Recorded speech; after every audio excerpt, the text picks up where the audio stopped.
Tired of the everyday routine? Ever dream of a life of romantic adventure?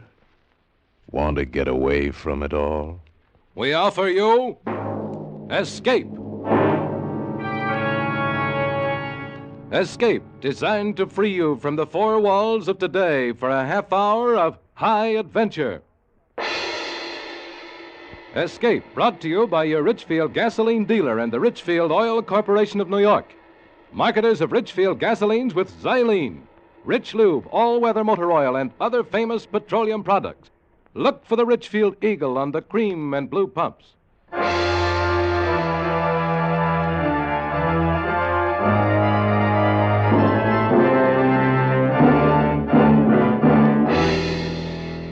Tonight, we escape to India, and the story of a man trapped in his bed by a crate, the most deadly, poisonous snake in the world, as Roald Dahl tells it in his terrifying story, Poison.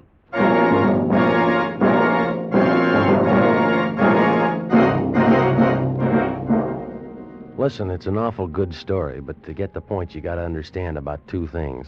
What kind of a guy Harry Pope was and what kind of a snake a crate is. First, the crate.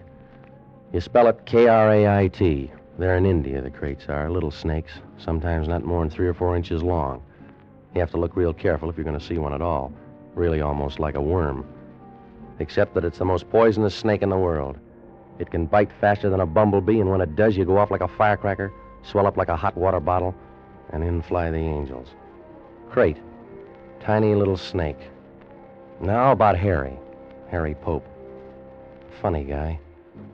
He had it in for anybody who wasn't American, who didn't speak his language. He called them foreigners, and he called them that army word, gook. Didn't matter if they were French, Italian, or Japanese. Gook. Foreigner, he'd say. It's kind of buggy on the subject. Funny guy. Well, Harry and me, we got sent out to Bombay on this construction job, and that's where the trouble started. You see, except for the two of us, the crew was made up of local boys, Hindus and Muslims, 40 of them. Harry was like a cat in a room full of dogs, had his back up every minute. After a month or so, it began to wear him out. Got so his appetite wasn't right. He was smoking 3 and 4 packs a day, and he wasn't getting his sleep. I used to try to straighten him out. Used to tell him he was wrong. No, Woody, there's no use talking to you. Listen, Harry, they're all good boys. Why don't you take it easy? Woody, you and I are good friends, but there are a lot of things you just don't understand. You ought to take it easy, Harry. They're all human beings, just like you and me. They're gooks, Woody. Foreigners. Look it. Think about it this way. How'd you like your sister to marry one of them? I haven't got a sister, and anyway, you've asked me that before. Yeah, you see? You won't even make the effort to understand.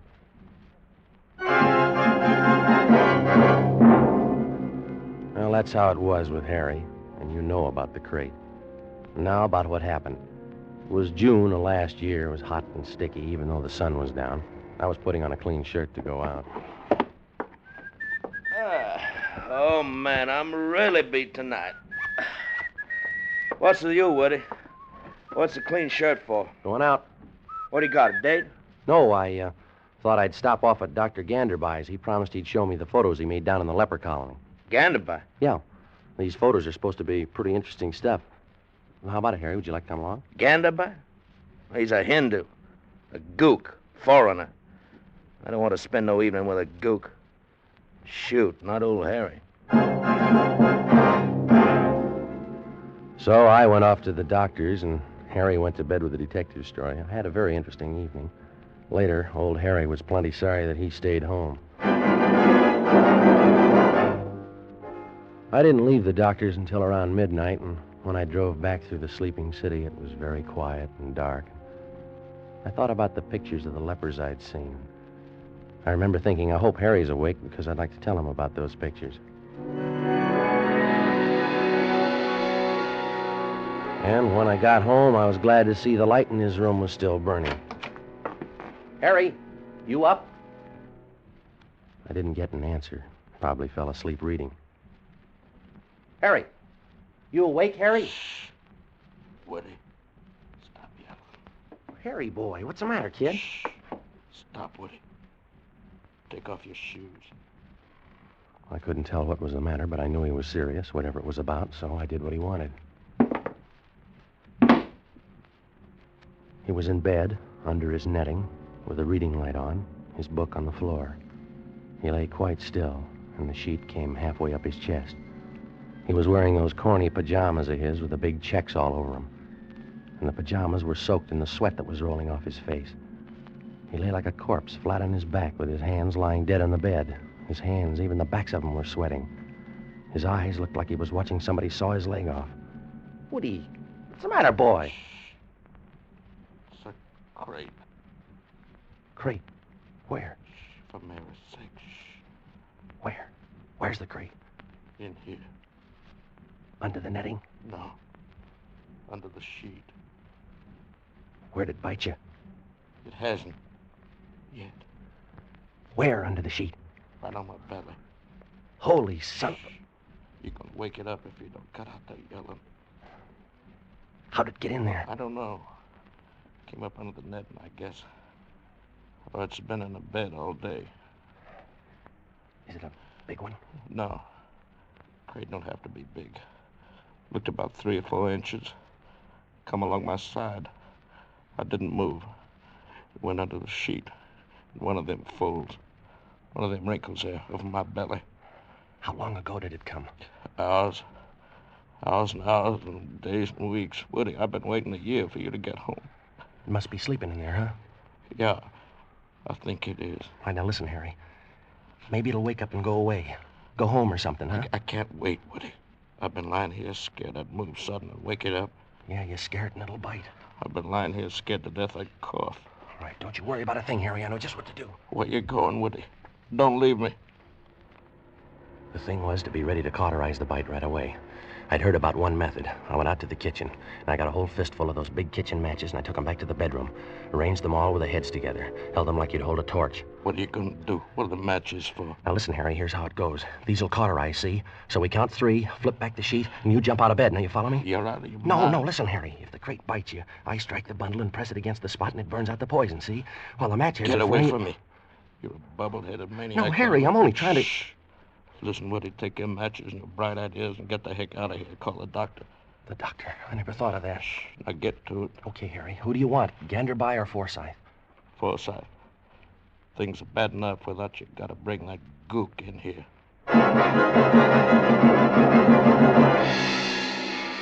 I dug through the telephone book and I found Dr. Matson B. Forsyth's number and I dialed it.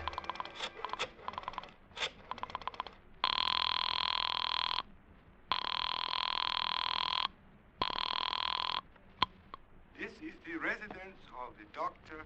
Matumbi Forsyth, please. Yeah, let me speak to the doctor. It's very urgent. Who is calling, please? Arthur Woods. Who? Woods. Arthur Woods. Spell, please. Woods. W. W. O. O. O. You have already said O. I have already written O. Have the kindness to give me the next letter, please. O. It's O after O. Please? Look, my name is Woods. Spell, please. W. O. O. D. W-O-O. Aha! D. S. Woods. Woods. W-O-O-D-S. Mr. Woods. That's right. That's just right. Now, let me speak to the doctor, please. Sorry, doctor not in. Call tomorrow. Across the room, Harry lay very still, sweating, trying to keep every muscle relaxed. His face was beginning to twitch a little. I was scared. If that twitch should spread... I called the doctor's house again. Please, I do not understand. Look, I said if you don't tell me where the doctor is, I'm going to come over there and pull your arms off, and then I'm going to take you by the neck and... The doctor is at the club, please. What club? The country club. Ring 673. Harry lay very still, fighting the twitches, trying to keep from jumping out of his skin, while I waited for the bartender at the club to locate Dr. Forsyth. After about 5 minutes and nothing, I got this. Are you there? Listen, Doctor, you got to get over here right away. This is Arthur Woods, and my partner. He's got a snake in the bed with him. Doctor? Would you mind repeating that, old boy? I said snake. He's got a snake in the bed with him. Snake? Oh, jolly, jolly. I say, who is this? Is this Captain Smile speaking? Please, Doctor, you got to get over here right away. It's urgent. Smart you can. You don't fool me. Not for an instant you don't. Please, Doctor. Snake in bed. Listen, is this Dr. Forsyth speaking? Of course not. It's Colonel Harcourt. Oh, well, let me speak to the doctor, please. Oh, but you can't, old fellow. Why not? Why, he's jolly well passed out, don't you know? Passed out. Like a mackerel. Snake in the... Listen, Harry, you got to forget all this prejudice stuff. Ganderby's your only chance. No, he's a gook. He went to Oxford, Harry. He's a gook. It's him or the Undertaker. He's a gook. I'm going to call him, Harry. All right. Go ahead, call him. But he's a gook.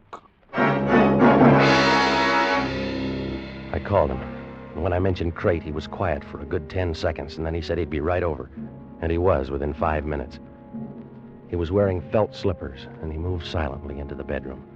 He was carrying his black satchel, and when I saw the lamplight glinting softly in his steel-rimmed spectacles, saw his wise, gentle eyes, his bald brown head, I thought to myself, why, he looks just like Mahatma Gandhi.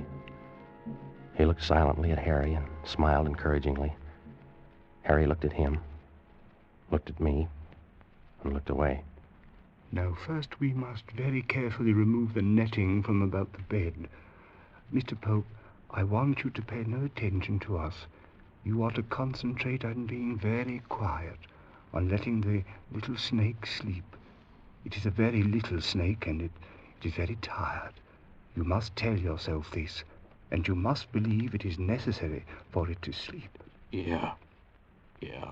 Mr. Wood, help me lift the netting very slowly. Up and up. Good.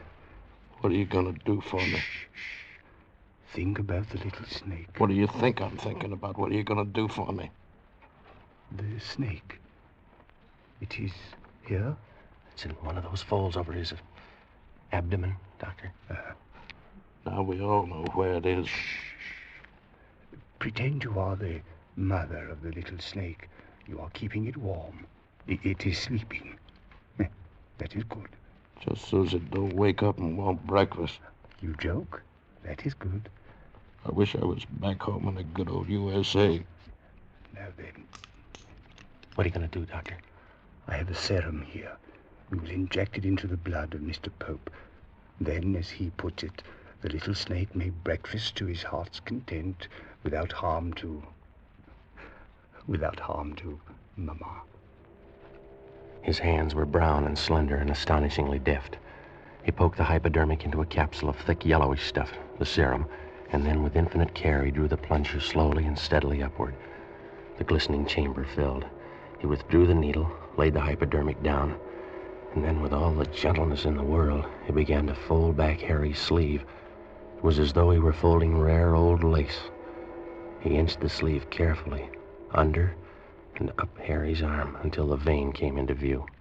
I'm going to fasten a tourniquet on your arm now. It will be just above the elbow.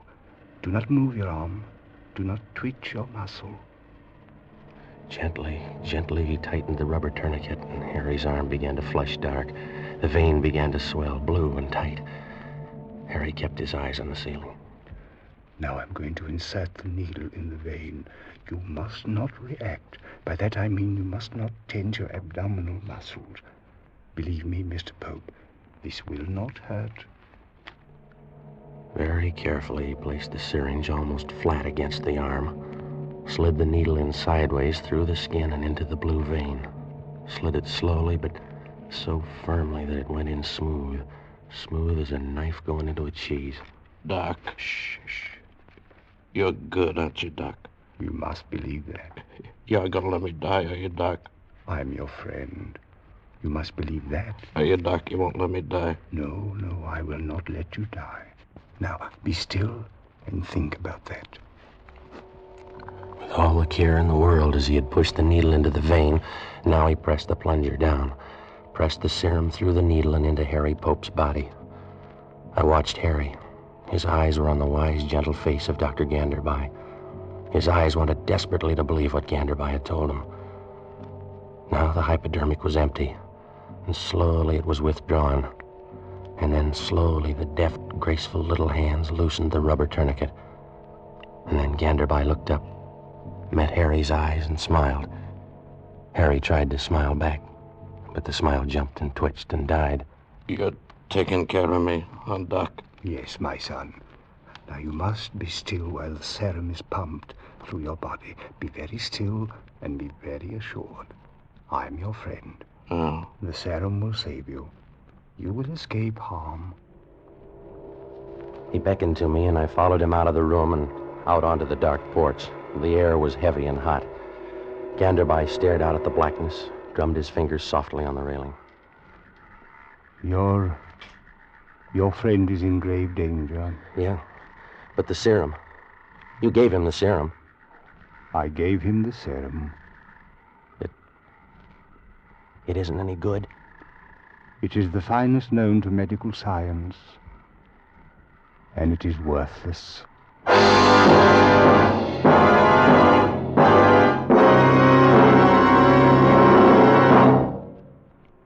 To most of us, science is something strange and mysterious. We think of magic medicines and supersonic planes. But here's a scientific achievement that's as real as your car and as near as your Richfield dealer. It's xylene, one of the highest ananoc gasoline components ever discovered by scientific research. And xylene can benefit you today, because every gallon of Richfield gasoline now contains xylene. Xylene to give your car that smooth, knockless power that eats up the miles. Xylene for that swift, eager response you need in traffic. Furthermore, there's a Richfield gasoline to fit your motor. Your Richfield dealer offers 2 great Richfield gasolines, both with xylene. Get Richfield High Octane at regular price for the average motor. Or Richfield Ethyl. Ethyl at its best for top results in highest compression motors. Get Richfield gasoline tomorrow. Stop where you see the Richfield Eagle on the cream and blue pumps. And now we return you to Escape. So there it was. Harry Pope, the man who had been an enemy of anyone and everyone who didn't come from his country or speak his language, was now halfway through death's door, and his only hope lay in a Dr. Ganderby of another race, another creed, another country, and another color. Now, for the first time in his life, Harry had made a gesture of friendship toward a person of another race. First time. And it seemed to me the last. No, my friend. The serum is worthless. What can we do then? The snake is bound to wake sooner or later. Harry'll move. He won't be able to help himself, and the snake will strike. We must think. Yeah. Look, I'll shoot it. I can hold the gun low and flat so that even if I hit Harry, it won't be a penetrating wound, and I'll blow the snake sheet and all. Clear the bed, huh? But you don't even know which of the many folds and creases in that sheet is the harbor of the snake. Yeah. You might shoot the air. Yeah. You would most certainly wake the snake then. No, we can't do that. I think I have a solution, Mr. Woods. Yeah? We will anesthetize the snake. Yes. We will use nitrous oxide or ether or chloroform. I think the last. Chloroform, yes. We put the snake out right while he's lying on Harry? Is that the idea? That is it, Mr. Woods. Now, if you will please drive quickly down to my house, my boy will show you where I keep my supplies. The chloroform is in a bottle with an orange label. Orange label? Yes. Bring it back as quickly as you can. I will stay with Mr. Pope and try to keep him assured. He seems to like you. We all like the doctor when we are sick. I drove it as fast as I could. The houseboy at the doctor's thought I was a madman at first, but then he decided in my favor, showed me where the stuff was. I found the bottle with the orange label, smelled it to make sure, and then took off back to the house. I eased the car up the driveway and tiptoed into the bedroom. You're my friend, Doctor? My pal? Yes, I am your friend, and I am not going to let any harm come to you. Here's Woody. He's my friend, too, Doc. Here's the stuff, Doctor. Woody, I've been an awful dope all my life. You know that, Woody? It's okay, Harry. You're going to be okay from now on. The doc here, my friend here, I didn't like him when he first come into the room. Why? Because he wasn't an American or even an Englishman. What do you know about that, huh? He's my friend. Oh, it's okay, Harry. You're going to be okay now, boy. I've been a prize dope. Mr. Woods, you'll have to help me. Right. He pulled a prescription pad out of his case, tore the cardboard backing off, and twisted it into a neat little funnel.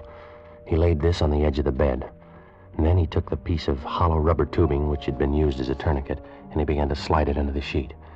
It went in where the sheet ended, across Harry's chest, and he slid it down. He slid it slowly, so slowly that although I was watching it, I didn't see it move. Hours seemed to crawl by. The tube inched invisibly on and down, down and down, past the unseen buttons of his jacket, past the unseen cord to his trousers, and then it stopped. Ganderby had sent it by a route which did not cross any of the creases in the sheet. He was being very careful not to prod the snake with it. He was sweating too now, sweating and biting his lip with his teeth. It's funny, I remember now, one was gold. I remember staring at it while he inched that tube. Now the funnel. I fit it into the end of the tube and we are ready. Mr. Pope, this is going to be very cold. The evaporation of the chloroform will cause a sharp lowering of the temperature. You must be prepared for this. It will take rather a long time, another factor for which you must prepare yourself. The snake is a reptile, and reptiles do not react quickly to the anesthetics which are intended for the use of warm-blooded animals. Bear these things in mind. Are you ready? Sure. Friend. He opened the bottle and began to drip the stuff into the funnel. Slowly, very slowly, drop by drop, the clear liquid entered the tube and traveled the long, dark route to Harry Pope's stomach, where the crate lay sleeping. Drop by drop, a pale, swirling vapor hung over the funnel. Down there on the sheet, where the tube ended, a wet gray patch began to spread, the chloroform spreading and evaporating, spreading and evaporating. The room began to reek of it. And I remembered other places and other times, hospitals, operations, the death of loved ones, smell of chloroform. Harry began to twitch now, his nose. He seemed to be in agony. Woody. Harry, what is it? I think I'm gonna sneeze. Don't do it, boy. Hang on, Harry. You gotta hang on. Don't. Ganderby looked at Harry's face. He reached up, pressed his knuckle against some nerve on Harry's upper lip, and the agonized look vanished. The relentless dripping of the chloroform continued. Harry was getting cold. I could see goose flesh along his arms, across the top of his chest where the jacket was opened. Ganderby looked at this and stopped pouring. That is enough. I think our little friend should be thoroughly unconscious now. Mr. Pope, you must remain very still. We are going to remove the sheet now. Anything you say, Doctor. Mr. Woods, you take the other side. We will have to do this ever so carefully. We each took a side of the hem. I watched Ganderby and did everything that he did.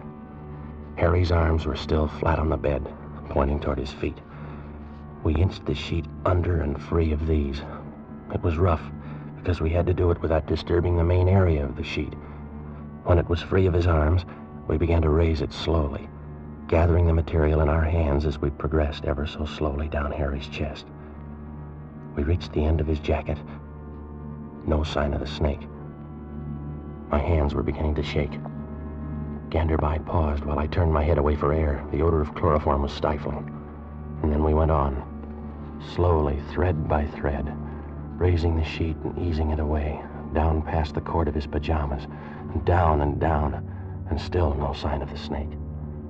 I'd stopped looking for it by now. I was concentrating on keeping my arms from shaking. And then, quite suddenly, we were done. Ganderby dropped the sheet on the floor. Harry lay on his back, not moving, but watching us with wide, terrorized eyes. Ganderby squinted at both sides of Harry, at his legs. Where is it? It is not as you suppose on the outside of your pajama pants. It must be up one of the legs.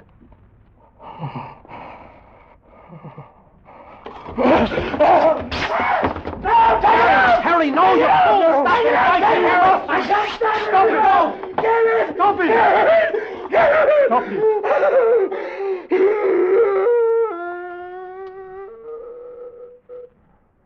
I don't see it. Kick those tatters of cloth, the remains of his pants. Yeah. No, nothing. The bed. Under the bed. Yeah. Move your feet, Harry. Harry, move your feet. No, there's nothing. Mr. Pope, Are you quite certain you saw a snake? Sometimes when we are very tired, we find our autosuggestive faculties run a bit out of hand. Are you calling me a liar? Why, no. I merely say that the autosuggestive Are you telling me I'm a liar? Harry. Why, you lousy little quack! Call me a liar! You stinking little Hindu witch doctor with your fancy pants talk! Harry! Come in here sticking me full of your cheap, no-good medicine! Harry, don't! Pour that freezing cold up all over Harry, me! take it easy. Harry's your friend. My friend! That little hunk of foreign trash, my friend! Why, where I come from, where you guys live, khaki like him for busboys. You make a mistake. You are wrong. Yeah, I for only busboys, for waiters, for nothing. You're a foreigner. You're a gook. You're a nothing. Why, I ought to beat you to a bloody pulp. You and your chloroform. You and your stuff about friendship and Mama Snake. And I must make out like I like you. I ought to split your head wide open, you gook. You gook! You gook! You gook! Please, Doctor, forgive him. He's been under a great strain. He doesn't mean it. A great strain, yes. He needs a good holiday. Good night, Mr. Woods.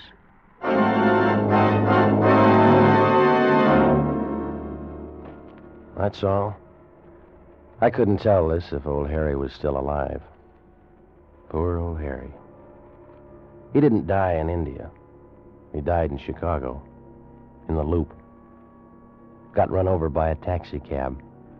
The driver was third-generation Irish, a real 100% white American. Maybe that means something, I don't know. Poor old Harry.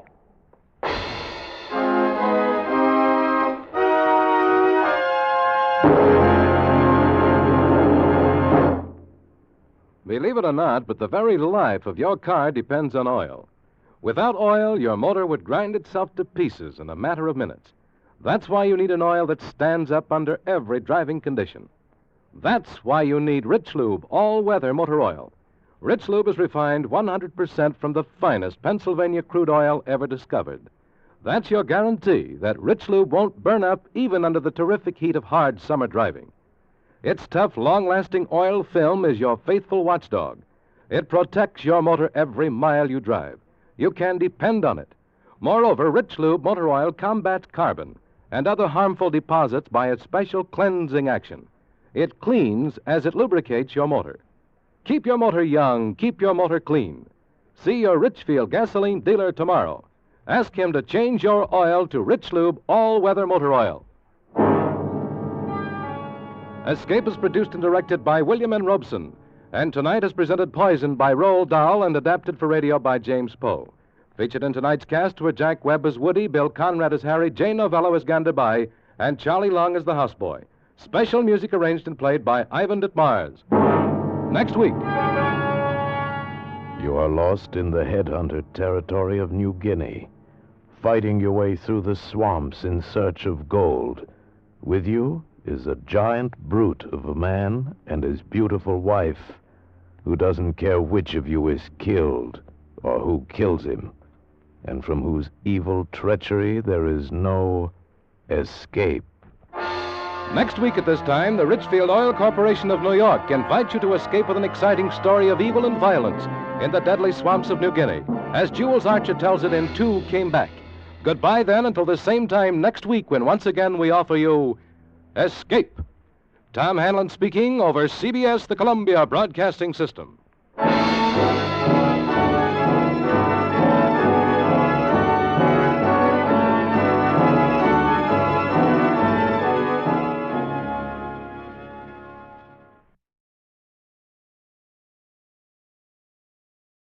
Tired of the everyday routine? Ever dream of a life of romantic adventure? Want to get away from it all? We offer you Escape. Escape, designed to free you from the four walls of today for a half hour of high adventure. Escape, Brought to you by your Richfield gasoline dealer and the Richfield Oil Corporation of New York. Marketers of Richfield gasolines, motor oils, and other petroleum products. Look for the Richfield Eagle on the cream and blue pumps.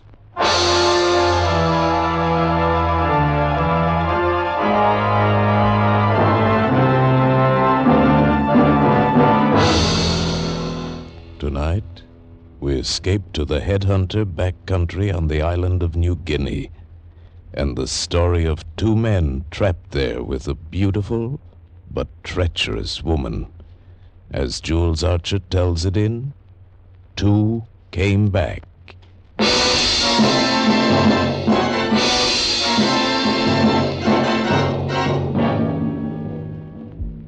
Suppose this big guy, 6'5", grabs your hand and says, You're my pal, Johnny. There's $1 million jackpot and I'm cutting you in.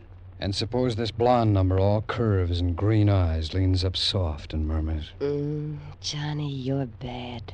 Like me. I like you bad. Like me. And suppose this blonde number, all curves and green eyes, waits until his big back is turned and then leans up again. It can get to be a problem, you know what I mean? A problem. By the time we'd passed over the Golden Gate and were headed out over the Pacific to the west, I could see this business of Gabe and Lily and me was strictly for the squirrels, and I wanted no part of it. There was no backing out now. I'd tried that for a week before takeoff, and it hadn't worked. Johnny, don't talk crazy. You're my friend, aren't you?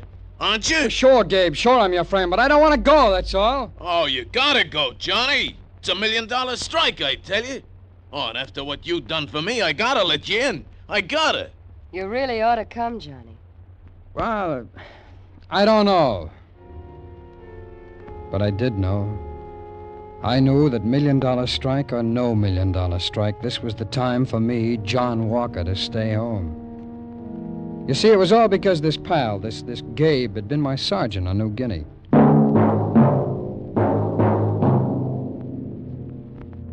We were doing guerrilla mop-up work.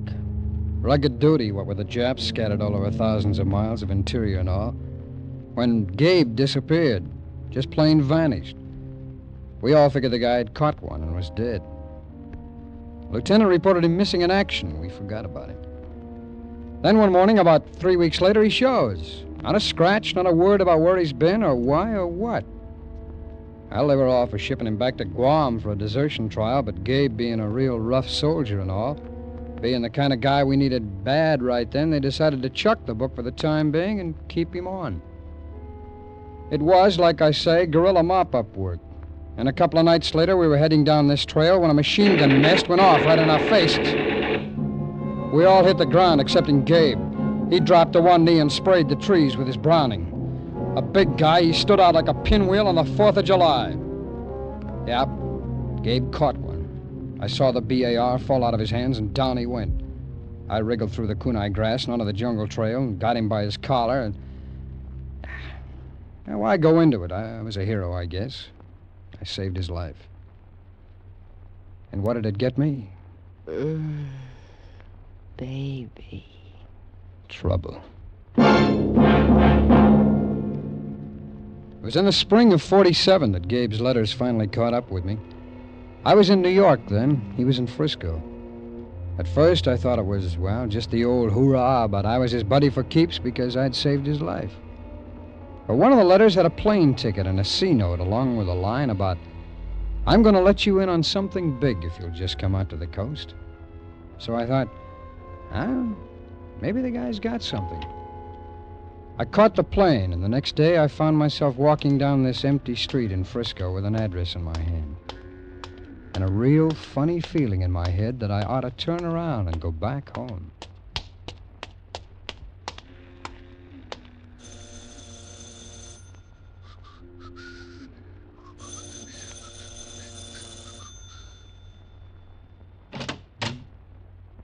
Well, hello. Hello. Looking for somebody? Yeah. Who? Oh, it doesn't matter. I can see I got the wrong address. Uh-huh. Hey, that's a real slick house coat you got on it. This? Oh, no, it's just an old thing, you know. Well, on you, it looks like $1 million. Yeah? Yeah. What address was it you were looking for? Oh, 403. This is 403. Yeah? Yeah. Does Gabor Krilovich live here? My husband. Oh. Uh-huh. Gabe! Huh? For you! A man. Yeah? What does he want? I can't imagine. Well, why did Oh, Johnny! Hiya, Gabe. Oh, Johnny boy. So you Hiya. got here, huh? Sure. Oh, gee, am I glad to see you. Gabe, you're looking good. Hey, so are you. So are you. Look at that guy. Is this the Johnny you've been talking so much about? Yeah, Lily, this is Johnny. Johnny, meet Lily. Lily, Johnny. Hey, didn't know I got married, did you, guy? No, Gabe. No, I didn't know you'd got married. Yeah. Not a bad little dish for a big slob like me, huh? Congratulations. Shall we come in out of this doorway? Yeah, let's do that. Oh, Johnny, you guy. You know, Johnny saved my life, honey. Did I tell you? 1,000,000 times. And that's how I met Lily. Well, that night we sat up talking until the sun came up. I was wondering just what she was trying to pull. Marrying this bohunkus with his big feet and dirty undershirt and all when he hauled out the little leather bag and dumped the contents all over the table. Hey, what do you think of this, Johnny? Gabe, that gold? That's just samples. Where that came from, there's enough more to make us all millionaires, Johnny. You're kidding. No. Hey, remember in New Guinea when I went AWOL? Yeah. That was just before Johnny saved my life, honey. Did I ever tell you about Johnny saving my life? Yeah, you Gabe, told Gabe, me. about the gold, huh? Oh, yeah. Well, when I went AWOL, I thought I'd just do a little fishing or something. You know, I was kind of tired of the war. You understand? Yeah, I understand, Gabe. So I took off into the hills. Oh, Johnny, that is some country. Believe me, wild but pretty, real pretty. And what sunsets? You never saw such sunsets. Gabe, Huh? the gold. Oh, yeah. Well, I seen this quartz stuff up there in the hills there, and some of it was glittering. And, well, this is it. I made me a map. When I came back down, I can find it again without any trouble. That is, I mean, we can find it. You and me? And Lily, the three of us. Lily wouldn't want to miss all that adventure, would you, baby? I should say not. See? Ain't she cute? Ain't she?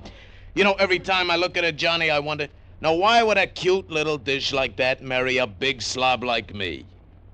Because you're so manly, sweetmeats. Sweetmeats! Hey, did you hear that, Johnny? Ain't she the limit? Sweetmeats! Me!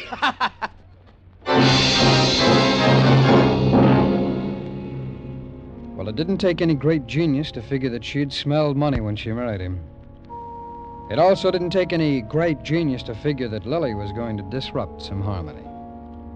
Now, I've never seen myself as a wife stealer, you know? So by the time that Gabe had bought all the stuff for the trip, I was ready to duck out, money or no. But Gabe wouldn't hear of it. And, well, you know how it is when you put things off. All of a sudden, I wake up to realize that we're flying over the Golden Gate and on out west over the Pacific. And I thought, oh, this is no good. And you know something? I was right.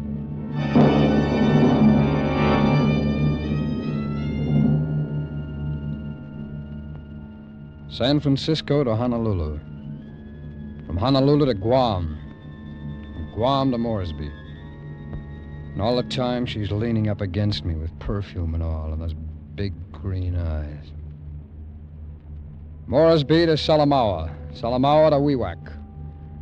And Gabe has given me the happy stuff about how glad he is his best friend and his wife like each other so much. Then down over the palm groves, the native lacatoys, sago-thatched huts, down, and there we were. New Guinea. Gold, trouble.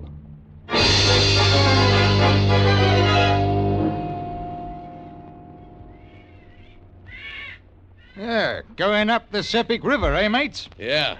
Oh, you better give us a couple of pounds of that powdered milk there. Sepik River. That's a rum country, that. Another patrol officer got done in up there last week. Done in? Oh, hey, how about some .45 ammunition? Right you are. Yes, done in. Headhunters. Gabe, you didn't tell me there were headhunters. Huh? Oh, don't you worry, honey. You got me and Johnny to look out for you. Well, it's no bloody business of mine, mate. Here, this the ammo you want? Yeah, that's... Yeah. No bloody business of mine, but I wouldn't take a woman up into that country. Might make it worse. Worse? What's worse than getting your head hung up on a pole? Gabe, I want to go home. Oh, now don't you worry, honey. Of course, a woman would be a prize up there, lady. I mean, they wouldn't kill her. Odds are they'd make a queen out of her. Wouldn't touch her, just worship her like. That's good? Well, that's up to you. Well, I don't like it.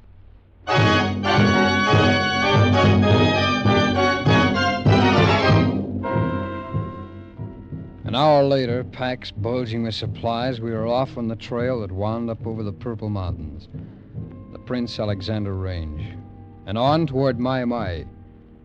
Gabe carried the heavy floatboat bag topped with a thick duffel of provisions. I followed, carrying 2 packs, one on top of the other. Lily brought up the rear, carrying a light pack of clothing, mostly her own. It was rough going that first day. Gabe didn't seem to mind. But me, my feet started to cave in after the first 10 miles. It was all right with me when Lily squawked. Gabe! What? Let's stop. Oh, it's only 3:30, honey. Let's stop, Gabe. Another couple of hours, we can be over the first mountain. Mañana, Gabe. My back is breaking. Okay, honey. He lowered his big pack and then took off into the jungle. Hey, where are you going? We'll need some firewood. Oh. Oh, Johnny. I'm tired. Yeah, me too. Oh, it feels good to get those off. Oh, whoever heard of carrying 2 packs at once? Good old Gabe. Yeah. Come here, Johnny. What do you want? I know what you think about me, Johnny. You think I'm bad. It's only because I'm bored. Unhappy and bored. I could be a one-man woman, Johnny. Oh, I'm glad to hear about For it. the right man, Johnny. Sure. For you, Johnny. I think Gabe would think it's such a hot idea. Maybe he wouldn't have to, Johnny. Meaning? Maybe after we get the gold, he'll fall off a cliff. Or he gets eaten up by a tiger or stepped on by an elephant. There's no elephants in New Guinea. Don't be dull, Johnny. I gotta be, Lily.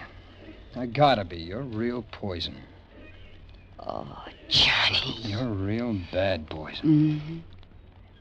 I'm bad. So are you, Johnny. Yeah. You know, that looks real funny. Lipstick in a jungle. You think so? Mm.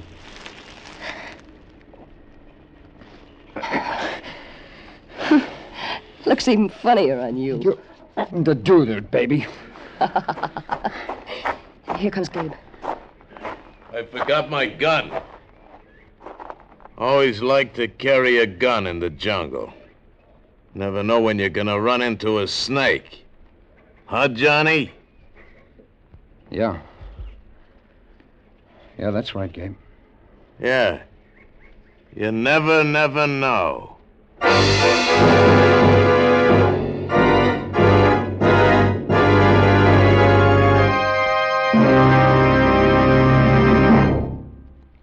For years, scientists have been improving your car's performance by making gasoline better and better. But there's one discovery scientists have made that's different from all the rest. It's a gasoline component called xylene. Xylene is one of the highest anti-knock gasoline components ever discovered.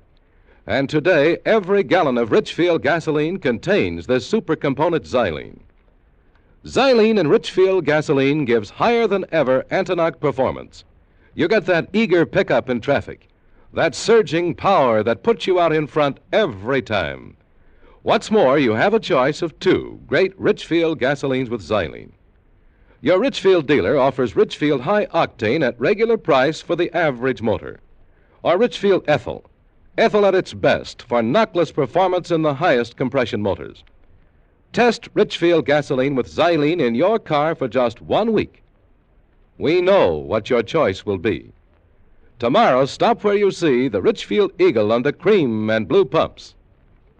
And now we return you to Escape. Well, there it was. The lady wanted me to kill her husband and live a life of pleasure on our ill-gotten gains. Very dramatic situation, except for a minor point. She had figured that I shouldn't kill him until after he'd found the gold mine. And another minor point being that I was his best friend. But you know how it is. Life. Best friends always kill best friends. Oh, sure. But while this sordid drama unreeled, we had to hike through that lousy jungle. Hike and hike and hike, and my feet were killing me. The 6th day was the worst one of the trip. We were wading through mangrove swamps thick with huge, thirsty leeches. There were giant mosquitoes that swarmed around us in clouds, and every time I slapped one, I killed 10. Oh, sure, we had mosquito lotion. They loved it. Gabe, What? when are we going to get to the river? Gabe. After a while, honey. After a while. After a while, turned out to be 9 days more. Then we reached the Sepik, a sluggish, muddy river winding like a serpent through huge, green-furred mountain ranges. And now we ride. We blew up the collapsible boat, loaded all of our stuff aboard, and shoved off. I took the bow, Gabe the stern, Lily sat amidships on the piled sacks. Easy, Gabe, will you? This baby was designed for 2 people, not 3. We're drawing a lot of water. Don't worry, Johnny. This is flood season. And with flood season, the water's high. We can carry 3, but later it won't work. Then it'll be only 2. Yeah, but we'll be back before then. Sure, Johnny. From time to time when we camped, Lily would give me the business. She didn't seem to care whether Gabe caught on or not. I cared. I cared a whole lot. And Gabe, I didn't know yet what it was that he was feeling. You saved my life, Johnny. I owe you a lot. Maybe that's what it was. But one afternoon we camped early and went for a swim. I was paddling around. The water felt good. Gabe and Lily got out and were drying off when all of a sudden I looked up. It was Gabe. He was standing on the bank, not 20 feet away, with his .45 pointed right at me. I dove. I dove as deep as I could. I could still hear him shooting. I stayed down until I thought my lungs were going to pop. I surfaced. Gabe was waving at me and yelling. Come out, Johnny! Come out! You're crazy, Gabe! Don't shoot anymore! I'm not shooting at you! Come out! So I came out. Then I looked around. And there, a few feet beyond where I'd been, was a tremendous crocodile with blood streaming out of him. When you dove, I thought sure he had you. Yeah. Why'd you dive? I don't know. I must have lost my head. Gabe saved your life, Johnny. Yeah. I guess that evens us up, huh? Yeah, I guess so, Gabe. No, I don't owe you a thing. That's right. But you're still my pal, huh, Johnny? Well, you figure that one. We kept on going until we came to a place where a narrow, rocky tributary came boiling down a big mountain and into the Sepik. This was where we started walking again. The gold was up that fast little creek, and we could never paddle against that current. So we folded the boat, shouldered it and the packs, and started climbing. For a day and a half, we scrambled up that mountain by the fast little stream. Then we came to a wall of gray and white rock. Gabe said, "This is where the gold is." And he was right. Holy schmagoli, that gold. Sure, we had to work to get it out of the rock. Well, in 6 days, we took out nearly $500,000 worth. We could have taken more, but the stuff was heavy, you know. No, you don't know. You've never seen that much pure gold. Well, just take my word for it. 6 days later, we started down the mountain. Then, when we made camp by the river that night, Lily waited until Gabe was sound asleep. Johnny. Yeah? Now, Johnny. Now what? Now you can kill him. Oh, go away, will you? I want my sleep. Do it now, Johnny. Look, baby, I don't want to kill anybody. I'm a rich man. Will you get smart? Smart? You get smart, Johnny. What do you mean by that? 3 ways isn't good enough on the split. I want it 2 ways. Oh, nuts. And if you won't kill him, I'll get him to kill you. After all, Johnny, you're the serpent in our happy marriage. Shut up, will you? And listen. I don't hear anything except the water. Yeah. Well, a minute ago, you couldn't hear that for Gabe snoring. They came in the morning. While we were loading up, they came out of nowhere. Get down! What's that? Arrows! Parachuters! We couldn't see them, but we could tell from the arrows where they were. We laid low and tried to make every shot count. It wasn't long before we saw they really meant business. They weren't going to go away. Johnny! Yeah! We haven't got enough ammunition to last more than 10 minutes at this rate. Oh, that's just great. Can you keep them off that long? Why? Why? What are you going to do? I'm gonna get down to the stream and load up the boat. You're crazy, Gabe! You can't make it down that stream! Sure we can. It's that or end up with your head on a pole. Okay, Gabe. All right. Now cover me. When you hear a shot, you and Lily come fast. All right! The longest 10 minutes of my life. Lily lay there beside me. She was plenty scared, and she had every right to be. Those arrows were ugly, big and jagged and sharp. Johnny, those arrows are getting closer. Will you stop jiggling my arm? I can't help it. Look, how am I going to shoot if you jiggle my arm? Suppose they get Gabe. That'll be tough. Yeah. How come you worry about Gabe at a time like this? Gabe, Schmabe, I'm worried about the gold. Oh, you dear, sweet girl. Will you stop jiggling my arm? So sorry. 3 minutes. 4. 5. I kept firing. Have you any idea what you're shooting at? Shut up, will you? I mean it. You just pointed at the grass and go bang. Will you shut up? Oh, I should have stood in Frisco. You should have stood in Frisco. Oh, don't talk. Just keep shooting. How can I keep shooting when you keep jiggling my arm? A nasty little thought crawled into my mind. Here I was up to my ankles in arrows, and there was Gabe with a boat, $500,000 and a downhill ride to freedom. Just suppose... Lily must have gotten the same idea. I'm gonna go help Gabe, Johnny. He may need help. Stay here! No. Goodbye, Johnny. Why did I stay? I don't know. I lay there and kept shooting and kept thinking, oh, you sucker, they'll go off without you. But I stayed. Came 10 minutes, I heard it. Gabe signaled. The boat was already in the water, all loaded to go. Gabe faced the jungle, his automatic ready. Lily was crouching on the sand. Good boy, Johnny. Thanks. You all set? Yeah. Just one thing I didn't count on. What's that? With all this gold in the boat, it'll only carry 2 people now. Okay, Gabe, okay, I get it. Only one thing. Leave me your gun and ammo, will you? I want to die hard. Wait a minute, Johnny. Wait a minute. Maybe we ought to ask Lily who she thinks ought to stay. Maybe she'd rather I stay. No, Gabe. How about it, Lily? Who do you want to stay? That's a tough question. I know. You both got guns. Why don't you fight a duel for it? It'll only take a second, and the winner gets me and the gold. The one who stays behind will be dead, so he won't have to be tortured by headhunters. Oh, she's pretty cute, huh, Johnny? Oh, yes, indeed. Get in the boat, Johnny. No, Gabe, look, go. You go. Look, now's your chance for a clean start with Get in the Gabe. Go boat, on. Johnny, or I'll kill you. You sure this is how you want it, Gabe? This is how I want it. Yeah, that's it, Johnny. Now, you all set? Yeah, Gabe.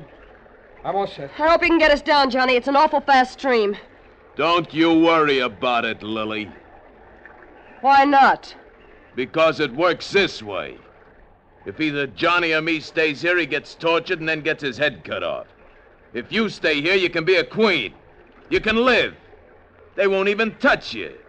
You'll rule a whole tribe all by yourself. Gabe! What are you talking about? Stay away from the boat, Lil. No, Gabe, let her get in, will you? I'll get out. Sit I'll down, stay. Johnny, or I'll Come shoot. on! Sit down, I say. Gabe! Johnny saved my life once. And you. All you did was try to get him to kill me. Anyhow, I'm the only man who can get this boat down the rapids. And for that, I need Johnny. All right. Go. Get out, both of you. I'll be a queen. And I'll love it. And I'll be worth millions. Millions! Yeah! Yeah, I knew you'd say it, Lily. I knew you'd understand.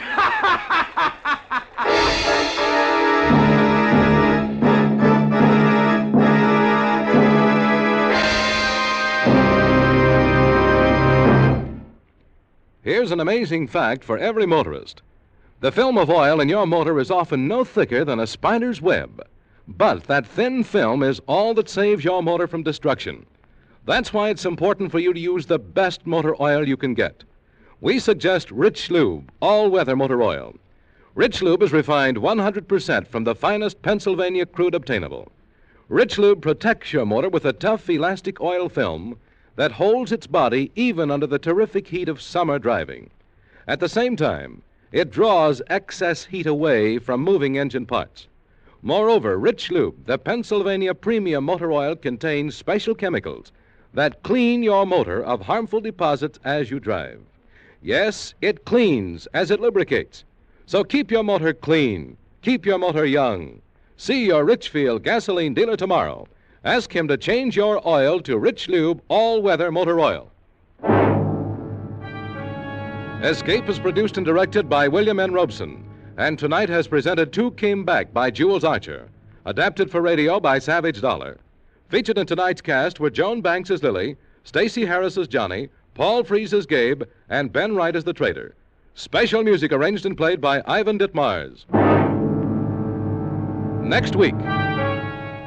You are lost in the wildest mountains of Idaho, surrounded by a raging forest fire which is swiftly bringing a horrible death closer and closer to you. A death from which there is no escape. Next week at this time, the Richfield Oil Corporation of New York invites you to escape with an exciting story of love and murder in the wilds of Idaho, as Anthony Ellis tells it in The Red Forest. Be listening. Goodbye then, until this same time next week when once again we offer you Escape. Tom Hanlon speaking. This is CBS, the Columbia Broadcasting System.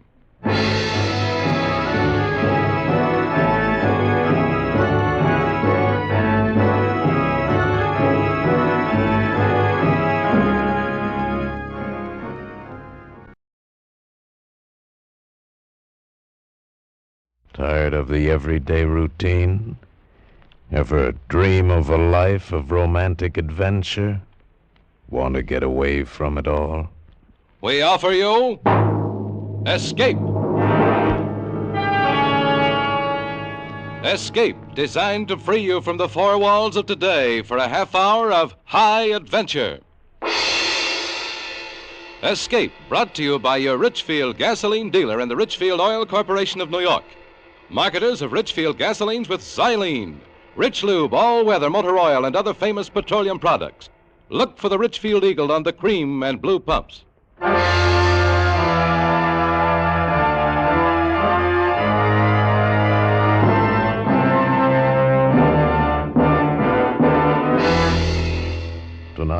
escape with a story of the murderous priests of a weird cult hidden in the barren deserts of Mexico, as Governor Morris tells it in his famous tale, The Footprint.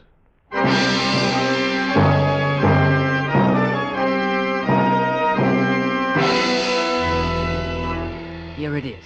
Now, you see me, buckos.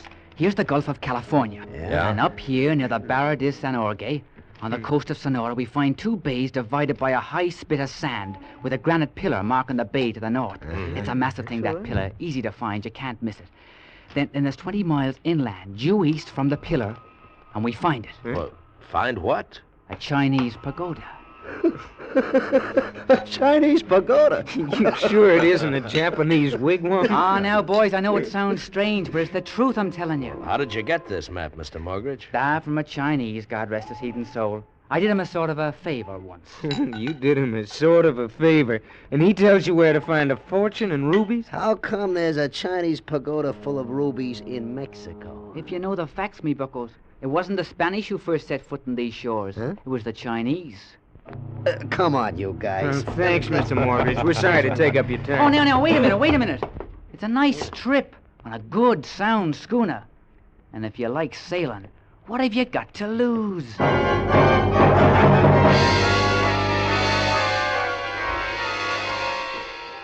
And there was nothing to lose except the $200 a head he charged to outfit the schooner. And that was cheap enough for a summer's cruise, and we all liked sailing. Well, we took it easy after we left San Francisco, heading around the Cape of Lower California, hitting La Paz, and then up and across to Guaymas, and on into the northern part of the Gulf. And after 2 weeks of searching for a pair of bays marked by a granite pillar, we finally anchored in a small inlet to look for fresh water. Yeah, the relief from constant sailing was good. Come on. Draw a card, will you, Chris? Jim, you're blitzed. You're a lousy card player. Yeah, you're just lucky, Pinhead. And that makes 500 you owe me. Yeah. I'll pay you when we find the rubies. You deadbeat. Chin up, lads. We'll find that pillar yet. Ah, nuts, Morgridge. We've looked into 50 of these bays. Why don't you cut out the act? What are you talking about, lad? Just come right out and say it. You cooked up this whole deal as a meal ticket. You can't see anything through those binoculars except what we've already seen 100 times. There isn't a hunk of granite in 500 miles. You know it. Well, to think the thought could enter your mind. Why, I'm as put out as any of you. But now's the time to persevere, and we'll find it. Skip it. Come on, deal. Hey, wait a minute. Now, there's something for you. What? There's a boat heading into the bay. We scrambled up to Morgridge at the bow. Boats were rare this far up the Gulf. She was just rounding into the bay a quarter mile off. She looked like one of the fishermen we'd seen down by Guaymas, but not quite. Better one of you get the guns out of the locker. There's no use taking any chances. I'll get it. By the time Meph came back with the guns on deck, the stranger was close inshore. And as she came about, we saw him through the binoculars, seated on the open stern, holding a yellow umbrella to keep off the sun. A Chinese dressed in gleaming white. He was mountainous with fat, and his big, round, smiling face glistened with sweat. Another Chinese, stripped to the waist, came out of the big cabin, lowered a dinghy, and hopped in. The big Chinese swung his rolling fat over the rail. We watched the fat man being rowed into shore and continued watching as the dinghy skipped back to the boat which headed out to sea. Until it rounded the horn of the bay, the Chinese just stood there. And then he picked up his yellow umbrella, turned, and waddled across the beach, lumbered over a dune, and was gone. Oh, what do you make of that? I don't know, but now's the time to find out. Let's go ashore.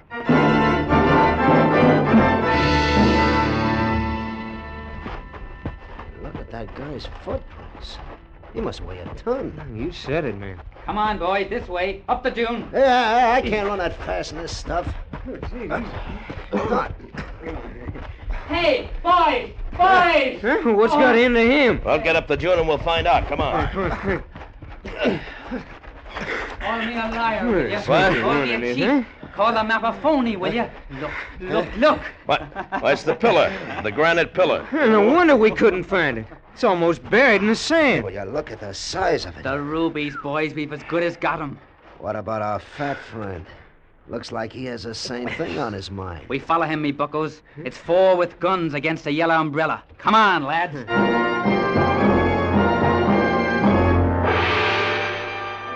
It all seemed real now. It wasn't a corny gag. Somewhere in that desert was a fortune in rubies, and apparently that Chinese was leading us to it. Ahead of us, we could see the yellow umbrella bobbing in the distance, and for all his fat, he set us a murderer's pace.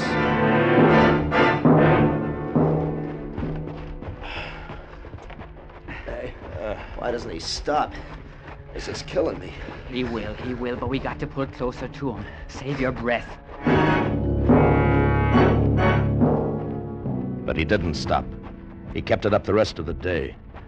And the sun was like a red-hot iron on our backs, and the heat waves danced off the desert like crazy devils. For a while, just before the sun set, the heat threw up a mirage, and the fat bulk of the Chinese seemed to waddle through the sky.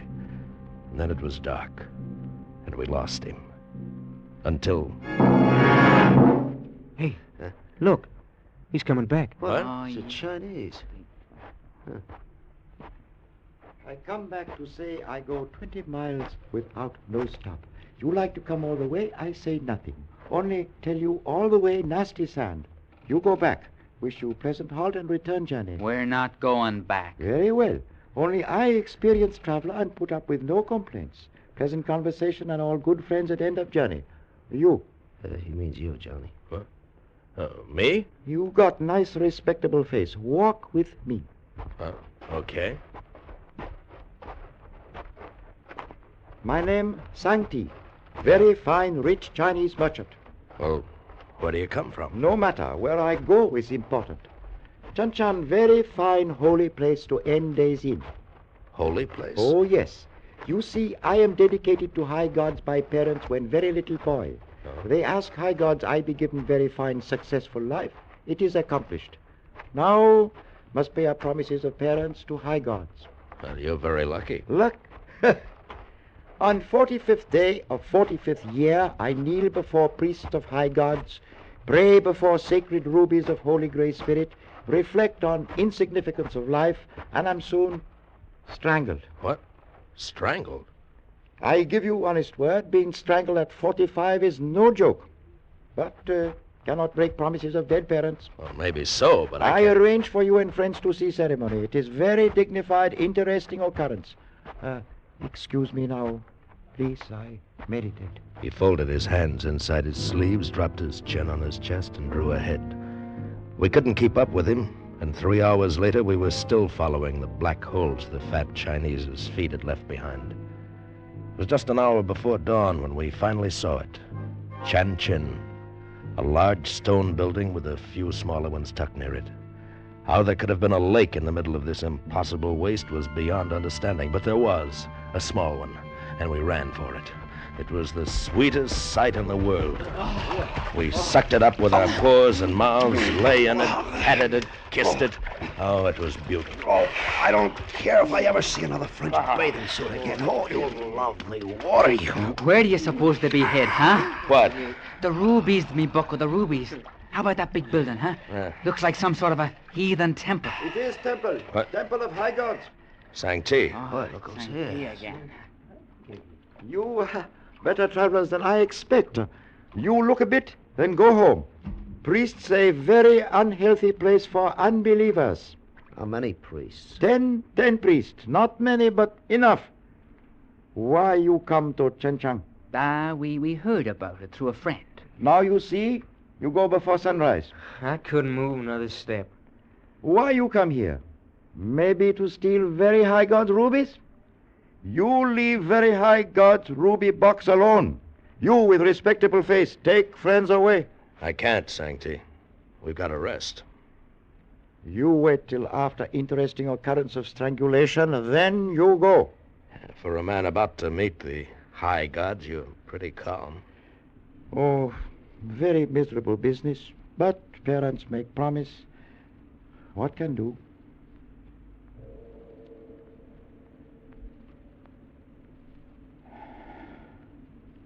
It is time.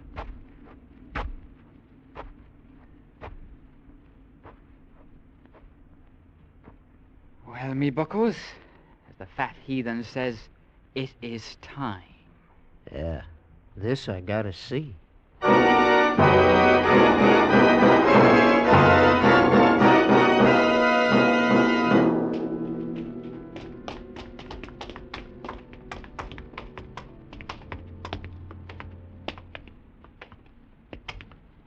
Black as pitch. You see anything? No. Hey, wait. You hear it? Easy. Sounds like it's coming from somewhere in front. Hey, look at that up there ahead. You see? Looks like it's suspended in midair. Holy... It's the rubies, me buckos. Gold casket studded with them. Look at them glow. Where's the light coming from? From that hole in the roof there. See? Sun's rising. Hey, now look. It's a heathen idol. And it's got the ruby box held in one of its hands. And in the other hand, a snake. A little gray enamel snake. Watch it. Somebody's coming.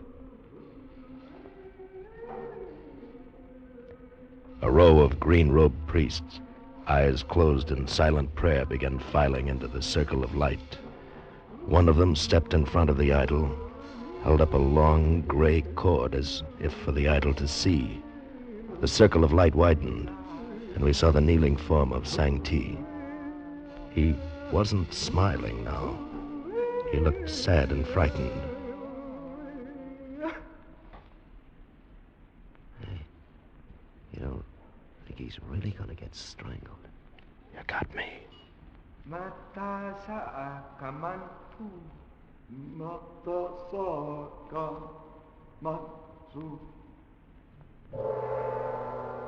As if he'd been waiting for a signal, the priest stepped quickly in back of Sang-Ti, looped the cord over his neck, and jerked.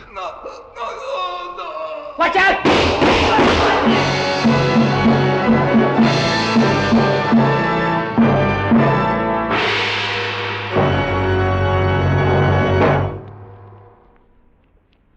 C6H4 add CH3 taken twice.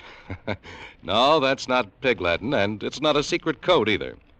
It's the scientific description of xylene. Xylene is one of the highest antinocke gasoline components ever discovered by science. But here's the big news. Every drop of Richfield gasoline you buy contains xylene. Richfield gasoline contains this super antinocke component to take the knock out of hill climbing, to put a new wallop in your motor, to zip you out ahead in traffic, give you power to spare on the open road. And Richfield offers you two great gasolines to choose from, both with xylene. Get Richfield High Octane at regular price for the average motor, or Richfield Ethyl.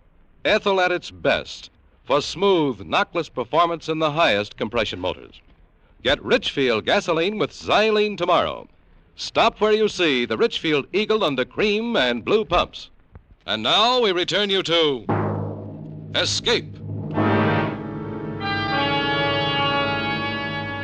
got him, Marge. You got the priest. The murdering hyena. Come on. Come on. Hey, careful. Them other priests in here somewhere. Sang-Ti. Is he all right? No, his neck's broken. He's dead. Skip the fat heathen. One of you reach for the ruby casket. I'll get him. Holy Moses, that must be worth a fortune. Look out, Meph. The snake. The snake's not part of the idol. It's alive. Get away! Get away! The little gray snake struck at his hand like lightning. As Meph fell, it was already on the floor racing at Mogridge, who had grabbed the ruby casket. He smashed at it with his rifle butt, breaking the tail, and it slithered away under the idol. We looked at Meph. He was horrible, purple, like he'd been dead a week. We ran out into the desert.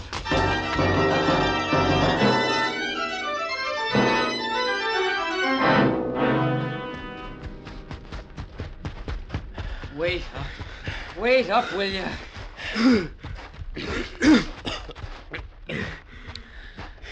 Oh, I can't keep this up, me buckos.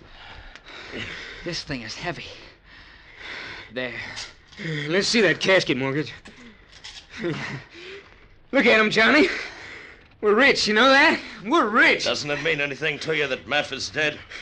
He's dead. Yeah, sure it means something, Johnny. It means you only split it 3 ways. Is that all you can think about? What do you want to do? Send him his share? Forget it. I said anything. Let's get out of here. Now, lads, calm down. There's 20 miles of Devil's Playground between us and the schooner, and we gotta start using our heads. Well... Hey, settle down, Johnny. It's gonna be a hot day.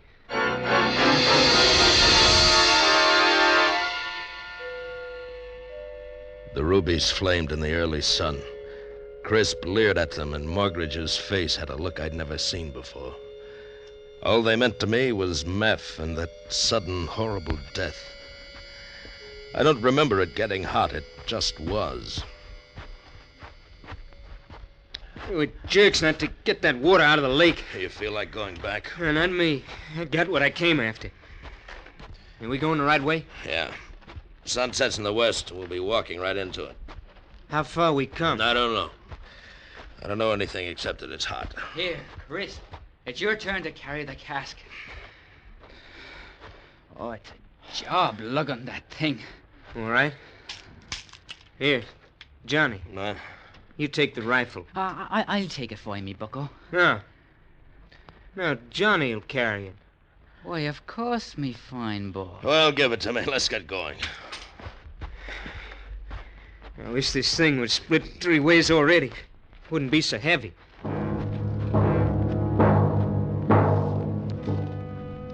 Seemed like the day was endless. The casket passed from Crisp to me and back to Morgridge. I got heavier each time. I didn't think of meth anymore.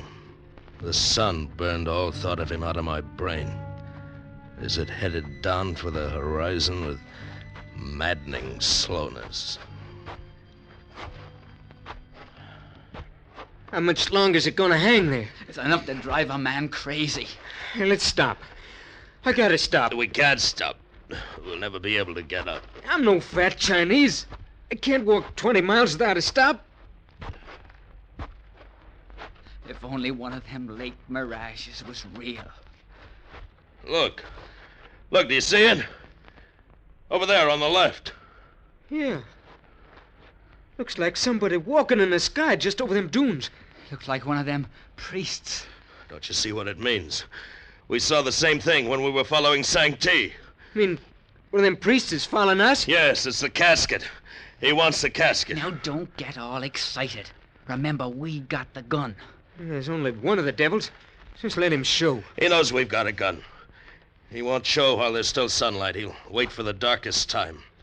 Just before the moon. Well, what could he do? I don't know what he could do, and I don't want to find out either. Johnny's right. That's when he'd try. Yeah. You know, I'm not as tired as I thought. We best be moving along, me buckos. Yeah. There goes the sun.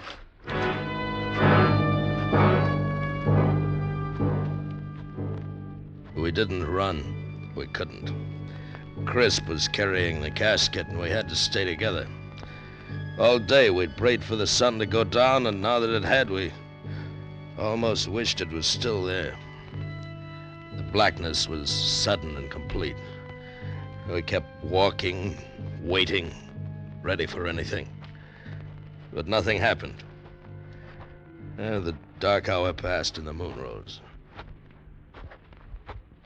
We fooled him. It seems that we did, me buckos. If he was there at all. He was there, all right.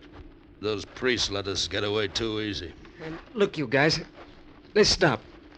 I'm bushed. There's enough moonlight now to see anything. We'll be making it to the schooner tomorrow, easy. It's my turn with the rubies.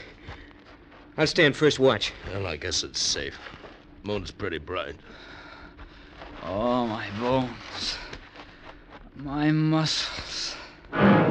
We dropped where we stood.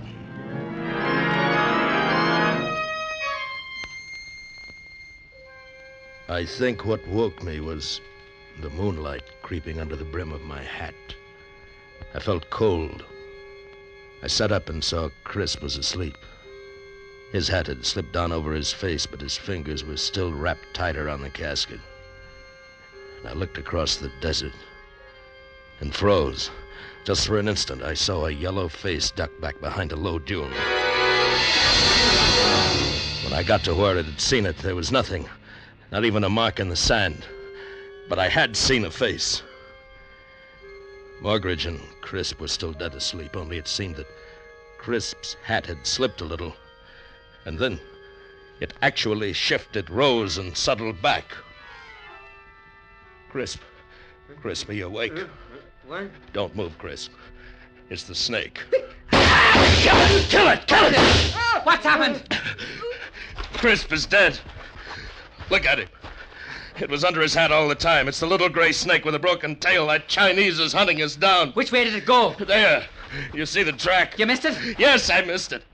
And it's coming back. It'll keep coming back until it gets us. We gotta get to the schooner. Leave the casket, Morgridge. That's what they want. Hasn't it caused enough trouble? It takes a bit of trouble to get rich, Johnny, me boy. And I don't mind it a bit.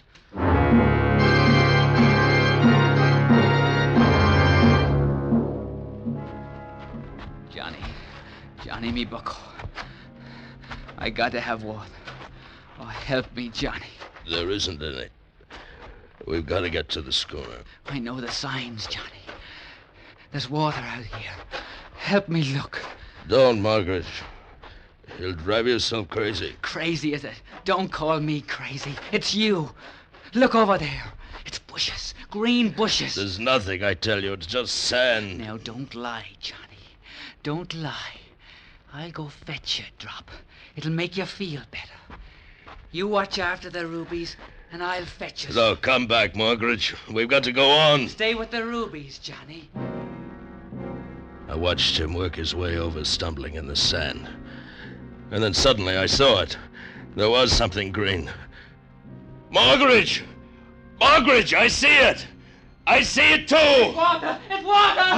No, Margaret! It's silk! Green silk! He wasn't crazy now, and neither was I. The green-robed priest rose up out of the desert, and in his hand he held the little gray snake. Margaret was running back. And then there was darkness in my eyes, and I was running desperately with something heavy clutched in my arms. We only stopped when it was broad daylight, and the sense of fear came to an end. Is he following? No. That was a close one, the dirty heathen. Margaret, do you feel it?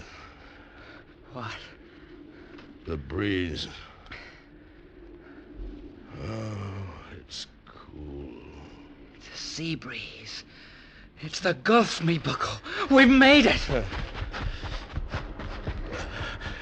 Look, I see it. The schooner. There's a whole cask of water right in deck.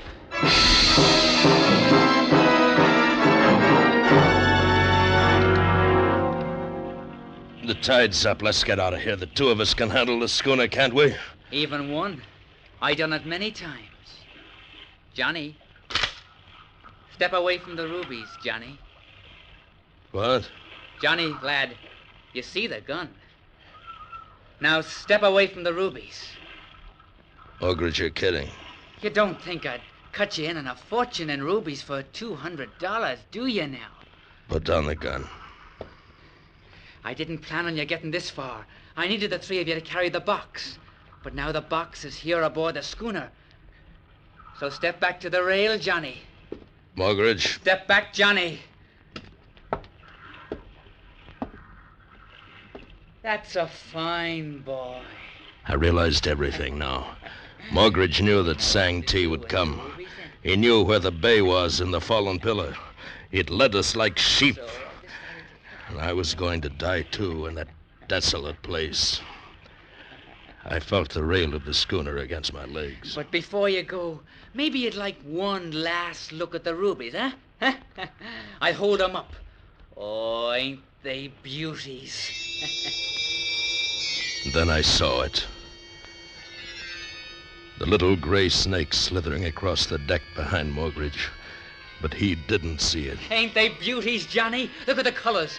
Red like blood and worth a fortune that won't be divided. Won't be divided at all. And then the snake struck.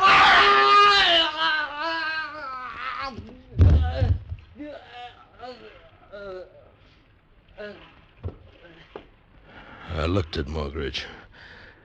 His color began to change. It was horrible. Horrible. Tumanay. Huh? Chikuto sineputaisu. It was the priest standing on the deck beyond Morgridge. And in his hand was the little gray snake.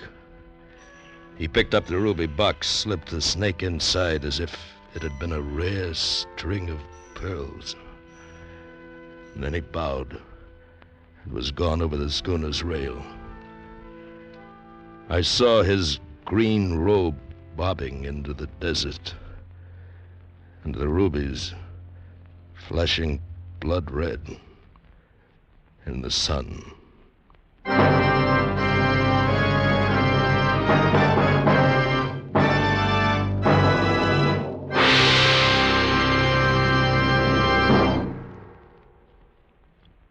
You don't need a fortune teller to tell you this. From now on, you'll probably have to wait longer for a new car. So don't neglect the car you've got. See to it that all points have the protection they need to save wear and breakdown in hot summer weather. And to give you that needed protection, Richfield All Point Safety Service is made to order. Richfield All Point Service gives your car the sturdy protection of Rich Lube lithium lubricant, the premium lubricant that's better all ways.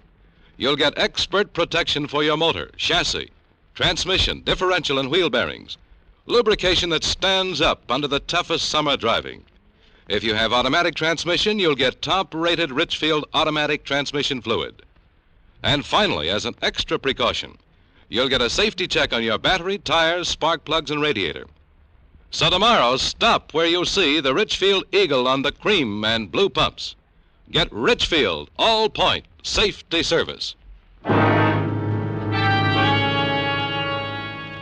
Escape is produced and directed by Norman MacDonald, and tonight has presented The Footprint by Governor Morris, adapted for radio by Richard Chandley. Featured in tonight's cast were Bill Conrad, Charles Davis, Lou Krugman, Tom Holland, and Ramsey Hill. Special music arranged and played by Ivan Ditmars. Next week. You are creeping through the dark streets of Paris in the middle of the night. Ahead of you, the Gestapo is lying in wait, and relentlessly tracking you down from behind is a murderous madman from whom there is no escape.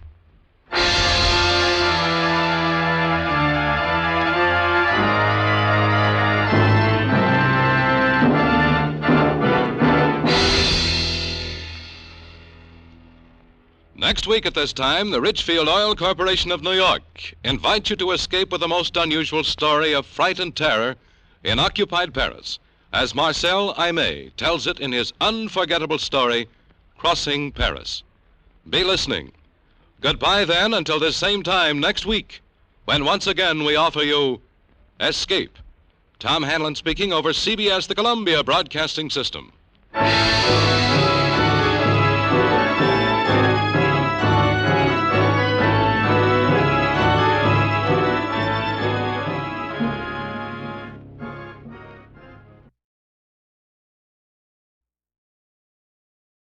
Tired of the everyday routine? Ever dream of a life of romantic adventure? Want to get away from it all? We offer you Escape.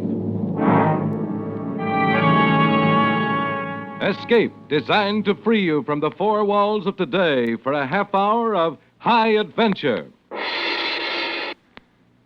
It's time to escape with an exciting story of men and women whose dramatic lives will carry you beyond the horizons of the ordinary scene to a fascinating world of secret enterprise, strange experience, unforgettable adventure. The charmed world of Escape.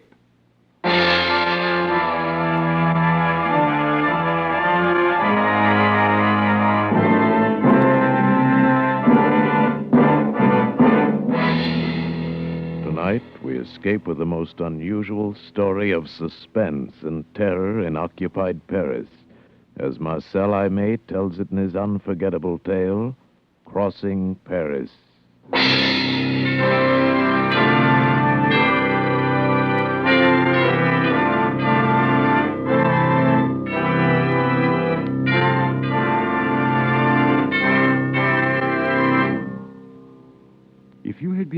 Paris during the occupation by the Nazis, the filthy Boche, you would have seen a lot of interesting things. You might even have caught a glimpse of me stealing through the streets at night as inconspicuously as possible for a man carrying a heavily loaded valise in each hand. These valises were lined inside with canvas to prevent the leakage of any telltale drops of blood. And they belonged to my employer, Monsieur Jamblier, in whose cellar the original butchering was accomplished. Quite often I worked with an assistant carrier, usually Le Tambo. One winter afternoon I set out to meet Le Tambo at the Café Voltaire on the Boulevard de la Bastille. The trees were bright with frost, and the day seemed dying of cold. It was nearly dark when I reached the Café Voltaire and went in. I went straight up to the bar. Yeah, Pierre. What will it be? You look cold enough for a brandy. I can drink brandy in any season. So can Le Tambo. Yeah, this will warm your bones. The Tambo was in.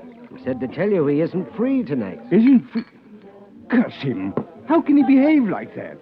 He has no respect for his work. Respect for what work? Who is this Le Tambo? Respect for what work? Oh, peace, monsieur. I'm talking to the bartender. It's no affair of yours. I'll teach you whose affair it is. He put his glass down and staggered up to me, fist raised.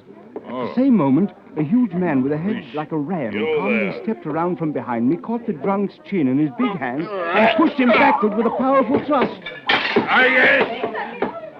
I get it now. The police always travel in pairs. We're not police, you idiot. Yes, police written all over them.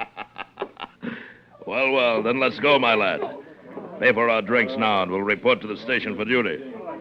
Pay up and let's be off, huh? I don't know why, but I paid.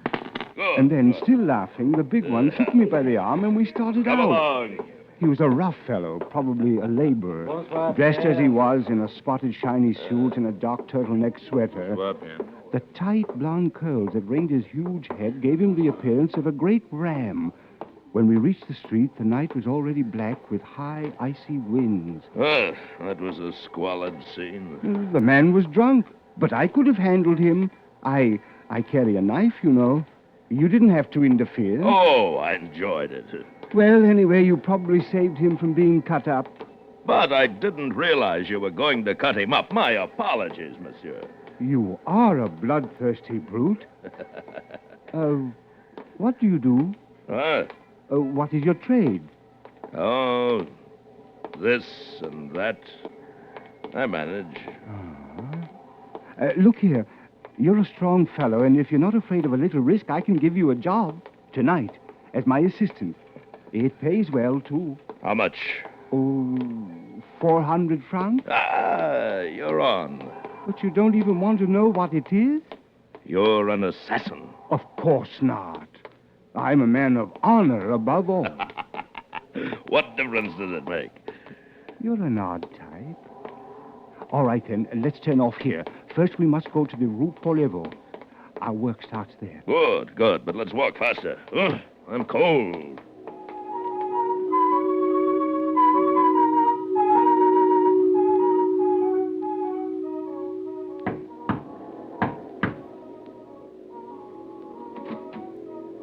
Who is it? It's me, Pierre. Who's the other one? Le Tambo ducked out on me tonight, so I've asked my friend Grand Gilles here to take his place. He's all right. Hurry then. You're late. We followed Monsieur Jamblier across the cellar to a thick table where stained white cloths cover a shapeless form. He proudly removed the shroud, revealing a whole hog which had been cut neatly into a dozen portions. Then he stood back and allowed us to feast our eyes. He's a beauty. No? How much does he weigh? 200 pounds. But divided into 4 valises, you'll manage him all right. It's easy to see you've never carried 100 pounds of black market pig about Paris. You're wasting time. Hand me a valise under the table there. Where does it go tonight? To Montmartre, butcher shop, in the Rue Goulancourt, number 43. And one thing now. To arrange his deliveries, He must have the meat there by 2 a.m. 2 a.m.? If you are late, he will not accept it. But, Mama... It's no distance for a young man like you, but... How much are you giving us? Now, Pierre, a bargain is a bargain. But, Montmartre, that's a different matter. You know perfectly well I can't risk keeping the pig here, and it's too late to get anybody else to carry it. Carrying 200 pounds of black market meat all the way across Paris in the dead of night with the police lying there in wait for us at every turn along the way. All right. You get 50 francs more. I want respectable pay for my work. No, not just a tip. 500 then. But not a sou more. It is hard work, and it involves great risk. 600 francs. Monsieur Jamblier, tell me, is this really number 45? Why do you ask that? For no reason at all, because I know the answer. Monsieur Jamblier, 45 Rue Paul-Levaux. Who is this man, Pierre? D'Angil, you will do me the courtesy of keeping your mouth shut. I do the talking here. Now, you agree then to 600 francs? Monsieur Jamblier, 45 Rue Paul-Levaux, my share will be 1,000 francs. Are you mad? Don't pay any attention to him. He's my assistant, so you just give me 2 times 600 francs, and I'll settle with him later. All right, then here, take it. I can't have you here all night. Jamblier, 45 Rue Paul-Levaux, now my share will be 1,500 francs. Jamblier stood as if frozen, his jaws clenched. The ram was not even looking at him, but instead he walked nonchalantly around the cellar, examining the foodstuffs stored there. He spied a string of sausage hanging on the wall, jerked it off, stuffed it into the pocket of his jacket. Then he found a large paper sack and burst it with the end of his index finger. A stream of lentils ran out through the hole and onto the floor.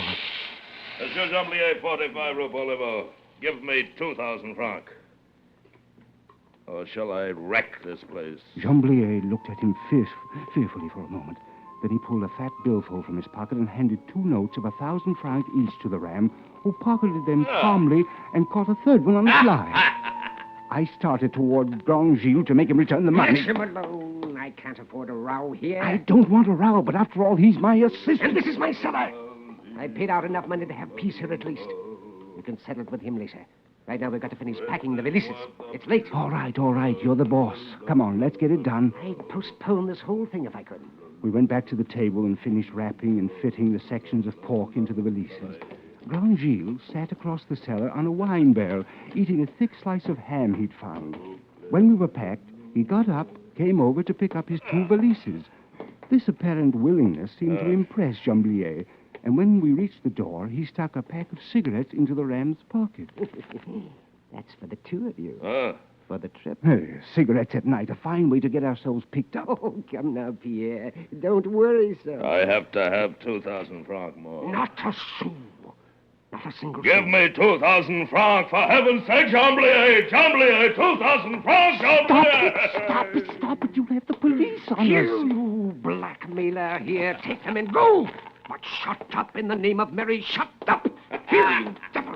Open the door. Let's get out of here. I'll settle with you later, my fine friend. Jamblier! Jamblier, I now have to have another 2,000! Quiet. I tell you, stop it.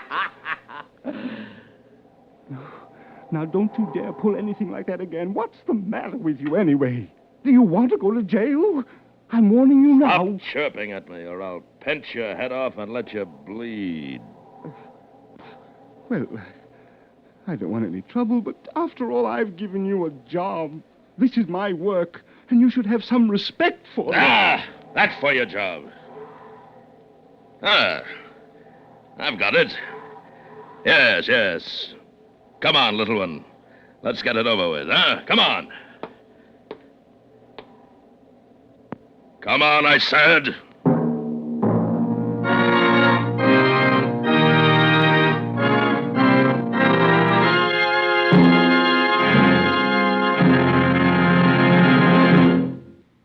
It's the obligation of all of us to participate in the effort being expended to protect democracy. Our national security and the current United Nations police action in Korea demands that the size of our armed forces be increased. If you're between the ages of 17 and 34, Support the United Nations police action by enlisting in the United States Army or Air Force. Men are vitally needed for important jobs in all departments of the Army and Air Force. Strength is needed in the Far East. To have strength requires manpower. Young men who are eligible for selective service have the vigor and imagination that are necessary for an effective Army and Air Force. Volunteer to serve your nation. Be a part of the Army and Air Force and take part on your own team of young men. See your local recruiting sergeant and volunteer to enlist today. Do it now. Yes, if you're between 13 to 34, enlist in the Army or Air Force now.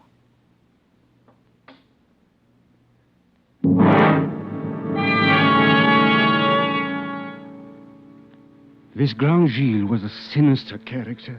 He'd blackmail Jamblier out of 5,000 francs and then threaten me with I don't quite know what. Still, there was nothing to do but follow him.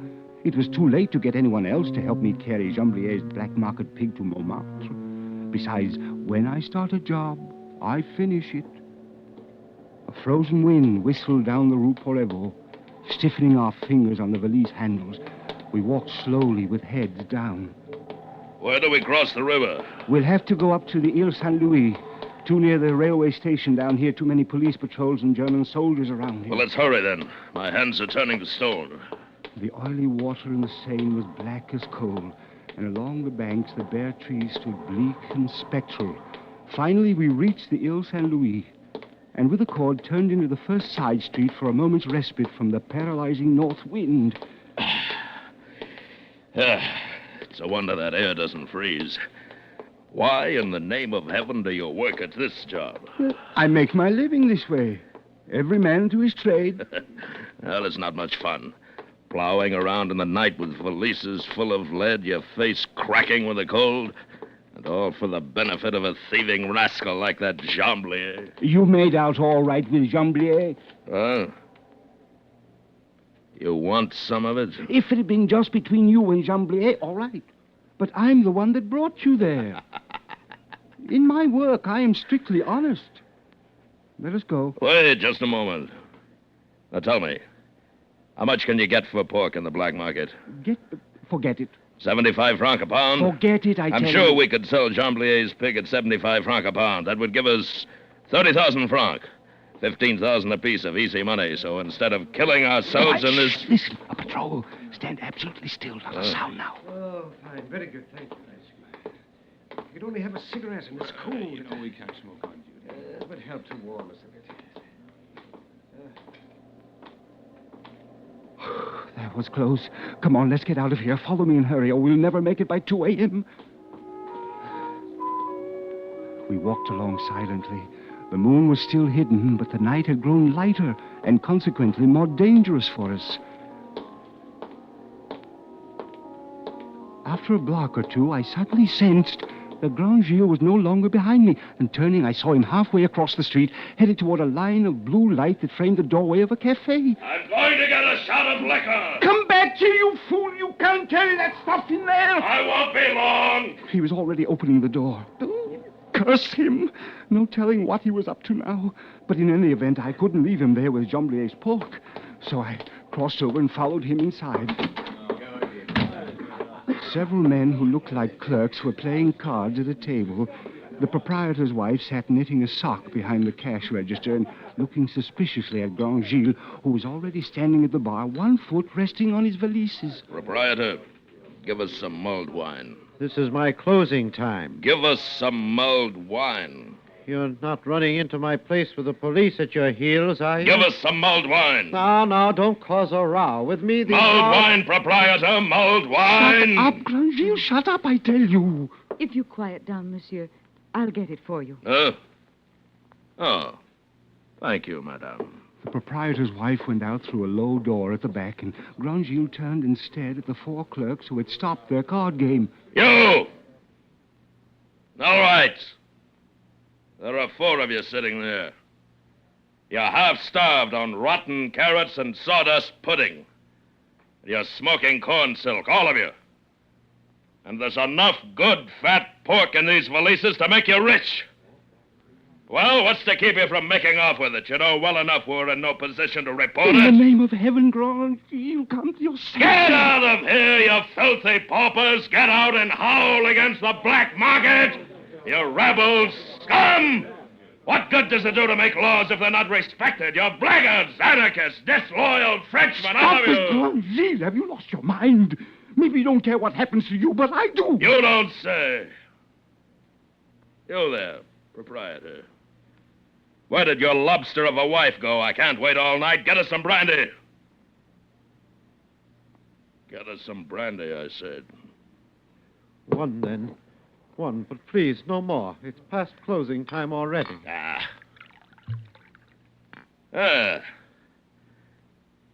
Here's to you, little Pierre. You who are as timid as a girl, but whose charm I cannot resist. Your valises full of pork that these cowards refuse to take, I will carry as far as Le Havre on foot, on my knees, for you. Here is your mulled wine, monsieur. Oh, but you have... Give it to me, madame. Give me your pitcher of mulled wine, huh? She approached him with hesitation and placed the pitcher on the bar. Thank you. The ram reached out, seized it with both hands, and heaved it with all his strength against the wall shelf, where it was shattered on the belly of a full barker. The unhappy couple dared not even turn their heads to ascertain the damage. Excellent, excellent. Yes. And now my valises. Come, little Pierre. I wish never to see these wretched people again. Baboons, I ignore you. I erase you from my memory forever.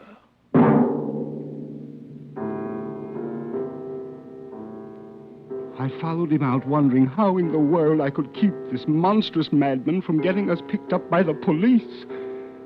The moon had come out now, and the center of the street looked like an arrow of brightness, while the shadows along the sidewalk offered dangerous possibilities of surprise.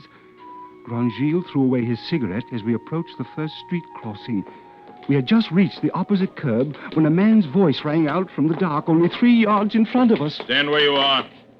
No tricks now. What are you carrying in those valises? Before taking that tone, you'd do well to identify yourself. It's the police. You saw me well enough. The police? Well, I'm certainly glad we ran into you. I've been looking for somebody to show us how to get to the Rue Sévigné. You're going away from it, and I think... You don't tell me. Did you hear that? The Rue Sévigné is behind us. Well, then we'll just have to turn back. Later, perhaps.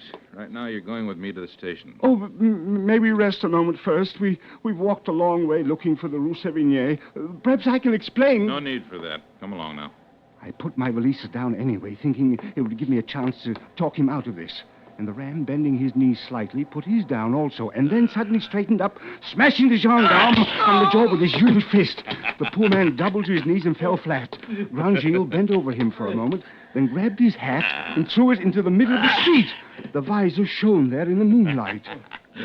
Well, let's go. That was smart. As soon as he comes to, he'll grab his whistle. In 5 minutes, all the police in the arrondissement will be after us. That would surprise me. I have his whistle in my pocket. Air raid alert. Now what will we do? We don't dare go into a shelter with this meat. I live only 2 blocks from here. Come on. In spite of carrying 100 pounds apiece of that cursed pig, we ran all the way. But at last, with bursting lungs, we made it. I stopped a moment inside the door to catch my breath before climbing to the top floor where he said he lived. The ram went on ahead, and his door was open when I finally arrived. Come in, come in. I'll have a fire going in the stove in a moment. It was a large, comfortable studio. I set my valises down near the door and stood there until Granville drew a blackout curtain over the window and turned on the light. There were several easels in the room, and on a table near the window were spread out a number of drawings and paintings. Surprised? You're a painter? Yes, I'm a painter. You did all those? I sell most of them around Montmartre. But since the German occupation, amusingly enough, not always for money, I barter. Only last week, for example, I sold a woman wearing nothing but high-heeled shoes and an opera hat. And do you know what I got? A ham. Ah, but here's one I've been commissioned for that'll bring 100,000 francs. Do you like it? No. Because it's the portrait of a Nazi? Perhaps. And because it's no good. You're still angry with me, aren't you? I don't know what to think of you. Think what you like, then. I'm going to eat something. The stove had commenced to glow, so I sat down in a big easy chair next to it and soon became drowsy in its pleasant warmth. And then a bell started ringing somewhere and woke me out of a sound sleep. Ron speaking. Ah, Susie. I'm sorry I couldn't make it. No, Pierre Martin and I... What? No, you don't know him. Pierre Martin is a little gutter rat who works in the black market. Yes. He gave me a job, the poor idiot. Oh, I had great fun. Wore dirty clothes, played the role of a tough, a Satanist, a thief. Oh, it was very amusing, I assure you. What? So that's it. Oh, no. Slumming. He was slumming. I must tell you all about mocking it. It will me. amuse you. Making fun of my work. Wonderful. Laughing to himself all the time. I'll show him. Pierre, such temper, little one. Oh, now, don't be angry. You dog! And I thought you were hard up. I wanted to help you. And you, the gentleman, treating himself to a taste of what I suppose you call the underworld. Like a stinking tourist. Is there a reward out for you, Pierre? It's stealing, that's what it is. You should have left the work to a man who needed it. You have no honor, no respect for work. You're a filthy rat. Oh, but I have. Come over here. Look, I drew a portrait of you while you slept. Perhaps you will like this picture. I don't even want to look at it. What do you think I am? Me, I earn my keep. I work hard. You and your Nazi 100,000 franc commissions, you've done everything to make trouble for me. My work is amusing, eh? Well, I'll show you what I think of you! Here, what are you up to? I ran across the room to the easel that held the portrait of the Nazi, plunged my knife into it as a top, and ripped down. No! I was about to slash it across the middle when Granger's huge body smashed into me, and we fell heavily to the floor. He had me by the throat.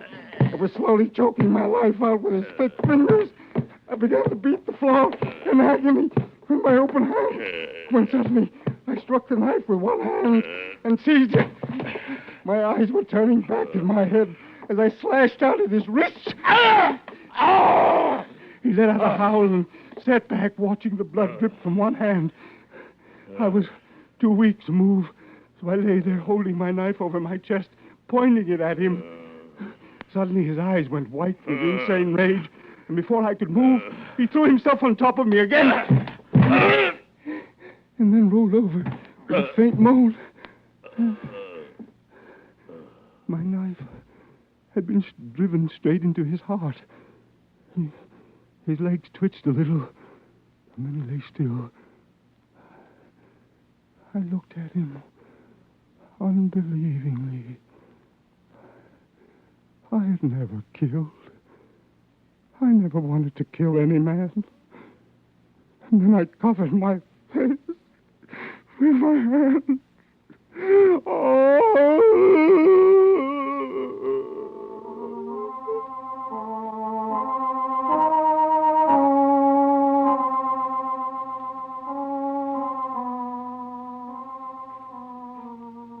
2 hours later, faint with exhaustion, I had delivered all 4 valises to the butcher shop in Montmartre. All right, I've waited. It's all there. Of course it is. I'm a man of honor, monsieur. I can see that. You made it on time, too. But didn't you have an assistant? I understood from Chambly... It seems that my assistant, monsieur, did not really need the work. I was forced to dismiss him. Well, anyway, you made it. Oh, yes, I always finish any job I start, monsieur.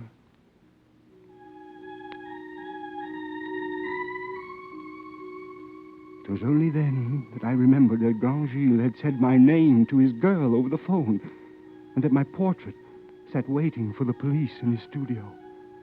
I put the 5,000 francs which I had taken from his body into an envelope and addressed it to Jamblier. I dropped it in the mailbox and walked slowly down to the big market of Les Halles. It was almost dawn when I reached it, and the heavily loaded pushcarts were stacked up in the side streets, smelling of green vegetables and berries. The gutters were slippery with garbage, and a lonely woman in pink satin pumps was staggering wearily through the filth at the end of an all-night souse. I sat down on a curb and watched her and said to myself, we none of us do what we wish to do. Believe me.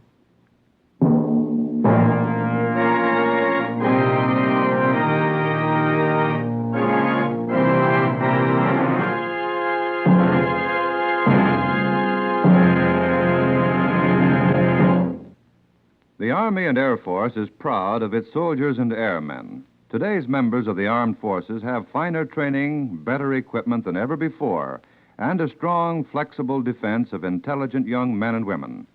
We in America can maintain this effectiveness only by building strength and remaining strong.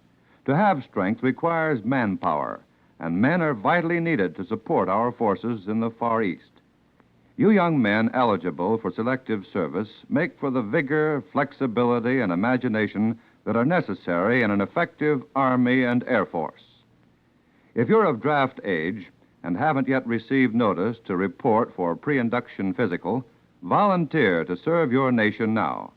Be a part of the Army and Air Force. Stop in at your nearest Army and Air Force recruiting station today and get the details. Volunteer your services now while you can still choose. Don't delay. Enlist today.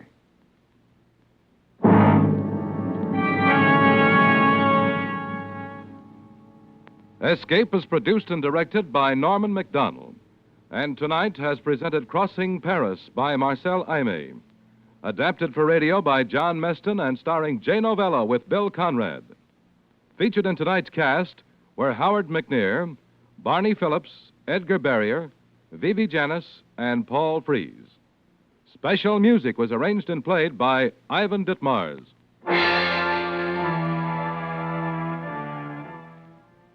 Starting next Thursday night over most of these same stations, radio's outstanding theater of thrills, Suspense, will return to the air.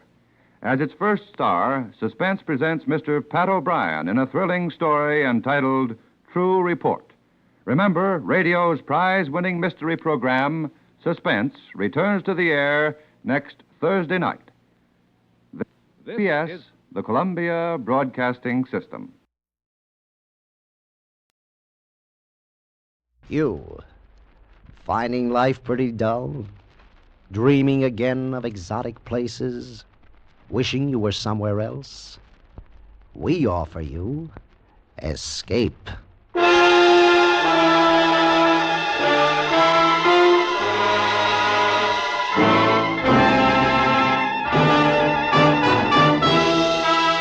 Escape, designed to free you from the four walls of today for a half hour of high adventure. Escape with us now to a train rushing through a European night and a beautiful woman who demands your help, as Anthony Ellis tells it in his exciting story, Roulette.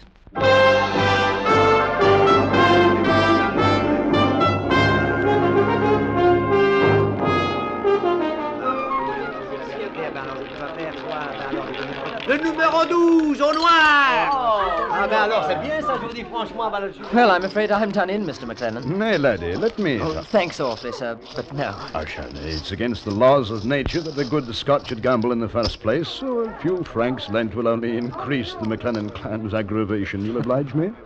Very decent of you, Mr. McLennan, but I really couldn't. Will you be leaving Monte Carlo? Yes, Paris for 2 or 3 days, then the holiday's over. Oh, you have the fare? Oh, yes, thanks. Good. I expect to go to Paris myself in a couple of days. If you're still there, I wish you'd give me a ring. George Sank. Oh, I shall. Well, good luck at the wheel. Roulette. The game for idiots, except I cannot lose. Good luck to you, Richard.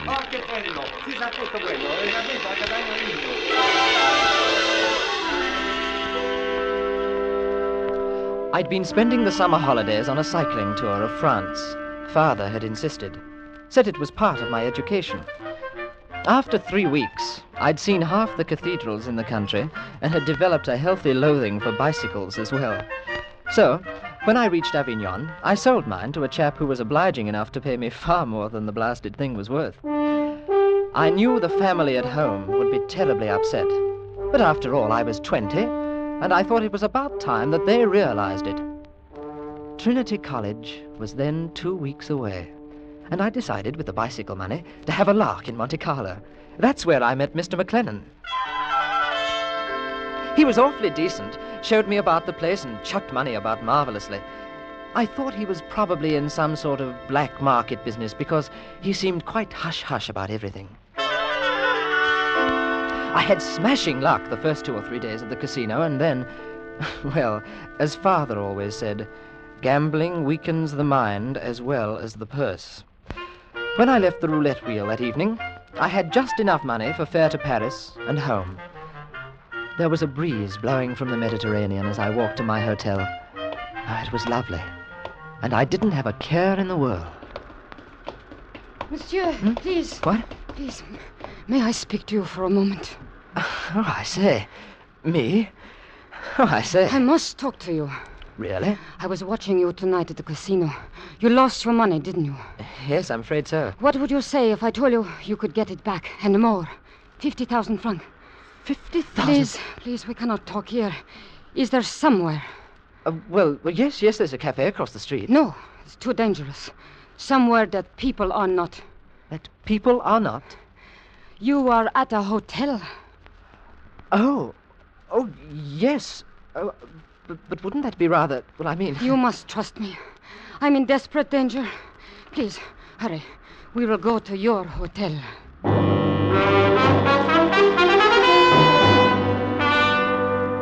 It was a devilish awkward situation. I mean, taking a girl to one's hotel room, it simply isn't done. And I hated to think what Father would say. On the other hand, one couldn't let a lady down, especially her. Oh, she was beautiful. She was the most beautiful woman I'd ever seen. And she was very frightened. I will have a drop of brandy, if you don't mind. Oh, no, not at all. Would you like to take your coat off? In a little while. I'm cold. Well, you'll feel better in no time. Here we are. Thank you. I say, that's quite good. It always chokes me to do that. You're being very kind, Mr. Oh, I'm frightfully sorry. My name is Richard Ferris. I am Tina Vallon. What a charming name. I mean, it goes, rather. It is not my true name. Oh? Mr. Ferris, I do not wish to sound melodramatic, but I need help so terribly. Oh, I'm awfully sorry. Really, I am. If there's anything but there is. I must go to Ankara. Turkey? It is of the utmost importance. And there are men who will stop at nothing to prevent me. But why? I mean... I cannot tell you.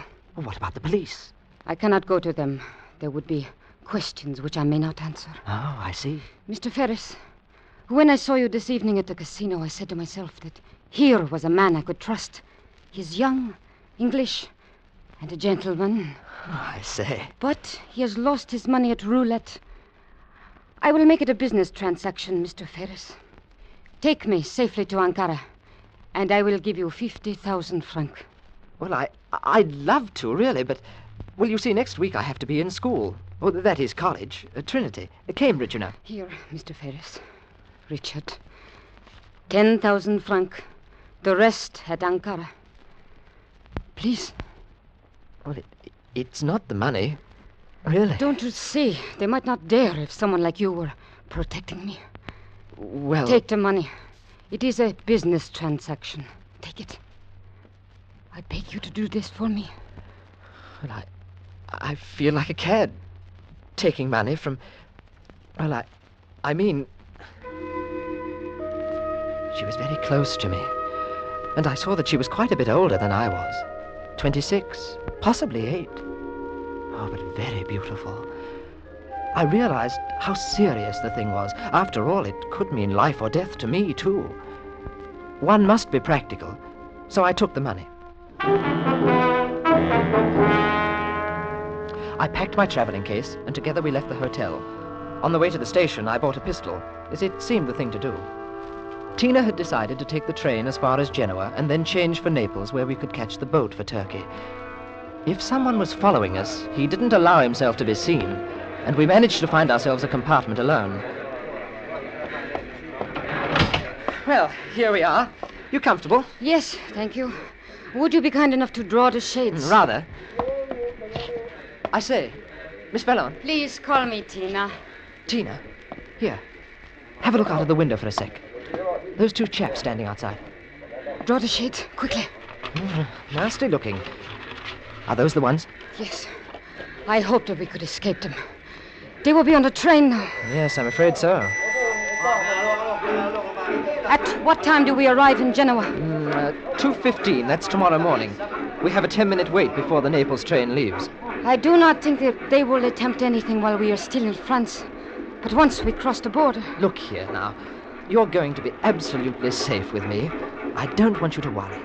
I may look young, but I've had a great deal of experience. That is, well, I play rugby at school, and, well, I can manage things perfectly. I'm sure you can, Richard. That is why I wanted you to help me.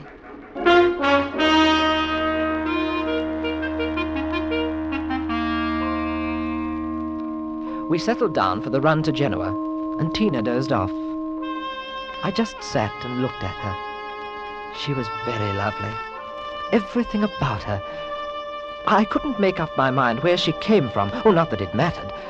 But I wondered for a moment if Father would have approved. After all, she wasn't English.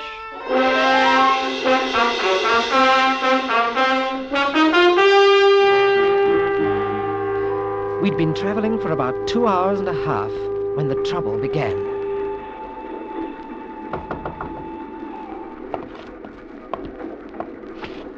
Yes? Mr. Ferris? Here? Who is it? May I have a word with you, please? I should say not. It would be advisable. Now hop it, or I'll ring for the conductor. Richard. Shh. This is not your concern, Mr. Ferris. We have no desire to harm you. Oh, I'll bet you haven't. Just tell the lady that it is a long way to Ankara. Have they gone? Yes, I think so. They will try again. Look, it really isn't any of my business, I suppose, but, well, what is it you've done? Why should they want to kill you? Let us say that I know something that is very important. But you're so... Well, I mean... Well, how did you ever get into a muddle like this? For love, Richard. Oh. Of my country. I think that a man would be very fortunate if you ever loved him enough to have a look like that in your eyes. Perhaps someday I shall look at a man like that. You're sweet, Richard. Now I want you to have some rest. If anything happens, I'll wake you. Oh, I say I couldn't. Why, they may try. I don't think so. But if they do, I have this. I say, you're not afraid of anything, are you? Well, night-night. Wake me up when we get to Genoa.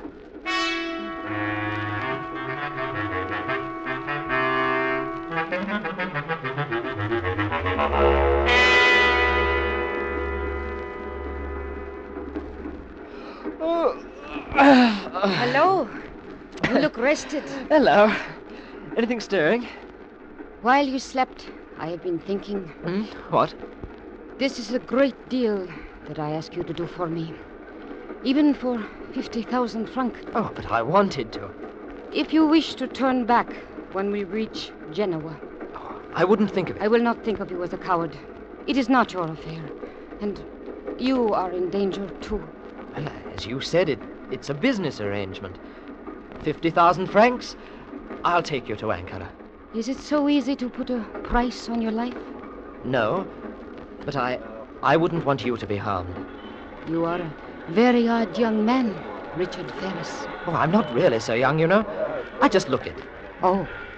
Hello, we're in. Come along. We've got to get that Naples train. Now stay close behind me. Su bagaglio, signore. No, thank you. Can you see them? No.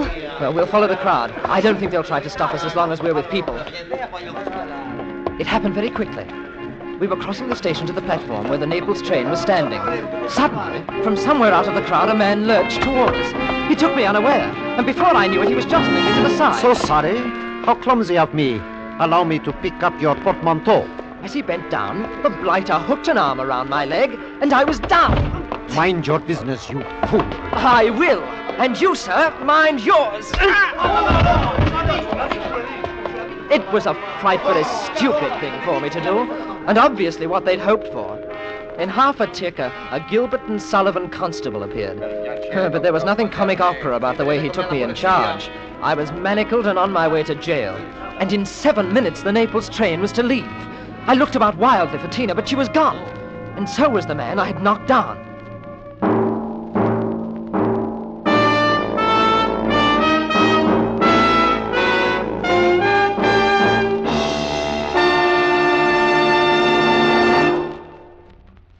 CBS wishes to remind you that 2 of its top comedy shows have returned for another great season. The Sunday night Amos and Andy and Red Skelton shows. Both programs are heard on most of these same CBS stations. Be listening tonight and every Sunday night this season for Red Skelton and Amos and Andy at CBS, the Star's Address. And now we return you to Escape.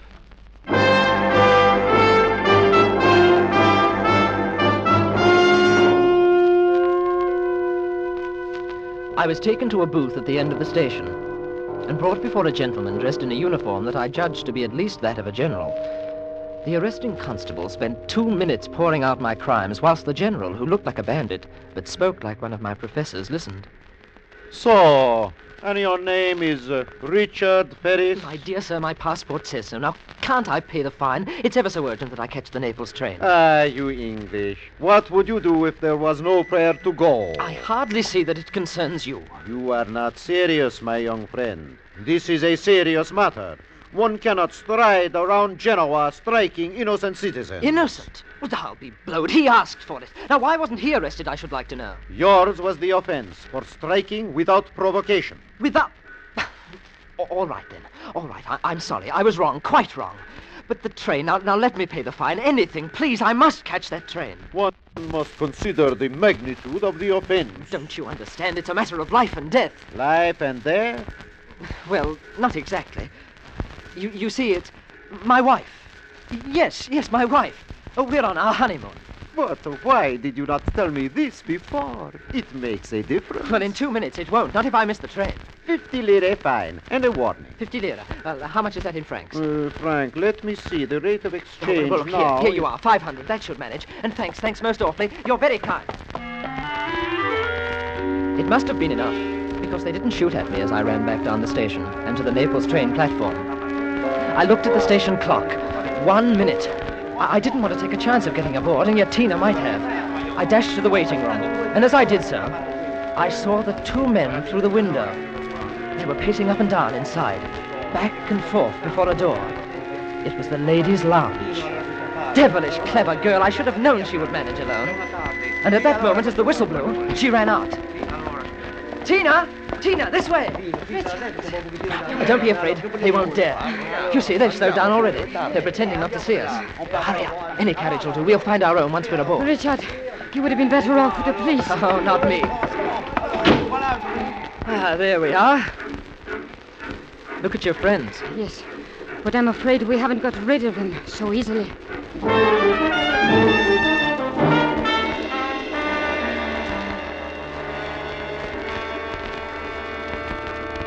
Then, how did you manage to get away from the police? Oh, it was simple. I said we were on our honeymoon. Oh.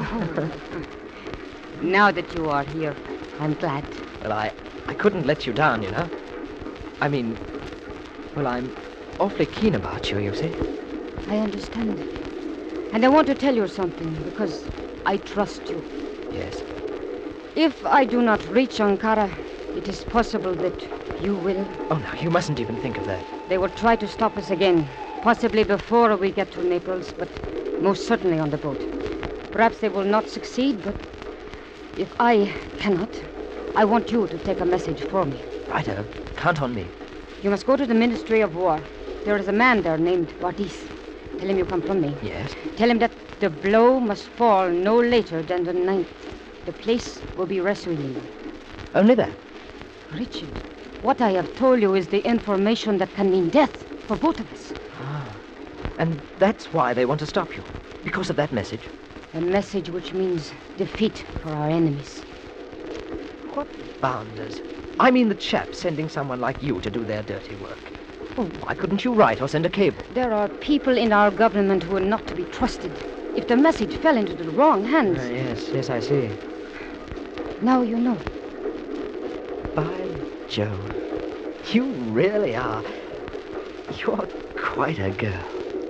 And you, Richard, are quite a man.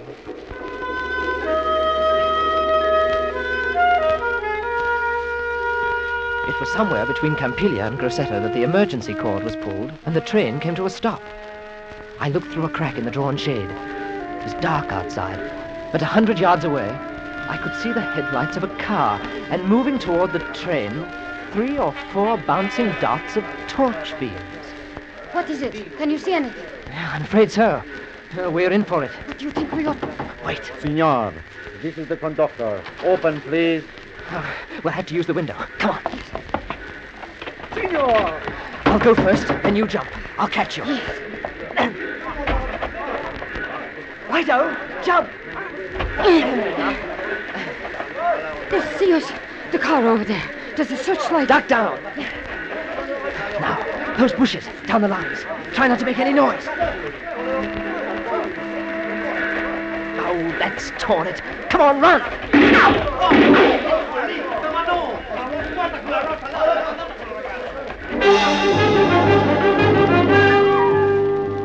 As we ran, I heard a voice shouting for us to stop, and another telling them not to shoot. Now, that was strange, and I wondered why they wanted us alive. We kept going until we found a dirt road about a quarter of a mile away. It was very dark, but through some trees I saw a glimmer of light that looked like a house. We stumbled across a field to it. It is going to be difficult. They must know the country. Well, if I can rouse someone at that farm, I'll get our bearings. Is it wise? There's no other way. You might find a car there. Wait a moment. What's the matter? I thought I heard... There, you see, coming up the road. Like hounds and hares, eh? Well, they can't drive across the fields. Come on. Would it be wiser if we parted? One of us would have a chance to get through. Not yet. Oh, blast. They must have seen us. Are you all right? Yes. Oh, if we could just get a car. Look. Behind us, torches. 3, 4, 5. Possibly one stay behind in the car. Your friends have got quite an army.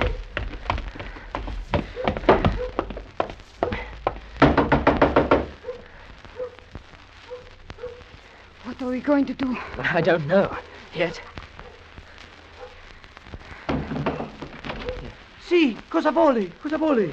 We need help. Have you got a car? Lo capisco, signore, no? Oh, these foreigners. Look, do you see this? A gun. Bang, bang.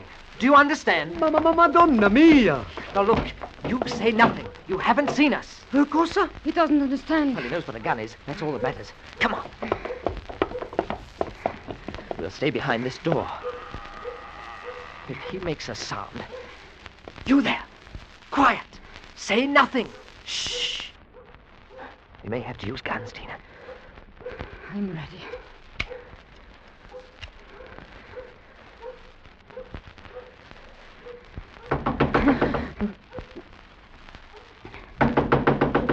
Oh, the idiot. Why doesn't he open it? Open! Open! Yes, that's right.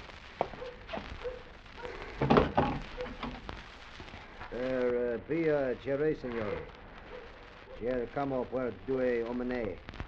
Ha visto qualche persona? 2 persone? No, non se ne stanno qui, no. Una signora, Un signore inglese. No, nessuno. Non aspiri. Potrà avere sua permissione di cercare? Ma me l'ha dato, non sono nessuno, signore. Forza Sonola. Vuole cercare? Sicuro, sì. Grazie, buonanotte. E buonanotte, signore, buonanotte. Oh, good chap. Thanks. Here you are. I hope we didn't inconvenience you. Ma cosa fa? Andate via, per piacere. Tina, have a look through the curtains, will you? I can see two. No, three of them. Moving on. Now, the others may have gone to the back. Signor. Sì. Do you own a car? Ma cosa? Non capisco, I knew I should signore. have swatted my Latin. A car. Do you follow? No, signore, no, non capisco. They've gone. I can't see them now. Well, we better make a run for it. If we can reach their car before they do, we might have a chance. I say, blow out the lamp before I open the door, will you? We mustn't attract any attention here. Yeah, that's it. Well, off we go. Now remember, no sound, signor. Bang, bang, if you do. Molto bene, signore. Sì. You ready? Sì. Yes. Right. It was as easy as pie. They must have believed the old boy's story, because as Tina and I doubled back across the meadow, we saw a couple of torches bobbing about near the barn. A question now seemed to be, did they have a man guarding the car? We came to the road and stopped. There, I see one. Watch. You can make out the cigarette. He's leaning against the mudguard. Yes. Oh, stay here, Tina.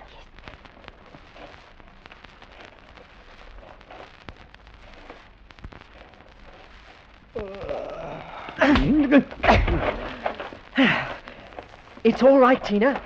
Put him to sleep. Hop in. Yes. Put up your hands, laddie boy, and you too, miss. We want to have a little talk with you both. The searchlight had been switched on and was blinding me, but I could hear well enough, and I knew that voice. It was Mr. McLennan, my friend in Monte Carlo. Mr. McLennan. Well, now I understood why they'd let us escape from the farmhouse so easily. You haven't been in the business as long as I have, Richard. I knew the old man was lying about not seeing you, and I expected you tried to get her motor. You did. Well, what do you intend to do? Ask the young lady. She knows. Oh, it's going to be that, eh? You should have known better. But I'm sorry you got yourself concerned in the matter. I rather liked you. Look here. I've got some money. Why not let her go? You can hold me. Oh, you are a very young man, aren't you? We're not interested in you, Richard. It's the girl we're after. I suppose she's told you, though. Told me? Of course she has. Oh, what a scoundrel you are. A renegade Englishman. What difference does it make to you whose side you're on? You're being paid. Well, we'll pay you, too. Man, you don't understand. It matters a great deal whose side I'm on. She told you to take a message to the man in the Ministry of War if she didn't get through. No. What's his name? This is absolute tommy rot. Oh, what a porridge head. Ask your friend where she comes from. It doesn't make the slightest difference. No? Then let me tell you. She's Romanian, Maria Olescu. We've been after her for 3 years. You're the one who's working for the wrong side. Poor chap you bashed on the head is a Turkish military agent. So are the men on the train. You expect me to believe that? I don't care whether you do or not. But here, have a look at my card if you like. Alistair McLennan, military intelligence, British ward. Well? It's a fraud. Why do you think we didn't have the police stop you both in Genoa? We couldn't, because this thing you've got by the tail is too big. It mustn't get out. You know what war is, Richard. Do you expect me to answer that? If your message gets through, we may have one. Very soon. Our department thinks that this girl has the word for the assassination of someone in Turkey very high up. You have that message, too, haven't you? Haven't you? Tina? It's all true, Richard. Everything that he says. It's too late now, anyway. I'm sorry. But, Tina, you mean that all this time... What was the message? Well, I was supposed to contact a man named Bardiz and say that the blow must fall no later than the 9th. The place will be Resolin. Ah. He did not know, Mr. McLennan. Please, believe me. I told him that you were trying to prevent me from reaching Ankara. He didn't know. I'll take your word for it. But we'll have to hold him until after the 9th, just to be on the safe side. I say, Mr. McLennan. You must think I'm an awful fool. No, laddie boy. Just awfully young. Next time you'll know better than to help a beautiful woman in distress.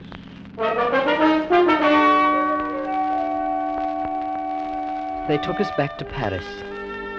And during the whole journey, Tina didn't speak a word, just looked out of the window. I thought of my family, of Trinity College, and England. But none of them seemed particularly important now. Only she seemed important. And I wondered what would become of her. And then, as they took Tina away, she turned to me and smiled. It was a smile that I'd seen only once before, when she spoke of love of her country. But this time, she was looking at me.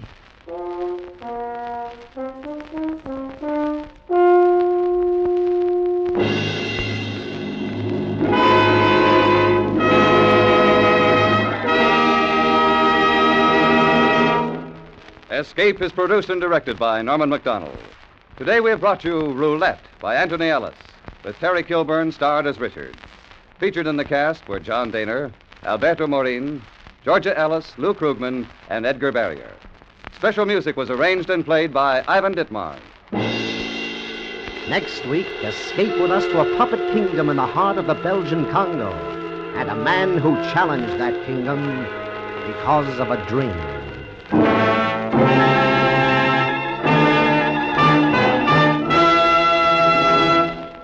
Edgar Bergen and Charlie McCarthy check in at CBS, the Star's address, tonight, bringing with them their very special guest, Jane Wyman. Stay tuned now for Make Believe Town, which follows immediately over most of these same stations. James Matthews speaking.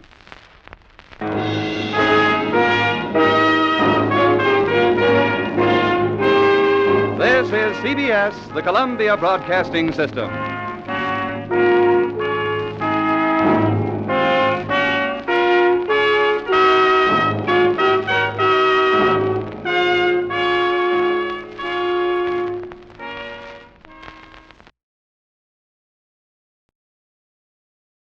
You, finding life rather dull, dreaming again of exotic places, wishing you were somewhere else, we offer you escape.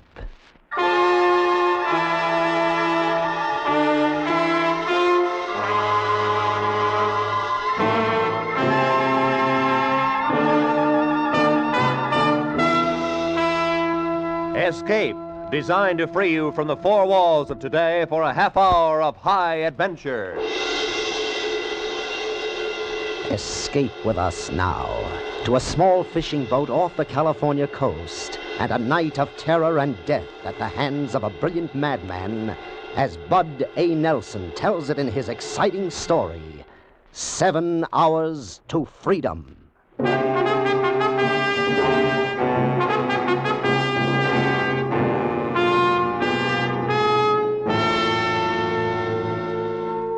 The Pacific Ocean off the coast of Southern California is usually thought of as calm and peaceful, where there's very little danger. But don't take the Pacific for granted, or you'll be writing your name in foam and throwing it into the wind. There can be trouble out there, all kinds of trouble. The winter months are the lean ones along the coast. Lou and I scrape the bottom of the barrel to make fuel and stores for my boat, the Merry Widow. Rigging for mackerel is fishing the hard way. You've seen the mackerel fleet sneak up on the coast. Those ghostly cities of lights offshore. Guys like Lou and myself trying to make a payload with lights and stinking chum. Mashed, marinated muck you toss overboard with your bare hands to attract the fish. We were anchored alone west of Point Doom Whistle Boy, about a mile out. It was dark except for the spot we flashed on the water and the flashing of headlights on Highway 101, where it dips down to the shore to get a run for Zuma Grade. There were mackerel around, and they were ready. Come on! baby. Up you come. And a boy, Lou. Keep him coming. I'll move the chum out into the light. Hiya. Come on, kids. Free chow. Good, juicy chovy paste. Come and get it. Oh, boy. They're hot. Payload. They're swarming into the spot. Hey, work the edges, Lou. Yeah. They're about ready for the net. Oh, look at them. 3 or 4 pounders. Show me a spot, boy. Lay it right in front of me. They're ready for the net. Current's offshore. Drag toward me. Right. He's into him. Oh, boy. They're hot and heavy. That net's alive. Now, fill her up. Dynamite. Green dynamite. Come on, kiddies. Come to pop.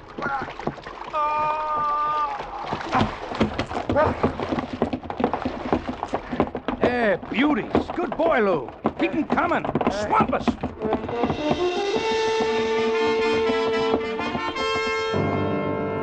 That's the way it works, if you hit it. You forget the smell, the scum, the numbness in your hands, the icy water in your boots. You forget you're heaving 30 to 50 pounds on the end of an 8-foot pole. And you see dollars pile up in the bin boards on your deck. You forget everything around you until they're gone. And you notice that there is a world around you.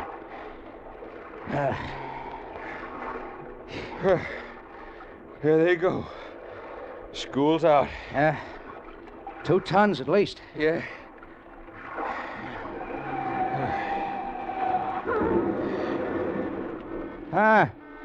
Looks like another wreck on Zuma Grade.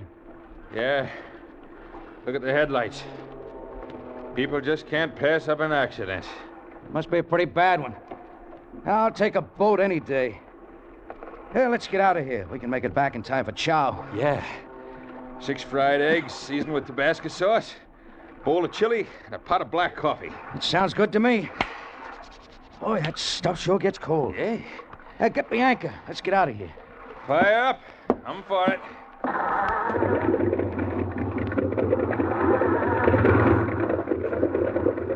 Okay. Run up on it. Dead ahead.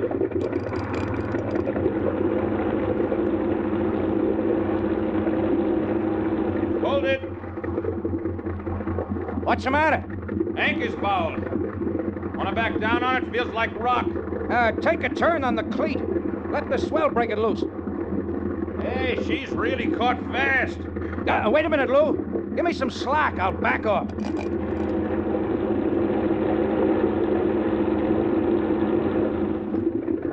What's wrong? I don't know. Come here. What's up? Look. Company. Yeah. What the devil are those guys doing out here in a little rowboat at this hour? They're either drunk or crazy. They're sport fishermen. But I don't see any tackle. Ahoy there! Wait! Please wait! Oh, they're in trouble. Look. Guy in the stern. Hunched over. Hey, get the boat hook, Lou. I'll rig a fender.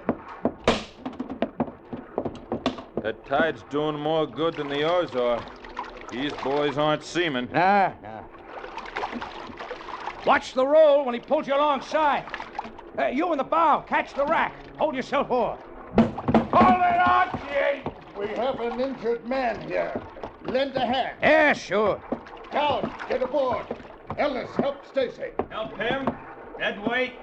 Give me a hand. Thank you. Now, my injured friend. You in a skiff. Yeah. Hand him to me. Yeah. Right here. Lift him as high as you can. Now, slip your hand out. Okay. There. I got him. Now, Lou, open the hatch to the cabin. Right.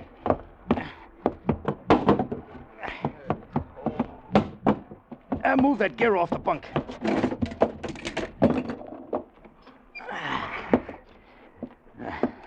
Unfortunate thing. Very unfortunate. Hand me the first aid kit. On the bulkhead behind you. Completely unnecessary.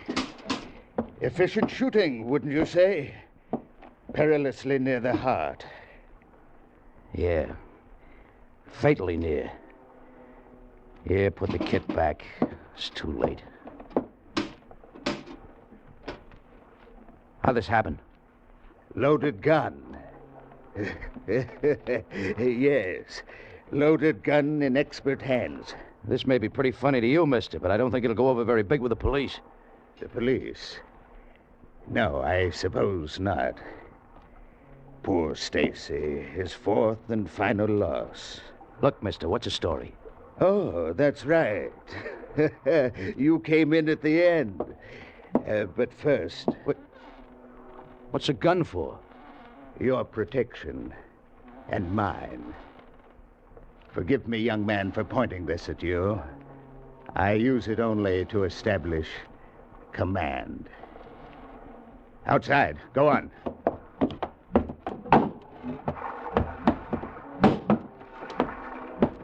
Burke, I'm getting pretty sick of your fancy yapping and no action. Yeah, mastermind. You got us into this. Now come up with a way out. My friends despise me, Captain. Look at them. Young Ellis. Shut up, Burke. I warned you. He's a coward, a thief, and a murderer who fancies himself equal to any known knife artist. You know I'll kill you, don't you, Burke? If it's the last thing I do, I'll cut that fat off of you. It will be the last thing you do, Ellis. And Dowd there. He killed 2 men, wasn't it, Dowd? 2 defenseless men. Feed on, you greasy slob. You're digging your grave with your tongue. And Stacy, poor dead Stacy. Keep talking, Burke. Keep flapping your big mouth while the law sets up another trap. Why don't we get rid of these 2 punks and get moving? Yeah, give me that gun, Burke. You ain't got the guts to do nothing. You're all talk. Give me that gun. Stay right where you are, Ellis. You too, Dowd. I supplied the intelligence that saw us this far, and I really don't need you anymore. Sit down. Both of you sit down right by that tank. Yeah, yellow, Burke. Plain dirty yellow. Make me sit down. Go on, Burke. Make me sit down. I don't want to have to fire this gun. Sound carries over water. Talk big, Burke, while you've got the gun. The only gun, Dowd. That highway is swarming with police cars now. They're saying dead or alive. The choice is up to you.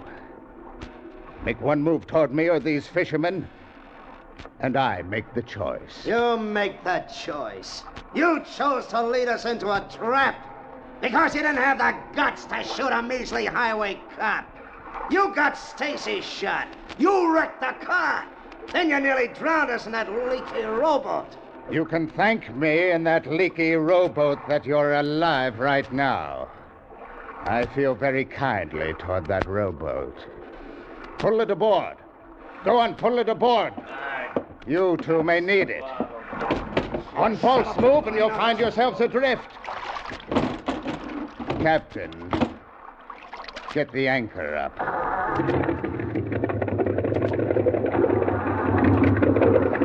Take in what slack we can get, Lou. The line parts and parts.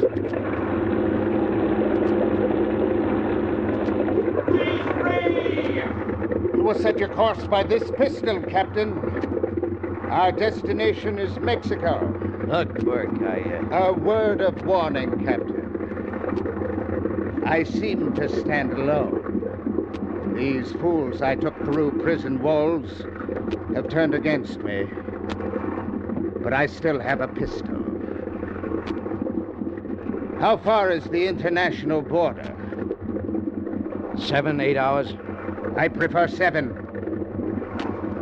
7 hours to freedom. My freedom. And 7 hours for us to consider your fate.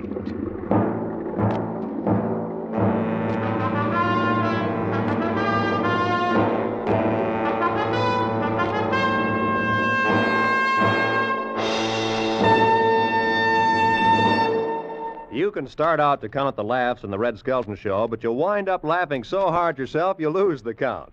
No question about it, Red Skelton is a very funny man with a very funny show. And this fall you hear Red Skelton every Sunday evening on CBS.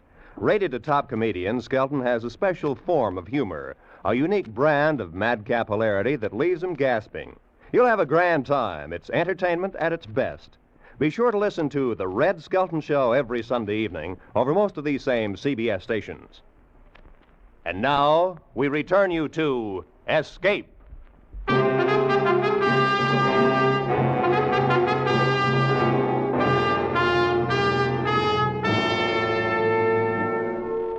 Dawn broke with the Los Angeles harbor light well on our stern. The Merry Widow's bow pointed at Mexican waters, and the pistol in Burke's fat hand setting the course. The morning was foggy. Other things were clear. Someone along Zuma Beach would find their rowboat missing. We had a dead man in the cabin, and the lives of Lou and I hung on the whim of a fat maniac. Our only hope was a radio. I switched the frequency to Coast Guard, tripped the mic to transmit, and hoped that someone would be listening.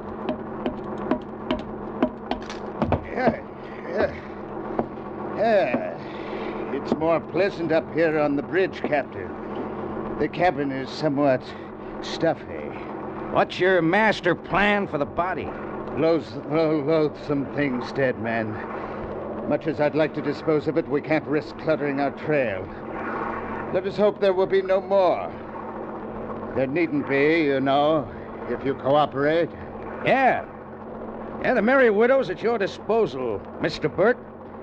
As long as you hold that gun on the crew, there's no choice but to take you to Mexico. We don't have too far to go. Just about due west of Long Beach, making 18 knots. You are unduly nervous, Captain. Is it the pistol? Look at our friends huddled together down there in the stern. Planning my assassination, and no doubt yours. You understand the situation, don't you? No. Then I'll tell you. This gun and I are your buffers, your guardians against the plotters back there. In exchange for this protection, you give me transportation. In a few hours, I will be a free man, and I shall go my way alone. Maybe. Radio. The radio. I underestimated you, Captain. Very clever. Well, I tried. I assume I've been broadcasting for some time. You have. Direct to United States Coast Guard. I bow to you. How stupid of me. And you. Up to this point, you have shown some intelligence. These heroics give me no choice. All right, go ahead and shoot. You'll pile into rocks before you hit San Diego. You'll never see Mexico. Lou's no pilot, and none of you are. You're right. You are still useful. Resume your course. Look, Burke, you're supposed to be the brains of the outfit. If you're even half smart, you'll get in that skiff and head for shore. You better not be on this boat when the Coast Guard catches up with us. If you are a religious man, Captain, I would suggest that you pray they don't catch up with us. Look, mister, my advice to you is to launch that skiff and hit for the beach. You're a fool, Captain. Until your little stratagem shows tangible results, I wait. And you live. Resume your course.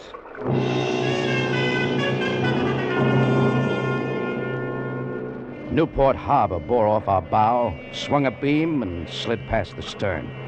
With it went my hopes of help from the Coast Guard out of Newport. No more stations now until San Diego. At the foot of San Clemente's red tile roofs, I saw a Santa Fe streamliner rushing north towards Los Angeles. I wished I was on it and headed in the same direction. How far are we from the border, Captain? 5, 6 hours. Good. If the Coast Guard heard your radio, they don't seem to be rushing to your rescue. Take another look, Burke. Dead ahead and bearing down. Hold your course. Don't try to attract them or you die right where you stand. You, Lou! Yeah? Stay where you are. Hold your course, Captain. Mister, that's a Coast Guard picket boat. They got guns. Ellis, down. Stand up and wave. Make it look friendly. Don't overdo it. You, Captain, wave too. Wave, wave.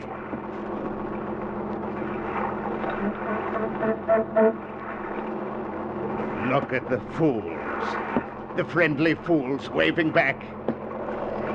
We're just friendly fishermen. They didn't even cut their speed.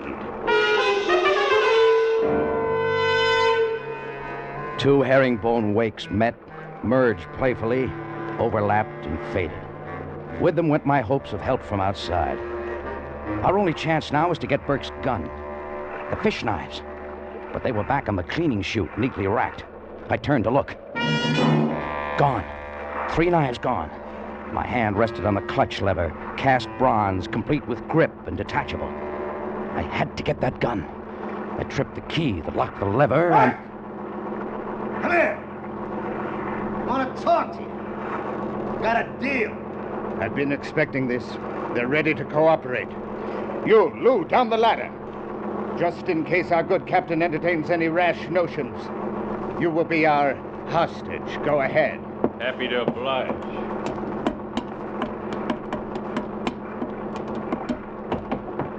Step right back to the little group, Lou. This conference may be of interest. I watched helplessly while Lou led the way aft where 2 criminals sat, backs to the bait tank. They rose as Burke lurched toward them against every roll and pitch of the boat. Ellis suddenly stepped between Lou and Burke.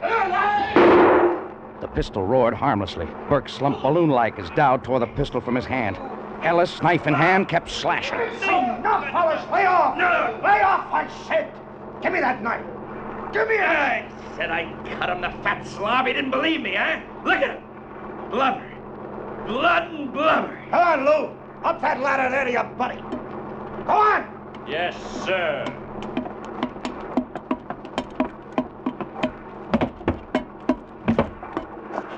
Sit down there and stay put. You, Buster, keep this thing moving. Which way? Like Burke said, Mexico. As long as we come this far, we go all the way.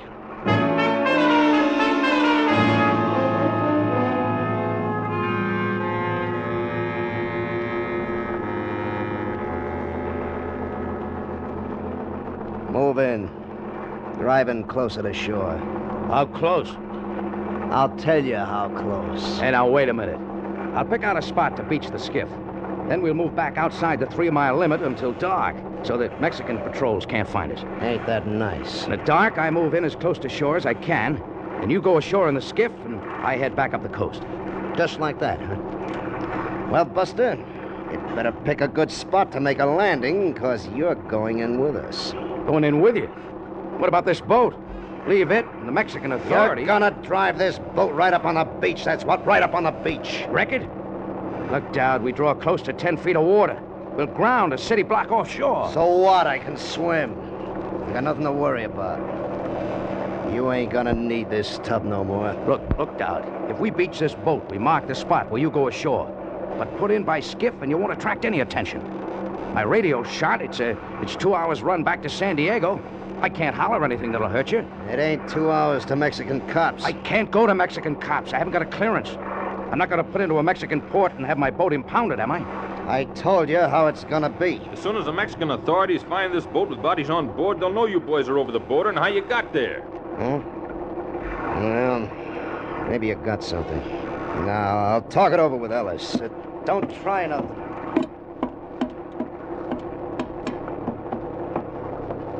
Lou? Yeah?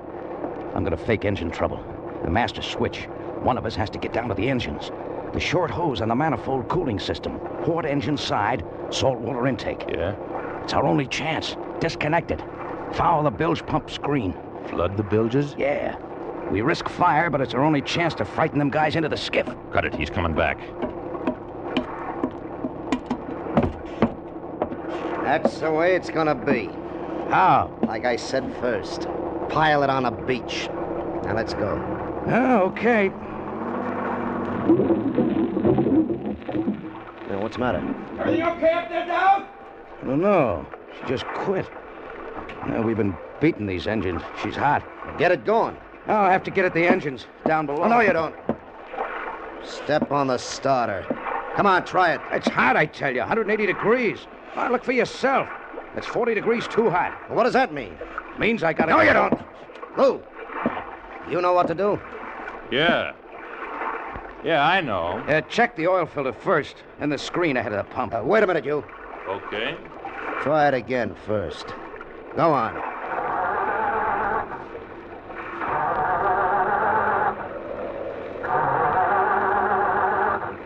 It's no use. The trouble's down the engine room. Go on, Lou. Hey, Ellis. Yep. Go down in the hole with this guy. Keep an eye on him. Okay, sure.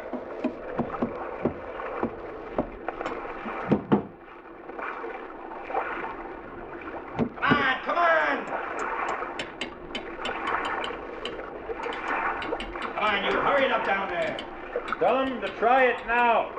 I found the trouble. Tell him it's fixed. Hey, try it now, he says.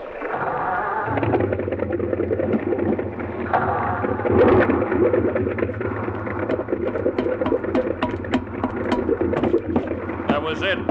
Piece of kelp in the screen. Plenty of water now. Plenty. Good. Get going.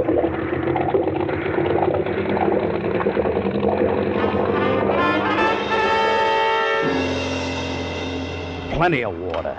All the salt water that should be flowing through the water jackets of 2 big exhaust pipes pouring into the bilges, and 2 red-hot manifolds absorbing all the heat of the 2 big engines. I took a sight on the hull.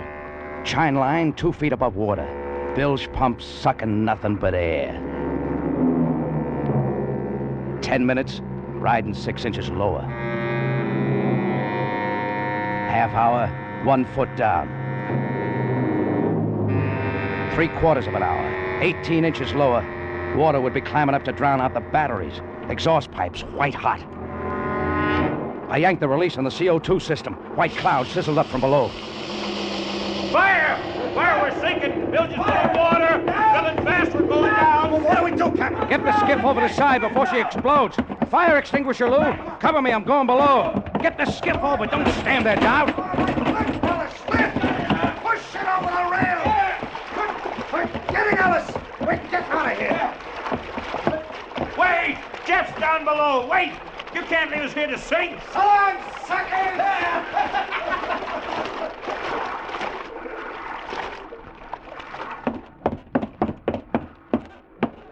You all right down there, Jeff? Rat's left us. I'll be right up. Whew. We nearly overdid it. The wood was smoldering. You're telling me. Battery's wet? Inch to go. Oh. Boy, that manifold was hot. Nearly didn't make it. Look at our friends beat water. Yeah, this proves the story about rats and sinking ships. Yeah, come on, Lou. Up on the bridge.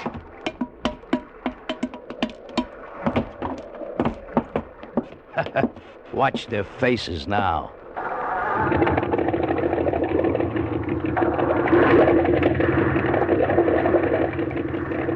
Hey, did you drop the bilge pump back in the well? No, we need that water in the bilges.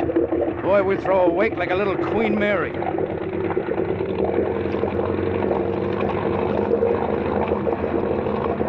Turning up 2,800. Still a little hot. I'm on 3,000. Look behind us. We're throwing a wake like a destroyer. Come on, baby. You big, big bird. 3,000. Churn. Come on, around. That's a nice, tight circle. Wrap. What are you going to do? Crash him? Nah. Gonna lasso him with our wake. We let chop hits their skiff from 4 sides. You think they're in a sou'easter? Look at Dowd. Trying to get a bead on us. He's... Hey, there they go. Capsized. That's just what I wanted. Yeah, but they're hanging onto the keel of the boat. All right, let them dig wood for about half an hour. Brother, that water's cold. You should know. Let's see if Dowd's still got a gun. I can't tell. Looks like he has. But he won't have for very long. His hands will get so numb you think they're sawed off. Set the bilge pump, Lou. We'll lighten ship while we wait. Oh, and on your way back, break out that bottle of Johnny Walker, huh? Might as well enjoy ourselves now that we got them guys where we want them.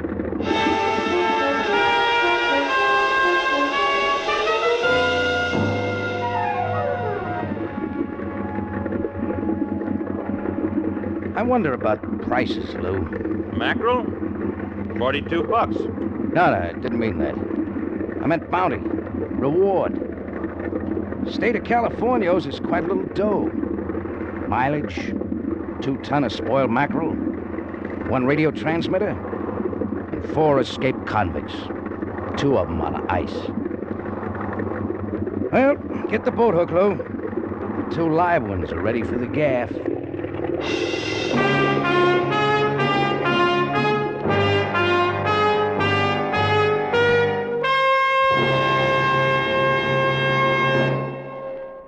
Escape is produced and directed by Norman MacDonald. Today we have brought you 7 Hours to Freedom by Bud A. Nelson, with Jack Moyle starred as Jeff. Featured in the cast were Stan Waxman, Jack Crucian, Barney Phillips, and Lou Krugman. The special music for Escape was arranged and played by Ivan Ditmars.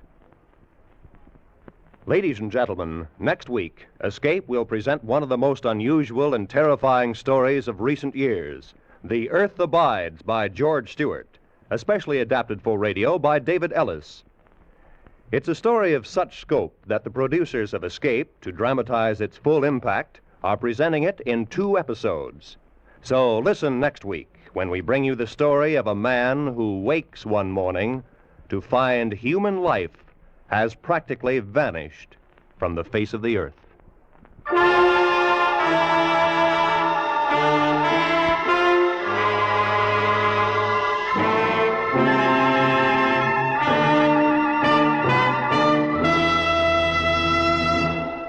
CBS's lovely red-headed Saturday night comedian, Lucille Ball, pays an extra visit to CBS, the Star's address, tonight. Lucille will be the special guest of Edgar Bergen and Charlie McCarthy. More famous guests, Mr. and Mrs. Ronald Coleman, will pay one of their hilarious calls on Jack Benny. And don't forget, it's later today that Frank Sinatra starts his new Sunday afternoon series on this network over most of these same stations. Now, stay tuned for Make Believe Town, which follows immediately on most of the CBS stations. Roy Rowan speaking.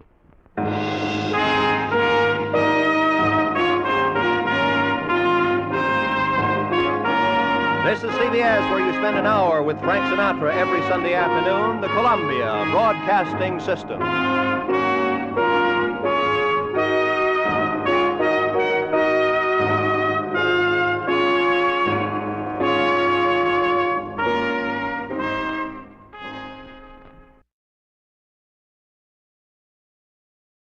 You, finding life rather dull, dreaming again of exotic places, wishing you were somewhere else? We offer you Escape.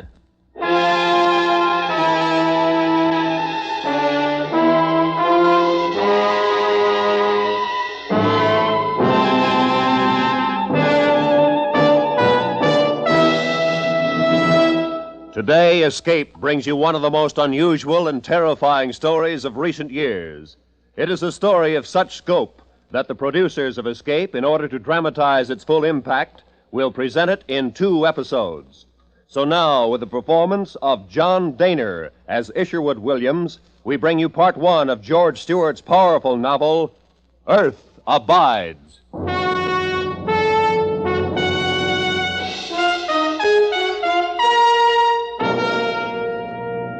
If a killing type of virus strain should suddenly arise by mutation, it could, because of the rapid transportation in which we indulge nowadays, be carried to the far corners of the earth and cause the death of millions of people.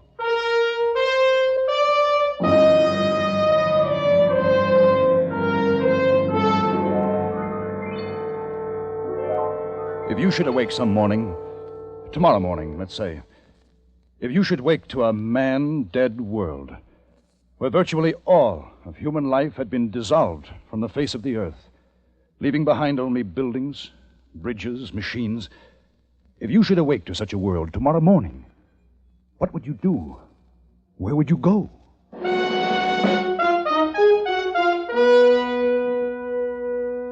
My name is Isherwood Williams. I was a student of ecology. I was in the Northern California wilderness gathering specimens of rock, plant, and animal life. I was alone, and had been for a month. Climbing up to a sharp ledge one day, I felt a sudden sharp pain in my extended right hand. I withdrew it under reflex and looked up, and there, a foot above my head, I saw him, a rattler, coiled, ready to strike again. Slowly, carefully, I lowered myself and began to suck the poison from the bite. I wrapped a handkerchief about my wrist, tourniquet style, and headed for my cabin. There, I broke open my snake bite outfit, cut a neat crisscross in my hand at the point of the wound, and applied the rubber suction pump. Then I lay down on my cot. I felt sick. Sick because of the poison. Sick because I was alone. I was weak. In a few moments, deep, warm blackness closed in about me. I don't know how long I was unconscious, but I was awakened by the door. Harry? Harry, look here. This one's still alive, I think. Hello. I'm glad you came. I'm sick. He's still alive, all right. Don't go near him. Come on, let's get out of here. No, wait. I'm sick. Come back. Why? Why did they leave me when they knew I was sick? What were they afraid of? I tried to stand, but my knees were like sponge rubber. But finally, I was able to stumble to my chest of drawers. And then I saw the hammer, my rock hammer, resting on the top of the chest. And it suddenly became the most important thing in the world to me. If I can lift this hammer, I told myself, I will live. I wrapped my fingers about its handle, and I lifted it slowly, then let it down. I breathed a sigh of relief. I would live.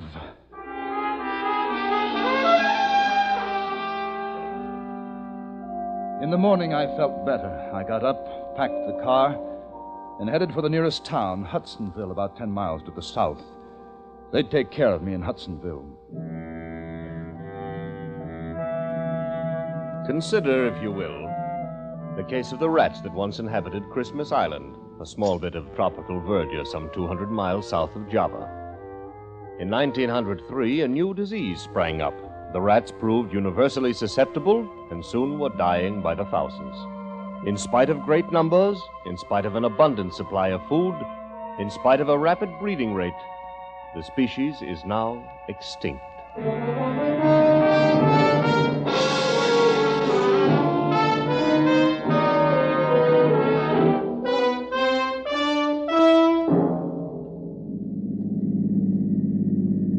Hudsonville. The familiar houses, stores, taverns, but no one on the streets. A hen scratched quietly in the dust. A lonely dog was howling somewhere. I got out of the car and walked into a little restaurant. The place was empty. Hey. Is anybody here? Hey!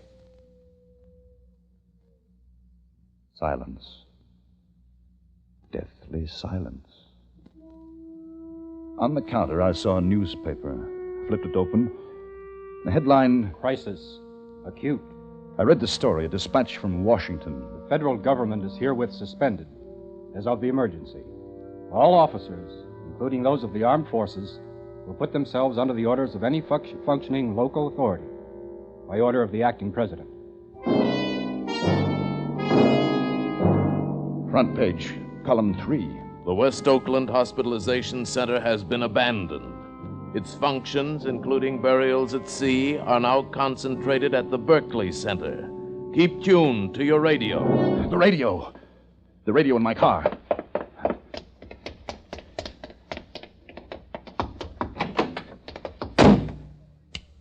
I turned the dial to the most powerful station in the vicinity. Static. Nothing but static. Desperately, I twisted it from one end of the band to the other, praying for a human voice, a bar of music, anything. There wasn't a single radio station still in operation. The horn. Someone will hear the horn.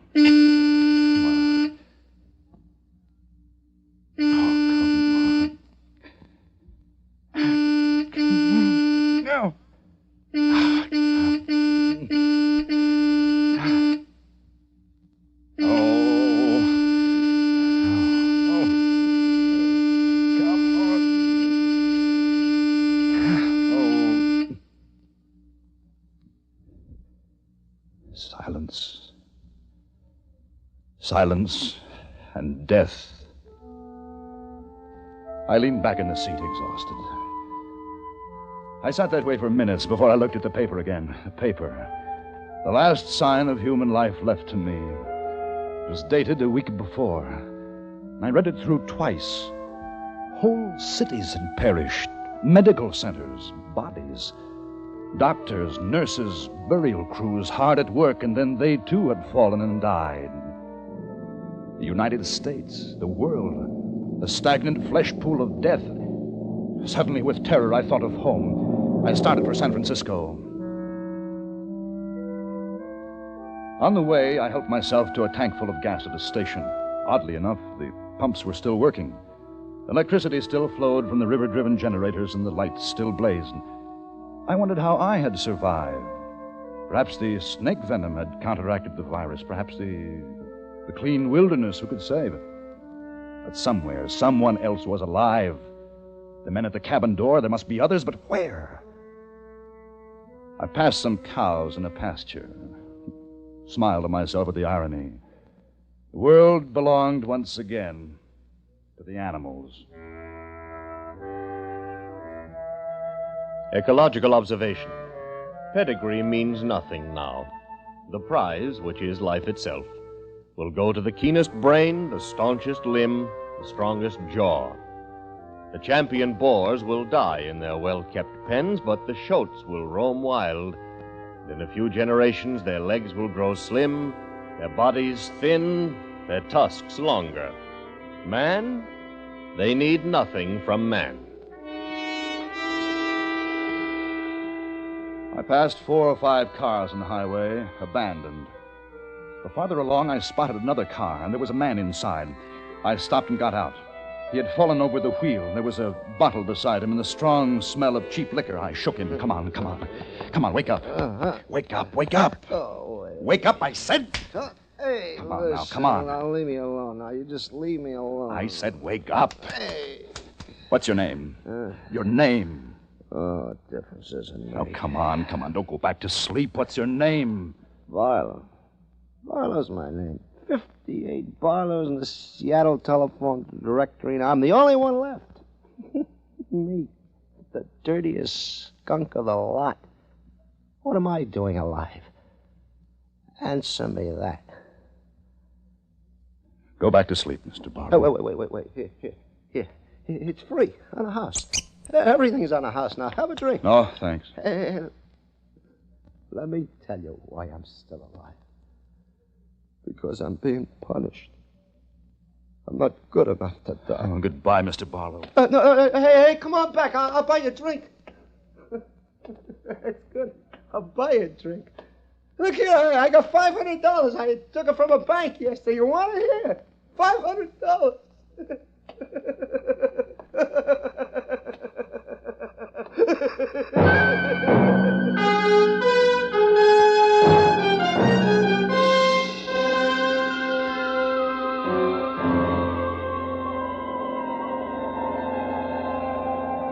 San Francisco. The mute, dead city of San Francisco. A naked forest of concrete with its empty streets, its ghosts of newspapers blowing across alleys. I crossed the Bay Bridge, stretched over the blank water. A single car, coupe, parked in an emergency recess, was its sole possessor now. The Bay Bridge. A final monument to the greatness that had been mankind.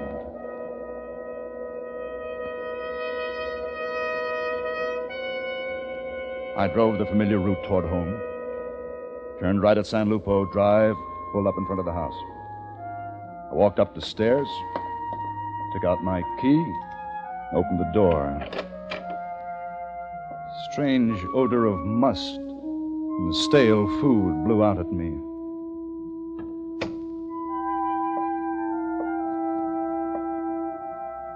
Mom?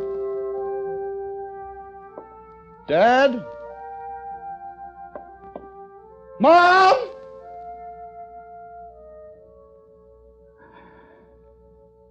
I fell into a chair and cried.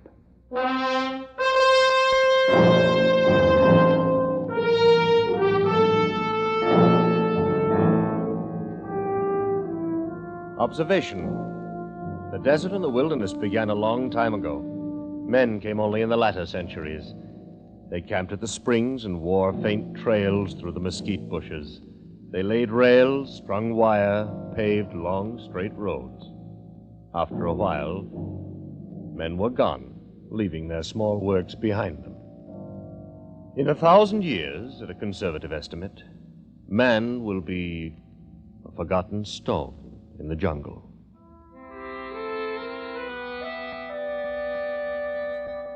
Where would I go?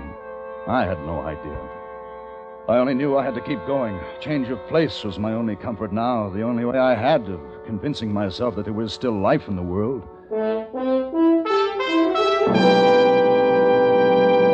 The snake bite began to hurt again, but it felt good, some small sign of living flesh. I left San Francisco and started across what had once been the United States, Route 66, through the giant Southwest. The towns, the empty, dead towns, the dust-blown, silent towns passed me by, one after another. Kingman, Flagstaff, Albuquerque, Oklahoma City. Just outside Guthrie, I saw a Negro tending his garden as if nothing had happened. He was afraid. He waved me on with a shotgun. In Tulsa, the sprinklers were still going in the park. I stopped. In Fayetteville, Arkansas, I heard music.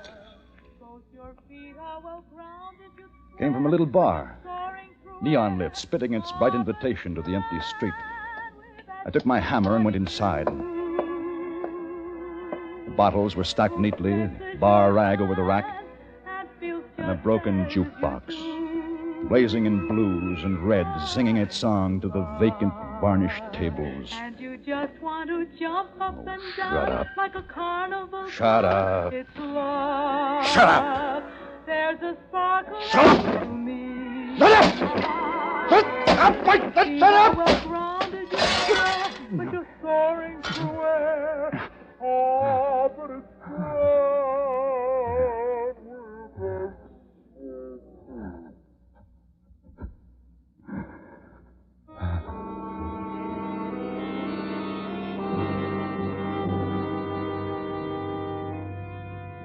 I slept in the best auto courts of the most luxurious hotels.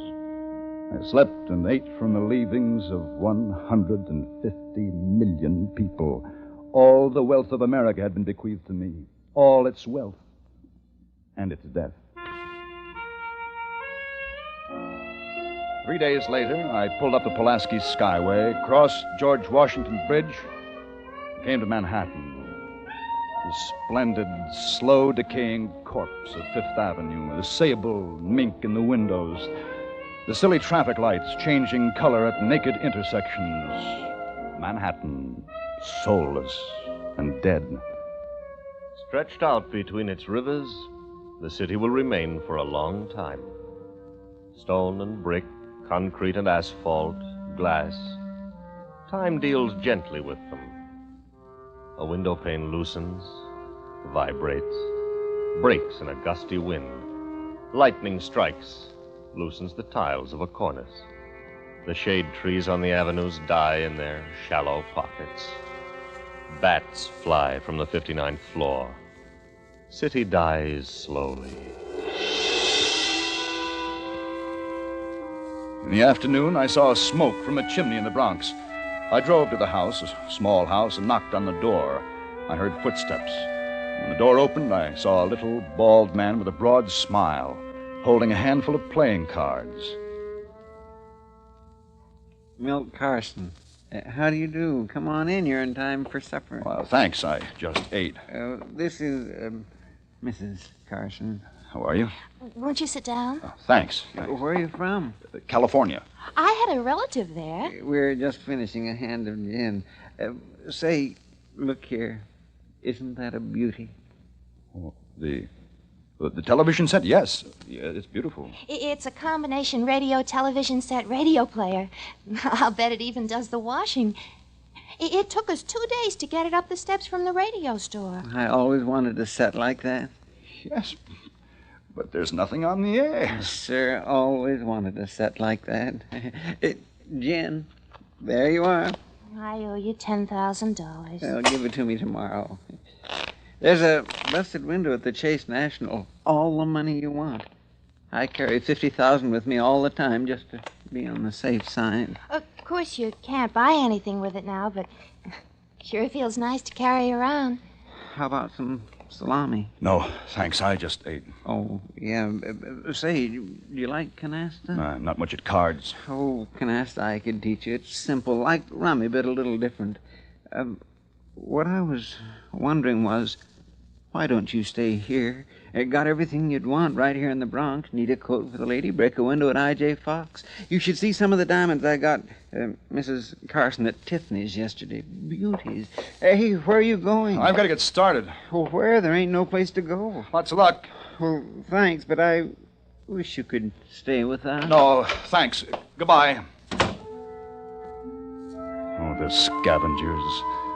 How long would they last? Through the winter? And it was doubtful. There'd be no central heating. Even breaking furniture in the fireplace wouldn't keep them alive. They were like highly bred spaniels or Pekingese who walked the city streets at the end of their leashes. They would die with the city a season or two later of pneumonia or accident. The Negro in Oklahoma with his heart to the land, he would survive. Milt Carson and his new wife, no. They were waiting for death at the card table.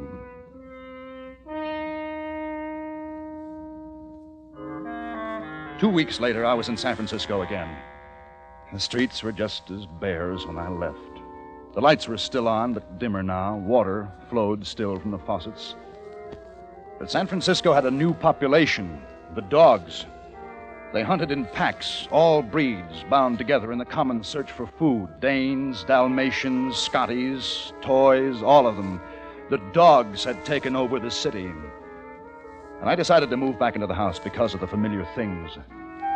Late one afternoon, I went out to look around the neighborhood, and I heard the yelping too late. As I looked around me, I saw myself being surrounded by dogs. They were hungry, ravenously hungry, and they started to close in. The car was on the street some 50 feet away. If I could make the car.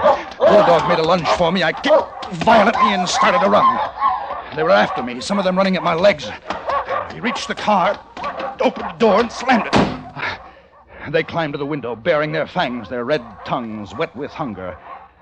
But I was safe.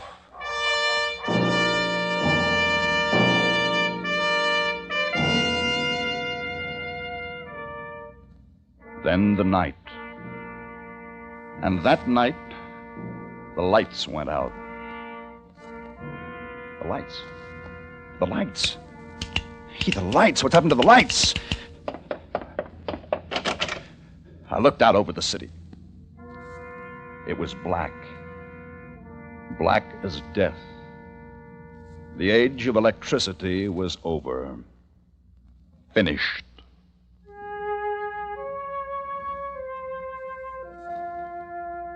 There were candles. Mom kept them for ceremonial occasions in the buffet, and I found myself hoarding matches and flashlights, candles, piling them up in the corners. There was only night and day. Time had lost its meaning. I had food and clothing. And then I had books to read. The Bible. And I read the Bible. Let him kiss me with the kisses of his mouth, for thy love is better than wine.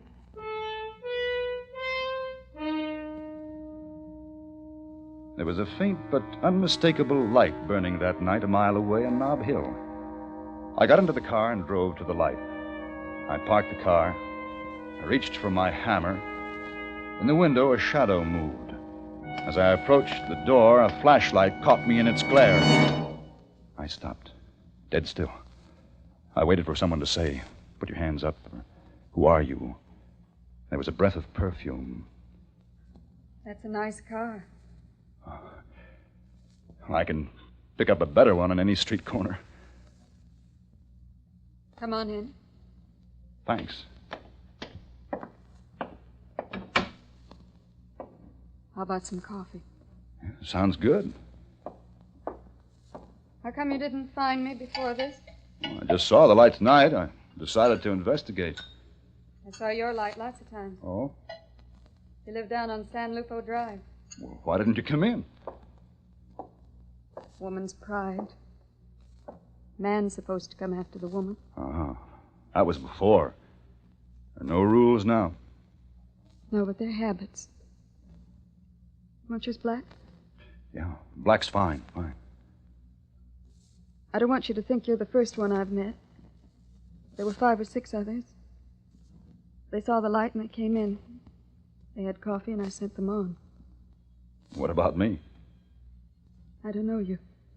Well, I'm clean, well-educated, healthy, young. Those are the good things. I dislike turnips, canned beans, stupid people. What's your name? You'll laugh. I won't laugh. What's your name? Isherwood, my mother's maiden name. Everybody calls me Ish. Well, mine's Emma. Emma and Ish. Nobody's going to write any love songs with that combination. No. Don't imagine they will. I like you. Coffee will be ready in a minute. Emma, will you come and live with me? I don't know you. What is there to know? That I like you, you like me, that we're both alone. Emma? What? Emma? Yes. Good. Ceremony. There ought to be some kind of ceremony. Have you a Bible? Bible? On the mantel. I've never used it. I just had it. Here? Give me your hand.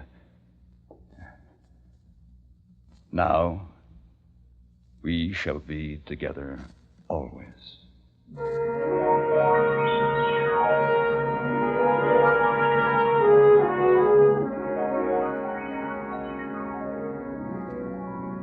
Emma was warm and understanding, a good woman, a healthy woman. Soon there was a baby to be born. I had read some books, but I couldn't read enough. I stood by her during the night and tried to help. When the morning came, we had a son, the first born since the great disaster.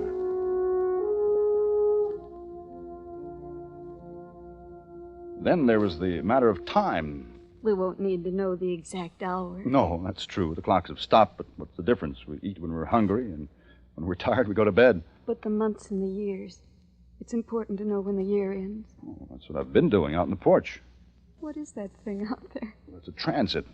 See, I set it towards the sun, and when the sun reaches the winter solstice, I know that to be the shortest day of the year. And that will be our New Year.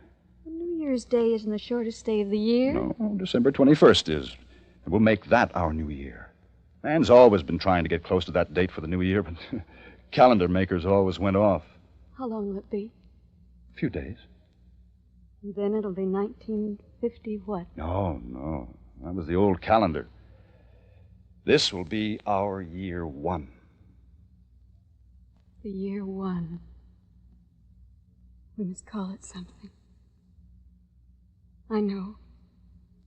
We'll call it the year of the baby.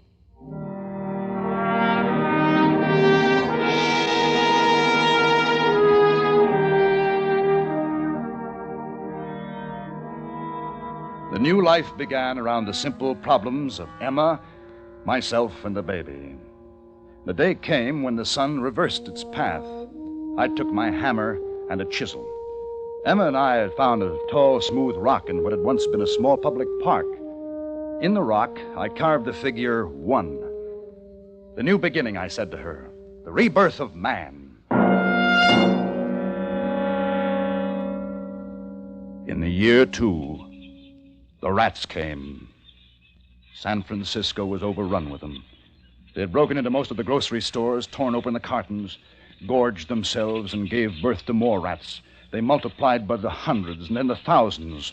Rats, the carriers of deadly bubonic plague. Come quick, they're getting in! Where? Here! It shoot through the door! Oh, get me that kitchen chair. Hurry now, hurry. Here! They're going to the bedroom, toward the baby! Now hold the chair against the opening. I'll nail it later. The baby! The baby!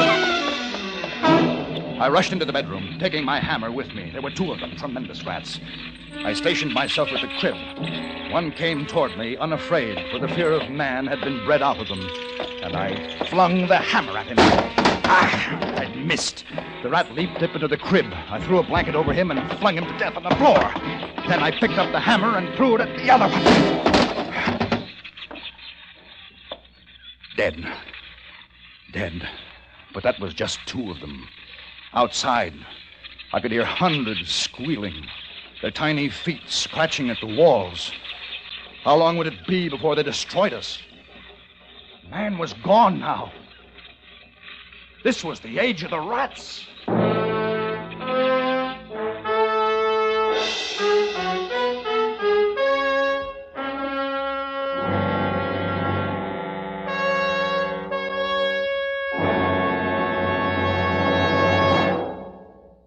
Escape is produced and directed by Norman MacDonald.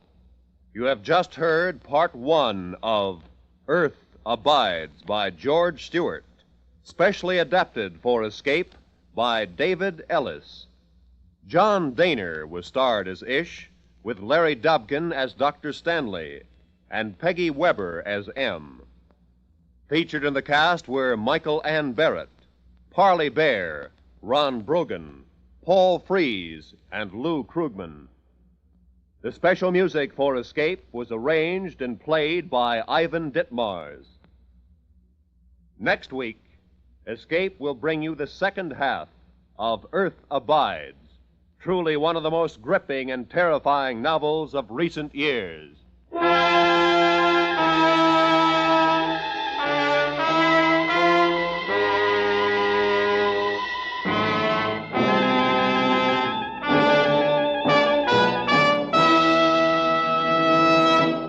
This is CBS, where you spend an hour with Frank Sinatra every Sunday afternoon on the Columbia Broadcasting System.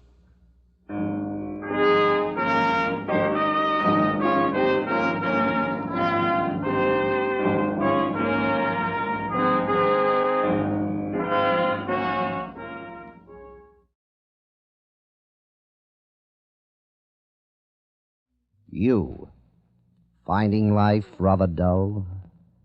Dreaming again of exotic places? Wishing you were somewhere else? We offer you Escape.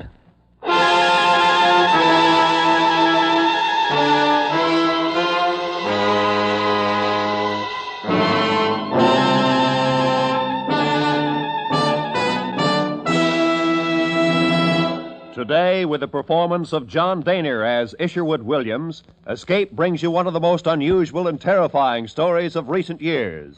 George Stewart's powerful novel, Earth Abides.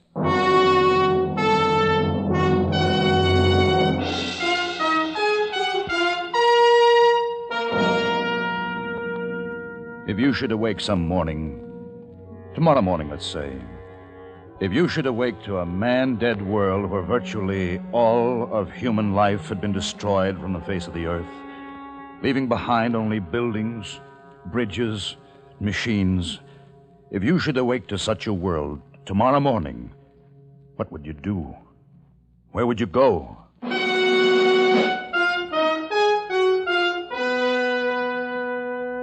This is the year 3. My name is Isherwood Williams. It's 3 years since I returned from the lonely mountain country of Northern California to find that mankind had virtually vanished from the earth. Some unknown virus had scourged him from his high place among animals. His great cities were tombs. His entire civilization was crumbling. I toured the emptiness that had once been called America. From the silent towers of Manhattan to the Golden Gate Bridge, I saw in all 10 human beings still alive.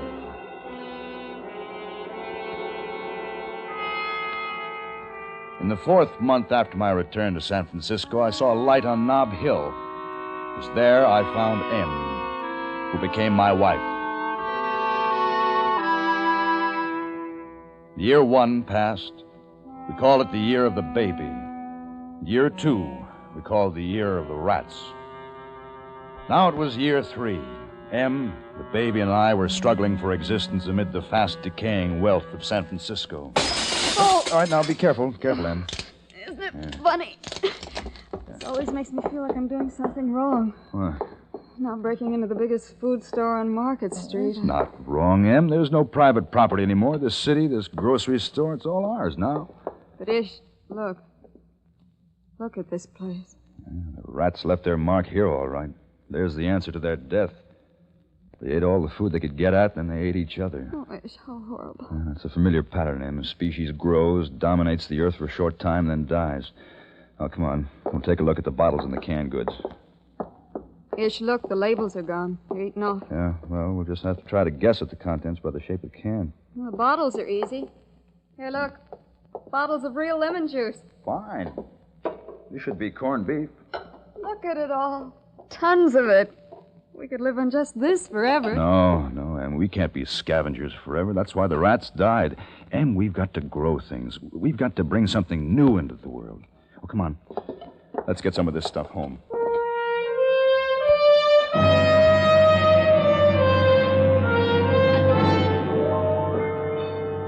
During that year, Em and I found whatever we needed for ourselves and the baby in the empty, silent stores of San Francisco. We lived on the spoiling supplies of 1 million people.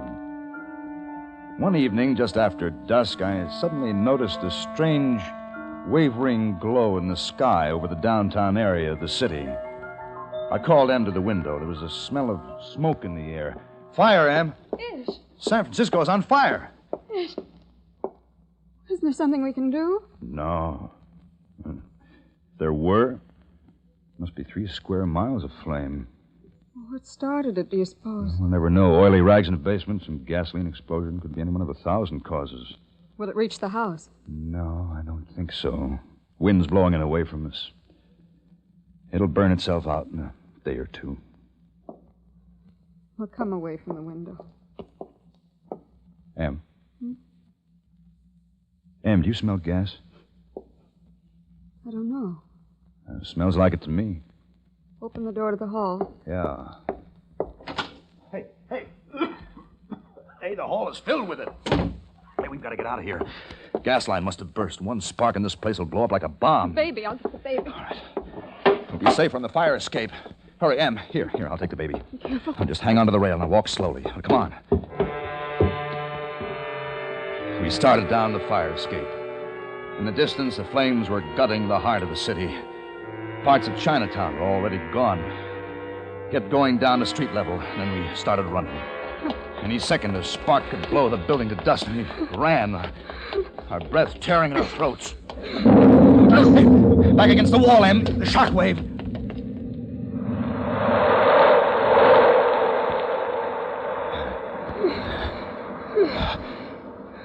Em, you all right? Oh, my God.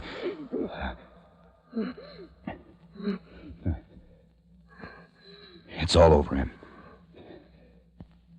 We're going to be all right.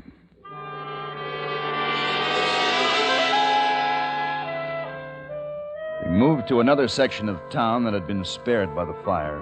The days passed, and the weeks.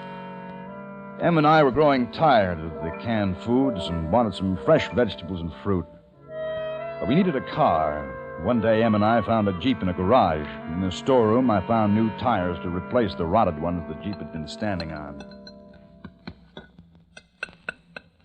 Will it work? Well, after 2 years, hard to say. I'm no mechanic.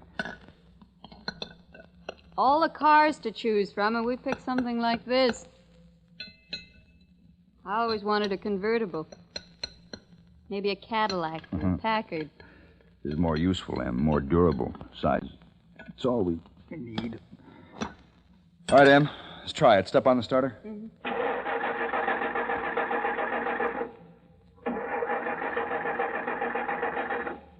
No. All right, now try it. Oh, come on. Come on, start. Oh.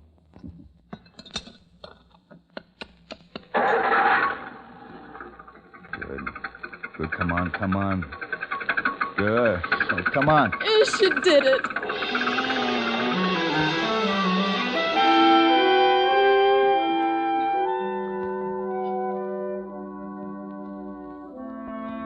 One night, several months later, Em shook me awake.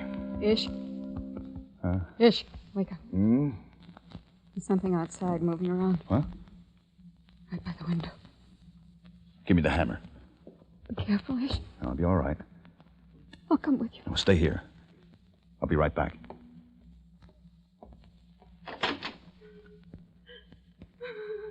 Who's there? Who's there? Girl. Come here. Oh, I won't hurt you. Come here.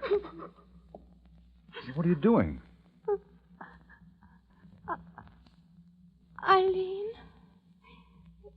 My name is Eileen. Where are you from? Eileen. Hungry. Well, come on. Come on inside. Eileen. Eileen. Oh, I've been looking all over for you. Eileen, where have you been? Okay, mister. You can put that hammer down. I ain't going to hurt you. Oh, sure. Sure, well, come on inside. Em! Em, somebody's here. Just Eileen and me. She's my adopted daughter.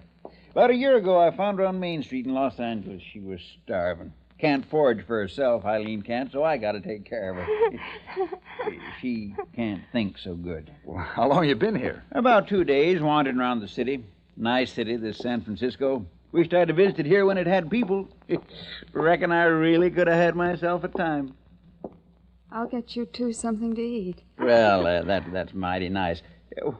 By the way, I sure am an impolite cuss. If my name's Ezra, I don't believe I caught yours. Isherwood. This is M. Well, I'm happy to know you. Eileen, looks like we've met up with some real nice people.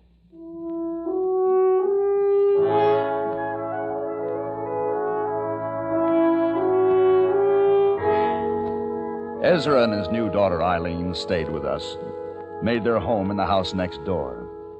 Now the year 3 has passed. We called it the Year of Ezra.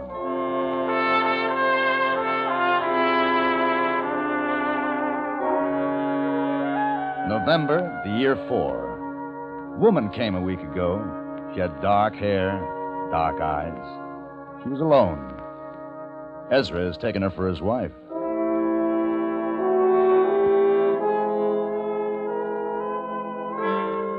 June 9th, the year 5, our second son was born this day. We named him Joey. April, the year 6, 2 men and a woman have come. George says he's a carpenter. Harry worked in the bank. Well, he'll have to learn a trade. The woman is called Mabel.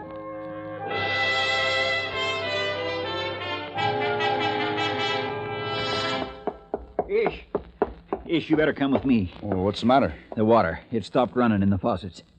Well, maybe it's just a broken pipe in your place. No, I checked, and it ain't just my place. I've checked all the houses around, and there ain't any water running in any of them. Maybe it's a water main under the street. I don't think so.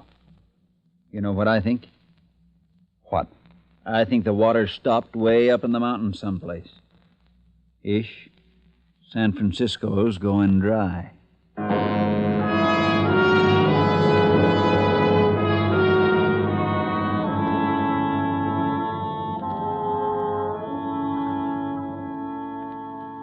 In 2 weeks, not a drop of rain. Ezra, we can't go on boiling the water forever. If we're going to live, we've got to get out of here. Yeah, but there's still all them canned goods. That's what's wrong, Ezra. We've been living off the old instead of building something new.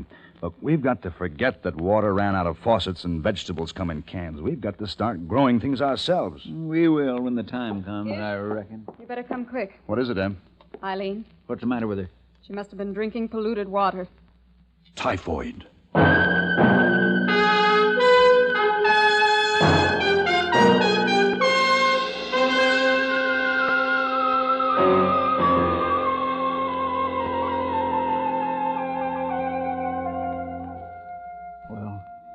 What does the book say, Ish?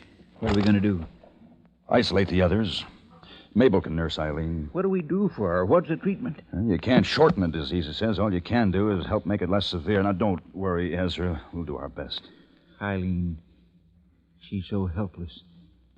She don't understand. Yeah, but you move in with us. If this thing spreads, it can wipe out all of us.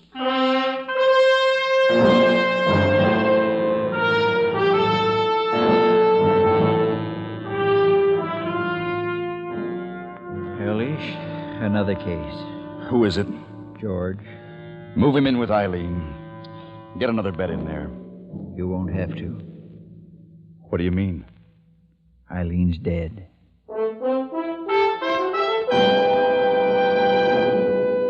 This is the year 6, a year of disease and death. I went to the drugstores, walking the misty, dark streets of the city armed with my medical text, my hammer. I raided the dusty shelves and the long, warm refrigerators of the pharmaceutical departments. The wonder drugs had long since rotted in their vials. Some sulfur was still potent, and I used it liberally. Yet case after case of typhoid broke out. Some lived, most died, including our firstborn. Our little community, upon which I had pinned the hopes of a new birth of mankind, had dwindled from 12 persons to 7. 5 adults, only 2 children. You've got to get some sleep, Ish. How many of us are left, Em? Count them for me. Ezra, George, Mabel. My second son, Joey, and Ezra's boy. You and I. Oh, Em. Em, what's the good of starting again? We're being exterminated from the earth, every small being of us, so things can become green again. There are 7 of us, Ish. Once there was only me, and once there was only you. Alone and separated. There are still 7. Oh, Em. Em, what would I do without you? Go to sleep. Well, you won't make the mistake a second time. Won't be any looking back. You'll forget the trains that used to run, and the tall buildings, and the soft food. We'll go back to the earth. Back to the earth, Em.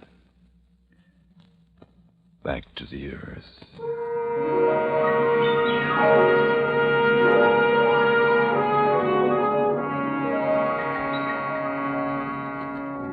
We left San Francisco, we few survivors. We packed only the essentials, the machines, the conveniences. We left to the sun and the wind. From this time on, we'd work in the soil. The decay of the old times was behind us now. We went south and east until we came to a watered land, green with growing things. This would be our Eden. Here, without the memories of a dead people about us, we would begin mankind again.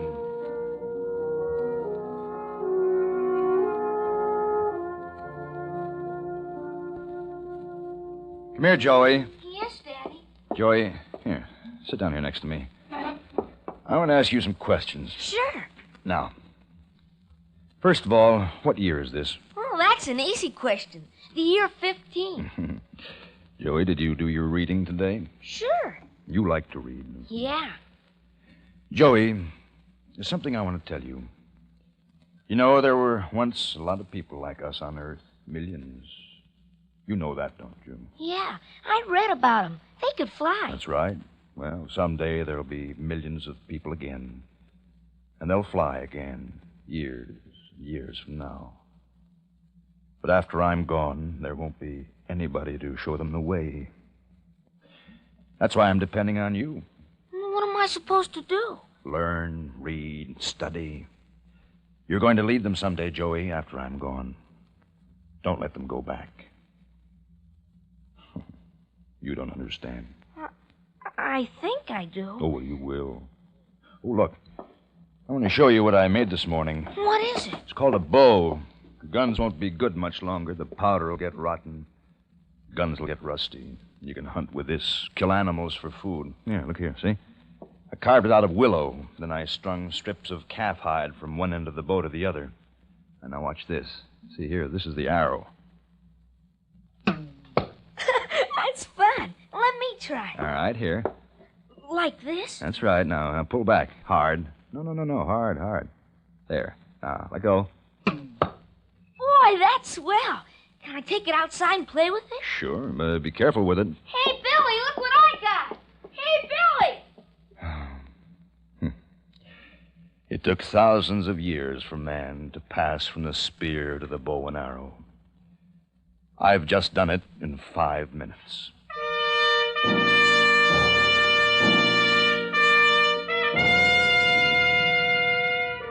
This is the year 19. I have gray hair. It's odd to think of myself as an old man. Well, I'm not really 51. There are 19 numbers in a smooth piece of rock in the meadow that I chipped in with my hammer and chisel. My hammer. What would I do without my hammer? Everything is going along well. Quite a farmer now. Community is growing. There are 45 of us. Strangers that drifted in. Babies born. Maybe man is something you can't quite kill off. A stranger named Charlie came in today. I don't like him. He's gruff and hard. And his eyes... I don't like his eyes. Sure, 3 men at a time. Gee, Charlie, how'd you do it? With my bare hands. Came at me all at once. I grabbed 2 of them and banged their heads together. They cracked like coconuts. Then the other one I knocked down and stepped on his face. Wasn't much left of him after I got through. Gee. It's time for bed, Joey. Oh, can't he tell one more, Dad? Maybe some other night. Okay. Good night, Dad. Good night, Charlie. Good night, Joey. Will you come tomorrow night? Maybe. Great kid you got there. What did you do in the old times, Charlie? Oh, a lot of things. For a while, I was a stickman in Las Vegas. Used to be a fighter, too. A lot of things. You name it. You intend to stay? Sure, I intend to stay. Why not? No other place to go. This is the only good-sized group of human beings I've seen. And believe me, I've been around. Sure, I'll stay. Everybody works. It's the only way we can live. Listen, you. If I want to stay, I'll stay, and I'll stay on my own terms. I don't ask anything from anybody. I live my own way. You better understand that right now. And you better understand something before we go any further, Charlie. I've been elected to leadership in this town, and we aren't a bunch of independent individuals doing what we please. We're a community, working together. Either you accept that, or get out. We ain't gonna get along, Mr. Isherwood Williams. And I'm staying. Good night.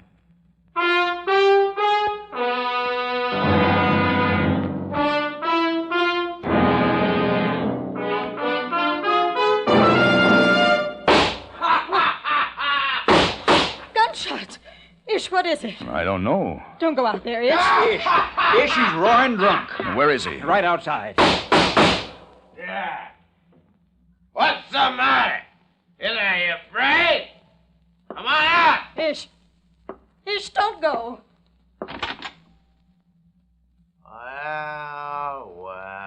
Well. The great Isherwood. Howdy, Isherwood. Put down that gun, you crazy fool. Let go. Down. Let go of me, you. Ish, are you all right? Never mind me. Get that gun away from him. Get George. Yeah. Where's George? Bring George. Let's see George take this gun away from me. Hey, George, come on and try to take this thing away from me. Hey, what's going on here? Charlie, give me that gun. Nobody's taking my gun away. It's mine. Charlie. What's mine is mine. Stay away. Give me that gun. Stay away, George. Stay away.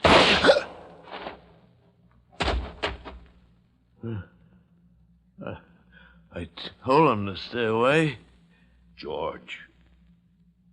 George! He's dead. All right, you. You've done enough damage with that thing. Hand it over.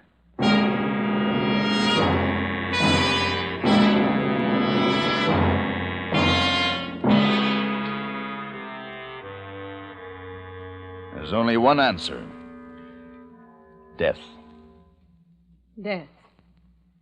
You mean kill him? Murder him? No, it's not murder, Em. You, Mabel, Ezra, and I, we're the government now. We've been elected. Council of 4. There isn't any government but us. It's not a matter of punishment. It's protecting the community from a menace, and that's what Charlie is. But he was drunk. All the more reason he might do it again. Afraid so, Em. We can't take the chance. We're like a jury. Let's vote. We've got all the facts. A vote's been called. Any questions? Ish, is it right? Is it right to take a human life? To save many lives, yes, Em, it's got to be right. We'll take a voice vote. You first, Mabel. What do you say? Death. Ezra? Death. Em? Well, how do you vote, Em? Death. It's unanimous. We'll carry out the sentence tomorrow morning.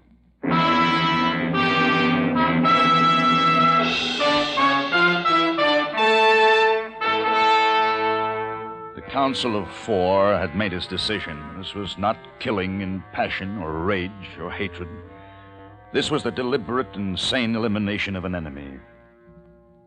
Early in the morning, we tied Charlie to an oak tree. Ezra took Charlie's revolver. Charlie stared at him with childish disbelief. He gasped, slumped into his ropes, his mouth red with blood, his eyes swollen in death. The power of the new state was born.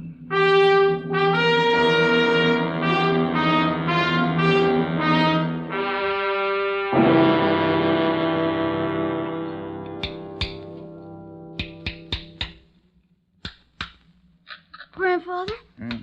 Is it the new year now? Yes, Carl. New Year. Here, carry my hammer for me. No. It won't hurt you. My hammer. Here. No, I don't want it. Why not? It's magic. Magic? My hammer? Aunt Phyllis says your hammer's magic. She says you're magic. Carl, it's just a plain, ordinary hammer. No. Carl, don't be afraid. No, it's magic. You're magic. Dad. Hello, Joey. Carl, go and play. Sure, Dad. Goodbye, Grandfather. Joey, what's the matter with them? They say I'm magic. My hammer is magic. You're a legend, Dad. You're the only one left out of them all. Ezra, George, Mabel, Mother M. All gone now. Only you. The hammer's a symbol. Symbol of leadership. Yes, that's the way things happen. You're the only one that's lived through from the old times. The only one. The only one. Joey. Yes, Dad? I'm old. Very old, and I can't see very well. Did I make the numbers clearly? Yes, Dad. 48. The year 48.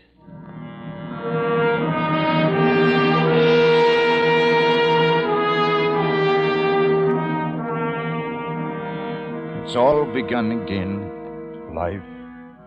Generations and generations. Oh, Em.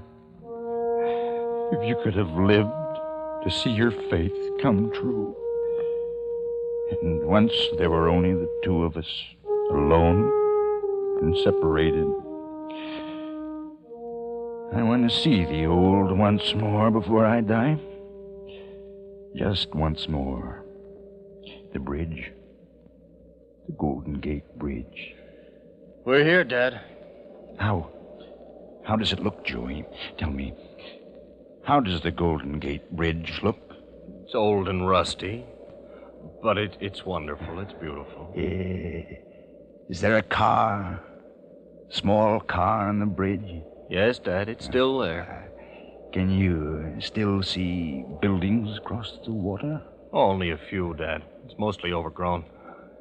But the hills behind the city are beautiful today. Good. Joey, here. Here's the hammer. Yes, Dad. You're the new leader now. And the hammer has always been the symbol. Pass it on to the best of them. And, Joey, don't let them make a god of you. Let knowledge be the watchword. Oh, will you understand, Joey? I understand, Dad. Know the earth, Joey. Know the earth.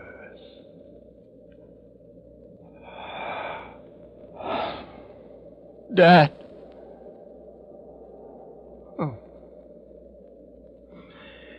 Men go and come. But the earth abides.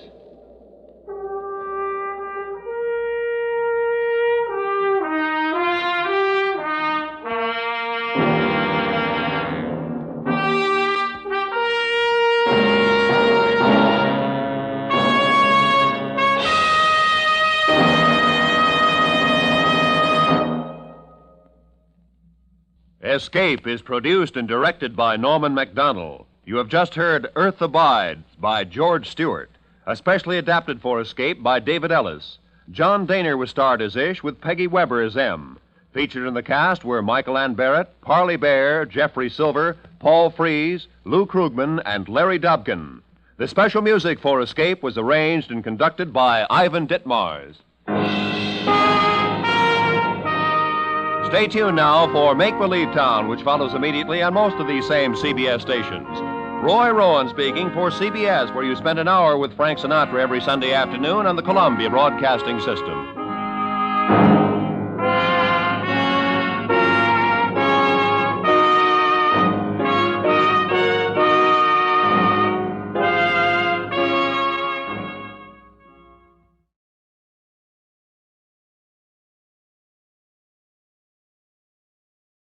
You, finding life rather dull, dreaming again of exotic places, wishing you were somewhere else?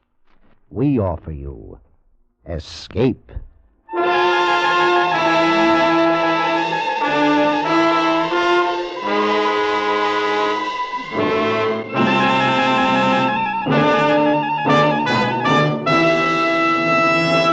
Escape with us now to Istanbul, the nerve center of Balkan intrigue and violence, and the story of a man caught in the fatal web of the most cold-blooded political organization on earth, as Eric Embler tells it in his famous tale, Journey into Fear.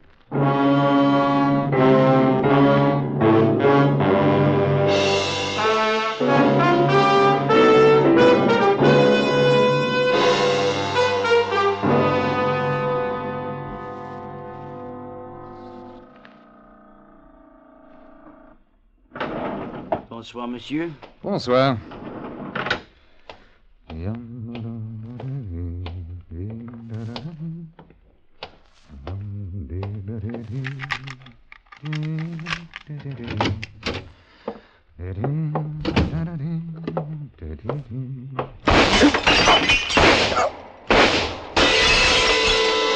seemed as if a bar of white-hot metal had been suddenly pressed against my hand. And then it was numb. But I could feel the blood beginning to trickle through my fingers. There wasn't a sound. And as I crouched against the wall, I became dimly aware that the window was open and that someone was moving by it. And then my eyes, becoming used to the darkness, saw that whoever had been at the window had left by it. I reached for the light switch and found it. The hand hurt like the very devil.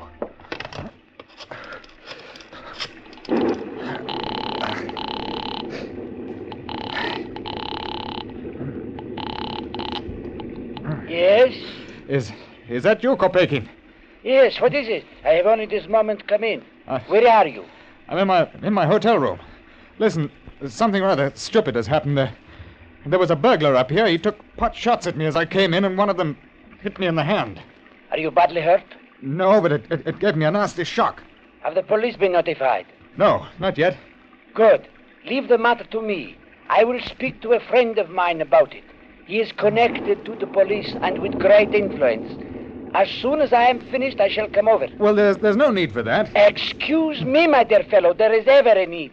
You must stay in your room until I arrive. Well, I had no intention of going out. Well, if you must come over, Kopekin, please hurry. I want to get some sleep tonight.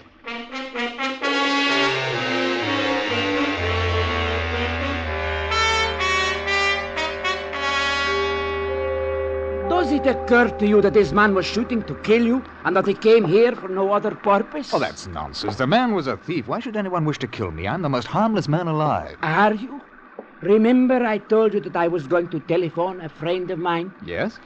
We are going to see him at once. Oh, well, I'm jolly well not. I'm tired. I want to go to bed. Unfortunately, I have official instructions. A man tried to murder you tonight. Something must be done about it at once. Murder? Are you out of your mind? I am sorry, my dear fellow. I can understand your feelings. But this friend of mine is Colonel Haki. He's the head of the Turkish secret police. Oh, now, look here, Kopekin. What's this all about? I thought you were my company's Turkish representative. And now you talk about secret service and all that rubbish? Please, I cannot tell you anything more. It is to our mutual interest that we go at once to Colonel Haki. You must believe me. All this hysteria over absolutely nothing. My dear fellow, it is most certainly not nothing. Get your overcoat. It's cold out.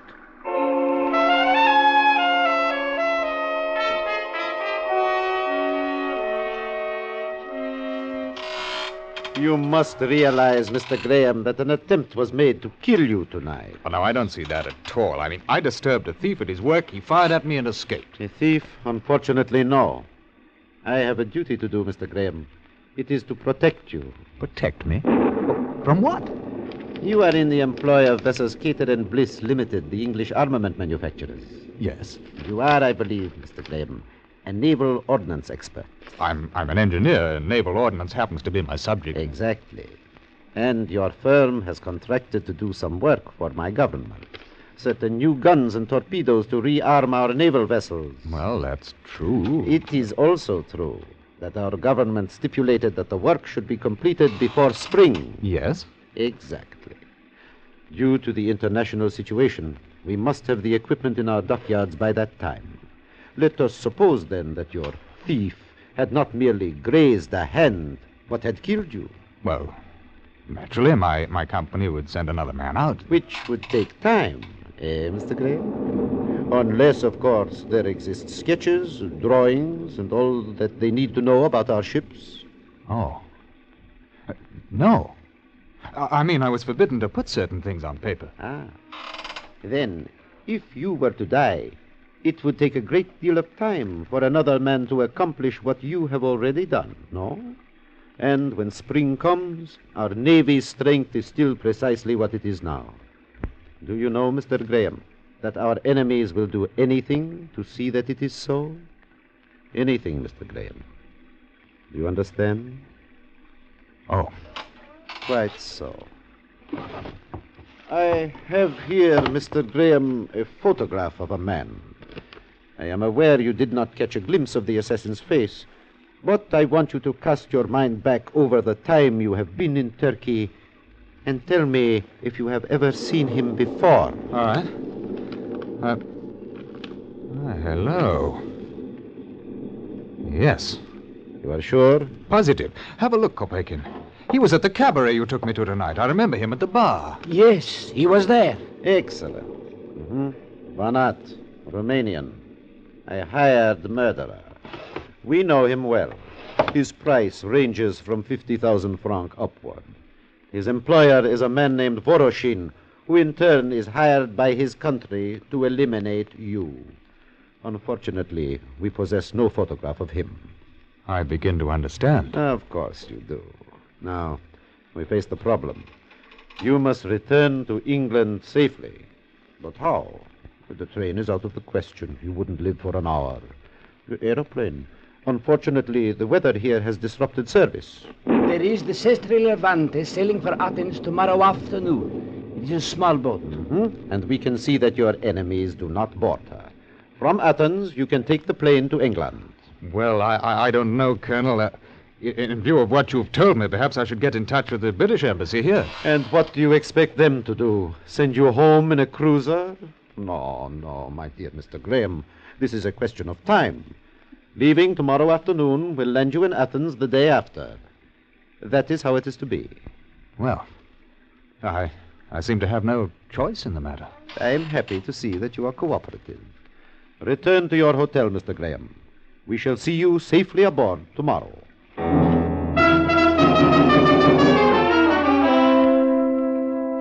next afternoon, Kopekin and Colonel Haki saw me aboard. As a bon voyage gift, they presented me with a bottle of Johnny Walker and a small pistol, both of which I put in my suitcase. Besides myself, there were 4 other passengers, all of whom Colonel Haki assured me were harmless.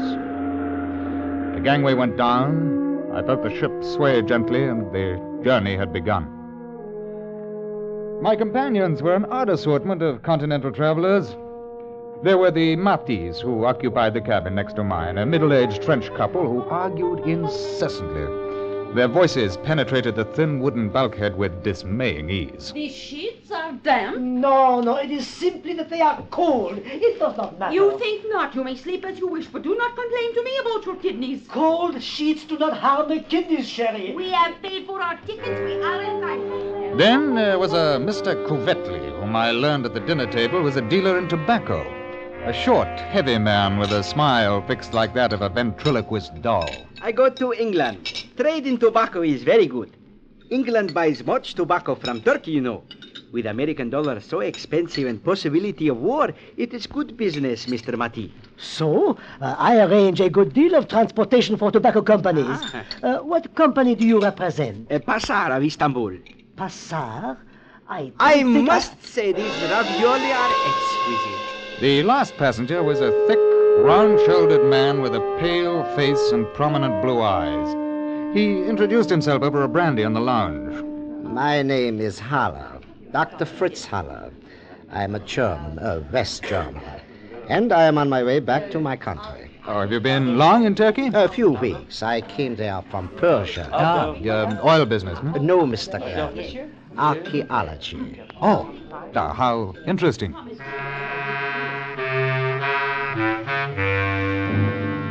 Those were my fellow passengers. At 9 o'clock that night, the cutter came out from Kanakkale to take off the pilot, and with it came a telegram. It was from Kopekin in Istanbul, and it read, H requests me to inform you that Banat left for Sofia on train. All well. Safe journey to England. Best wishes. I thought of the pistol in my cabin, and I laughed to myself.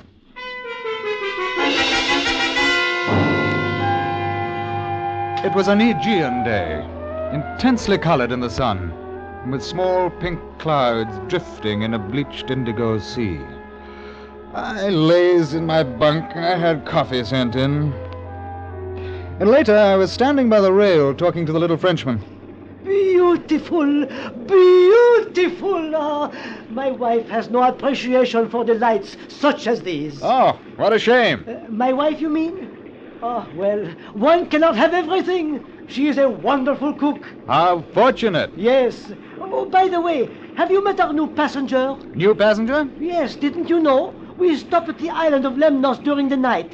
He came aboard then. A Greek, I think. I hardly heard what he said. Not very sociable. Because at that moment from the lounge stepped a man. Beneath the high-crowned, soft felt hat with the pale, doughy features of a face I had seen before. A face in a photograph. A photograph that Colonel Haki had shown me. It was the man who had tried to kill me. The Romanian. Banat.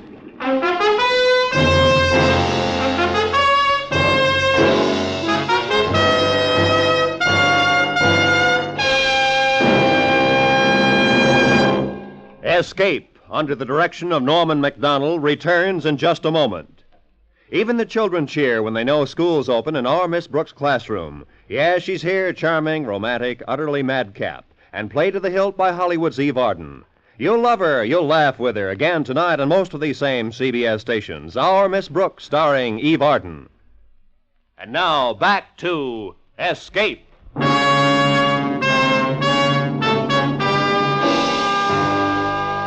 I heard Mati's voice as though from a long way off. Monsieur, do you not feel well? Then I turned, and without looking at the man who had just come on deck, I went below.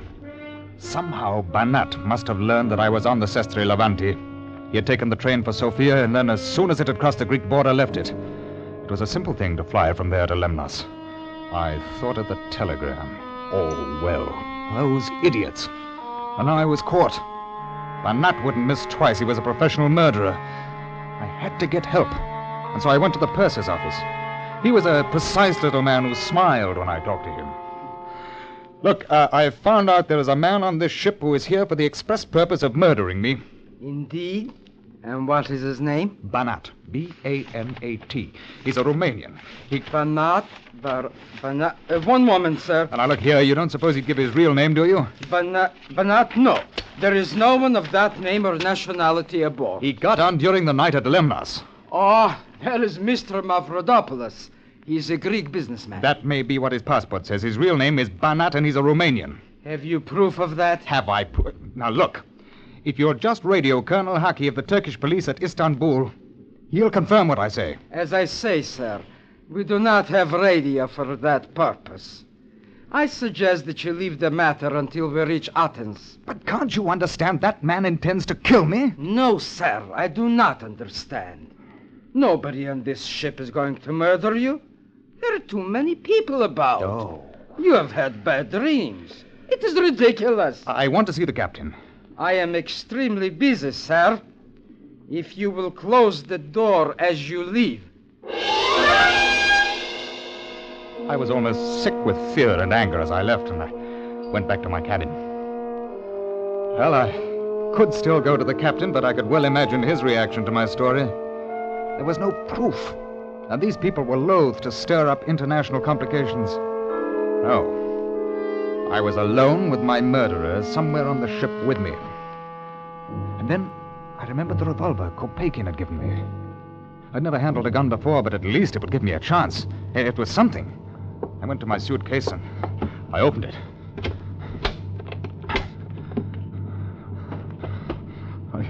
It must be. I put it in myself just before I got on board. It had to be there. There was nothing. Someone had been in my cabin and had taken the gun.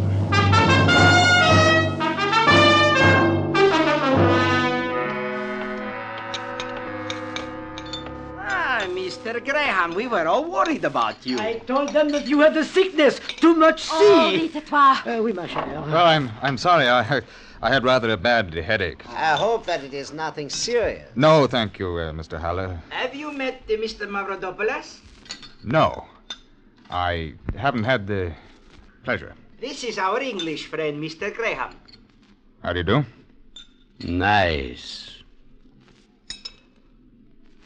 The soup is nauseating, Monsieur Graham. I suggest that you do not partake of it. When this Must you keep on? Sorry, my dear. Tell me, Monsieur Mavrodopoulos, are you bound for Athens, or do we enjoy your company as far as Genoa? I go to Athens. Then perhaps I continue on. Or perhaps not. A difficult decision, eh, Mr. Mavrodopoulos? Yes. And notice your hand, monsieur. It is bandaged. An accident? Nothing serious. A bullet wound, to be exact. Some dirty little thief took a shot at me in Istanbul. Dirty little thief, huh? You must look after yourself carefully. You must be ready to shoot back. Next time. Oh, I shall. There's not the slightest doubt of that. To carry a pistol, huh? Naturally. That is good. One must be so careful. You should be very careful. I don't think it's necessary. That sort of scum doesn't risk his skin with an armed man. The grin that had been on the Romanian's face faded. He hadn't liked that. And then I thought of something. Banat had taken my gun. It must be somewhere in his cabin. If I could slip away for 5 minutes, there was still a chance. As soon as the luncheon ended, I excused myself and I wandered off. I could see Banat engaged in conversation with Mati, and I prayed that it would be a long one. Banat's cabin was strangely bare. A gray raincoat hung with a soft hat behind the door, and a battered suitcase was under the lower berth. But the gun was nowhere to be found. Nor was it anywhere in the cabin. I went to my quarters feeling helpless and needing a drink to steady my nerves. I have been waiting for you, Mr. Graham. Oh, Mr. Haller. I rather think that you have been looking for something. A gun, possibly? Would this be it? Well, I don't understand how you... No, Mr. Graham. Please, don't come any closer. Sit down. I came to have a little talk with you. Sit down. You know, Mr. Graham, poor Mavrodopoulos, or should I say Banat, is quite upset as I am. You have caused us a great deal of trouble and money. Yes, I begin to see now. I wonder if your name happens to be Voroshin and not Haller. Oh, dear me, I had no idea that you are so well informed. Colonel Haki must have been in a very talkative mood. And did he know I was in Istanbul? I don't think so. I thought not. You see, in order to take care of you, I had to take a hand myself. Banat was extremely careless at your hotel. When I found yesterday morning that you were to leave on this boat, I had to move very quickly. Luckily, there was a man named Haller who had booked passage with his assistant 3 days ago. Therefore, I took over his ticket and passport. Poor unfortunate. But it would have been awkward to book passage at the last minute without attracting Colonel Haki's attention. Yes, I imagine it would. Well, now, supposing you come to the point. Certainly. It must be clear to you that we cannot allow you to return to England. The obvious method of ridding ourselves of your presence is to shoot you the moment you land. But that could become complicated. It could. The other alternative is to induce you to take a holiday for 6 weeks or more. I see. In other words, you hold up my return to England so that my company's work would be delayed to the point of uselessness for the Turkish government. You have a keen mind, Mr. Graham. Tonight, we reach Athens. If you like the idea, you will live to see your England again. And if I refuse to take this holiday? Then things will be complicated, will they not? I think you're bluffing. Hasn't it occurred to you that I shall repeat this conversation to the captain? It has occurred to me. As a matter of fact, the purser was telling me about your little talk with him this morning. I'm afraid that the ship's officers, including the captain, have enjoyed the joke very much. They call you the mad Englishman and laugh. Well, Mr. Graham, which is it to be? If I take this holiday, where will it be? In a charming villa near Athens. You will enjoy all the comforts of home, I assure you. I shall give you an hour to think about it. Remember, we are not at war, Mr. Graham. You are not a soldier. In reality, you are doing your country no disservice. No one will ever know. He left me alone. It was not a pleasant choice he had given me. I knew that Banat and he could keep their promise to kill me when I landed. And I was equally sure that the holiday Voroshin spoke of would be a very long one.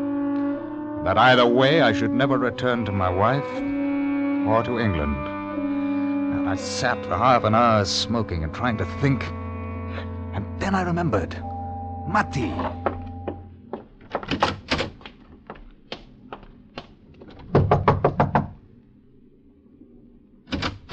Yes? Oh, Monsieur Graham. May I speak to you for a moment? But of course. What is it? Monsieur Graham, ma chère. Would you come into my cabin? Certainly. I shall be back in a moment, my dear. I need your help. I thought that you looked serious. Is it money? No. I want you to take a message for me when we dock at Athens. A message? Monsieur Mati, you are the only man aboard I feel that I can trust. Oh, I am honored. Listen. I'm employed by a British armor manufacturer. I'm working in joint service with the British and Turkish governments. No. When I get off the ship tonight, an attempt will be made to kill me. This is true? Yes, I'm afraid it is. What I want you to do is to go to the Turkish consulate in Athens and give him a message for me. Will you do that? I will do it. You realize the message is highly confidential. I will say nothing. Thank you. All right, then, this is it. Inform Colonel Haki, Istanbul, that Graham is forced to accompany Soviet agents Voroshin and Banat, traveling with passports of Haller and Mavropoulos. Is it possible? Unfortunately, it is. Well, go on. In the event of my death, please inform the British consul that these men are responsible. Mon Dieu. So that is why you looked sick when I spoke of Marodopoulos this morning. Alors, why do we not together shoot down the filthy swine? I have my revolver. You have a gun? Here? But yes, when one travels... Well, then there is something else you can do for me. Huh? Let me buy your revolver. I will not sell it to you. I give it to you. Here. Oh, thank you. But let me help you. No. This is splendid. Oh, I am grateful, Monsieur Mati. And you will take the message? It is understood. Have no fear.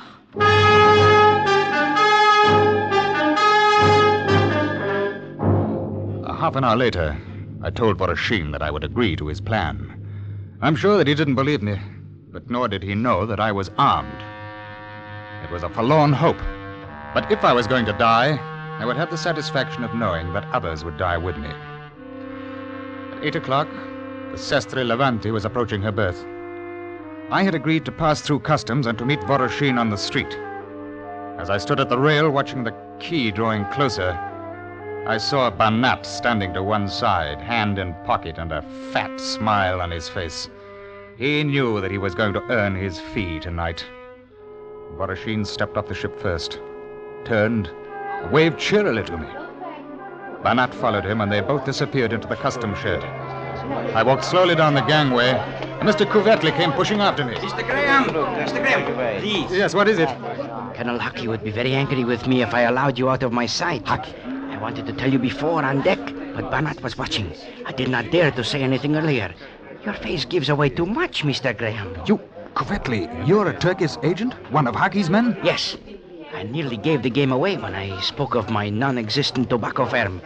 I thought you would know when the Frenchman questioned me. Colonel Hucky wanted to be sure that you caught your plane safely. That is why I was aboard. But what can we do? Together we go through customs, and then we shall see. Customs inspection, as ever on the continent, was slow. Although I found myself wishing that it would never end. But it did. And if Cuvetli had a plan, he evidently didn't feel it worth mentioning. He smiled at everyone. The plump little businessman who, to all appearances, would deal in ladies' finery rather than international intrigue. And we found ourselves, suitcases in hand, walking toward the street. So that is over. I find these inspections so tedious. Now look here, Cuvetli. I'm extremely grateful for your presence, but what are we going to do? Voroshin and Banat are waiting out there with a car. They're waiting for me. I know. It has all been arranged. What, you mean that we walk through those doors and do nothing? Absolutely nothing. You'll see. Well, I hope you have a gun. I have. Good. So have I. Oh? Yes, thanks to the Frenchman. There they are. Do we run for it? Go on walking, Mr. Graham. Keep your hand away from your pocket. That's it. Are you mad? They'll kill us. You, Mr. Graham, not me. Go on. Under my overcoat is a gun. Please do not make trouble. Go on. Oh, what a blithering idiot. You're one of them, too. We're ready, Voroshin. You've taken long enough. Hurry up. He's got a gun, Voroshin. Left-hand pocket. Get in, Mr. Graham. Look out!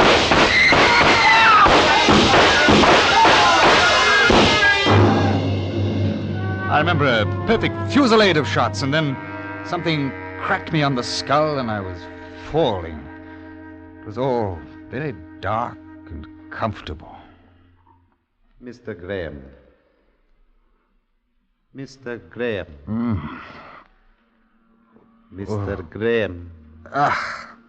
He is all right. Mr. Graham, this Kopekin and Colonel Hucky. You are safe. Oh, good show. You've been unconscious. Really? You are at the airport now. You see, we found the bodies of two men in Ankara. They were archaeologists, Halar and his assistant. I realized that Voroshin and one of his men must have boarded the ship using their passports. Yes, I found that out. We flew a government plane here, Kopekin and I, to wait for you. The Greek authorities were kind enough to assist. Yes, very, very kind. Not at all. And now, my dear fellow, the plane is waiting to take you to England. We'll see you safely aboard. Yes. I say, what about Banat and Voroshin and Cuvetli? Oh, yes. It was rather unfortunate. After you fell, they tried to get away in the car. Someone hit a tire. There was a smash-up. The petrol tank exploded. A tragedy. Oh. Yes. Well, it's very decent of you. My dear fellow, it has been a pleasure. Come along. We will help you to your plane. I am sure you're anxious to get home to England and your wife. Come along.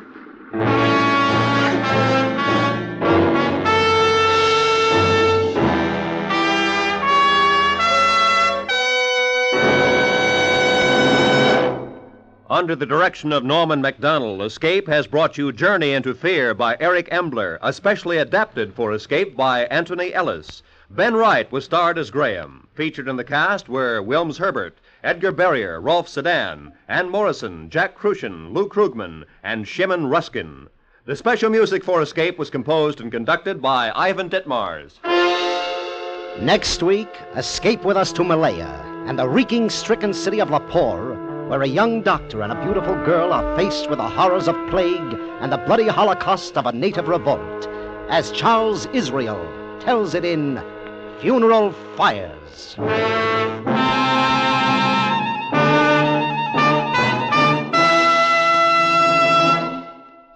Stay tuned now for Make Believe Town, which follows immediately on many of these same CBS stations. Roy Rowan speaking for CBS, where you spend an hour with Frank Sinatra every Sunday afternoon on the Columbia Broadcasting System.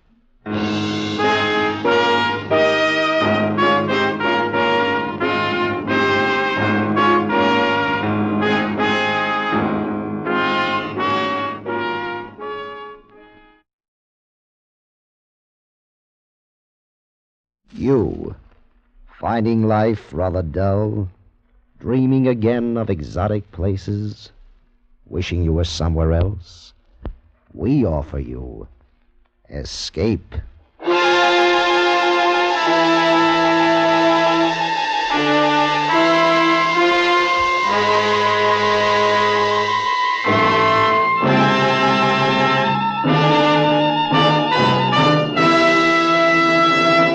Escape with us now to Malaya, where a young doctor and a beautiful girl are faced with the horrors of plague and the bloody holocaust of a native revolt, as Charles Israel tells it in Funeral Fires.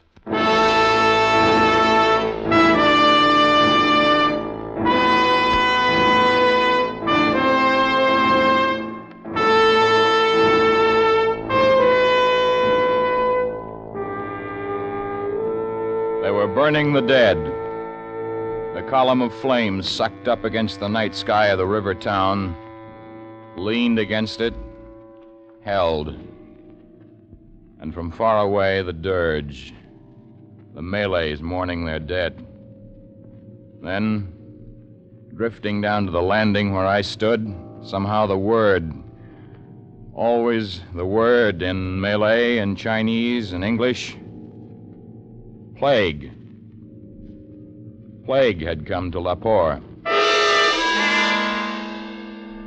Plague. That's why I was here. All the way from Delhi, I'd come. My plague serum and I. The police lieutenant who met me at the rickety little wharf had been there for 5 days already. He was very young, and he didn't like his job. Rather awful show, this. Don't you think so, sir? And it's going to get worse. You've brought serum, sir. That should do the trick. It should, but it's not that easy. Every time a native sees a needle, he takes off for the hills, thinks it's something to kill him quicker. Not these natives, sir. There was a plague epidemic here about 15 years ago. Serum wiped it out. The natives call it foreign devil medicine, but they respect it. That's good. It'll save us some time. Oh, there'll be a boy here in a minute for your luggage. Good. I'm glad you've finally arrived, sir. It's good to have a doctor here. Well, they told me there was a doctor here. A Dr. Grimes. It says doctor on his sign, sir. Fine. I need his help. I wouldn't count on it, sir.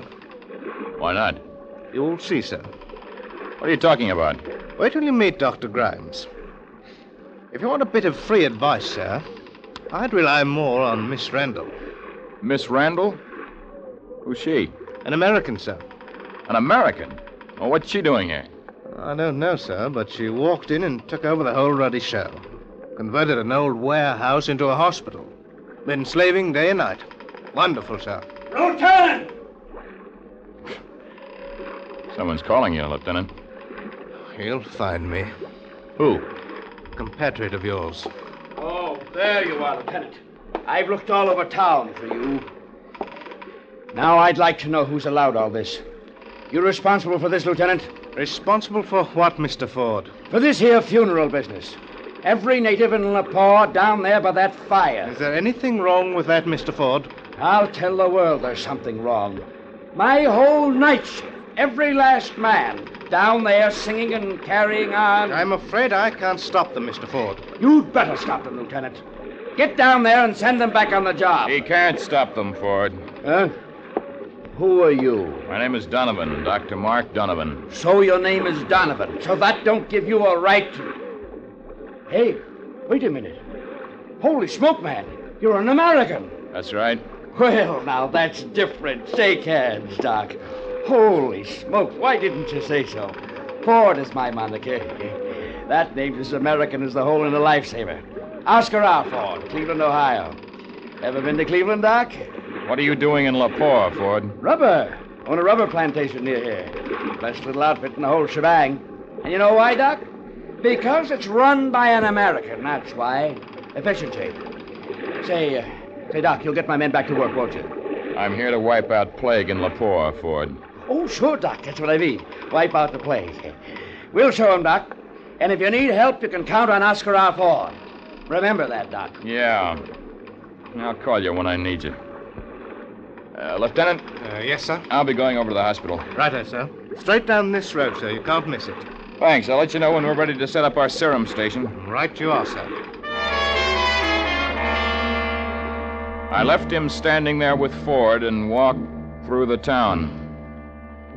Everywhere I turned, I brushed against death. It got into my nostrils, crept into the lining of my clothes. The deserted streets shrieked of it. So did a ravaged face seen through the door of a straw hut. Plague. And only the serum I'd brought with me could stop it. I walked into the warehouse that had been converted into a hospital. Rows of people lying on the wooden floor, hundreds of them, the dying and the dead. Then I saw her, the lieutenant's girl, on her knees beside a dying man. She looked up at me. Hand me that cloth, please. Oh, this one? No, not that one. There, in the basin. Bring out the water first. Miss Randall? Yes? What do you want? My name is Mark Donovan. I've just come in from Delhi. That's fine. I'm busy. I'm a doctor. Did you bring the serum with you? Yes? Well, get it and get to work. Miss Randall, I'm in charge here now. I'm sorry. It's just that I'm tired. I know. I need your help. We're going to set up a serum station. It's about time. When do we start? As soon as we can get organized. Good. Oh, by the way, Miss Randall, is Dr. Grimes around? The rum pot? The resident medical officer. Look, if you want to find Grimes, there's only one gin parlor in Lepore. They call it the Nine Dragons. He'll be there. Thanks. Miss Randall, Yes? get yourself some sleep, huh? Sure, Doctor. As soon as they stop dying.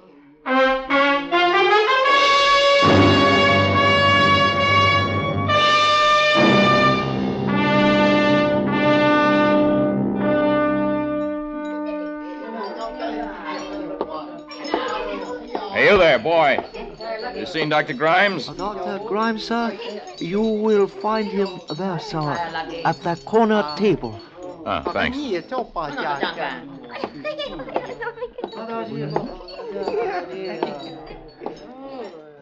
You're Dr. Grimes? What if I am? Who wants to know? I'm Dr. Mark Donovan, World Health Organization. I just got in from Delhi. Hey, well, now that's a fancy introduction, laddie.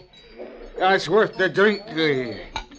Here, laddie. And drink up. No, thanks. Dinna be that way, laddie. Take it. No, thanks. Take the glass, laddie. Take it. We'll have a wee toast. That'll be the ticket. Wee toast. I said no.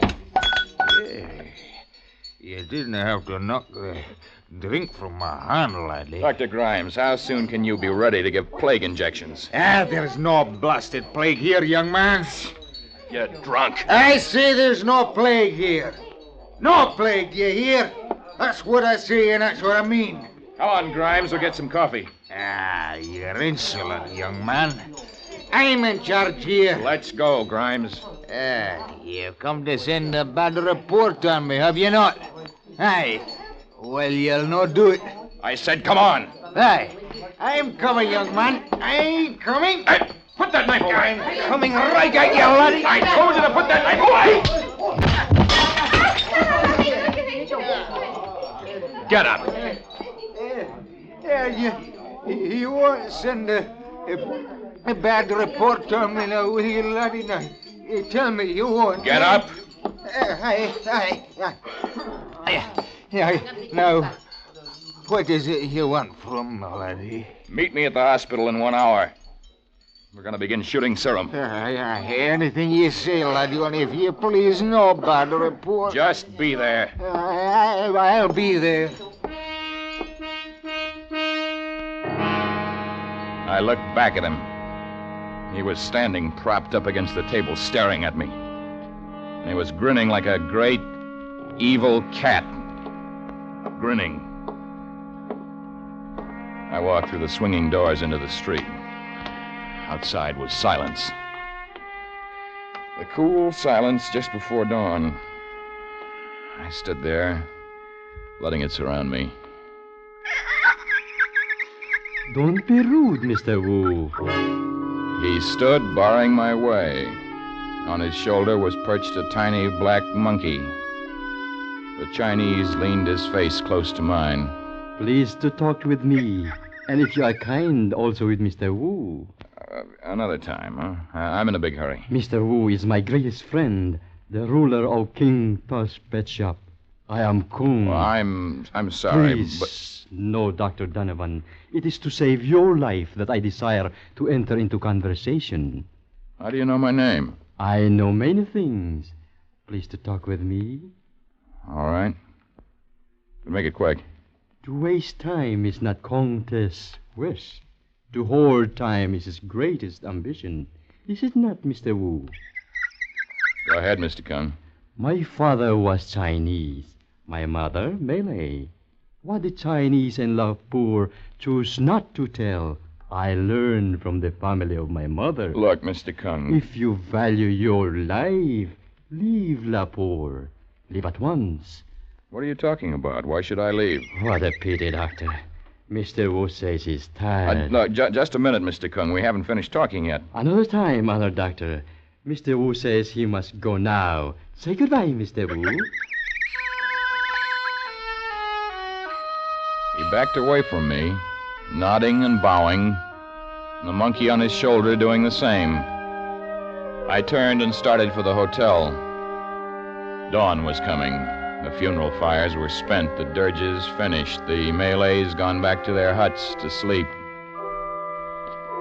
It was almost daylight when I climbed the stairs and walked down the hall to my room.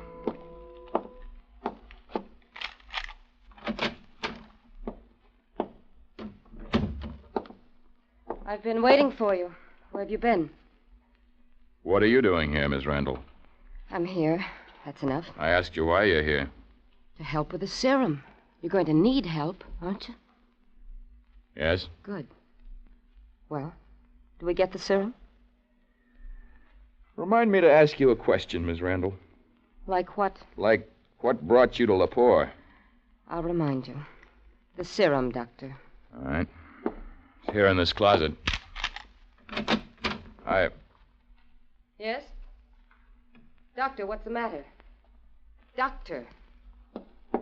What? I said, what's the matter with you? The serum. What about it? It's been stolen.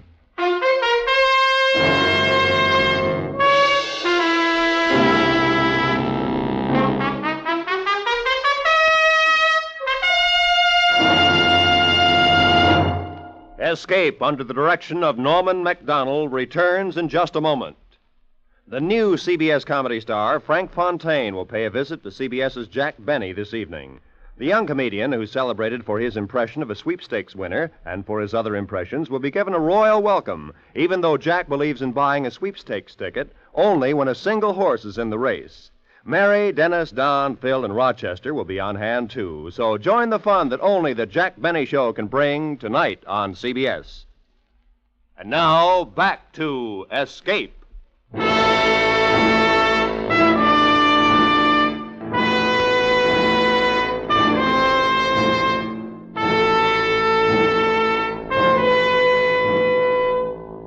When they sent me from Delhi to Lahore, they said it was plague.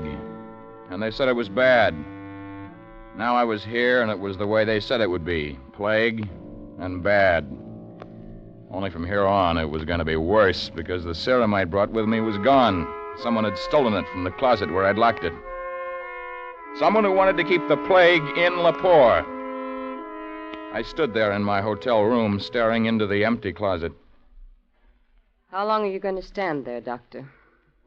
I can't believe it. Face it, there's no serum. Well, it was there. I put it there myself, right next to that bromoquinine. Cold tablets won't stop a plague, Doctor. I said I put it there. I heard you, but I don't have to believe you. I don't care what you believe. Maybe you sold the serum before you ever came to Lahore. Maybe you're trying to cover yourself. Sold it? Why would I want to do that? How do I know why you'd sell it? You'd have an angle. All right, you've said what you wanted to say. Get out. All right, I'm going. Wait a minute. I want to ask you a question. And I'll give you an answer. The police, Lieutenant. That's where I'm going. How long were you in my room before I got here? I'm going to the police, Doctor. How long were you here? You won't get out of it. How long? I don't know. 15 minutes, maybe 20. Not very long. Long enough to take the serum yourself. Sure. I was here that long. Long enough to hide it and then come back here. You're forgetting something. Like what?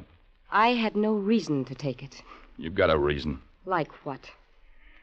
What are you doing in Lahore? Maybe I write books. Maybe you steal serum. You'd better get that serum back, Doctor. There are people dying. It's your fault. Get it back. Goodbye, Doctor. And I had a couple of things to do. Ask the lieutenant to organize a search patrol. Cable Delhi for more serum. 4 days it would take to get here. 4 days of raging death. And because I had no serum, people would die before the sun went down. People didn't have to die. And Miss Randall had said it. It was my fault.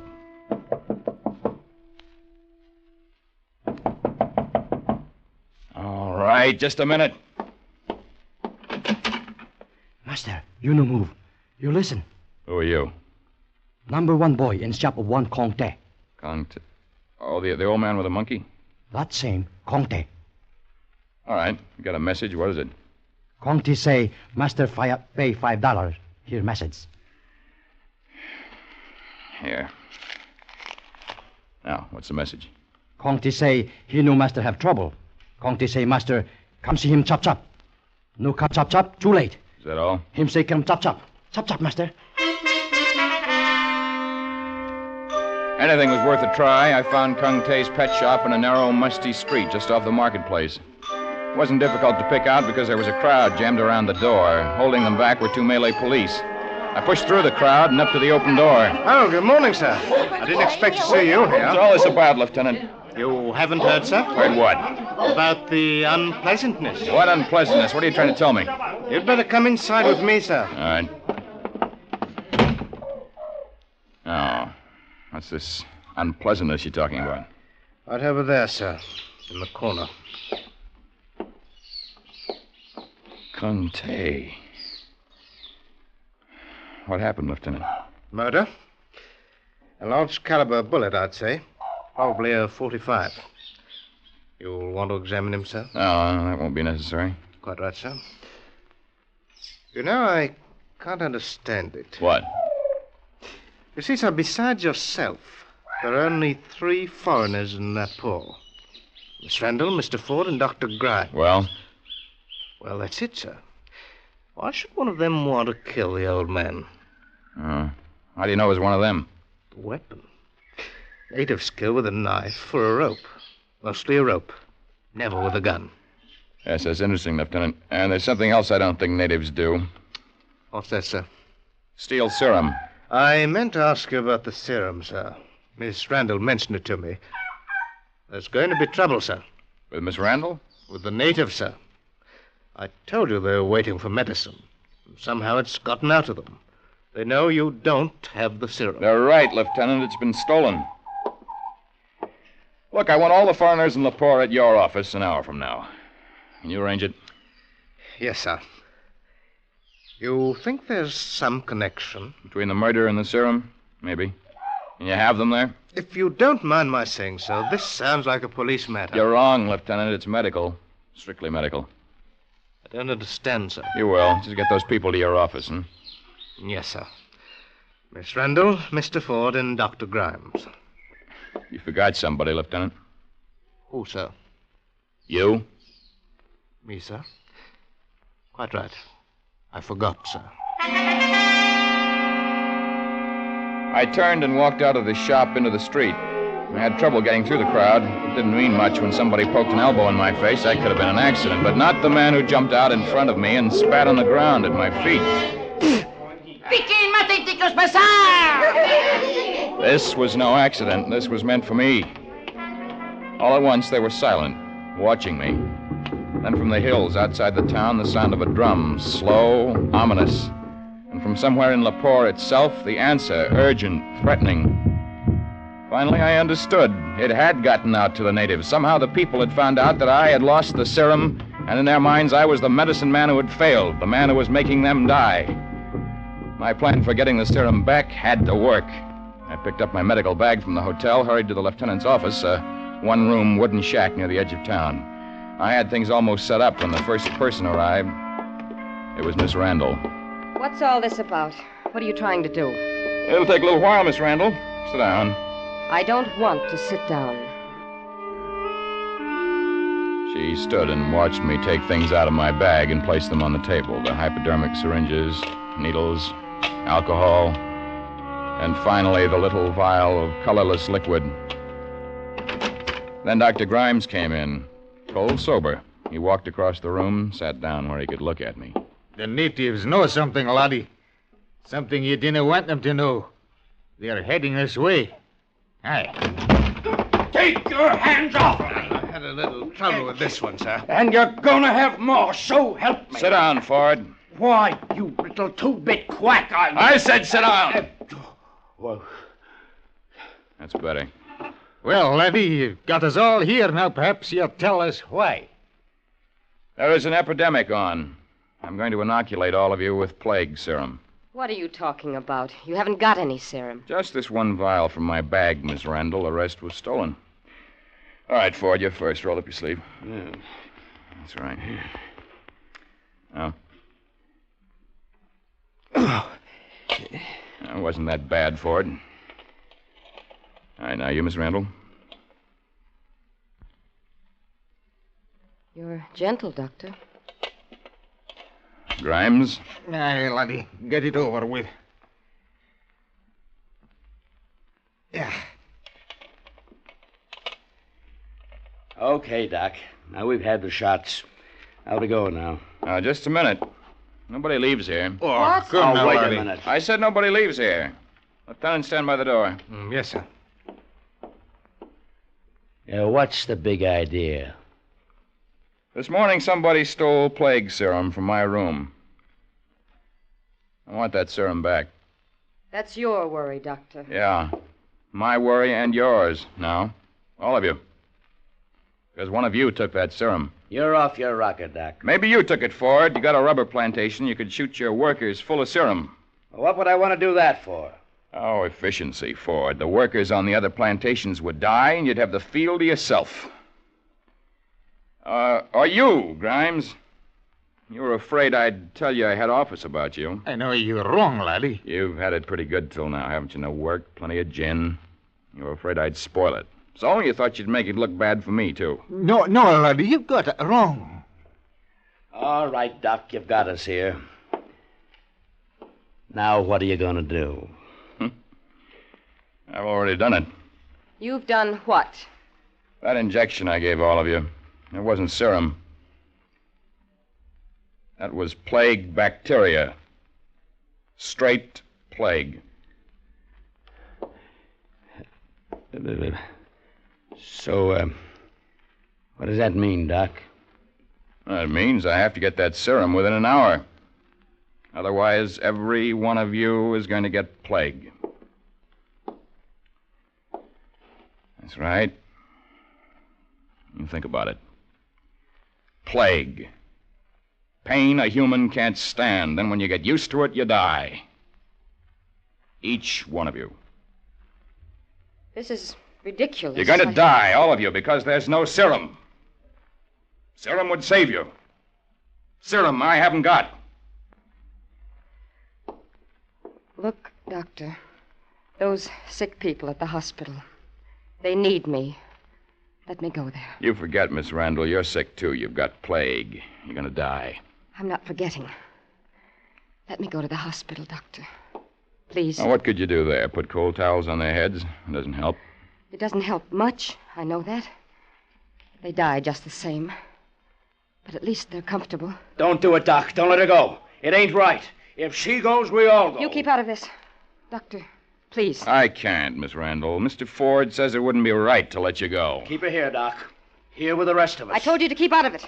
What a weasel on me, don't you? You're a fool. Fat and a fool. Yeah. I'd be a fool to let you get out of here. Doctor? You'll stay here, Miss Randall. But there's no point in... You heard what the doc says. Stay here. This is your fault, Ford. Tap. It's all your fault, the whole thing. I said shut up! You're going to say something, Miss Randall? I've got nothing to say. All right. We'll wait. We'll wait here as long as... Hey, there's rocks, laddie. They're throwing rocks. Ford, What do you want? how do you feel? I feel all right. That's funny. You're sweating. But if you say you feel all right, fine. Because in a little while you won't feel so good. And you won't feel anything. You'll be dead. Have anything to tell me, Ford? All right. We'll wait. Doctor, Uh-huh. Nothing. All right.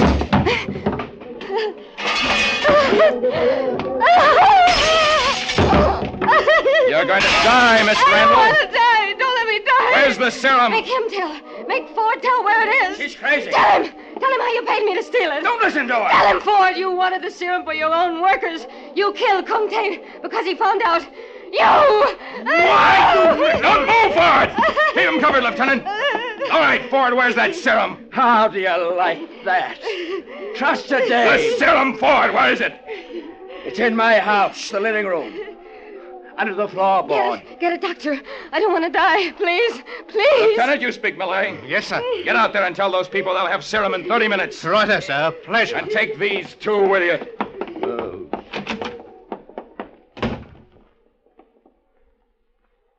Aye, you're a hard one, laddie. You ready for work, Grimes? But laddie, you'll be taking care of me first, will you not? Oh, you're taken care of, Grimes. Aye, I'm taken care of. You fill me full of plague. Oh, not plague. Water. Water? Yeah, water. Don't worry, it was distilled.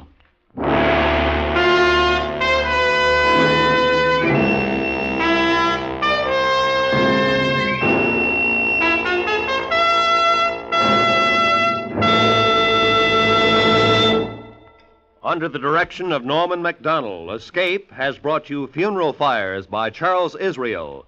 Lamont Johnson was starred as Mark, with Georgia Ellis as the girl Alice. Featured in the cast were Don Diamond, Ben Wright, Wilms Herbert, and Leon Lontock. The special music for Escape was composed and conducted by Ivan Ditmars. Next week, escape with us to the barren wastes of northern Mexico and the story of $1 million in cash to be had for the asking, if you live, as Anthony Ellis tells it in his exciting story, This Side of Nowhere.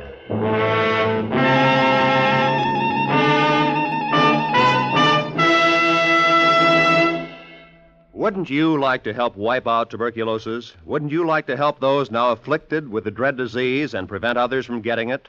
All the wonderful work carried on by the National Tuberculosis Association is financed by the sale of the Christmas seals you buy each year.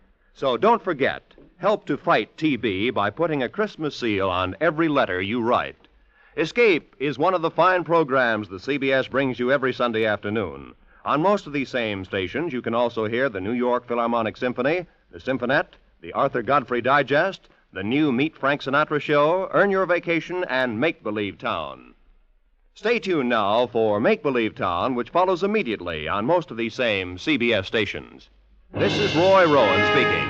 This is CBS, where you spend an hour with Frank Sinatra every Sunday afternoon on the Columbia Broadcasting System.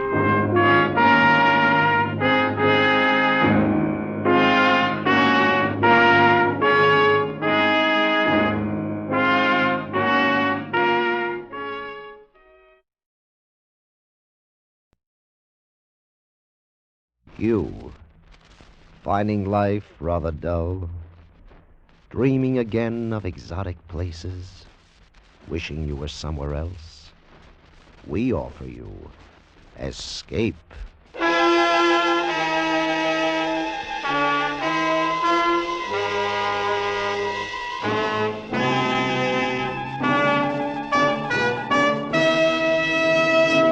Escape with us now to the barren wastes of northern Mexico and the story of a fortune in cash to be had for the asking, as Anthony Ellis tells it in his exciting story, This Side of Nowhere.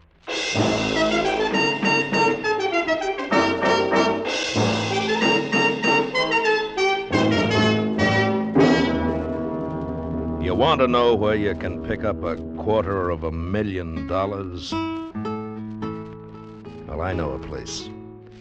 The money's in $100 bills. The last time I saw it, it was all in one place, and the people who had it were the friendliest people in the world. That is, if you don't mind their particular kind of friendship.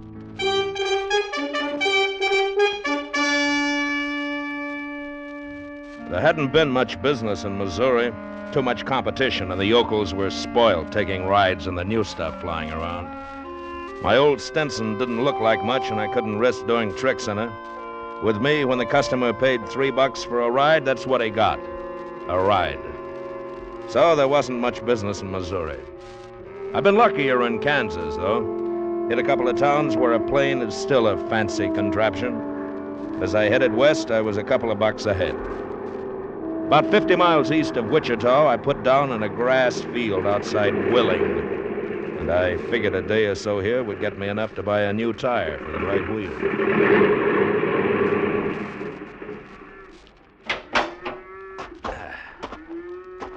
Al, hello there. Is this your field? Say, that was pretty. Coming down out of the sky like that, I seen you from a long way. You like planes, huh? Sure. Is this your field? Yep. Down Spur's Bogan Stream. Well, look, I'd like to make a deal with you. That so? I'll be here for a couple of days. Let me keep the plane here, and I'll give you $5. 5? Well... And a free ride. Mister, you got a deal. My name's Bill Maydew. Shake.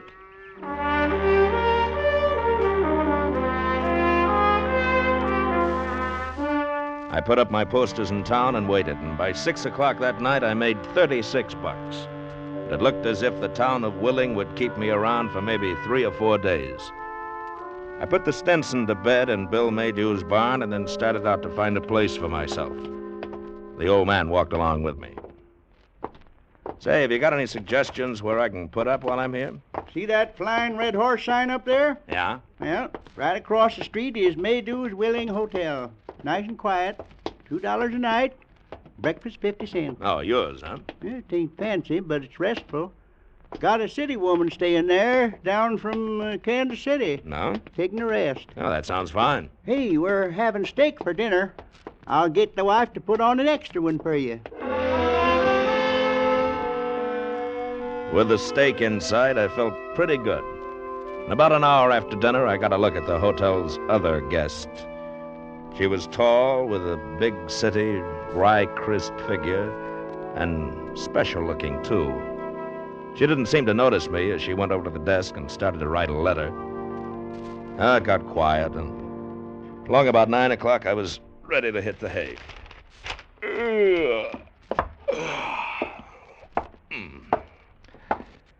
Excuse me. Yeah? You're the man with the plane, aren't you? Yes, that's right. Name's Gannett. Mr. Maydew told me about you. Oh? I'm Phyllis Naylor. Well, it's nice to meet you. I wonder if you'd do me a favor. Why, sure. I wanted to go to Wichita tomorrow, but the bus service is so bad I'd have to wait until afternoon. Oh, you want me to fly you? Yes. Well, that's about 50 miles. I'd lose business here. I'll pay you $50. 50? Well, I wouldn't lose that much. Let's make it 25. If that's what you want. Can we leave early? Anytime. 7, okay? I'll meet you down here at 7. All right. So long.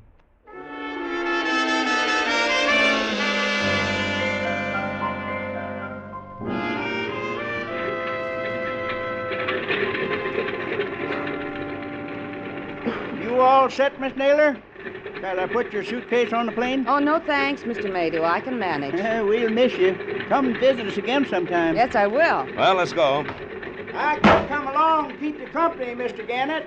Okay, it's all right with me. No, I'd rather he didn't. Well, it's your ticket. Anything you say. I'll take you up when I come back, Bill. A couple of hours, huh? I'll wait for you. Hustle me up some business, huh? So long.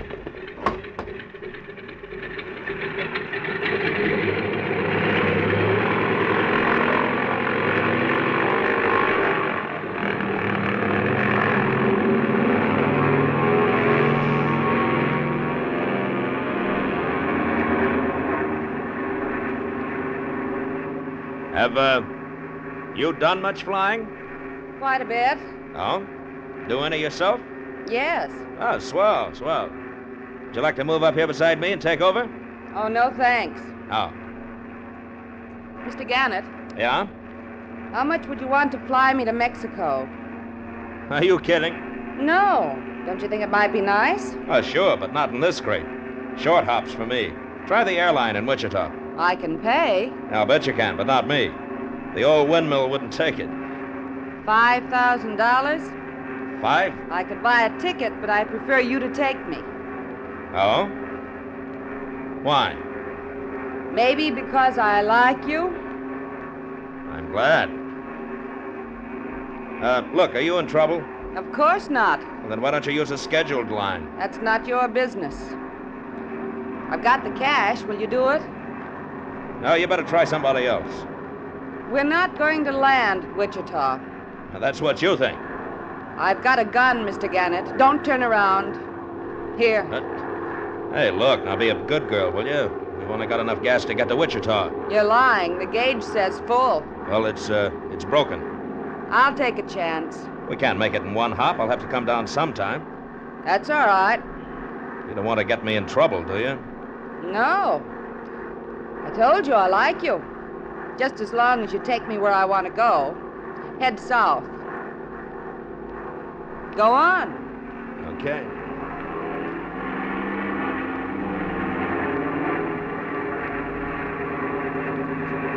Where do you want to go?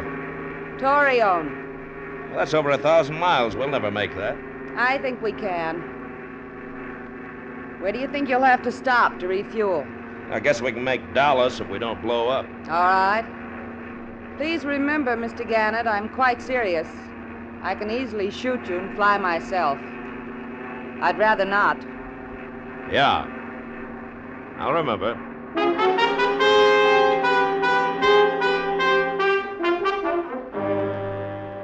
An hour later, we were flying over Tulsa, Oklahoma, and I turned around just once to look at her.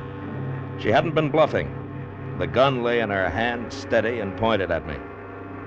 I began to think about Dallas. We'd have to come down there. It wouldn't be hard to get the gun away from her then, but there was something else. $5,000. I thought of what I could do with it, and the more I thought, the more I wondered if I was a sucker. Why fly with a gun in your back when you can make a deal just for the asking? If she was in trouble, that was her business. I didn't know anything about it, and I didn't want to. I reached for the map. What are you doing? Don't get nervous, honey. I just want to take a look at the map. Oh. Torreon, huh? Yeah. Oh, yeah. Yeah, I'd say that's about 300 miles below the border, southwest. I know. That's bad country in between if we had to come down. I know that, too. Were you kidding about that $5,000? No. All right. Put away your gun. What happens when we land at Dallas? Gas up, check the motor, and go on. If you try any tricks, Why should I? Good looker like you, $5,000. Can I sit next to you? Yeah, sure. Come on. There we go. Your first name's Deke, isn't it? You've been reading hotel registers. Yes. You won't be sorry about this. I'll bet I won't.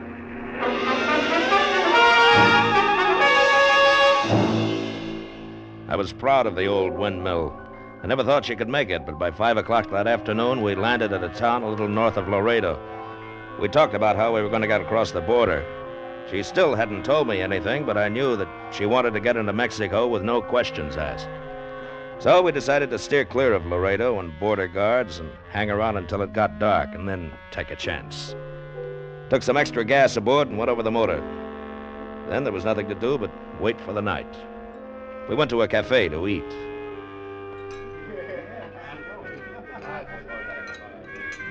Ooh, it's hot. That's the American idea of Mexican food. Unless it burns your tongue off, it's not the real thing. You done much night flying? Oh, plenty. Used to be with a commercial outfit. No. They fired me for fighting with a passenger. That was before the war. Flew B-24s out of England, then came back.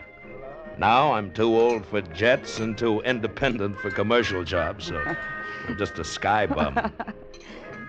What's so funny? Oh, you. You sound so tough. I wonder. What? About you. I think you'd make love like a high school boy. You want to find out? No. How soon do you think we can take off for Torreon? Oh, about an hour or so. What about our lights when we cross the border? We won't have any. Good. Anyone ever tell you that you're good to look at? Yes, but you can tell me again. I like your eyes. They're soft sometimes. Hi, Mac. Hi. Sometimes mean. Going to the party? It's exciting, though. No, got patrol. Hey, you're not listening to me. Well, that's the first time I've seen that. What? You looked scared when the cop came in. Come on, it's time to go.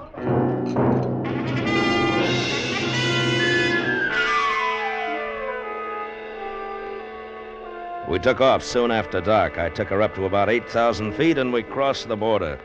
Next stop, Torreon.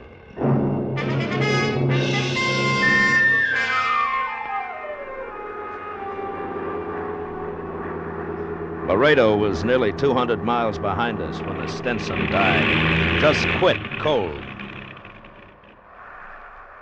We went down nice and easy. I couldn't see anything below. All I knew was that we weren't going to make Torreon. Phyllis didn't scream. She just watched me. Then before we hit, grabbed a suitcase up and held it in her lap. I remember thinking then it was a funny thing to do. And that was all for a while.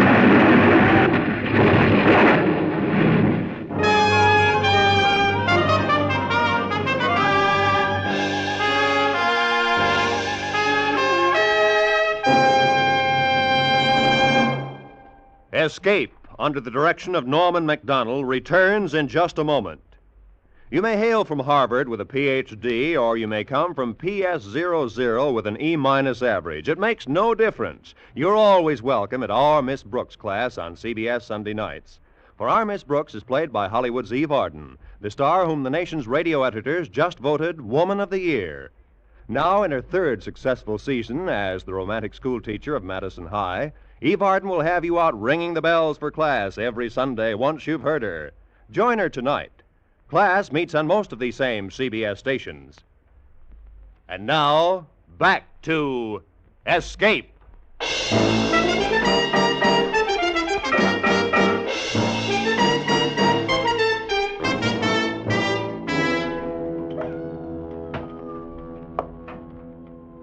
I woke up.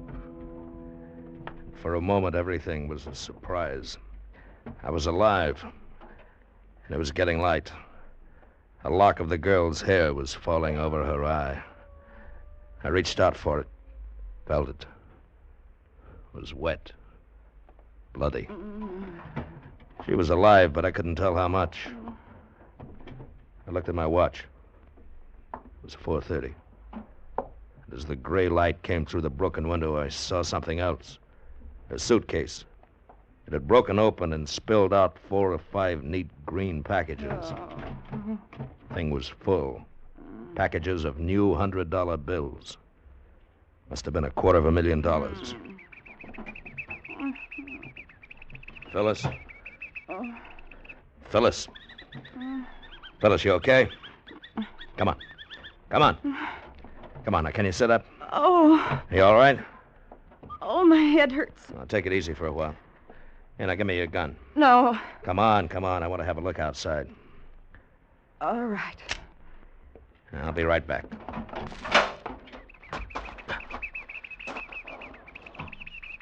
So we'd come down in a kind of basin, and all around were ridges and low peaks. It was rough country, all right. From what I could see, mean. I had an idea water was going to be a problem. As far as you could see, there was nothing but cactus and yucca trees. I started back for the plane, and that's when I saw him, sitting under a bush, his hat on his knees. Good morning, senor. He was round, and his face was the color of sand. In his smile were lots of flashing white and gold teeth. I guess he was mostly Indian. He had the happiest voice I'd ever heard. You've had a terrible accident, senor. I'm so glad you're alive. How long have you been here? Since earlier. How much earlier? Oh, much earlier, senor. Well, why didn't you try and get us out? If you were dead, one must await a reasonable time to allow the spirit to depart. Oh. Well, I'm glad to see you. My name's Gannett. Gannett? Mm-hmm. You're American? Yeah. Oh, good. I love the Americans. They're so rich. I am Esteban. I will help you. There is another in the machine with you? Yeah, a girl. She's hurt. We take her to my village. There she will be taken care of. I'm so happy that you are alive, senor. Where are we? A little from my village. No, I mean, how far from Torreon? Torreon? It is many days from here. Oh. What's the name of your village? El Cielo. It means heaven, senor. You will like it. My people will be so happy to see you. Come, we must help your friend.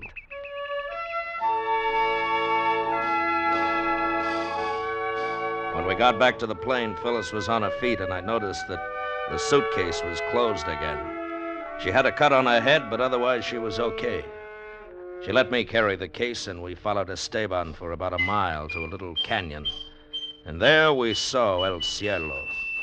A dozen adobe huts sprawled over the canyon floor. Let me take your suitcase, senor. I will put it where it will be safe. No, thanks. I'll take care of it. As you wish. Won't you step in here? I will bring you food and water. Thank you. Oh, it is a pleasure. I love Americans. You are our guest. We are happy to see you.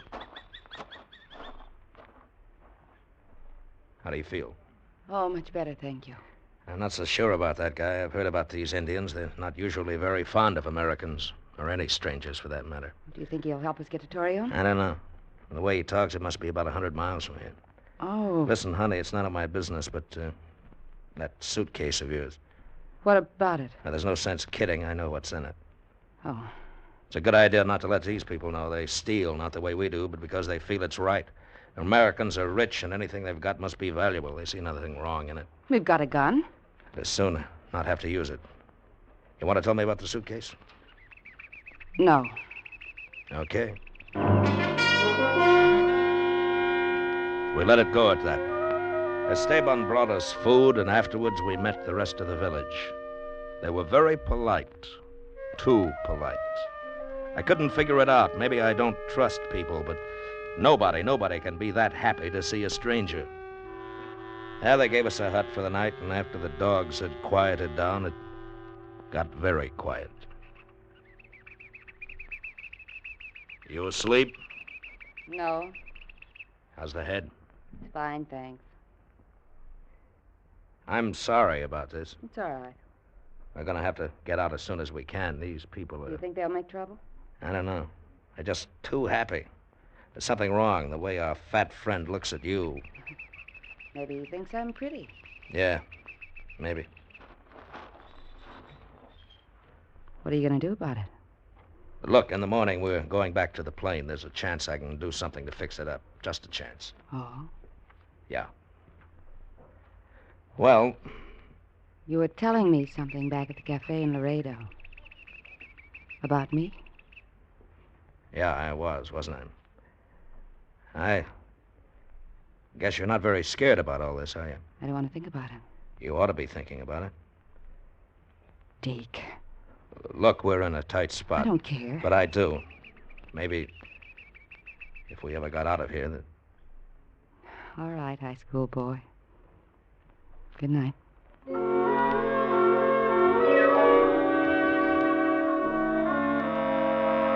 The next morning, Esteban went with me back to the plane. It was still there. That is, most of it. Of course, they'd taken everything movable from inside, stripped the rubber tires off, stolen the prop.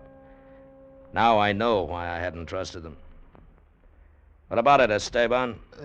It, senor? Nice hospitality. I wanted to patch her up.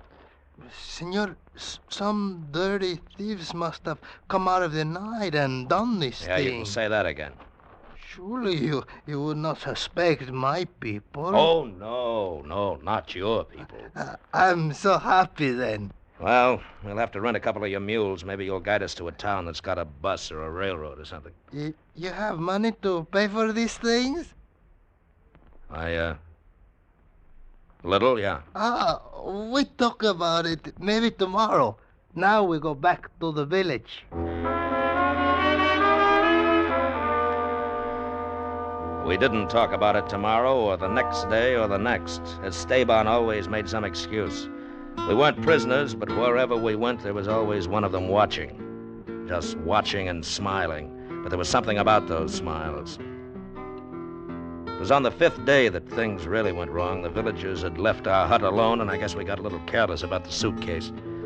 Phyllis and I had been up to a ridge 4 miles away to take a look at the country and our chances for hiking out. When we got back, it was almost dark. The suitcase. What? It's gone. Well, I'll be... They've stolen it. You think it's funny? Stop it. Stop it! I'm sorry, but... What's that for? Don't you see how funny it is? $250,000 stolen by Indians? Where are they going to spend it? On what? Got to get it back. You help me. I'll share it with you. You will? Yes. Listen, you might as well know. Remember the bank holdup in Chicago last year? Yeah. $1 million and securities. That suitcase is part of it. A friend of mine left it with me. He got out of the country. Now he's in Torreon? Yes. I was to hang around in small towns until things got quieter. When you came along, it gave me a chance. I was to meet him in Torreon. I don't care about him now. It's you and me. Oh. We've got to get away from here.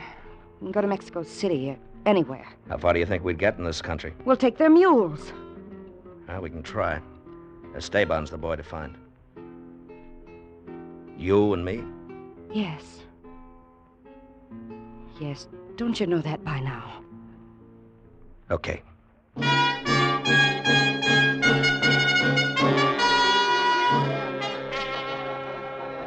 Senor, what can I say?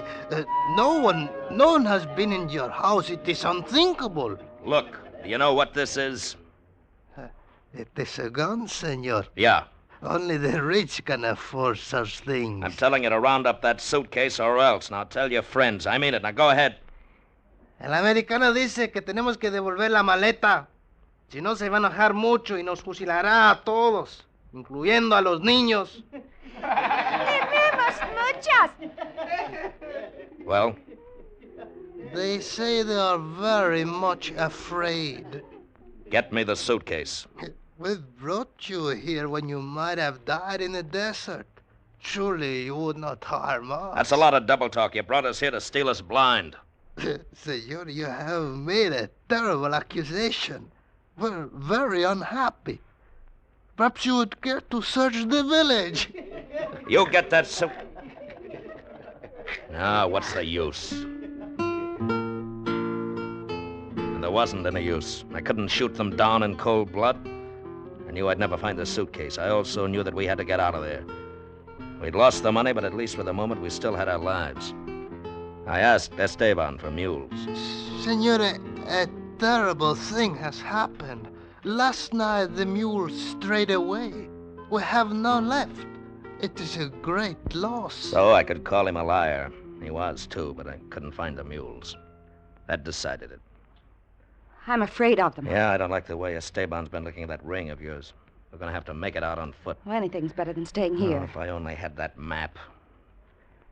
Oh, well, I don't think they'll try to stop us. We'll start tonight when it gets cool. Now, you better get some sleep.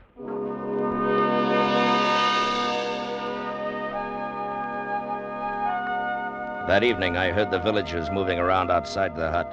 I kept our gun ready, but nothing happened. And then, about midnight, we took a couple of skins of water, some tortillas, and walked out of El Cielo.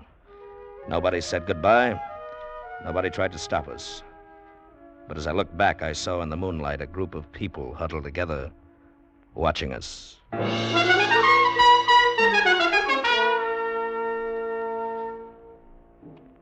We walked for 3 days. Desert, heat, night, and cold. Then the water was gone. How you doing? Oh, all right. I'm thirsty. But try not to think about it. Can we rest a minute? Hey, better not. Not yet. Try to get to the hills. It's only a few miles. It's hot. It'll be hotter. Now save your breath. Deke! What? Don't move. Don't move. It's a Gila monster. All right now, fellas. Don't move. Just don't move and I'll blow his head off. Now keep still. That's it. Keep still. Ah! Ah! It bit me! It bit me! Oh, Deke! Ah! Ah!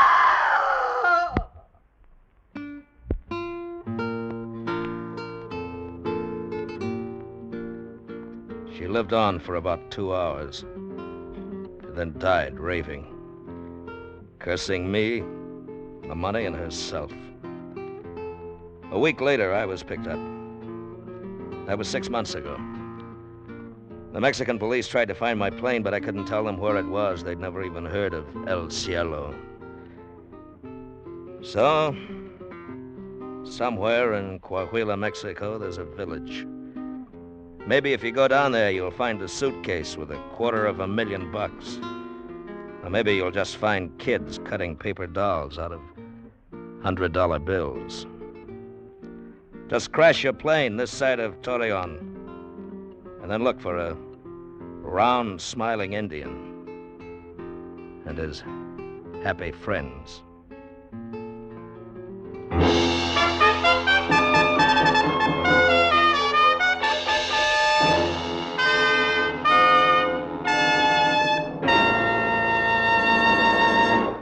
Under the direction of Norman MacDonald, Escape has brought you This Side of Nowhere by Anthony Ellis. William Conrad was starred as Deke, and Virginia Gregg as Phyllis, with Don Diamond as Esteban. In the supporting cast were Lou Krugman and Ralph Moody. The special music for Escape was composed and conducted by Ivan Ditmars. Next week, escape with us to a small freighter in the China Seas and a sinister traveler who brought destruction to crew and ship alike, as Ellis St. Joseph tells it in his most unusual play, A Passenger to Bali.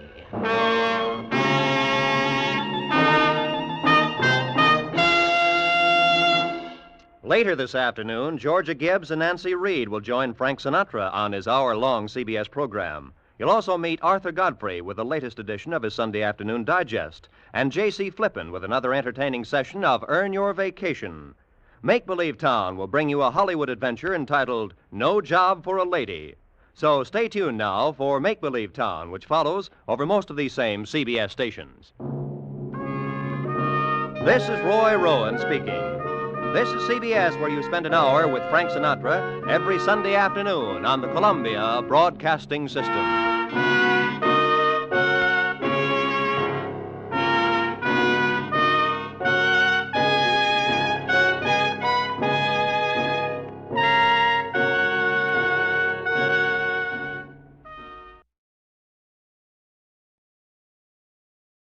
You, finding life rather dull, dreaming again of exotic places, wishing you were somewhere else? We offer you escape.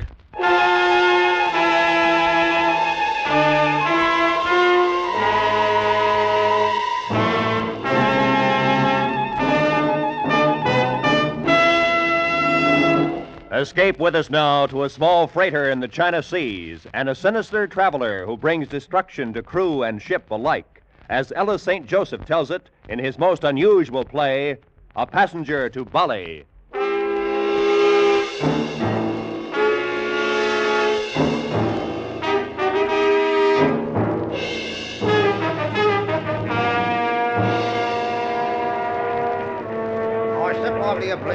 Let's clear this ruddy port. The papers in my pocket read Steamship Roundabout, 9,000 tons, British registry. Master and owner, Captain English. Stamped across the face was the clearance of Port Authority. I'd be glad to see the last of Shanghai, its smell and its waterfront filth. Cargoes had been scarce. Now, with our hold filled for the first time in months, I didn't want to waste time. I wanted to get underway before morning. Mr. Slaughter! Aye, Captain. Would you step up here to the bridge, mister? Aye, sir.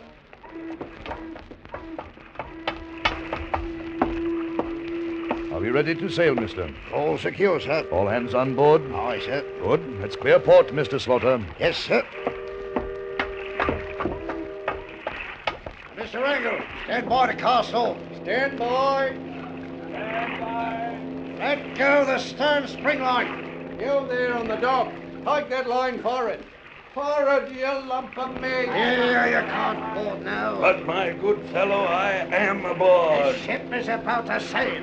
Who is it, Mr. Slaughter? Oh, someone who insists he talk with you, sir. Stay there. I'll be down.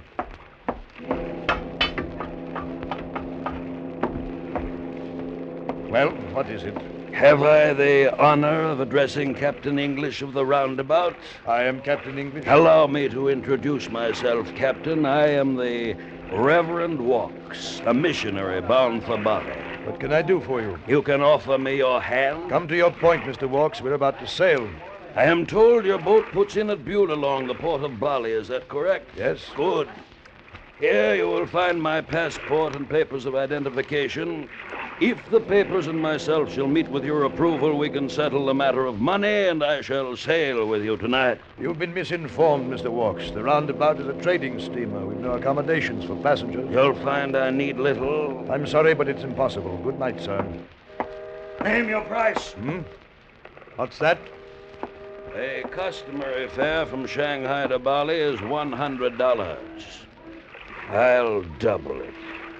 Sorry. Don't tell me there isn't room in your cash box for $200. That's a lot of money, Mr. Walks. Think of the reward for bringing grace to the pagan Balinese. Let me see your papers. Well, your passport seems to be in order. A photograph. You. And the money, Captain English. The money is also interesting. Is it not? Where is your luggage, Mr. Walks? On the dock.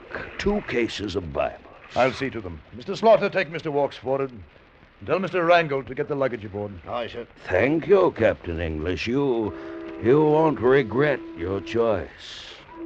And now, if you'll just lead the way, Mr. Slaughter. I watched him walk away, his monstrous bulk shadowing grotesquely in the foggy half-light, his great bull neck creasing into massive shoulders, his shaggy black hair wild and unkempt. I didn't like this man, this missionary, strange in his ways and manners. Yet I found myself thinking that, after all, he was a man of God. Perhaps later I would come to understand him. A fog was thicker now. I shook myself free of the depression I felt. Mr. Wrangle. Aye, Ken. Prepare to cast off. We sail immediately. It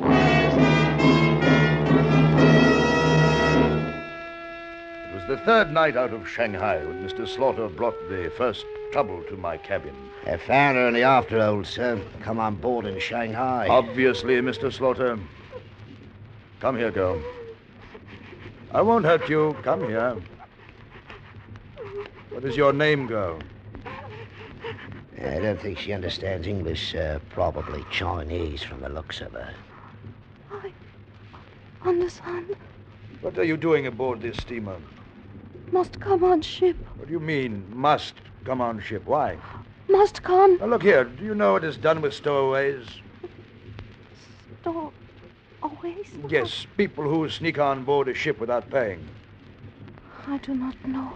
There's no place to put her ashore, sir, until we reach Bali. I know, and yet she can't have the run of the ship. We could lock her in the empty cabin, sir. You forget, Slaughter. There is no empty cabin now. Mr. Walks is in it.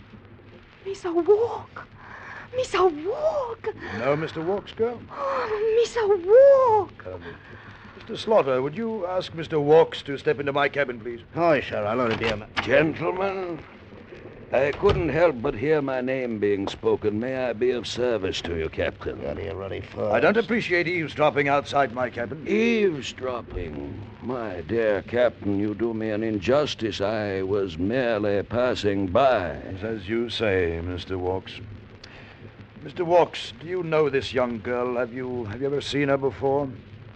What a charming child. What a delight. I'm sorry, Captain. I'm afraid I cannot help you. I have never seen her in my life. Misa walk. You tell me long. After all, Captain English, you could hardly expect a man like myself to know a girl from what must obviously be a sordid livelihood. I have never seen this girl before. She came aboard this boat to be with you. Did she tell you so? No, but it's obviously so.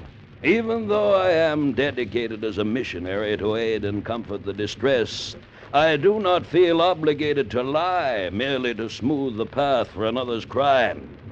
This girl is obviously far beyond any spiritual help or material comfort that I could give her. Good day, gentlemen. Girl, did you know this man in Shanghai? Yes, Did you know him well? very well. He was my... Yes, very well.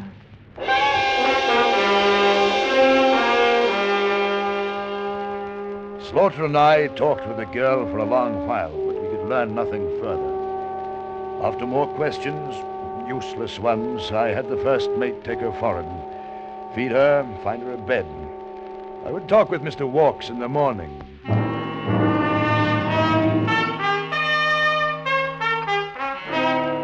Slaughter and I were eating breakfast, and Mr. Walks came into the mess room. He sat down.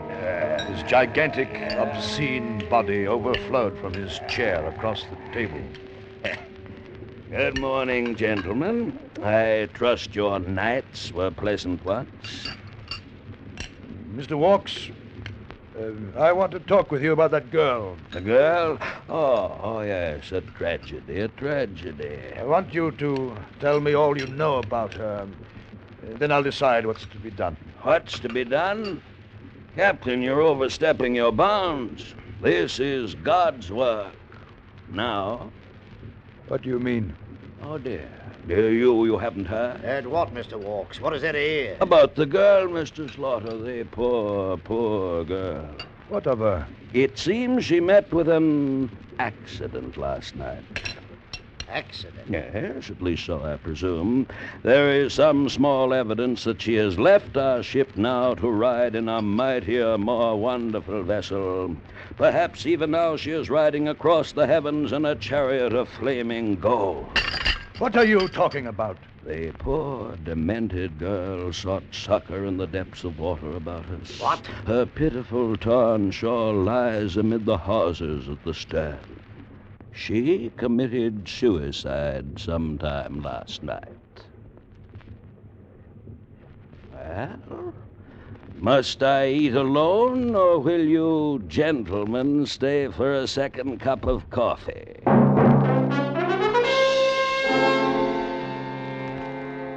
In my own mind, I knew what had happened, and I'm sure Slaughter did. I felt certain Walks had killed her and thrown her overboard, but there was nothing I could do. 4 days later, we dropped anchor in the harbor of Bulalong. The ship's officers and I were anxious to get our cargo unloaded and to know that we were rid of Mr. Walks. I was in my cabin going through the routine of bills of lading and ship's papers with the port officer, Mr. Matzius, new at the job and overcautious. About your passenger. He is a missionary? Yes, he came aboard in Shanghai. Captain, since there have been certain changes in Bali, we now have no need of such a person. This man's name is what? Walks, the Reverend Mr. Walks. You do not usually carry passengers, Captain? No, we don't. Could I speak with this man? Yes, of course. Merely a formality. Of course, I'll have the mess boy locate him. Be only a minute. Captain English? Oh, I was looking for you, Mr. Walks. For you. The port officer would like to see me. I overheard. But first, let me give you this. $200. What's this for? The use of a lifeboat. What are you talking about? A lifeboat, Captain. I need one to get ashore. You wouldn't have me swim. The port officer wants to talk with you. Come along. Wait, Captain. Walks, I'm as anxious to have you off my boat as you are to leave. You can only go ashore in the proper way at the proper time. This is your last chance. Yours as well as mine. Let me go ashore now and take the consequences. You'll search the four corners of the globe looking for this minute. Don't let it slip through your fingers. There's an eternity in it.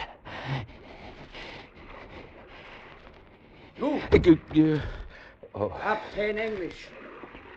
This man is not a missionary. His name is not Vox. All Indonesia is close to him. What? You mean he can't land? Oh, no, this is ridiculous, Mr. Metzes. This man doesn't belong to me. I refuse to be burdened with him. You have no choice. He is on your ship. He belongs to you. This man booked passage from Shanghai to Bali, and I refuse to take him further. I am sorry, Captain English, but this is not my concern. During the time you are in port, a police guard will be placed on this man. He will not be allowed out of his cabin. When you sail, he will sail with you. Who is this man? Call him a murderer, an anarchist, a revolutionary. It does not matter. During the recent trouble here, he fought on both sides and profiteered from both sides. As I said, Indonesia is close to him. Your papers are in order and stamped, Captain. Good day. I warned you, Captain. You should have let me go. You should have let me go ashore in the lifeboat. For now and the time ahead, you are going to see a great deal of your passenger to Bali. Yes, a great deal.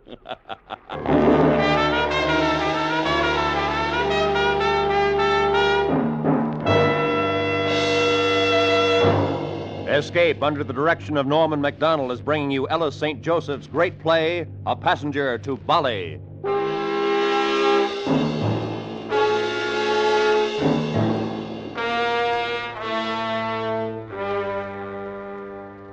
It was the 6th week, 42 days before we had taken on a passenger in Shanghai bound for Bali. 3 days after he boarded the ship, he had murdered a young girl, a stowaway. We all knew he had, but we couldn't prove it.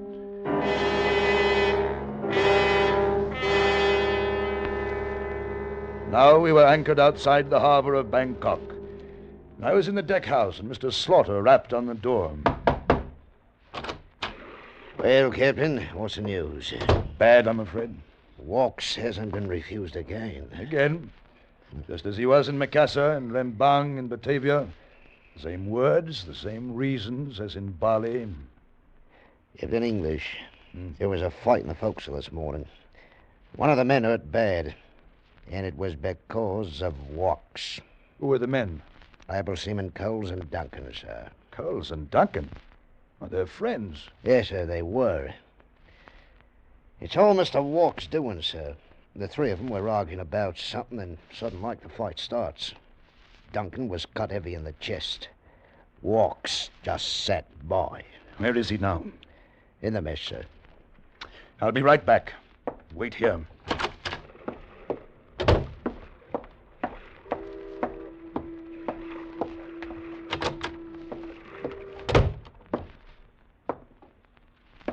Mr. Walks. Mr. Walks! Oh, Captain English, I didn't hear you come in. I was reading. The Bible, as a matter of fact. Did you want to speak with me? I am told you are directly responsible for an injury sustained by a member of my crew.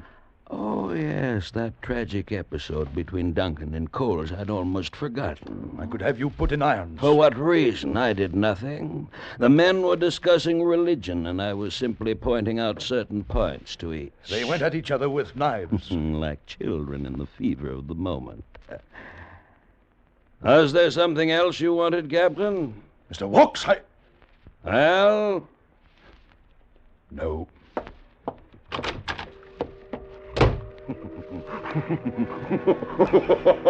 Walks had dismissed me. Dismissed me on my own ship. I had to get rid of this man. His personality was infecting us all. In the past month, he had come to order about the lesser members of the crew. He had his meals served whenever and wherever he wished. He drank liquor from my own locker. As I watched the harbor traffic of Bangkok, I knew there was only one thing to do. Mr. Slaughter. Aye, sir. We will weigh anchor. How do we shape our course, sir? Southeast by east, 3/4 south. Aye, sir, southeast by... Well, that's Shanghai, Captain. Yes, Mr. Slaughter, that's Shanghai.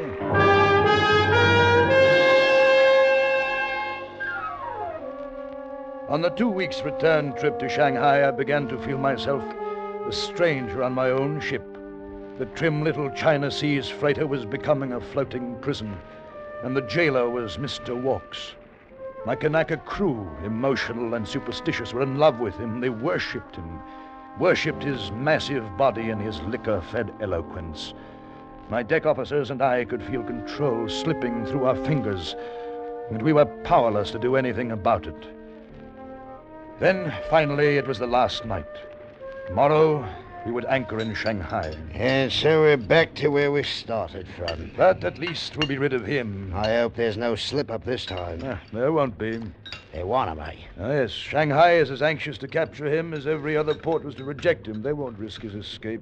What's he done, Captain? Walks has been mixed up in something foul in every country he's touched. Heaven only knows what crimes he's committed.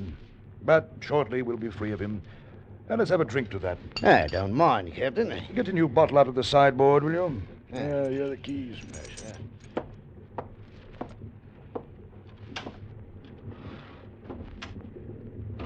Good. Just put it here. Oh, and 2 glasses. You should make it 3 glasses. Well, gentlemen, surely you'll invite me to join you. No, Mr. Walks. Will not. Then I shall have to help myself. I think I'd better get out on deck, Captain. You'll excuse me. Wonderful, wonderful. Too bad poor Mr. Slaughter couldn't stay. Glad you enjoy my whiskey. You have good taste, Captain. Good taste in everything. Whiskey, boats. The roundabout is an ideal little steamer.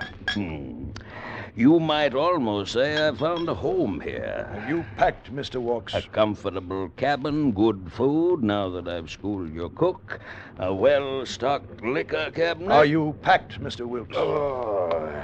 No.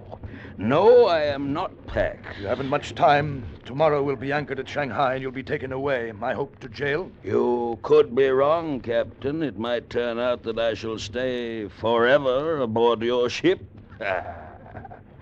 Until eternity. Walks. I've never liked you. Not since that first night when you came aboard in Shanghai. Oh? You're filthy. You're rotten, unclean. You're a murderer by your own influences. This is no time for heated argument. Drink a toast with me, Captain. You've got into the very core of this ship with your rottenness. A toast, Captain. You've seduced the whole crew, the Kanaka deckhands, the mess boys. Every day they're becoming more slovenly, more lax. Very well, I shall drink a toast myself. To the roundabout, may the comforts I've come to enjoy be not lost too soon. I'd sink my ship before I'd allow you to stay aboard her one day longer. Perhaps Shanghai will present an answer to surprise us both. When this ship leaves Shanghai, Mr. Walks, it will leave free of you. Now, good night, sir.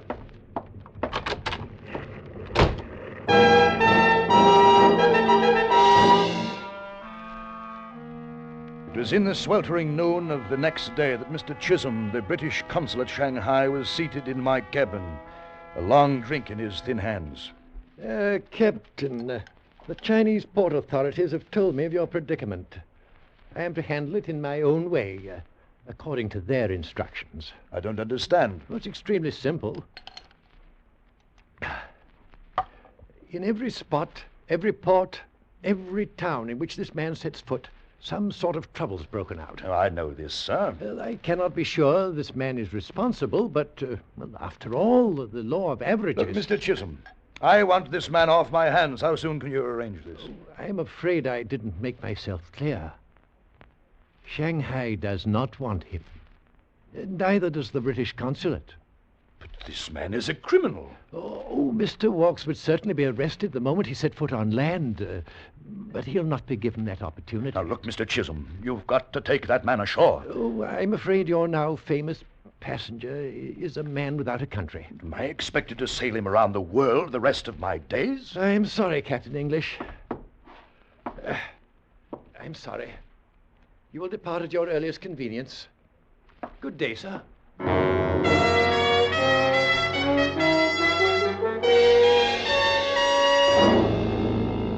And so we sailed from Shanghai, the roundabout, and Mr. Walks. In the weeks that followed, a great shadow lay over the ship. Wrangle, the second mate, fell ill, stayed in his cabin. Slaughter began drinking even during his watches. The ship seemed to smell of evil. Mr. Walks became the real captain of the roundabout.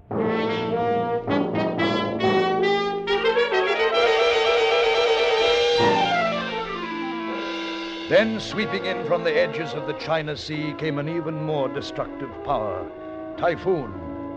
The barometer had been falling for 3 days, and it was on the forenoon watch that the storm hit with its full impact. For 7 hours, the roundabout wallowed through the seething masses of water.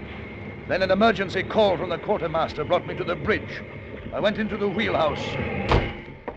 The power unit and the rudder control is going out. Where's the mate? Went out, sir. Trying to correct trouble. We're on manual operation now, sir. You'll need another man to help you. Get help. But, sir, you can't I can handle it till you get back. Hurry, man. If this thing gets out of control and starts spinning, the rudder will tear itself free in a matter of minutes. Now go on, man, hurry! Aye, sir.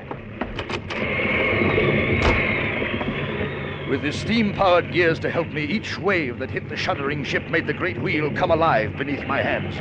I stood, feet braced against the wild pitching of the vessel, shoulders and arms straining to retain control. I tried to gauge the monstrous waves rushing toward us, tried to ease the groaning ship through millions of tons of lashing water. My muscles pulled and ached as each gray-green monster hit. I could hear nothing over the scream of the storm. I turned, looking for the quartermaster, and in that second it happened.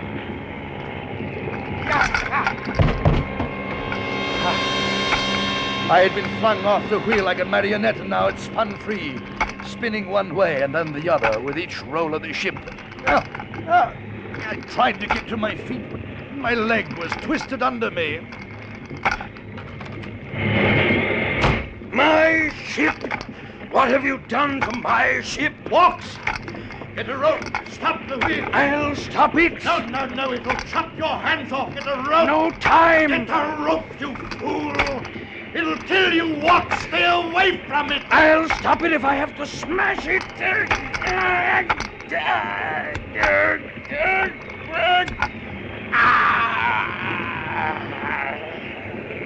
You've done it. You've got the wheel on your back. I've got more than the wheel. I've got the whole ocean on my back. Can you hold it a minute longer, Walks? I'll help you. Hold on until I get there.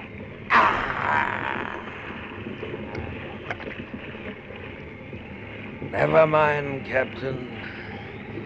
It will not be necessary. What? What did you say? The rudder has just snapped. I'm holding nothing.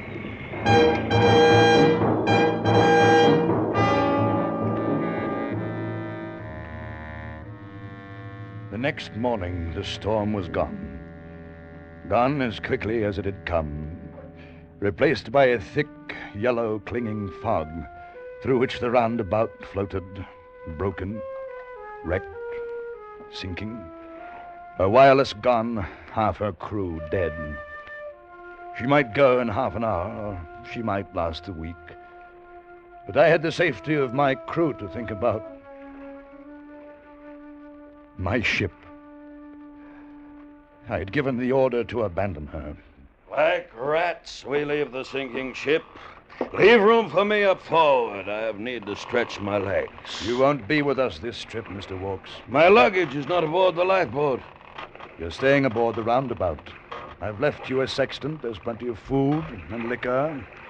Even enough for you. I'm not going. No, you're not going. The ship is yours now. Do with her what you want. But that's murder. You're murdering me. I have no idea how soon the ship will sink, or even if she will. You may be picked up today, or tomorrow, or you may float here for years. Captain English, we Stay where you are. But look, this Captain, gun can speak even above your voice, Walks. This is for the last time. Goodbye, Mr. Walks. Wait, Captain. Hey, it's not man's province to judge. No creature under your wings should be left to die. Cast loose, Mr. Slaughter. All right. Without compassion. Without... All right, then. Row, you fools. Row. Even now you may not have seen the last of me. Row.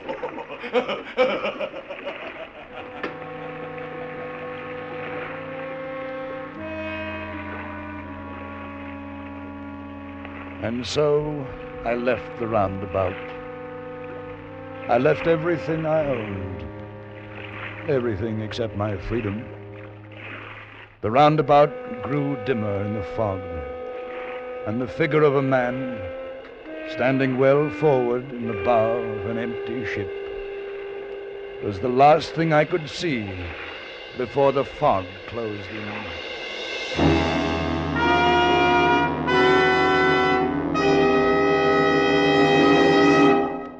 Under the direction of Norman MacDonald, Escape has brought you A Passenger to Bali by Ellis St. Joseph, especially adapted for radio by Mr. MacDonald. John Dehner was starred as Captain English, with Lou Merrill as the Reverend Mr. Walks. Featured in the cast were Lou Krugman, Michael Ann Barrett, Wilms Herbert, and Bruce Payne. The special music for Escape was composed and conducted by Ivan Ditmars. Next week, escape with us to the Old West and the unusual story of a man who was a merciless professional killer, but who fought on the side of law, as Ernest Haycox tells it in his exciting story, Wild Jack Rhett.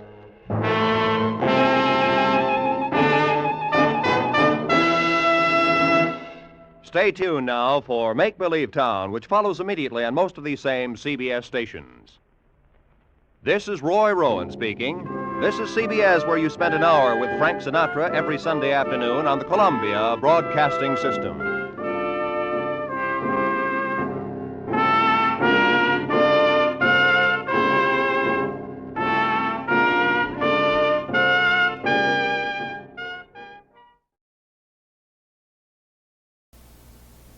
We offer you Escape.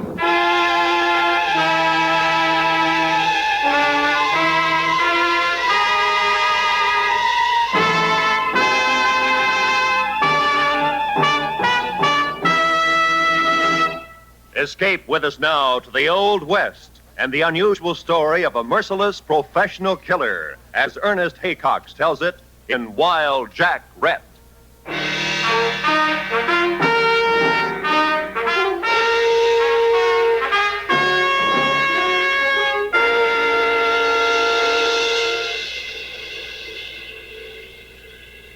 Red Mesa.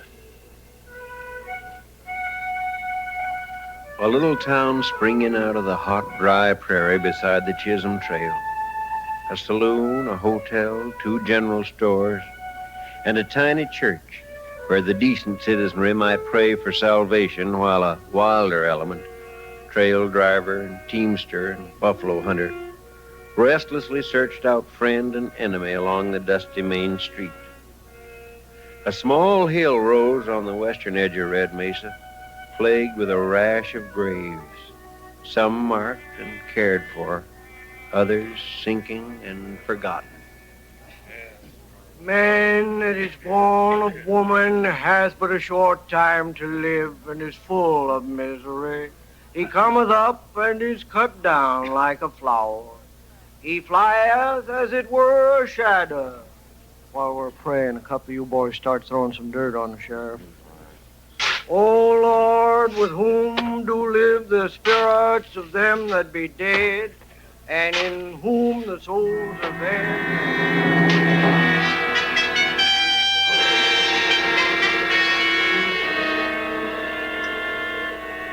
And that same evening, a committee of the leading citizens of Red Mesa gathered together at Mayor Wayne's home to decide upon a new sheriff. All right, gentlemen, sit down and let's get this settled.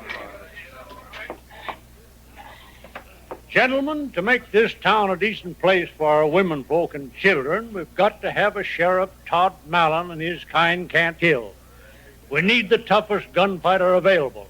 And I want to propose... Just a minute, Mayor Wayne. Let me speak. All right. Go ahead, Boy Allen. I don't think we should get all upset just because we lost another sheriff. Jim Speed worked out fine for Red Mesa. All we need is another sheriff just about like him. I expected that, Boy Allen. All you look out for is to keep that saloon of yours full of anybody who'll buy whiskey and gamble. I still propose we reform this town by sending for a man some of you may have heard of, Jack Rhett. Gentlemen, I do want my saloon full. And full of the only men who'll bring any money at all into Red Mesa. Cowpunchers coming up the Chisholm Trail with Texas cattle. Thirsty men on the prod from a long drive. But you give them Jack Rhett instead of a little fun, and this town will go broke. We'll chance that, Boy Allen. We'll chance that. What about Matt Travner? What's he got to say? I've nothing to say, gentlemen. As U.S. Deputy Marshal for the district, my job is strictly outside Red Mesa. You run your town any way you like. I'll handle the surrounding territory. Know anything about Jack Rhett, Travner? Just by reputation, professional town tamer, and I've heard he's the most cold-blooded killer ever drew a gun. Travner's right. We can't afford a man like that here. Let's put it to a vote, gentlemen. All in favor of sending for Jack Rhett, raise their right hand. 5-1. The matter is settled, gentlemen. Good night. Yeah, good night. All right, Wayne. You'll wait and see Mary, Travner? If you don't mind, Mayor. Of course. Sit down. She'll be out in a minute. Well, Boy Ellen is pretty mad. But after Jack Rhett is here for a while, at least there'll be less gunfighting. Be less anyway if Todd Mellon were out of the way. He sets a bad example. He's a hard man to catch. Well, you've done all you can, Travner. There's just too much territory around here for Mellon and his gang to lose themselves in. He'll have to be taken by a town officer, and I think Rhett is the man to do it, if Mellon comes to town again. He'll come, Mayor. The word gets out that Rhett is sheriff here. Mellon will have to face him or lose his reputation with his own men. Good evening, Father. Hello, Matt. Good evening. Hello, darling. Well, Matt Travner, aren't you going to kiss me? Of course, sure. Here. Mary, what a shameless wench you are. Oh, Father, you're old-fashioned. After all, we're engaged. Your mother, God rest her soul, didn't behave like that when we were engaged. The war changed things, Father. I know, but not for the better. Well, I'm off to bed. Don't stay up too late now. Good night. Good night, Father. You look worried, Matt. Do I? Tell me about it. Well, it's just that they're sending for a new sheriff. A legal killer named Rhett. He has quite a reputation, and there'll always be men to challenge it. That means more gunfighting. Is that it? I'm afraid so. It's a bloody way to peace, Mary. I know. Let's not worry about it now. Come on, I'll fix some coffee for us.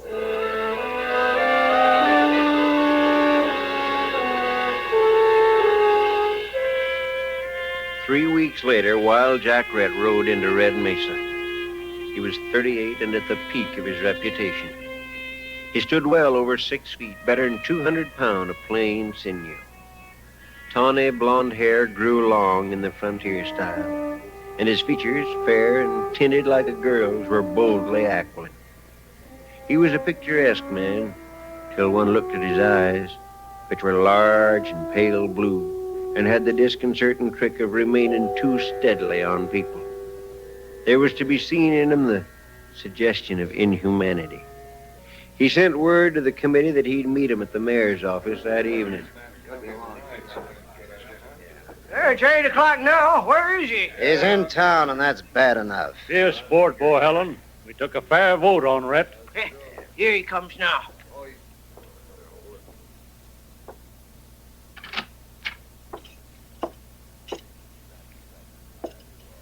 My name is Jack Rhett. I have your offer. I'm Peter Wayne, mayor of Red Mesa. Do you accept it? Depends on what you want. Tell me. Rhett, this is a difficult town. Chisholm Trail lies just across the river, and we get most of our money from the riders passing through with Texas cattle. Now, we want them to have a decent time for their money, but we don't like a lot of gunplay and killing. I have always been accustomed to complete authority, Mayor. I presume to know my job, and I won't have interference. That's agreed, Rhett. By the way, the last sheriff had a rule that riders leave their hardware at his office. He had trouble enforcing it. A poor rule. Let them pack their guns. That gives the wild ones a fair chance at you. I never give a man a fair chance at me. Is that all, gentlemen?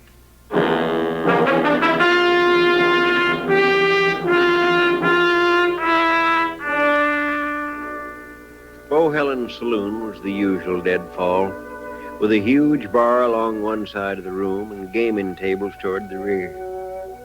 Next morning, Bo Helen stood tapping the mahogany of the bar with his fingertips, staring thoughtfully at nothing. Good morning, Bo Helen. It's noon, Samus. Huh? Oh, sure. Draw me a beer, Mike. Yeah. Where's the new sheriff, Bo Helen? Over there at the corner table. Came in just before you did. Uh-huh. Barkeep, bring me a cigar, a glass of rye. Yeah. Now he's going to clean and reload his 6 guns, one at a time. By golly, he is. How'd you know? It's an old gunman's trick to impress the citizens. But there's no one here except you and me. Then it's to impress me. Don't.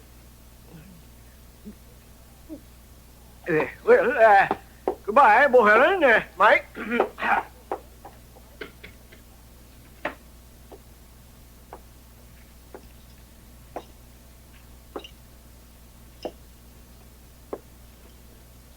You've got something to say to me, Bo Helen?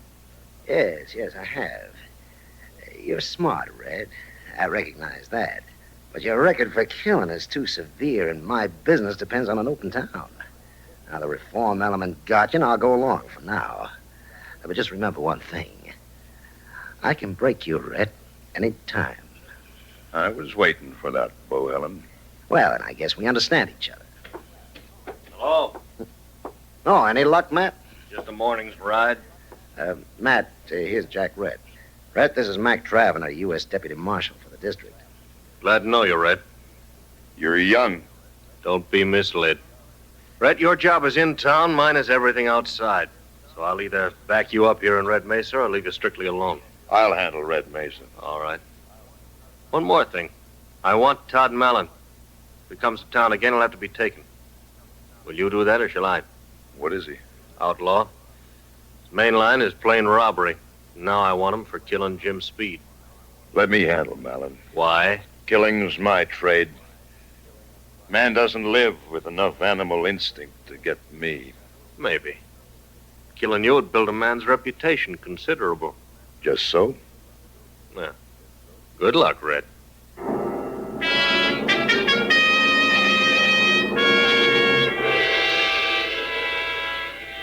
There was peace for a full week in Red Mesa. And then on Saturday night, Matt Travener's prediction came true. Jack Rhett was at his customary post just opposite Bohelen's saloon, in a chair on the porch of the Chinook Hotel, obscured by the shadows and watching the crowd, his cold, pale eyes half concealed by cigar smoke. Trouble found him thus. Evening, Sheriff. Good evening, ma'am. Keeping an eye on the boys, huh?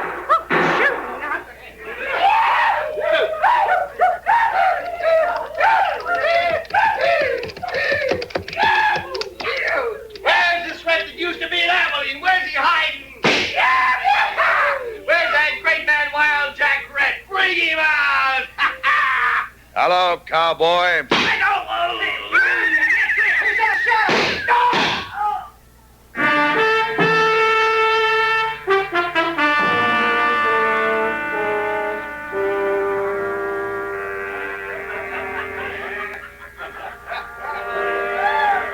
That's a lot of killing for one sheriff.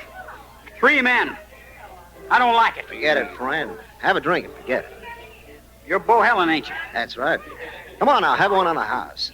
Mike, fix him up. I can pay for my liquor. Yeah, me too. You never gave him a chance.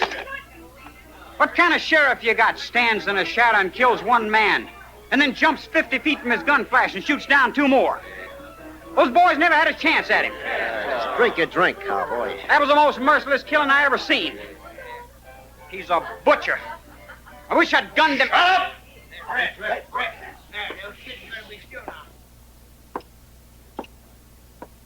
This is my game. They were fools to play it. Never buck a man who's spent his life learning to kill, son. Get out of town. Get out now. Red? What if I Don't try it, son. Don't let your anger destroy you. Go on. Drift. blast your town? I can hold my thirst another 200 miles up the trail. Come on, boys. We'll send word back to Texas to go around Red Mesa and let it dry to powder. Yeah, sure will.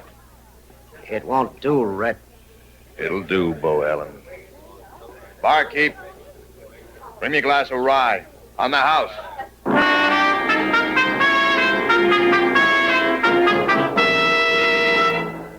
Rhett stood with his back to the bar, holding his drink and a thin black cigar carefully in one hand. He stood there for about 10 minutes. Then trouble came again. He's riding in with 4 men. Close the games. Open up the back doors. Well, Jack Rhett, now let's see you shoot down Todd Mallon and 4 men from the shadows. Good night, Bo Helen.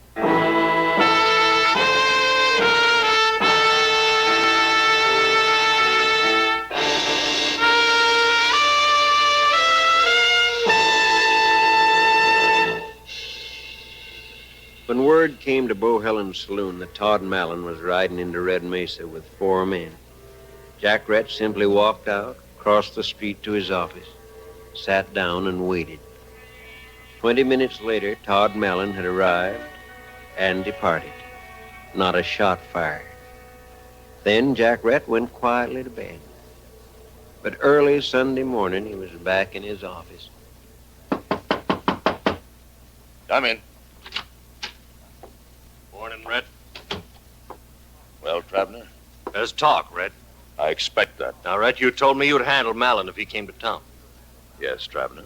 Well, they say Mallon rode into town last night with 4 men, rode right up to this office, got down, came inside. That you and he stood here with this desk between you talking. and that a few minutes later, Malin left and rode out of town.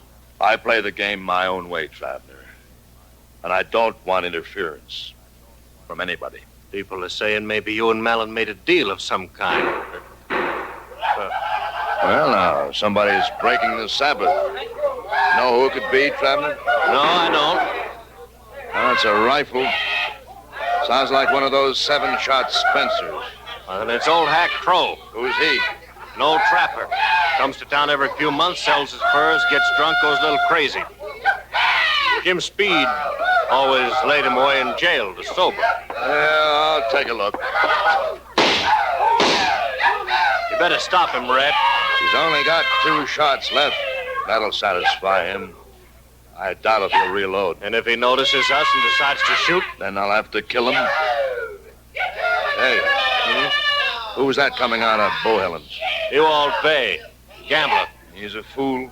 Now he's getting his horse. You gonna stop him, Rhett? No, let him go. Rhett, the town is your territory, and I won't interfere. But why did you refuse a fair shot at Hack Crow? Ewald Bay is dead. Which is the more useful citizen, Traveler? Crow or Bay? West is full of gamblers.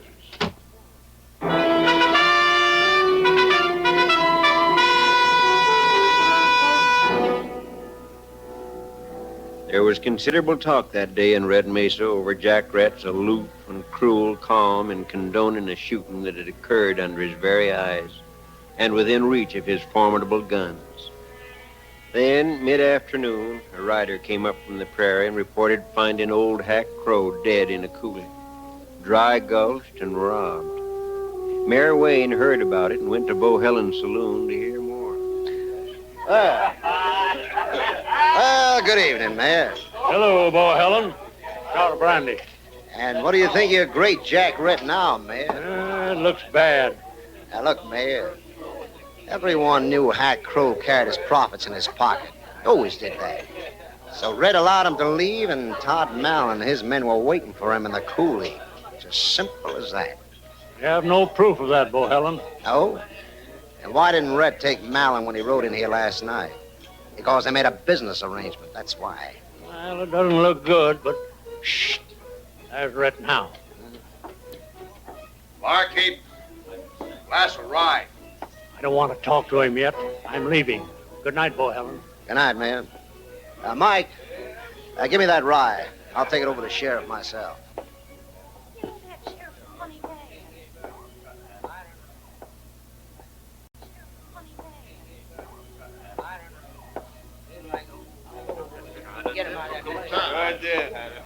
Here's your drink, Sheriff. Mind if I sit down? Game never changes, Bohelen. I know what you're going to say. I warned you I could break you, Rhett. It's an old story to me. Every town's got one insider who plays along with the outlaws. And I knew you to be that one here when I first saw you. Running a saloon, you'd know when a cattle buyer was riding out of town carrying specie, when the overland stage was loaded with gold. There was a quarrel over the split of profits between you and Malin. You fell apart. That's always the way. Very shrewd, Rhett. It's an old story, Bohelen. I know it by heart. Very shrewd. But you can't play the same game. All sheriffs are supposed to be crooked. You and Malin had an agreeable little chat last night. Did he make you a good offer, Rhett? Maybe I should accept his offer, Bohelen, just to keep you two split. Maybe I should do that. Rhett, I've seen sheriffs come and go. It's a chancy trade. Sheriffs die. They all die. It's only a question of time. You're a hard one, Jack Rhett. You might make your peace with Malin. It'd have to be that way. Otherwise, you'll have little chance of getting rid of me, Bohelen. It may be that way. I wouldn't be surprised. I always expect the worst of men, and am seldom disappointed.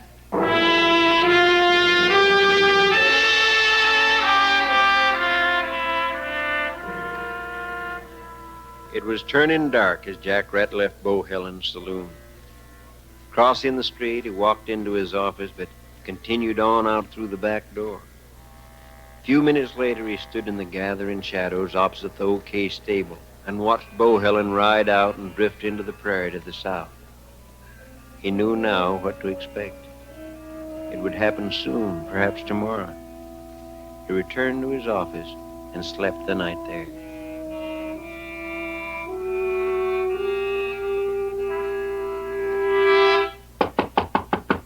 I'm in.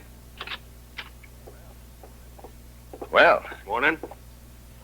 Rhett, I want you to meet Mary Wayne. Miss Wayne, very proud. I wanted to know you. To meet him, Mary, not to know him. Rhett lives in a closed world. See that? I have no friends. We're to be married on Thursday, Mr. Rhett. I should like you to be there. I'd be most happy. Thank you.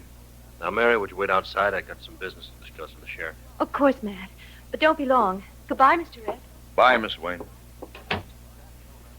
Rhett, this afternoon I'm leaving to find Todd Mallon. You had your chance, but you let him go. Wait, Travener. Wait. I've tried patience, Rhett, and I'm a poor hand at it. Travener, you have a fine girl. If it's not presuming, let me congratulate you, compliment her. Thank you. Was that all? I'll take care of Mallon. Give me a little time. It's my job. Rhett, I want to believe you. No man wearing a star should believe anybody. It's a weakness. Haven't I told you? Blessed if I quite understand you, Rhett. And understand this. Every man has his time. When it comes, he knows it. There's no turning back. Nothing makes any difference then except to stand up to the finish and go out in decent style. And yet you're the man never believes in giving another man a break. Don't try to understand me. You want help with Mallon? I have no faith in help. Coming, Mary. Wait, Travener. I'll suggest this much. Take one man. Ride due north to where the cattle trail crosses Tempest Creek. Be there tonight. Understand? Rhett, I'd hate to oppose you. If you did, you'd lose. I've been 15 years at this, Travener, which is 5 years beyond average luck.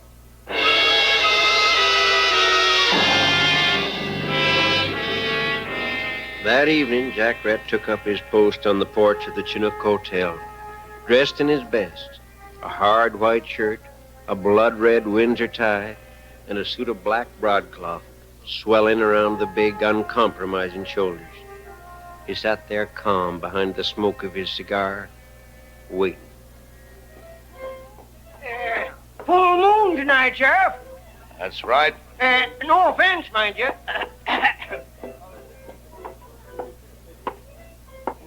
Good evening, Rhett. Hello, Mayor Wayne. Mayor, have you seen Travener? He rode north this afternoon. Be back tomorrow, he said. Good. Where's the sheriff? Here I am. Red, listen, I just come up South Creek and Todd Mallon and 6 men were only a quarter mile behind me, heading into town. All right, friend. Take cover. Yeah, sure. Rhett stood up and moved into the shadow at the end of the hotel porch. Across the street, Bohelen appeared in the full glow of the doorway of his saloon. I'm out in the dark to meet your friends, Jack Rhett. What are you afraid of? It's Solon Mallon riding in to see you. Thieves fall out, but the urge for profits brings them together again.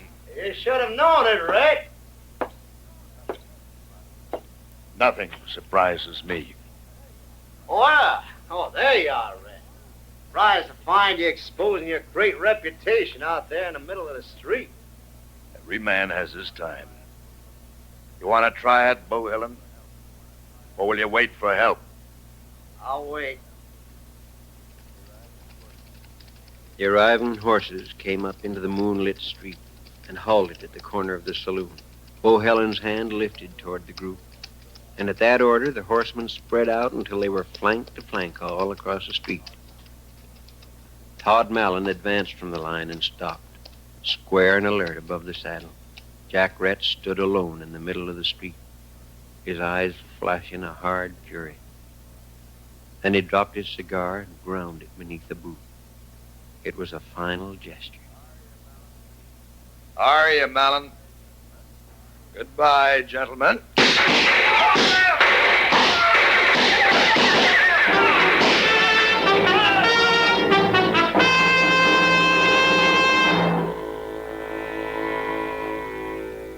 Next day, Red Mesa buried some more men out on the hill and talked of Jack Rhett, who was more of a mystery to them now than when living, to all of them but one, Matt Travner. Nobody knows a killer's world, Mary. Wasn't any room in Jack Rhett for much pity, but he sent me away to save me from what he knew was coming. I think that was a kindness, although I had no fear. It was a fine thing for him to do, Matt. But they say he stood in the middle of the street, faced them all in the moonlight. Why? It wasn't his style. As long as he was sure of himself, he never gave anybody an even chance, Mary. But killers live and die by instinct. And somewheres along the evening, he got the warning.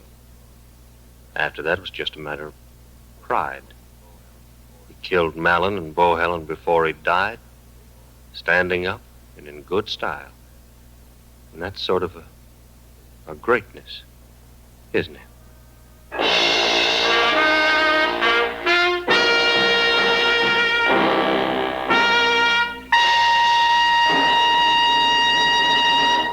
Under the direction of Norman MacDonald, Escape has brought you Wild Jack Rhett by Ernest Haycox, especially adapted for radio by John Meston.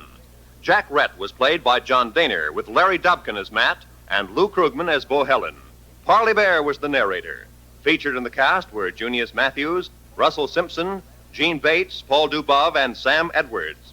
The special music for Escape was composed and conducted by Ivan Ditmars.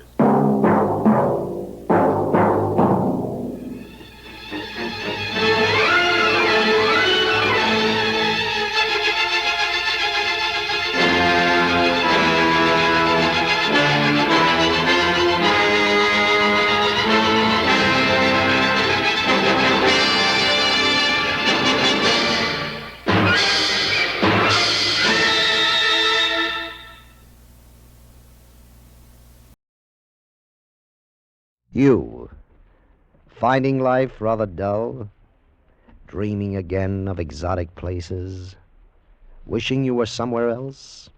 We offer you Escape.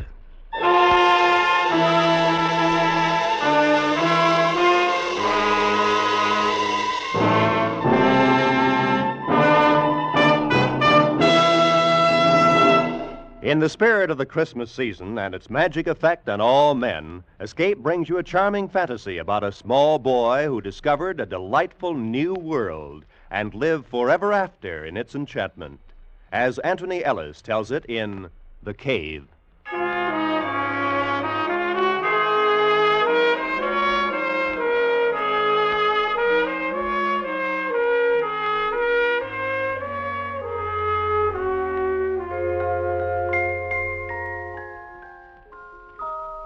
It's on days like this that I remember how it used to be before I found the cave.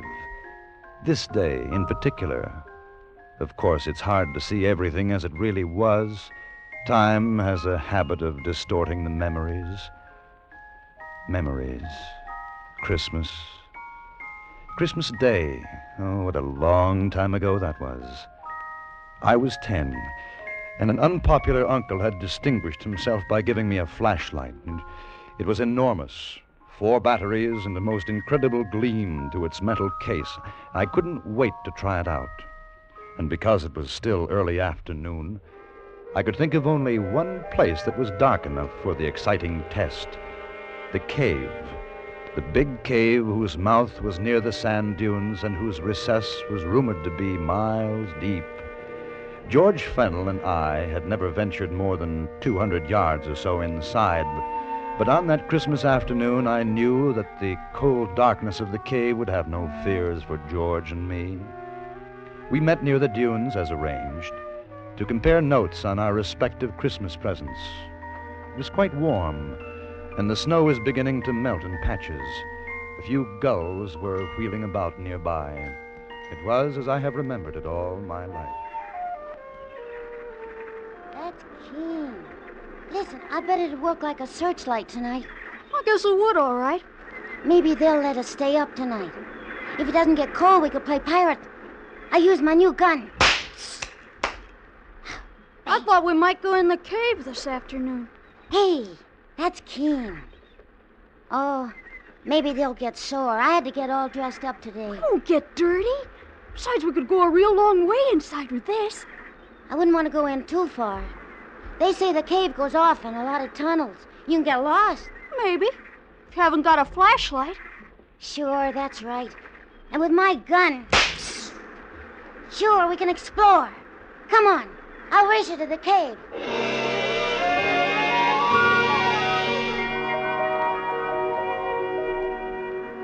I won the race, and we stood at the entrance of the big cave. The arch had a span of about 25 feet, but just in the side, it widened until the walls were 70 feet apart and the ceiling was over 50. As we passed from sunlight to shadow, I turned for a moment and looked down to the sea. At the water's edge, a gull stood, motionless, looking up at us, and then, solemnly, as though with disapproval, it too turned about and gazed out over the water. The opening of the cave receded and became small, and we went deeper and deeper. Shine it up there, Dan. Way up. Okay. Gee, I bet that's high. A mile, I guess. You're dilly, a mile. Maybe 100 feet. Psst. Bang, bang. Boy, that's keen. Just like a real gun. Come on, let's look. Let's look the cave down here. It looks like a turn, see? Well, okay, but we better not go too far. What's the matter? You scared? Heck no, but... Well, I gotta get back for dinner. They'll get awful sore if I'm late. Oh, you won't be late. Come on. I want to see what's around here. Okay. Hold the light on my gun. I gotta reload.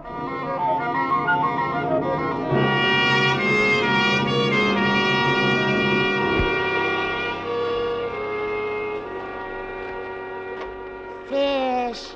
Who ever heard of fish in a stream like this? Where'd they come from, huh? Where? I don't know. They say there are fish in caves sometimes. Blind fish. That's dilly. What are you stopping for? We gotta go back now. Why? Because it's late. Besides, how do you know which tunnel we took? How? Maybe we could get lost. Listen. Maybe if we keep on going, we'll find treasure in here. Treasure? Sure stands to reason. Maybe like in the pirate book. Somebody came here and buried treasure. Henry Morgan or somebody. No. Sure stands to reason. Everybody's like you. They say no, but just suppose. If no one's looked, how'd they know? I think we better get back. Maybe tomorrow we can look. Cave's getting awful narrow. We might even find old pirate bones and swords. You got too much imagination. I heard them saying so at home. I don't want to go any farther. I'm going to. Okay. Give me the flashlight. No. You want to go back? You go back in the dark. They'll be mad. It's late. Just for a little while? If we don't find anything, well, then we'll go back. All right. But only a little while. I'm thirsty. You better not drink out of that water. It's probably poison. Why? Hold the light. I'm going to have a drink. There you are. See, I told you. Now you'll probably die. It's poison. Oh, so. It's like the ocean. Hey, look. What? There, coming down the stream, that white thing. Yeah. Looks like a piece of paper. I'm going to get it.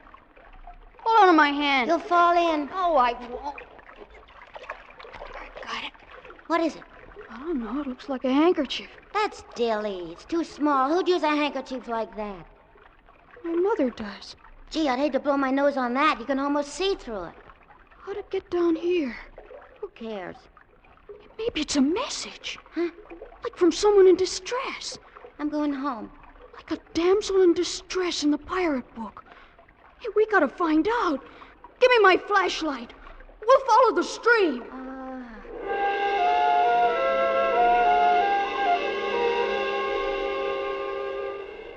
We followed the stream. We walked by it as the cave twisted and curved. We didn't notice the passageway, which had been getting smaller all the time, suddenly widen out, and the stream, which was becoming a river, and the river... The river! Hey! What?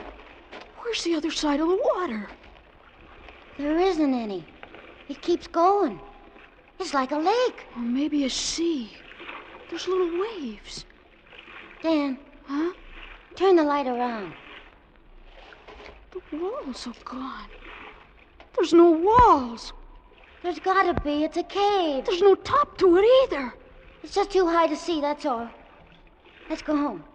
Let's go home right now. What are you afraid of? I'm not, but I'm hungry and it's Christmas and... Well, I got things to play with. Come on, Dan. Come on, I want to get outside. What'd you do that for? Turn on the light. Turn it on. Don't you notice something? You turn that on. Give it to me. Oh, wait a minute. I want you to see something. I'll turn it on. You give it to me. I'm not going to play with you anymore. You give it. See what you've done? It's all your fault. I didn't want to come in here anyway. How are we going to get back? It's dark. No, it isn't. That's what I wanted you to see. Look up there. I don't see anything. You will. Oh. There's like stars. Way, way up. That's what it is. It's stars.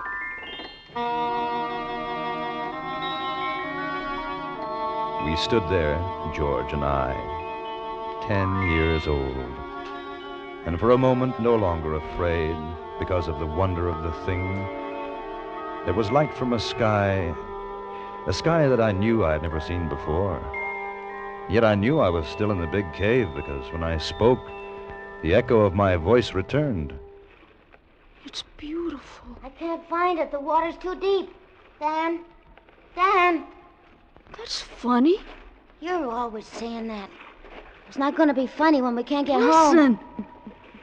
Dan! Dan! Now you do it. What for? It's just an old echo. Go on. George. George.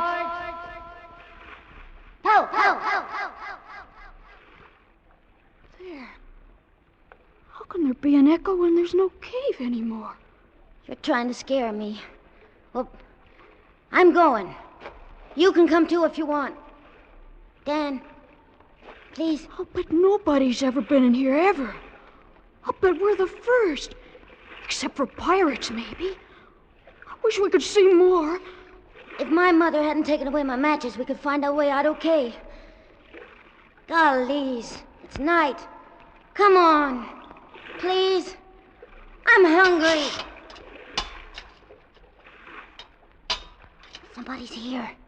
Somebody else. Sounds like it's over there. No, don't go, Dan. Dan, I'm scared. I don't like this place. Go home if you want to. I can see someone. Look. Gee. He's digging in the sand. Don't let's go any closer, Dan. Let go of me. I want to see what he's doing. No. Look. Some other people. They got swords. Got you, Namby, you scurvy wretch! Look on him, bullies! No! Don't hit me, Captain! I just wanted to see if the treasure was still there. It's the truth, I did. I'll show you what's there, you pot-bellied toad! No! No, Captain! No! You're killing me! No, please, no! I wasn't touching the treasure! Don't hit me again! Don't kill me! Kill you? I haven't started to kill you yet, Namby. Come on, bullies! Lie on! We'll exercise our appetites for the feast!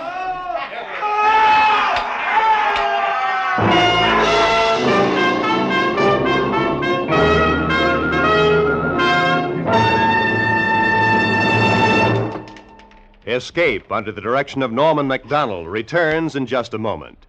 There's nothing quite as depressing as being hungry. Hunger is the hand which crushes the will to work. Hunger is the enemy of hope. And there are many, many hungry people today in the war-anguished lands of Europe and the Far East. You can restore that will to work. You can restore hope by combating hunger. And your weapon of combat is a care package. For $10, you can send a care package today. Keep sending them until those people can take care of themselves. And now, back to Escape.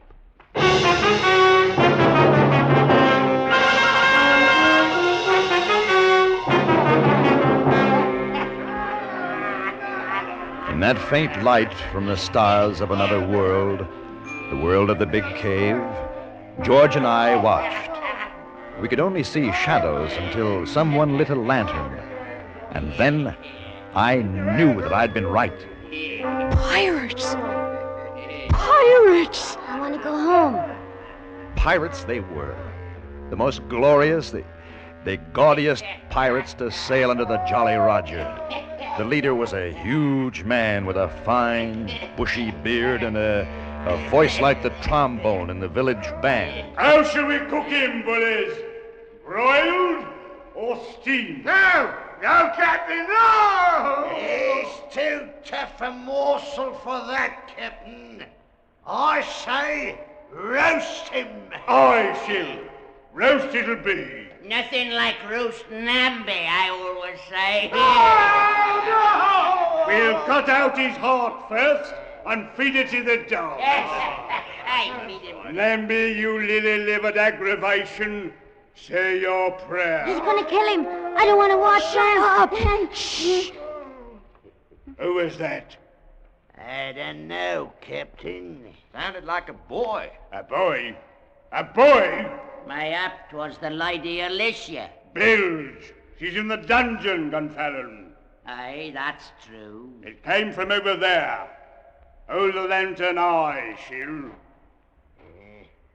They'll get us, Dan. We gotta run. Don't be afraid.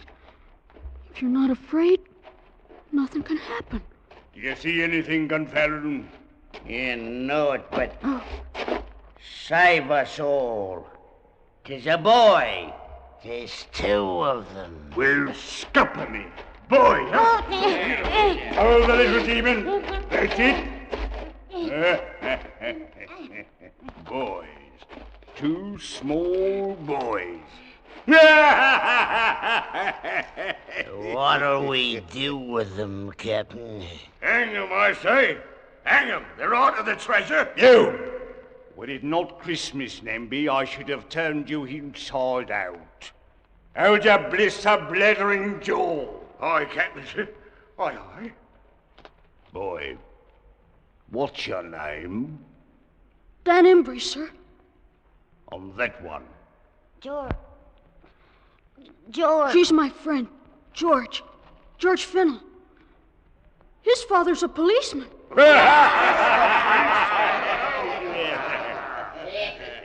Where'd you come from, boy?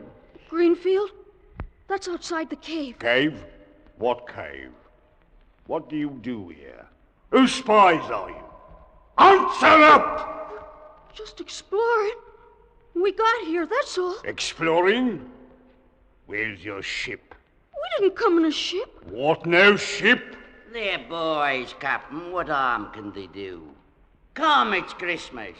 I say feed them and send them on their way. What's Christmas got to do with it? If they're spies, it's the plank for them. We're not spies. Honest. We'll look into this further. Meantime, the goose and suckling pig should be ready. I say it's time for the feast. How say you, bullies? Are you hungry, boy? Yes, sir. And him? He's hungry, too. Then join us, and Merry Christmas. For no man can say Captain Blackton lacks the Christian spirit. Am I right, Namby? You're right, Captain. Right as rain. I'd have slit your gullet had you said me nay. Merry Christmas. And break out the rum barrel.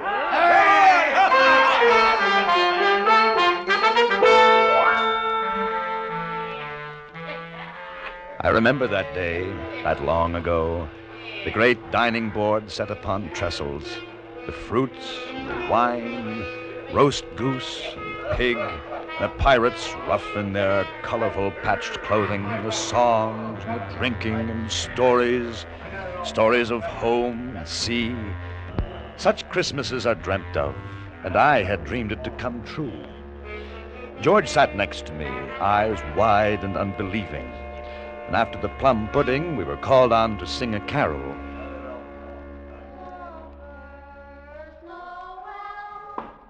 And as we sang, they became quiet, and each sat lost with his own thoughts of sweetness and sadness.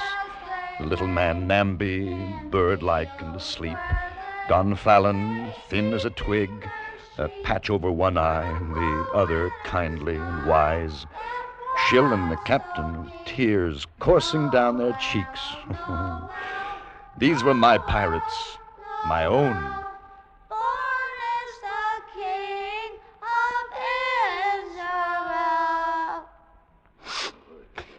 Well done.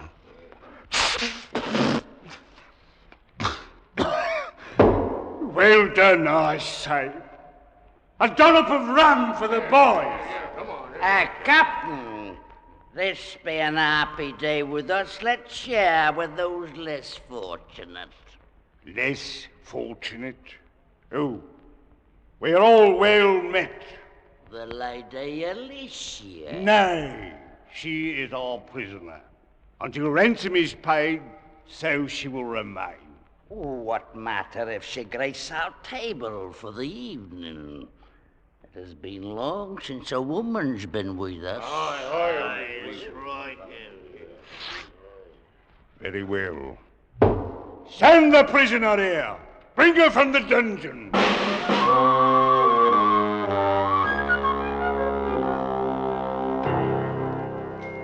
Then I thought of the fine lace handkerchief we had found in the stream. Would this prisoner, the Lady Alicia, would she have sent the message of distress? And how?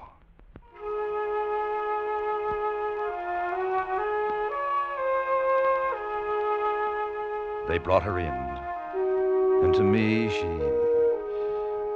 she looked as she should have looked, the most beautiful lady in the world, gowned in silks, with a pale but proud face. I fell in love with her, and I was 10. As the night wore on, the pirates grew drowsy, and one after another their heads drooped, and soon all were asleep. Even George, sitting small in his great chair, nodded. I went to the Lady Alicia's side. It was your handkerchief we found in the stream, wasn't it? Yes, I had not dared to hope. But they have you locked in a dungeon. Beyond my windows a running brook. I prayed that when I dropped the kerchief, it would by some happy chance be discovered. I found it all right. You are very brave to have come here. How long have they kept you in prison? 6 months now. We were sailing to the Indies. Our ship was taken, and I alone survived. Now they hold me for ransom. That's terrible. Gosh, I wish I could do something to save you. There is nothing. I know I'm not very big, but maybe I could fight them. There are too many for you. Dan, they're all asleep. Come on, we can get away now. Let's go home. Home? Sure, our folks are going to be mad. George, we gotta save her. If you could but escape and deliver a message to my father. Sure, okay. Where does he live? London, Lord Basingstoke. He will reward you well. Sure, but we gotta go now. I don't want to leave you. They'll be angry when they wake up. My hope will rest in you. I shall pray for your safety and return. Gee whiz, Dan. Come on. You go ahead. I'll be right along. Okay, but hurry up. I'll wait by the water. Will you be all right? Yes. Suppose I come back and you're not here. I shall try to leave a message. I'm Dan. I know. When I get older, I'll marry you. You're beautiful. I'll wait for you. You must go before they're awake. I don't want to go. You will come back to me. Here. I love you. Hurry up, Dan. Gee whiz, I want to get home. They'll be mad. Mother said not to be late for dinner. We gotta save Lady Alicia.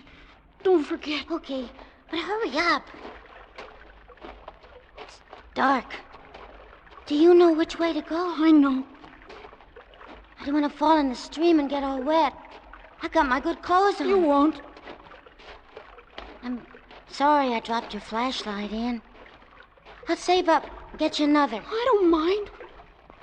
I bet it's awful late. I'm glad it's Christmas. Maybe they won't mind. We followed the tunnels one to the other. The stream flowed with us, urging us on. It was dark, but I knew the way. We felt along the damp walls of the cave, and at every step we moved further away from my world.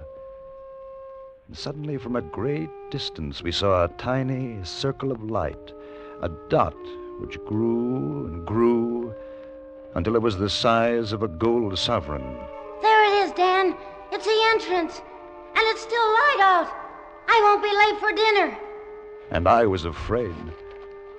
I was afraid because I knew that if I stepped out into that sunlight, I should never be able to find my way back again.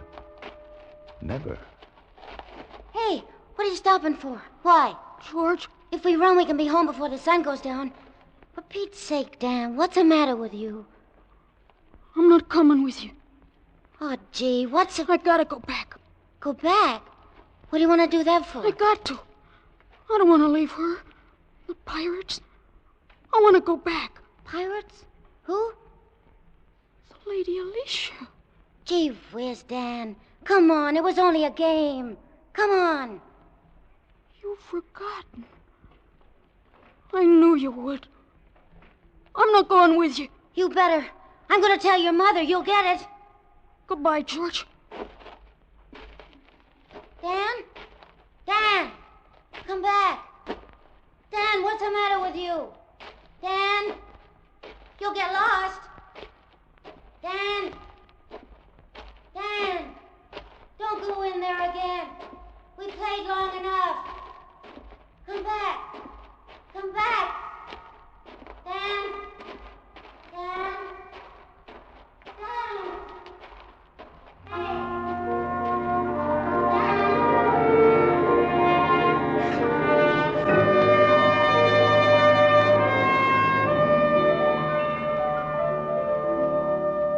I turned away from George and the speck of light that was outside. His voice followed me, plaintive and lonely. And then as I found the stream again, there was no sound but that of gentle water and my own steps. And the stream became a river, and the river broadened, and the walls of the cave fell away, and I'd found my pirates again.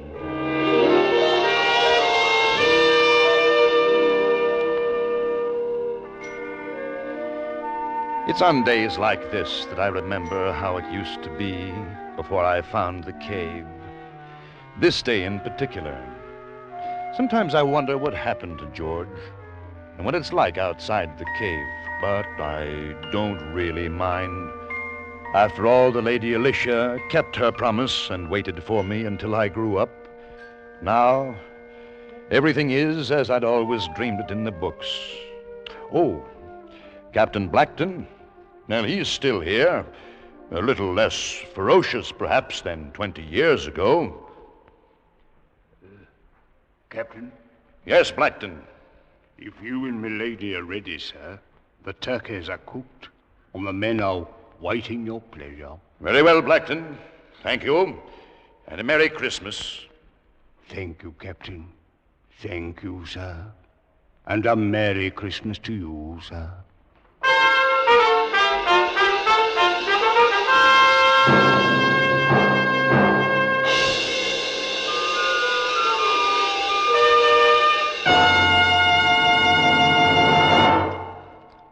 Under the direction of Norman MacDonald, Escape has brought you The Cave by Anthony Ellis. Featured in the cast were John Dehner, Georgia Ellis, Peggy Weber, Jay Novello, Charlie Lung, Lou Krugman, Wilms Herbert, and Eileen Erskine. The special music for Escape was composed and conducted by Ivan Ditmars. Next week, escape with us to a placid English village and the company of an equally placid little old man who one day shook the world, as H.G. Wells told it in his delightful story, The Man Who Could Work Miracles.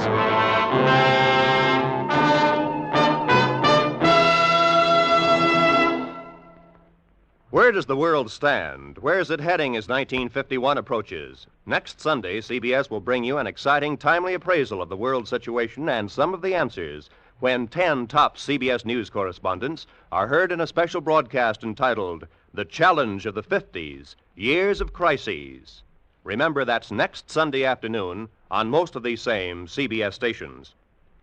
Now, stay tuned for Make Believe Town, which follows immediately on most of these same CBS stations. Roy Rowan speaking.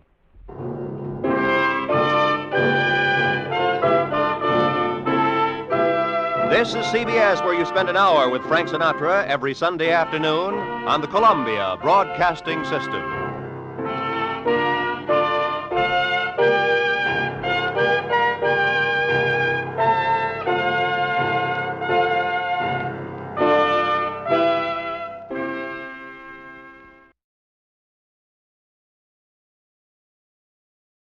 You, finding life rather dull, dreaming again of exotic places, wishing you were somewhere else? We offer you Escape.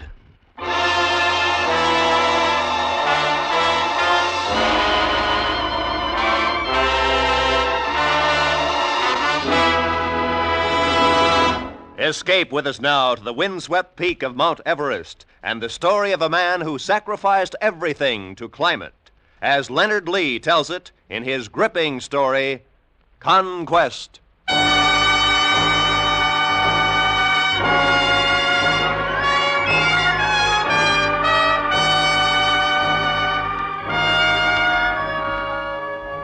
You want to know what it's like up there? I'll tell you. It's a constant torrent of wind and snow.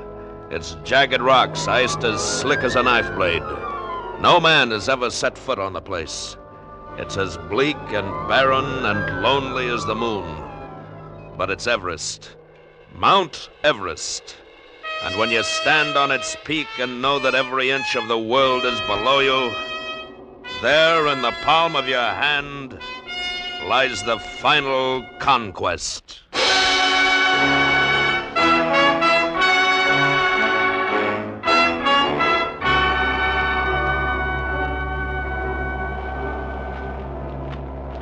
We're not going to make the mistakes Norton and Somerville made. We'll spend the first night at Camp 5 and the second night at Camp 6.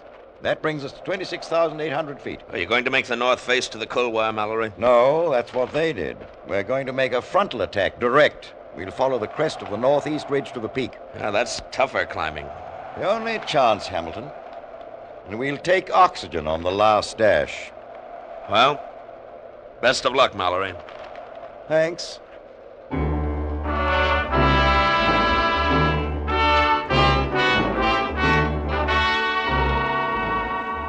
We watched them as they left Camp 4, 23,000 feet on the face of Everest.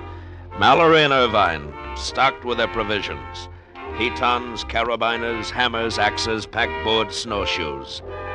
Two diminishing silhouettes against the powder snow of the Rongbuk Glacier, finally disappearing behind a jut in the North Col. We watched them and prayed for them, and we hated them, because we weren't part of that final run to the top.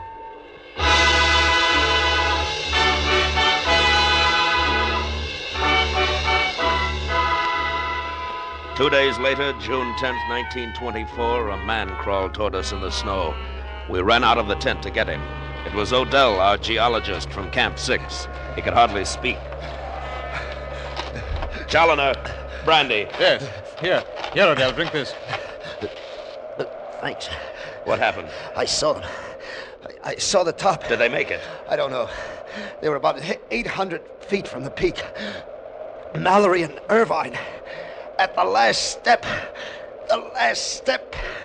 Then the mist closed in. It's only a matter of time. They'll make it. Hamilton. No man can live up there. There's nothing to breathe.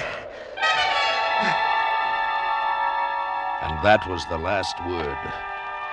Somewhere in that jungle of ice, their frozen bodies lay. The peak was still unscaled. We looked out at the expanse of desolation stretched out before us. We looked out and up. The calm arrogance of the summit was wrapped in mist. From that moment on, there was only one purpose to my life: to climb that mountain.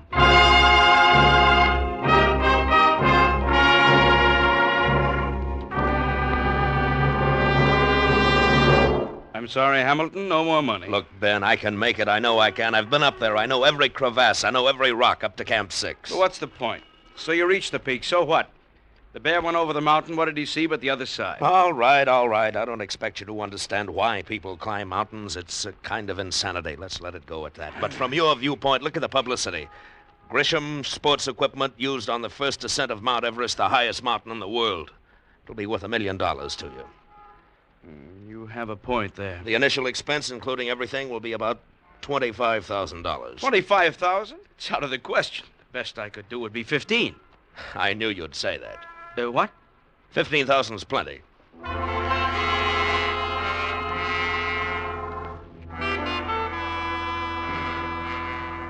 Well, what do you say, Challoner? Are you with us? Well, the last time it was pretty rough, but I'm always fool enough to try again. Fine. Who have you got lined up so far? Langmuir. He's pretty young, but he's got a lot of energy and a lot of experience for his age. Mm-hmm. Newt Revere, you know him. No.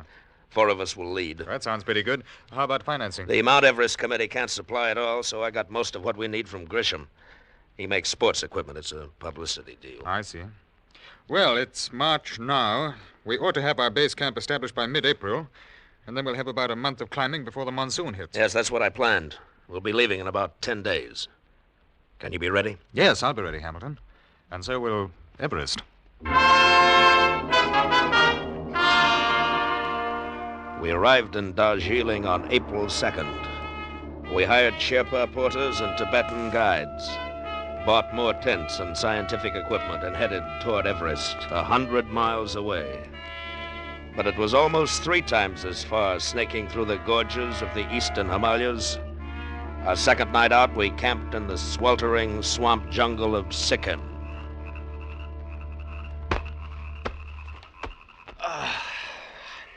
I can't sleep. Try a wet towel on your head. I've tried everything.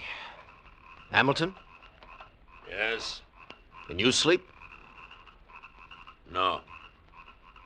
If you ask me, we should have taken the south slope. Gets more sun, less ice. Did you hear me, Hamilton? Yes, I heard you.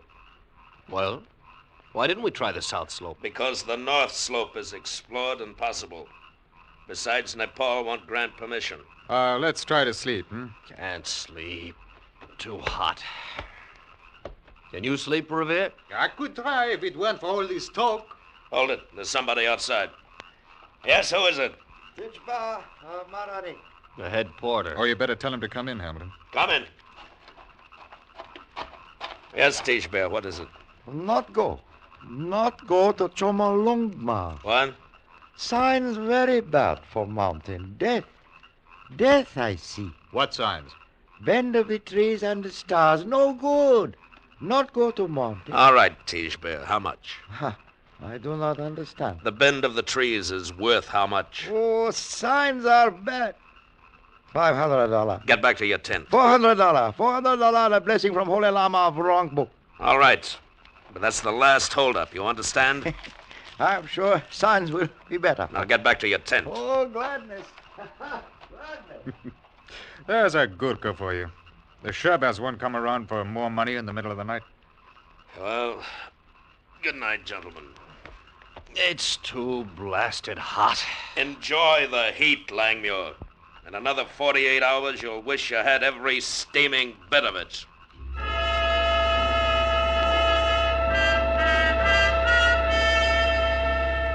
We pushed on through the Sikkim to the Tibetan Plateau. The mercury plunged to 0. The wind and snow lashed at us. We'd begun to climb. We stopped at the monastery on the Rongbuk for the Lama's blessing to satisfy the porters. Moved on up the glacier. 12 below now. And then, in the momentary clearing of clouds, I saw it once again. Everest, and the white plume flowing from its peak. We were at 16,000 feet. It was at this point we established our base camp.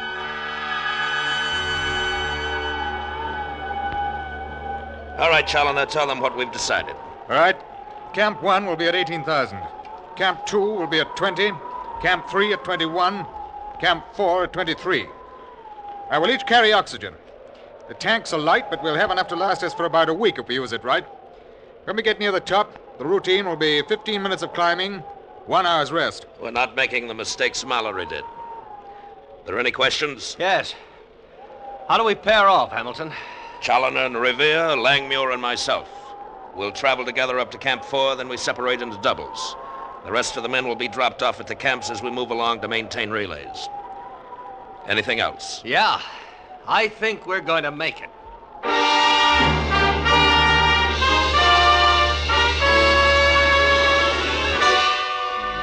We climbed over the icy slopes, establishing camps as we went. Finally, after days of driving forward inch by inch, we reached the North Col, just 7,000 feet from the summit of the mountain. The wind hurtled down in the slopes, and a sweeping gale, hard and cold as rock. Mallory had camped here, just days from his death. Night closed in. The lack of oxygen had numbed the mind and fired the temper. Our civility was suffocated. We were savages, nothing more. We sat around an alcohol flame, the 4 of us, breathing hard, staring at each other's bearded faces, while outside the wind beat at the tent flaps. Gotta have oxygen. You've had plenty. Can't breathe. You can breathe. Just take it easy. Any more oxygen, your body will stop regulating to the altitude. Then you won't be able to do without the stuff. My heart's going like a trip hammer. It'll get worse. I gotta have some, I tell you.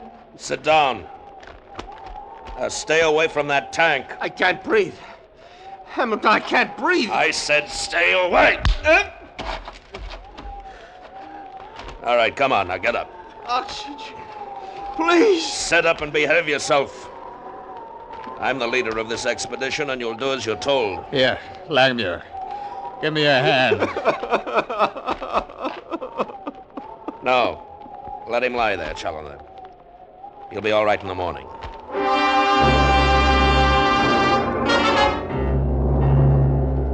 In the morning, Revere and Challoner set out to establish Camp 5 at 24,000.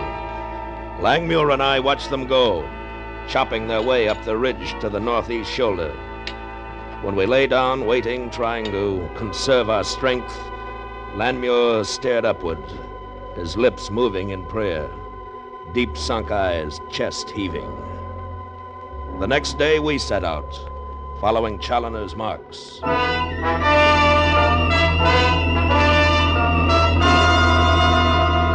Langmuir! Body belay!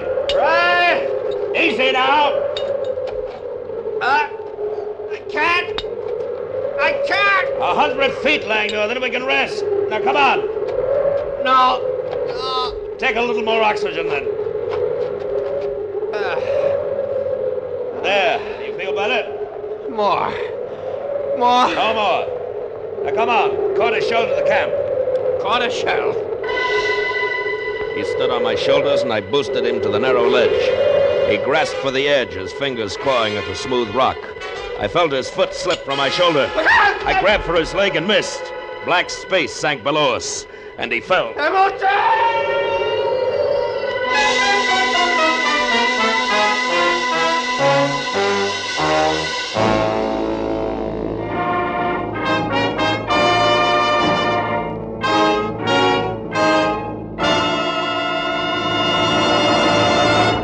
Escape, under the direction of Norman MacDonald, returns in just a moment.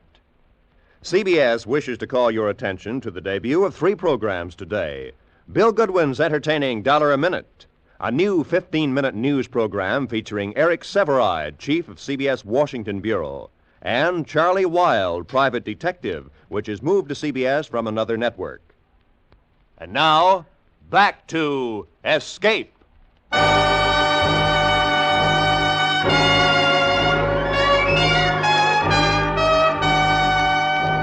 As Langmuir fell, I braced myself against rock, waiting for the rope around my waist to pull taut. And when it jerked, it burned into my flesh and tore me into space. I scrambled under the double weight, lunging desperately for a hold. I threw my arm around a snub of rock just at the edge and started to pull up.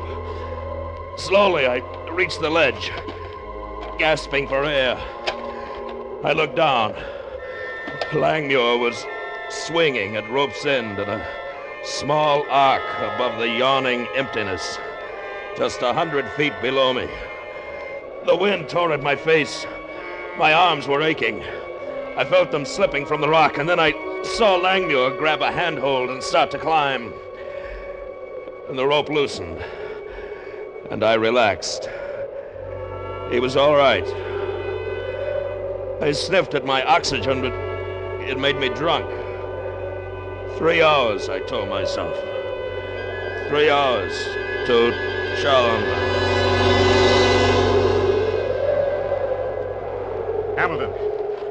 Hamilton, you all right? It's Challenger. Are you all right? Yes, I'm all right. How did I get here? Langmuir brought you in. I must have passed out. Yes, you certainly did. Where's Revere? A rock fall. He must have been killed instantly. 3 of us. 3 of us left. We haven't even established Camp 6. Look, Hamilton, I'm not a young man anymore. I'm 38. That's fine for selling shoes in a department store, but not quite up to this kind of thing. I just about reached my limit, Hamilton.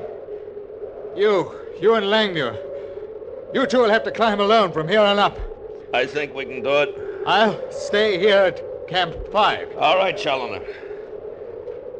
I hope I get a good sleep. Because tomorrow I've got a date with the mountain.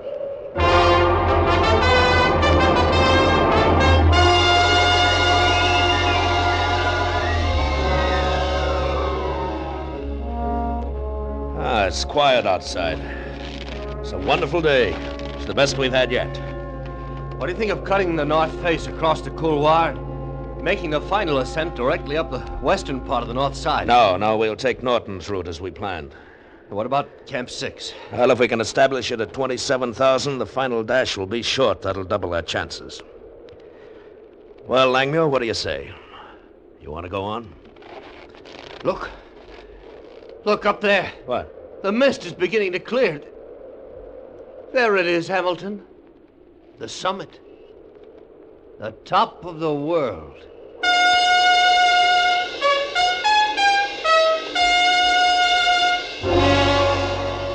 We started up again, up toward the summit. Our altitude was 25,000. We planned to camp at 27, leaving only 2,000 feet for the final spurt. We hung desperately to the sheer face of the mountain, the freezing wind whipping up from the great couloir, tearing at our grasp. All the next day we inched upward, our hearts pounding. By nightfall, we had only reached 26,000. We had to camp or die. I found a small recess. We pitched our tent over it, fastening the stage with pitons. We huddled together in the cold darkness. Langmuir was exhausted. I heard him gasping the weak air. My arms and legs were swollen with pain, my lungs bursting. The top seemed miles away. Every ache in my body urged me down to the firm, warm earth. But the peak, only 3,000 feet, the white plume peak. 26,000. Only 26,000. We'll never make it, Hamilton. You can see it in the daylight, the peak, Langmuir. We'll go like Mallory went up there. Suffocation. We'll make it. Suffocation. No air. Nothing to breathe. Stop it, Langmuir. We've got to go. Go back. We're not going back. We're going for the top. We've got to go back. 3,000 feet, that's all. 3,000 feet and we're there. Mallory. He couldn't breathe. He's here somewhere. Dead. Frozen dead. We'll make it. Tomorrow morning we're going back. Langmuir, we've climbed tougher ones than this in the Rockies. The slopes aren't hard. From here on, it's simple. We'll make it, Langmuir. We've got to go back. We're not going back. You understand? We're going to make it. Hamilton! Listen! Listen to me. If you try to turn back, I'll kill you.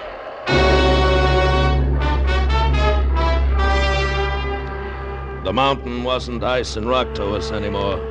It was a human force, an arrogant, wild challenge. Defiant, fighting conquest with choking cold and the constant earth pull downward. Death didn't matter. My life a Langmuir. That was the top, and we were going to reach it. In the morning, we started up again. We moved like automatons, not daring to think or feel. Moved up by instinct. And then it happened. Langmuir slipped again, and I plunged my pickaxe into a crack and waited for a sharp tug on the waist rope. It came. I pressed myself against the rock, waiting for the slack that told me that he'd regained his foothold. And suddenly, above the high wind, I heard a massive rumble. I felt the earth shaking itself to pieces. Avalanche!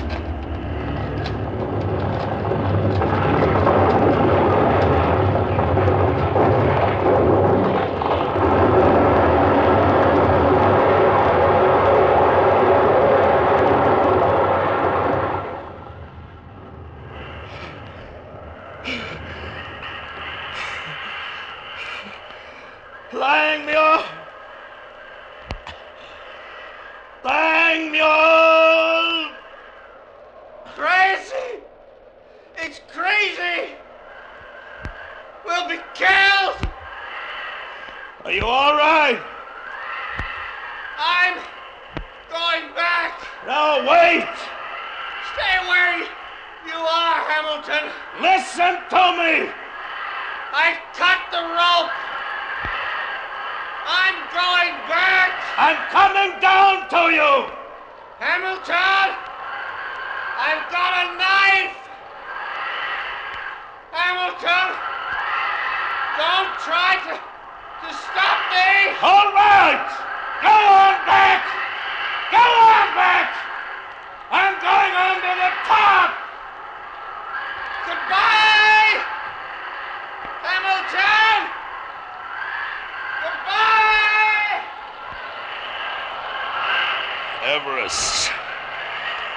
I'm going to beat you, Everest. I'm going to the top.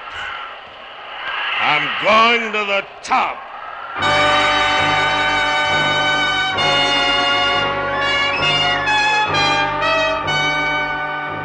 There was no time. There was no space.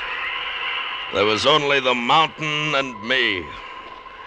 I climbed. I kept climbing.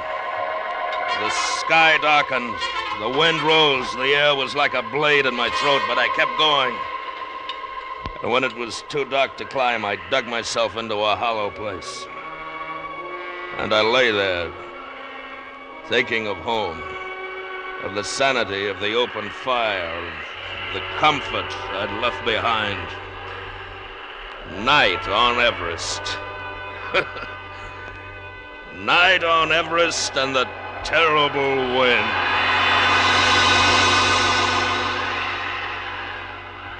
Morning broke milder and clear.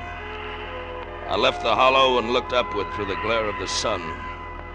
The slopes were more gentle, the holds easier. It was as if Everest had suddenly relaxed its guard, for there, just above me, lay the few yards of level terrain which formed my goal. I started again, moving upward, senseless to pain. Hours later, the ground leveled and I stopped crawling. I lifted my head, and around me in every direction, clouds and peaks. Below me, the black outline of the earth. I'd made it. I was the first man ever to reach the peak of Mount Everest.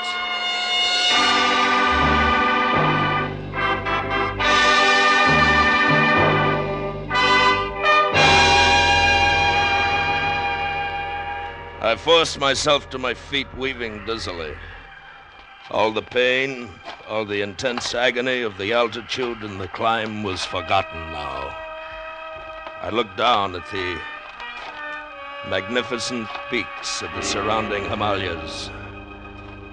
I couldn't believe that I'd done the impossible. There was a small camera in my knapsack. I took pictures of every horizon. I walked around the summit, my summit, drunk with the knowledge of what I'd done. And then, suddenly I stopped. For there, wedged into a crack of rock, something bright and gold shone up at me. I bent down and pulled it out. It was a cigarette case. It bore the initials GLM. George Lee Mallory.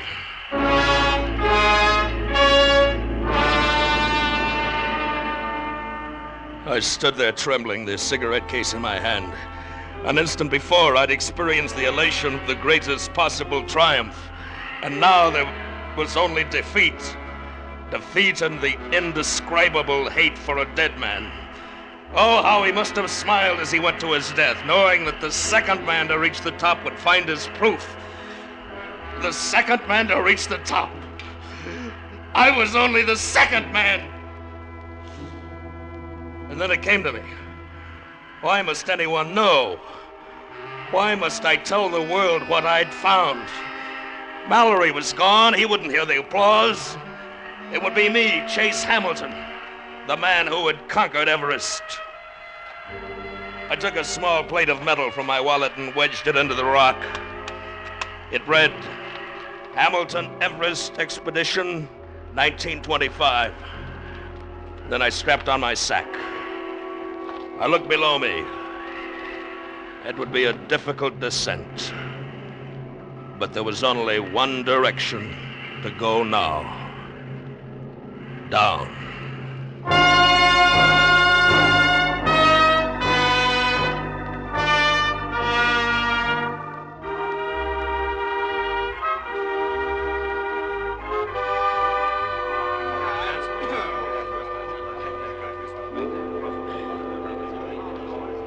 Found you at about 1,000 feet from the peak. Is that right, Mr. Hamilton? Yes, that's right. Challoner found me. He brought me back to Camp 6. How come Langmuir didn't go to the top with you? He died, gentlemen. The rope broke and he fell. Langmuir deserved a lot of credit, though. Without him, I never could have gotten near the summit. Well, how does it feel, Mr. Hamilton? How does it feel to be acclaimed as the first man to climb the highest mountain in the world? Well, gentlemen, I feel as if... If you could just give our papers a statement of some kind, how does it feel to be the very first? Yes, that's what we want to hear, sir. You don't climb a mountain just for fame and glory, gentlemen. You climb it for something more personal than that. And you can't lie to yourself. I'm afraid I don't understand. You were the first.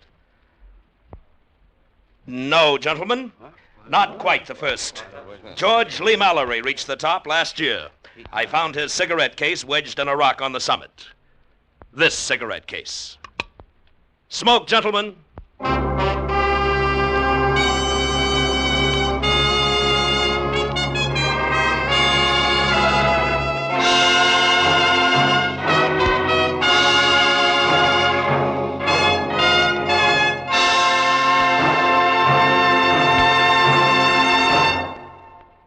Under the direction of Norman Macdonnell, Escape has brought you Conquest by Leonard Lee, especially adapted for Escape by David Ellis. Bill Conrad was starred as Hamilton. Featured in the cast were Larry Dobkin, Ramsey Hill, Lou Krugman, Jack Crucian, Larry Thor, and Ben Wright. The special music for Escape was composed and conducted by Del Castillo.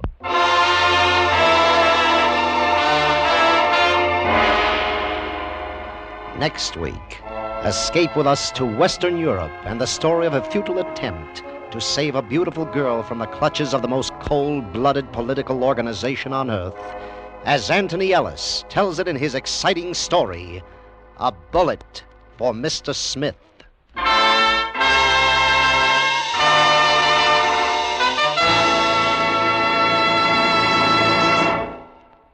Next Tuesday evening, CBS has a big treat in store for all of you. Edgar Bergen and Charlie McCarthy, Amos and Andy, Bob Hope, Mary Martin, Judy Garland, and a raft of other stars will be on hand to salute Bing Crosby, who is celebrating his 20th year in show business. Be sure and join them on Tuesday. This is Roy Rowan speaking.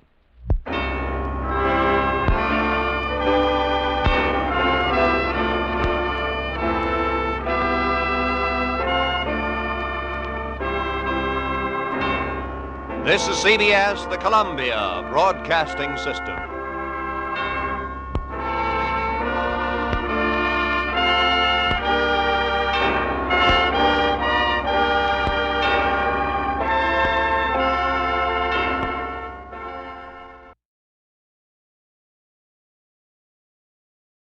Finding life rather dull?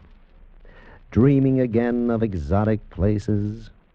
Wishing you were somewhere else? We offer you Escape.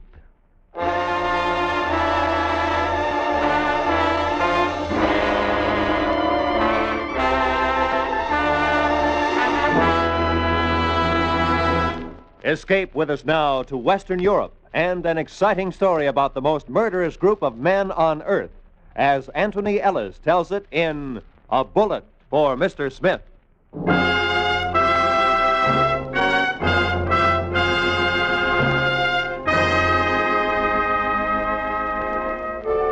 I'd been asked to take the job because as a freelance correspondent in Europe, I could travel anywhere and talk to anybody without arousing suspicion. I would be working for the French intelligence office. And since I was unmistakably American, it was hoped that enemy agents would be slow to discover me as a danger to them. 5 days after I accepted the job, I was told to go to a little movie on the left bank in Paris where I would make my first contact. I went, bought a ticket, and found my way to the 15th row, 4th seat from the aisle.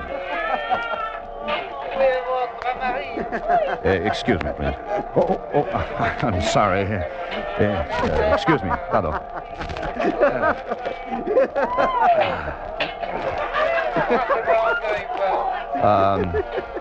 Excuse me. Yes? Could you tell me the time? The time? Please. 9 o'clock, monsieur. 9. Exactly? 9 exactly. The man we're looking for calls himself Smith. He may be English, but we don't think so. Where do I find him? We don't know. He was in Paris 2 days ago, but we have an idea he's headed for Switzerland. Any description? Very meager. About 6 foot, 180 pounds. Dark, small triangular scar on upper lip. Okay. There is a tobacco shop in a village called Devon. It's on the Swiss border. Owner's name is Mont, one of our men. Better go there. Get Smith. Kill him if you have to. Right.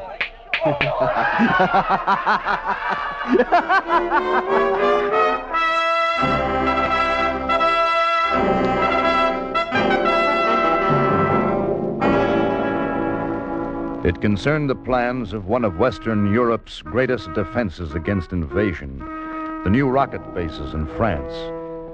Somebody had gained access to all the details of those rocket bases, but it remained to find out who, and then to stop him before he could get them out of the country.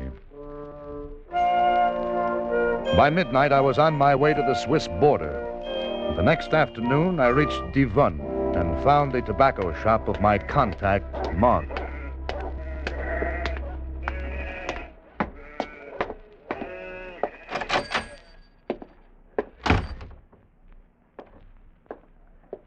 Good afternoon, monsieur. I'd like some tobacco, something different. Of course. I make a blend. Perhaps you will be good enough to judge it. Blend de Mont. You are Monsieur Mont? I am, monsieur. You've been highly recommended in Paris. I'm buying the tobacco for a friend of mine, Mr. Smith. Mr. Smith. One moment, please.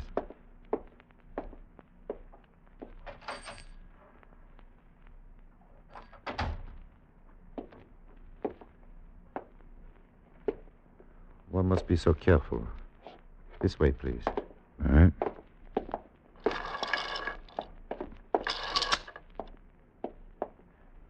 You have credentials? Yeah. Right here in my wallet. Mm-hmm. You are Mr. Hickok? What? No. No, that's the man who made the wallet. Oh. I'm Alan Rogers. Of course. Thank you. Now we talk business. Sit down, please. Thanks. First, who is Mr. Smith? I don't know. That's a help. Let me explain. We know there is a Mr. Smith, but as to his true identity... Okay, we'll get to that later. You think he's got the information? No, not yet. Otherwise, he would not still be here. Where is he now? Across the border at Nyon. He appears to be a very rich Englishman, spending his time at Lake Geneva. He was in Paris a couple of days ago. Perhaps he was. What do you mean? Perhaps he was. I am not trying to be mysterious, Mr. Rogers. I said perhaps he was because Mr. Smith may be a number of people. Or a number of people may be Mr. Smith. Oh, wait a minute. Let me get this straight. Are we looking for a gang who call themselves Smith or one man? I don't know. All I can tell you is that he, or they, are very clever and very dangerous. We had one operative working in Nyon. He became friendly with a Mr. Smith. They went boating on the lake. Our man did not return. An accident, said Mr. Smith. Ah. Wait, stay here, please. Yeah, sure.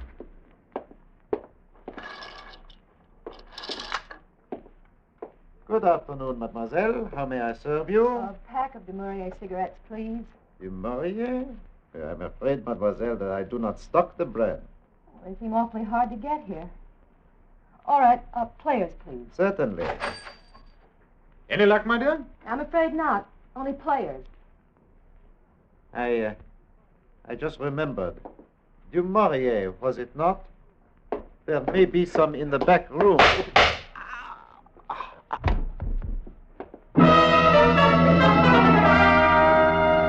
I ran to the front room, but got only a glimpse of the man as he jumped into a closed car. He was tall and wore a mustache. I couldn't see the girl. Mont lay beside the counter, a package of players clutched in his dying hand. I knelt beside him. He was trying hard. Go on. What is it? Say it. No. Yeah, Neil. Mr. Smith. Grand Hotel. He was dead. So I notified the local police and then took a bus the 7 miles to Nyon.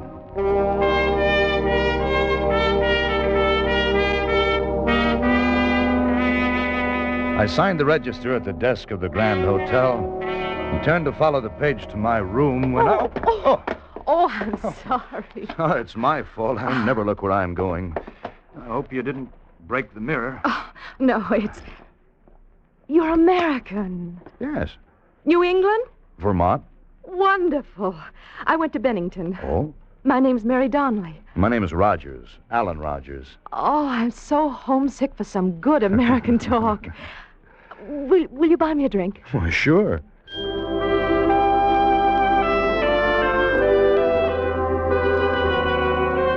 There's something about meeting someone from home when you're in a foreign country, especially a girl. That is, most girls, but not Mary Donnelly. I'd never met her before, but I knew her voice. She was the girl in Mont's tobacco shop. She'd been with whoever killed the French agent. And I had a hunch that was Mr. Smith. And so my parents, being filthy rich, decided the best way for me to forget the cad was to send me to Europe for a year. So, here I am. Huh, nice way to forget a cad. What about you? What are you doing in Switzerland? Vacation. I had a job in Paris and got tired and decided to come here.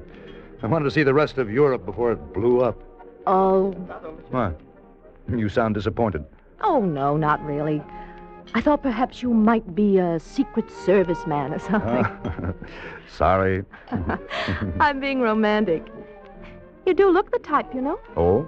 Is there a type? Oh, yes. Handsome, square jaw. No, that's a broken jaw. I got it in a football game, along with the name Whiz. Oh, that's a candy bar, remember? Hey, you're right. I never thought of it before.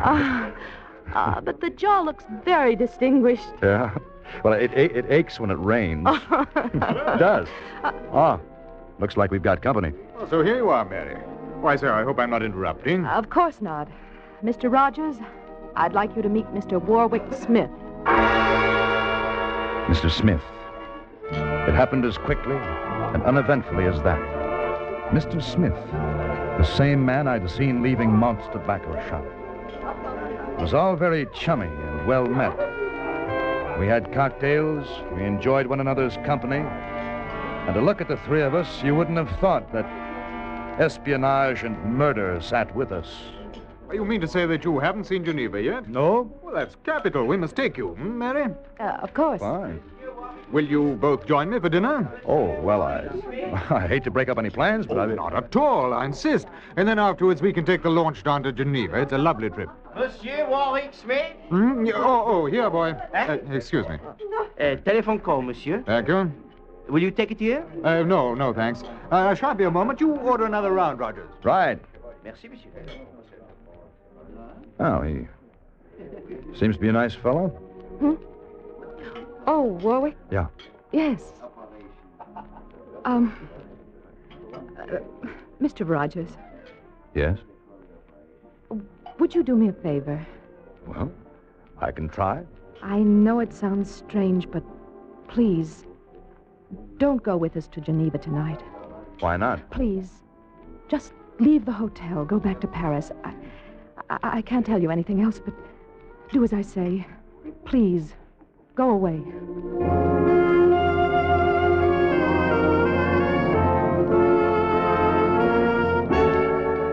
Suddenly, she wasn't putting on an act anymore. The cocktail hour was over, and so was the small talk.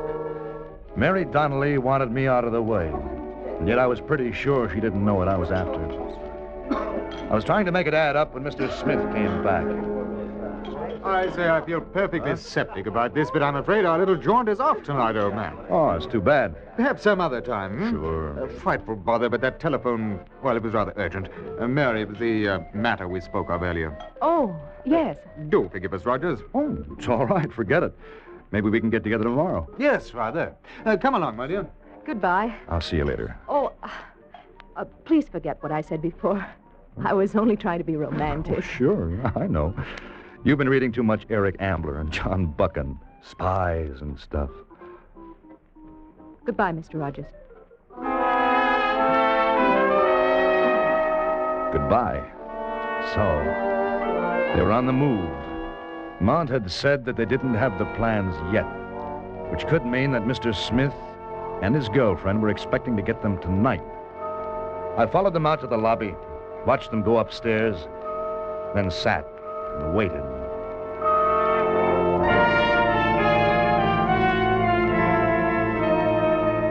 They came out of the elevator together and left the Grand Hotel. I followed. It wasn't hard. They headed straight for the Nyon Railroad Station. Hey, monsieur? Say, a couple of friends of mine are taking the train tonight. They just bought tickets. A tall Englishman and a pretty girl. So, yes, of course, to Basel. Wagon lit number 6. You are seeing them off? No. I'm going with them.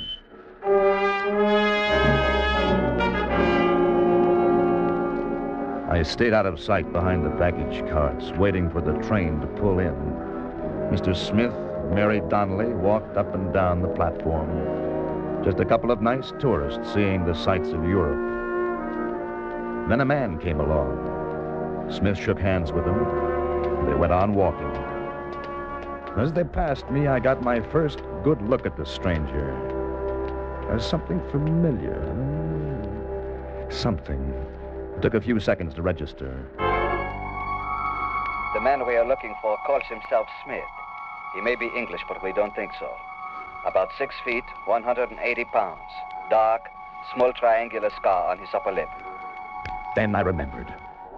This man on the platform fitted the description the French intelligence office had given me in Paris, even to the triangular scar on his lip.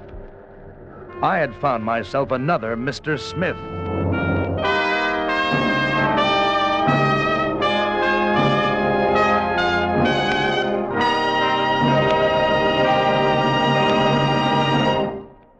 Escape under the direction of Norman MacDonald returns in just a moment. The Trojan horse worked out pretty well. It got the Greeks in through the walls of Troy so they could take the city. Well, false ideas can be used the same way. We're being invaded, so to speak, when we get hold of mere scraps of information or depend upon just part of the truth.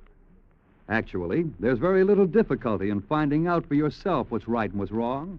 All you have to do is keep well informed. And you have the advantage of the greatest and most accurate news sources in the world. The American techniques of gathering news, of culling the truth from the false. You'll find all the right information by following the newspapers, the magazines, the books, by listening to newscasts and radio roundtable discussions on vital subjects. They're all available to you. Find out the whys and the wherefores. You'll be glad you did. And you'll be a better serviceman and a better citizen. And, too, remember, the more you know, the higher you go. It's as simple as that. And now, back to Escape.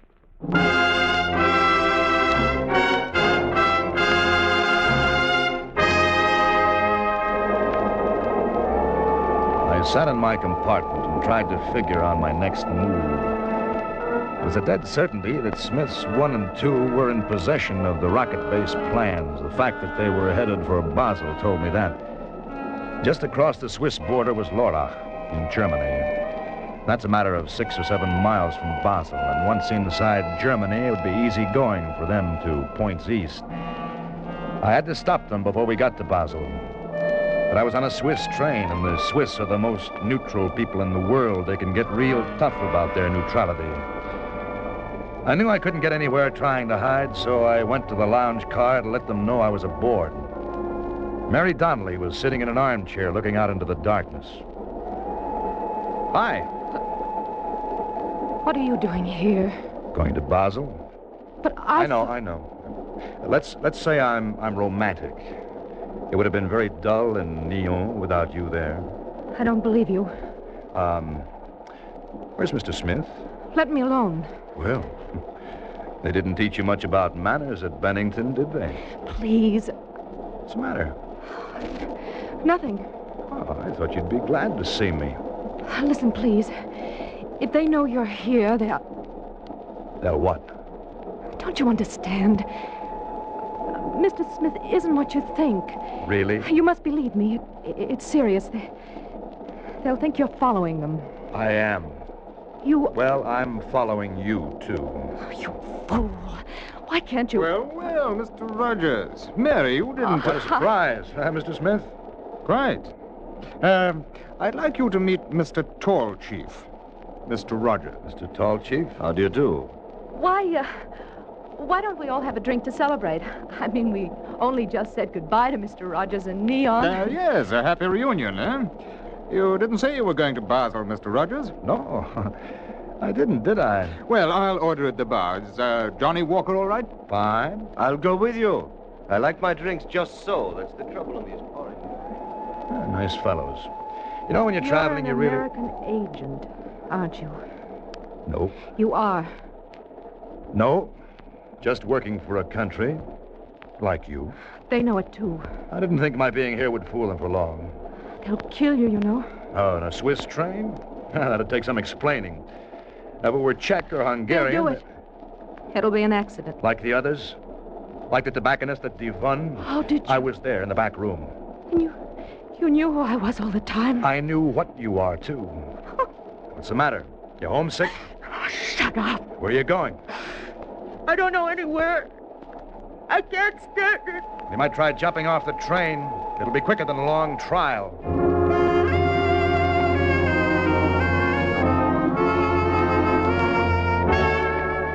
I thought she was going to faint, but she got hold of herself and ran down the car. I sat back and waited for the drink. It was going to be quite a game from here on. They knew, and I knew. And the question now seemed to be who carried the stolen plans, Smith, Tall Chief? Or was Tall Chief really Smith? It was beginning to sound like a who's on first routine when Scotch and soda arrived. Well, here we are. Oh, thanks a lot. Where's Miss Donnelly?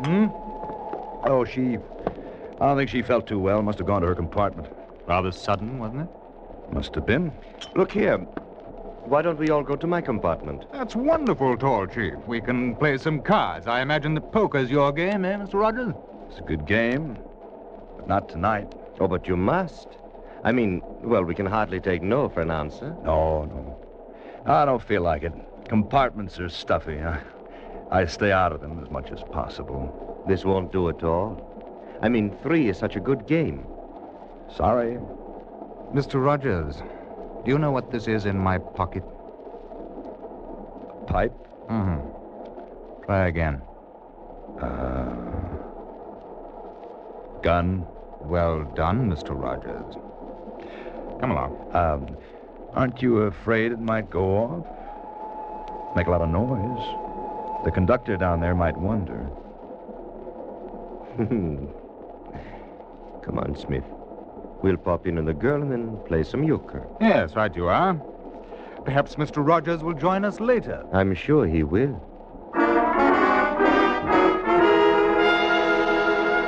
I'd won that round. They tried to bluff me and they lost out. But that still hadn't got me closer to what I was after. So I finished my drink, had another, and then I went to Mary Donnelly's compartment.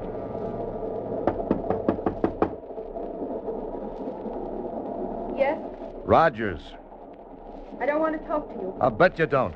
Open up or I'll break the door in.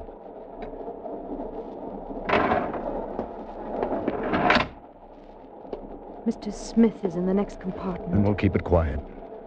Can he get in? Is there an adjoining door? Yes, but it's locked. What's the matter? Would you trust him? They're angry with me. They think I had something to do with your being here. That's tough. You don't know. You don't know what they're like. I've got a rough idea. So did Mont. I couldn't help it. I didn't know Mr. Smith was going to kill him. Why did you go to Devon? He said he wanted some cigarettes, a special brand. They didn't have them in Neon. Go on.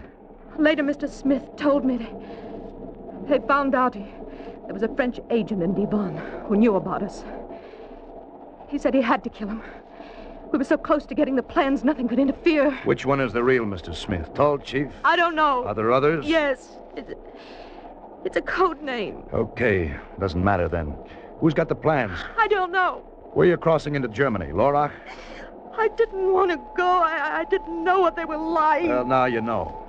It was like a game at home in college. We used to sit up drinking Cokes and tearing up democracy. I didn't know. Sure, honey. You didn't know they play real rough. Bullets and everything. Go. Please don't. I was wrong. I was wrong. You sure were. Listen, I'll help you. I will. You expect me to believe that? Yes. I don't know what I can do, but trust me. I'll help you get the plans back. You know what it means if they find out? I know. I want to help you. It's not me you're helping. It's a lot of other people you don't even know. Okay. Come on.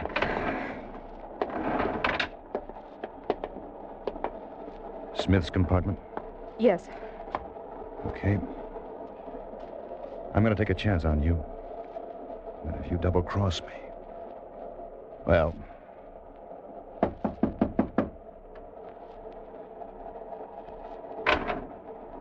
Hi, hello, Mr. Rogers and Mary. Hello. You're feeling better, hmm? Come in. Thank you.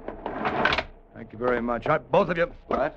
Go back to the wall over there. Go on. Oh, now look Let's here, old cut boy. that. You can do better in your own language. Get back. Now, I want those plans.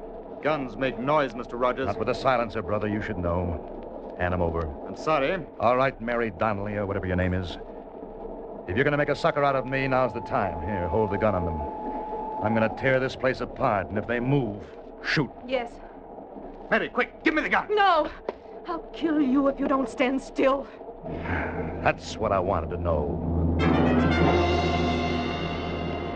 While she stood there holding the gun, I ripped the place up and down. Their suitcases, chairs, light fixtures, carpeting, everything. Anywhere that a microfilm or shred of paper could be hidden, but it wasn't there. I searched the two men, and I searched them thoroughly, but there was nothing. If one of them or both had memorized the rocket-based system, I was sunk. And they wouldn't talk, so there was nothing to do but wait.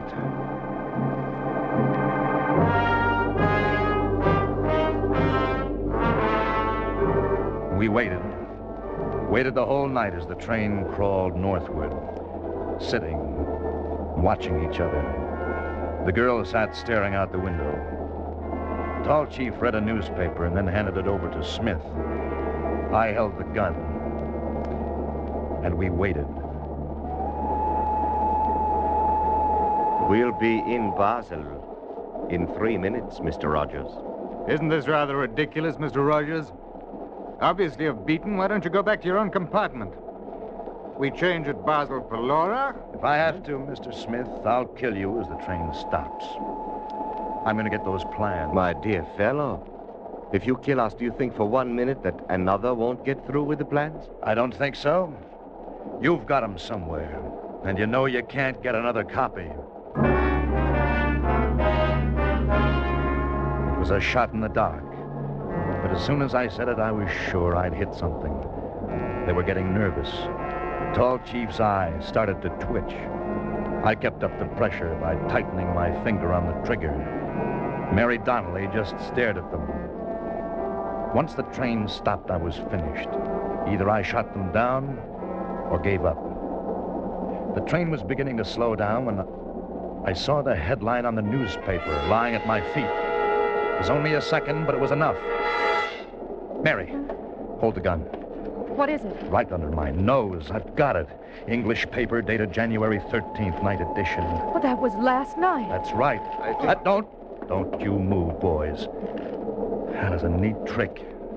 Your paper, I'll bet, Tall Chief. What of it? Nothing much, except the paper came out last night at 7 o'clock in London, and you got on this train at 7 in Switzerland. That'd be some delivery service, huh? Let's see. What? The whole thing. 2 columns. Not even in code. What nerve. A nice printing job, too. Get her! Yes, sir! She'd taken her eyes off them just long enough. Tall Chief was wrestling the gun away, and I was going down with Smith on top. I managed to roll out from under just as the gun went off. Then I got my arm around Smith's neck and held him against me as a shield, my back to the wall.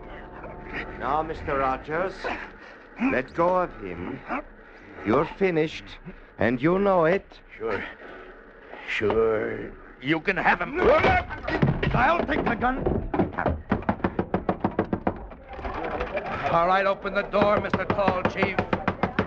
You've got some explaining to do.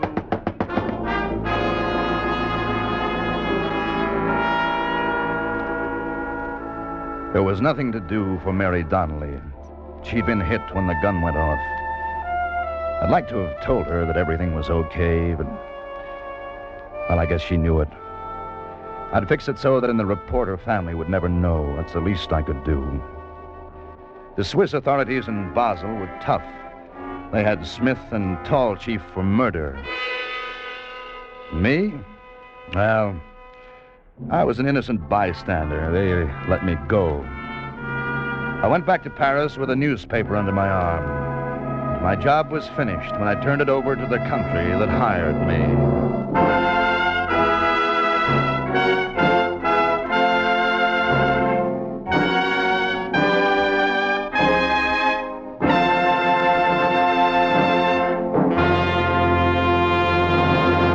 Under the direction of Norman MacDonald, Escape has brought you A Bullet for Mr. Smith by Anthony Ellis.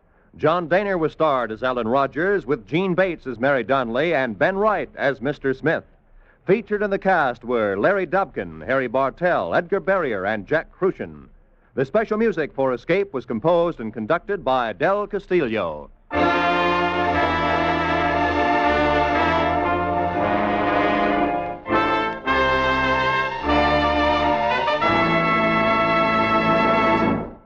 Escape.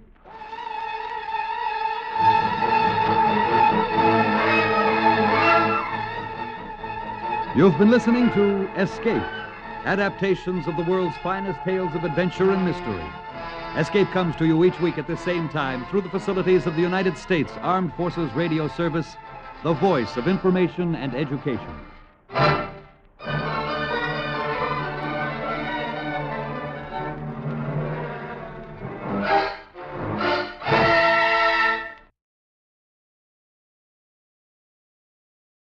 You, finding life rather dull, dreaming again of exotic places, wishing you were somewhere else? We offer you Escape.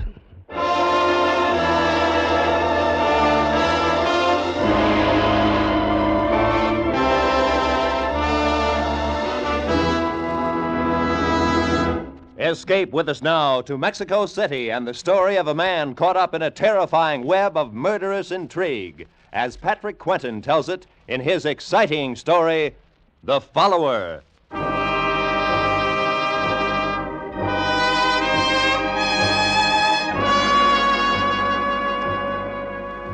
My name is Lytton, Mark Lytton. I'm a petroleum engineer just back from 3 months in Venezuela. I hadn't cabled my wife that I was coming home to New York because I wanted to surprise her. We'd only been married 2 weeks, Ellie and I, before I went on the trip, and well, I was crazy to get back to her.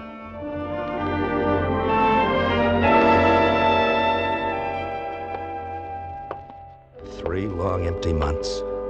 And now, in a matter of seconds, we'll be together again. Ellie! Ellie, it's me, Mark. Ellie?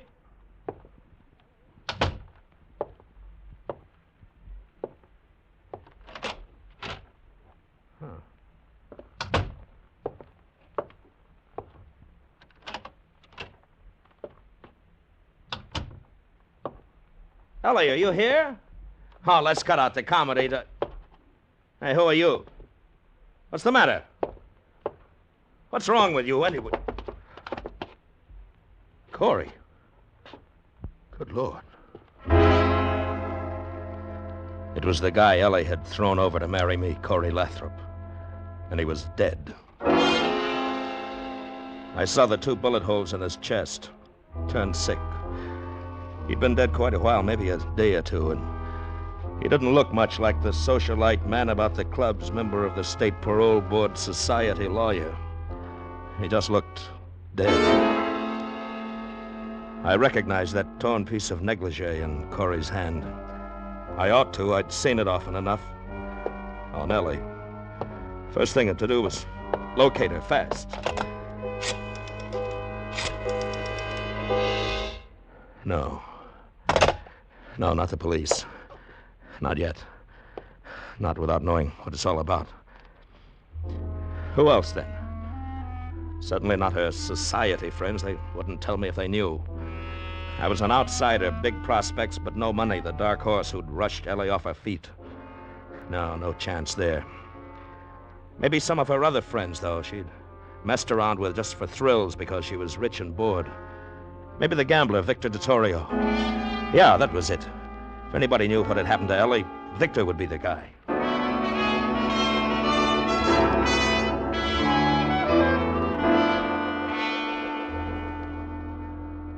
You've really beat the odds, Mr. Lytton. Very few people I'd let come back here to my private office. Oh, thanks, Victor. Of course, you're different, though. You're married to little Ellie. I'd do anything for Ellie. How is she, by the way? Well, I was hoping maybe you'd know. Oh? Now, why would I know anything about her? Well, you're a friend of hers, aren't you? Why, sure. I knew Ellie long before she met you. She's a great little kid. Too much money for her own good, but still. You know where she is, Victor? No, I don't. But she wasn't here a couple of nights ago.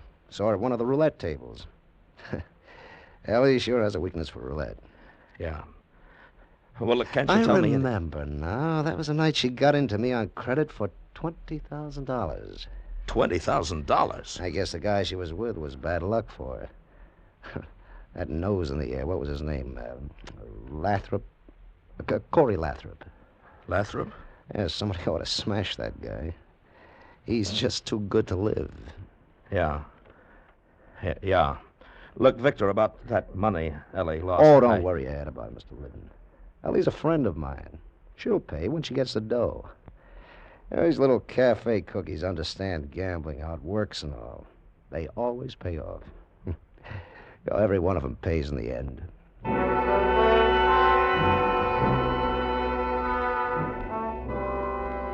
Back at the apartment again, I sat in the den, smoking one cigarette after another. Tried to think it out.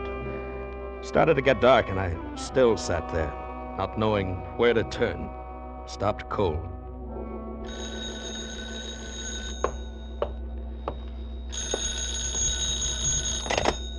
Hello? May I speak to Mrs. Liddon, please? Well, she isn't here right now. May I take a message? I'm Mr. Liddon. Oh, well, this is Franchot's Originals, Mr. Liddon. We have those 2 new suits ready to send out, and I find a note here with them. It is a request to forward the suits by air mail to Hotel Granada, Mexico City. Mexico City? Oui.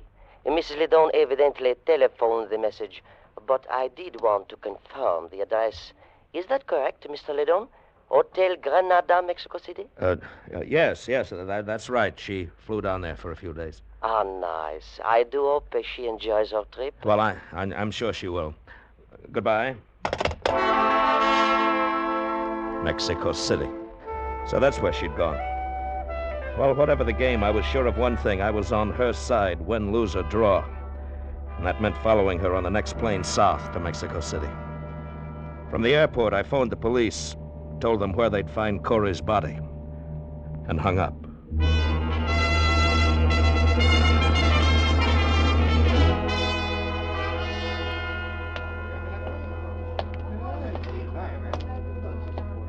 I beg your pardon. Is the desk clerk around? Pues sí, senor. I am the desk clerk. Can I help you, senor? Yes, I believe my wife is registered here, Mrs. Mark Liddon.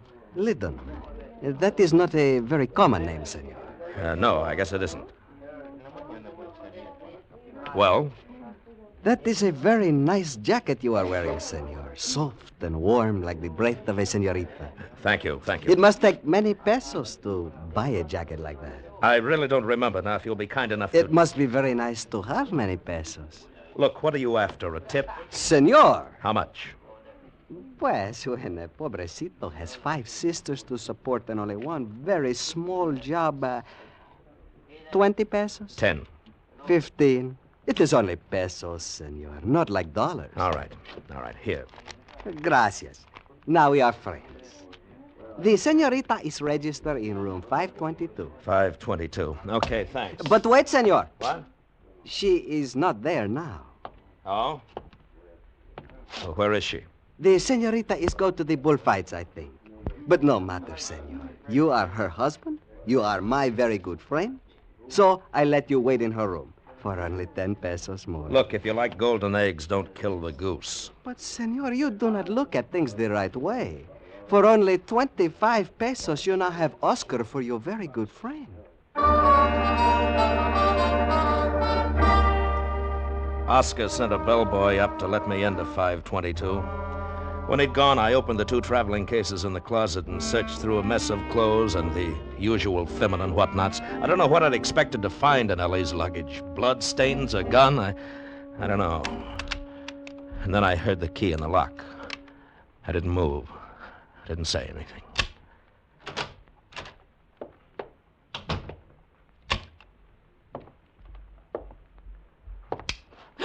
Ellie, baby, who the devil are you? I could ask the same question, and with a lot more reason, too. Will you get out now, or shall I call the manager? Now, look, there must be some mistake here. There certainly is. This is room 522, and my wife's clothes are in those bags You've there. been going through my things? Your things. Not unless you happen to be Mrs. Mark Liddon. That's exactly who I happen to be. Oh, now, wait a minute, honey. I'm Mark Liddon. Oh, please, that's a real old one, and I'm just not in the mood. I'm Mark Liddon no matter what, and you're impersonating my wife. I'm Mrs. Mark Liddon, and you're trying to impersonate my husband. Now get out, or so help me, I'll phone the manager. Wait, let me make a call first. It just so happens I know the Spanish words for police and American embassy. You wouldn't. I wouldn't, huh? Hello? Wait, no, don't. Okay. Now, what's the game? Where's Ellie? I don't know, Mr. Liddon. I've never met your wife. I was desperate, that's all. And when the chance came along, I took it. What chance? What were you desperate about? Well, I'd come down here for a week and got stuck. I didn't know you needed papers to get back across the border. Proof of citizenship, I mean. You see, I've lived in New York all my life, but I was born in Czechoslovakia. Go on. Well, I was broke, too. I didn't know what to do. That's when I ran into this bartender, George. And he fixed everything up. Fixed it up how?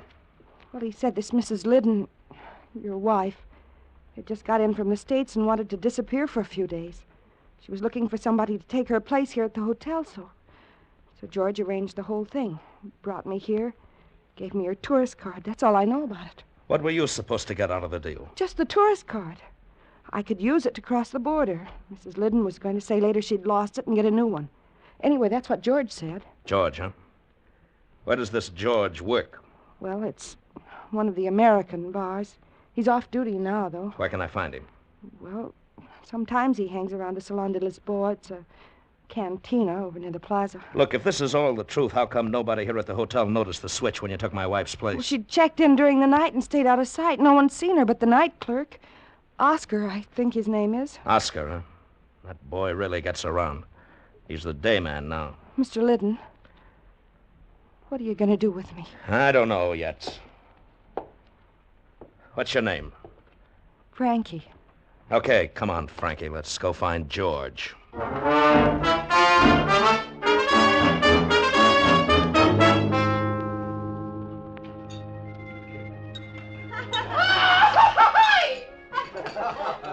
There he is, Mr. Liddon. He just came in. The short blonde guy. Looks like a Benham rooster. Yes. George! Over here, George! Cocky and tough.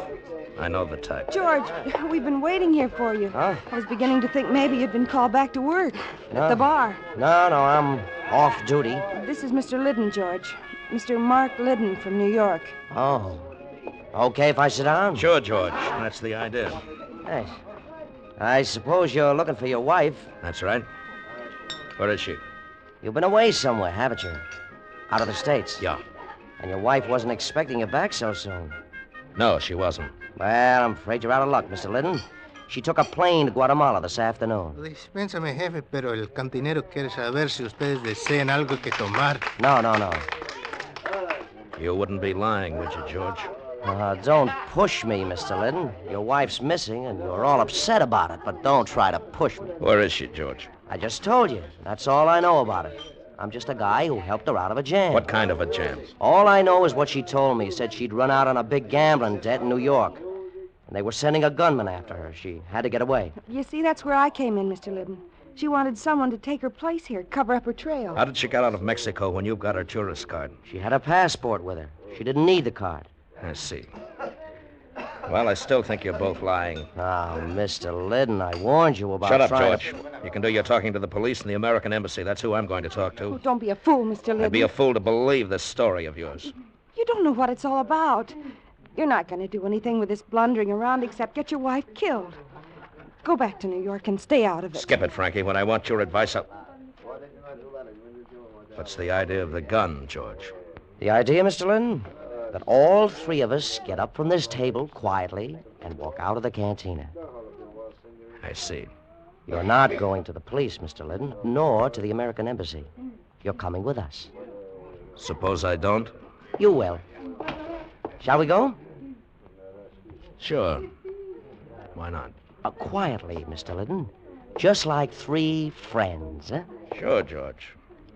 I'll go quietly. Now, George! All right, now give me that gun. Give it to me. All right, now get up on your feet. Nice going, Frankie. Come on, George, let's get out of here. Wait. Give me that bottle. He's still conscious. George, you didn't have to hit him again. Shut up, Frankie. We're in it too far to turn soft-hearted now. Come on, let's go.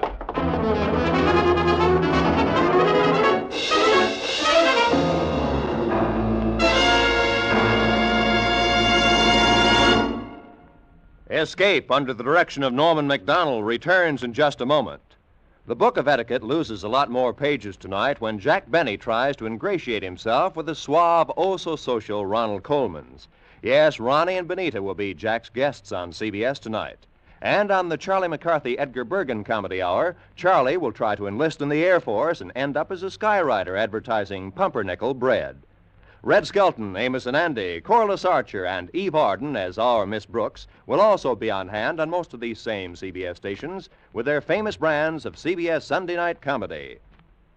And now, back to Escape.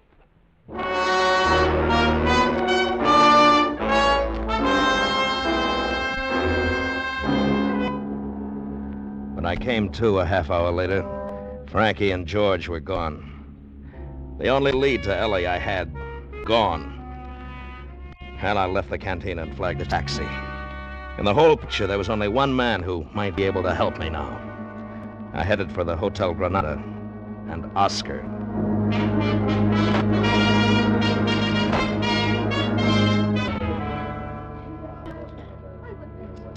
Too bad, too bad. It is most unfortunate that you have such a very bad accident, senor. You should come to me. I would have tell you. The Salon de Lisboa is not a good place for tourists. Oscar, you're a chiseler, a liar, and a crook. Senor, that is a very bad way for friends to talk to each other. You'd sell out your own mother for 10 pesos. You are what they call a very cynic man, senor. I would never do such a thing. Not for 10 pesos. Why didn't you tell me there was another woman living here posing as my wife? But you are her husband, senor. And one must be very careful with husbands. Oscar, I've played along with you as far as I'm going to. I think it's time you talked the whole thing over with the police. The police? Senor, now you are not speaking like a friend. And just when I was going to tell you about something for free. Tell me about what? About the lady who is pretend to be your wife. She has come here while you are gone. What? She reads a telegram which is come for Mrs. Liddon. Then she has checked out of the hotel. I didn't think she had the nerve to come back here. Maybe you like to know what the telegram is said, huh? It was not sealed so tight. Of course I'd like to know what the All right. How much? 200 pesos. For free, huh? Okay. Here's 150, and that's all you get. Gracias, amigo. The telegram say, plans changed. Go to Hotel Casa Miranda, Acapulco. Acapulco? Who was it signed by? It was only the one name, Victor.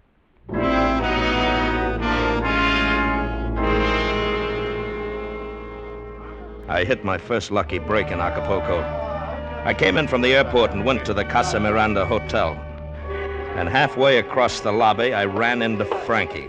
Mr. Liddon, what are you doing here? Looking for you. How did you find out? Easy. I'm one of Oscar's very good friends. All right, now tell me, where's George? In Mexico City. Oh, please, Mr. Liddon. Don't try to interfere. Leave, right now.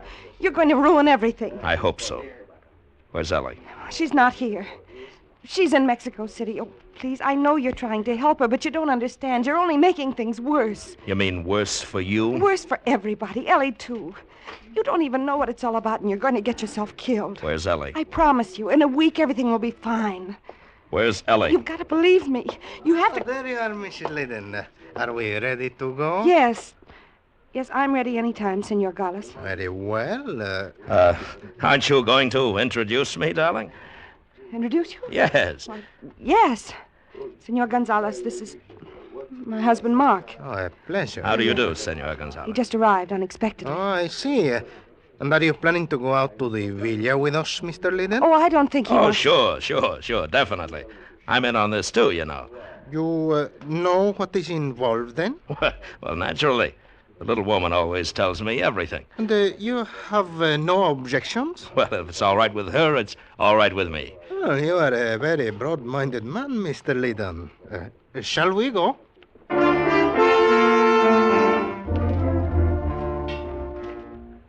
Senor Gonzalez made a brief phone call at the hotel desk, then we got into a black chauffeur-driven limousine, headed out along the shore highway, skirting the sea.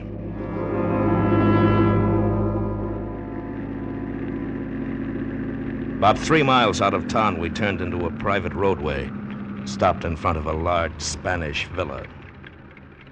I regret the necessity of asking you to wait here on the veranda for a few minutes, Mr. Liddon. But I believe it is better that you don't come down to the boathouse with us. Aye. Sure, that's fine. Just make yourself comfortable, Mr. Liddon. This shouldn't take long. All right.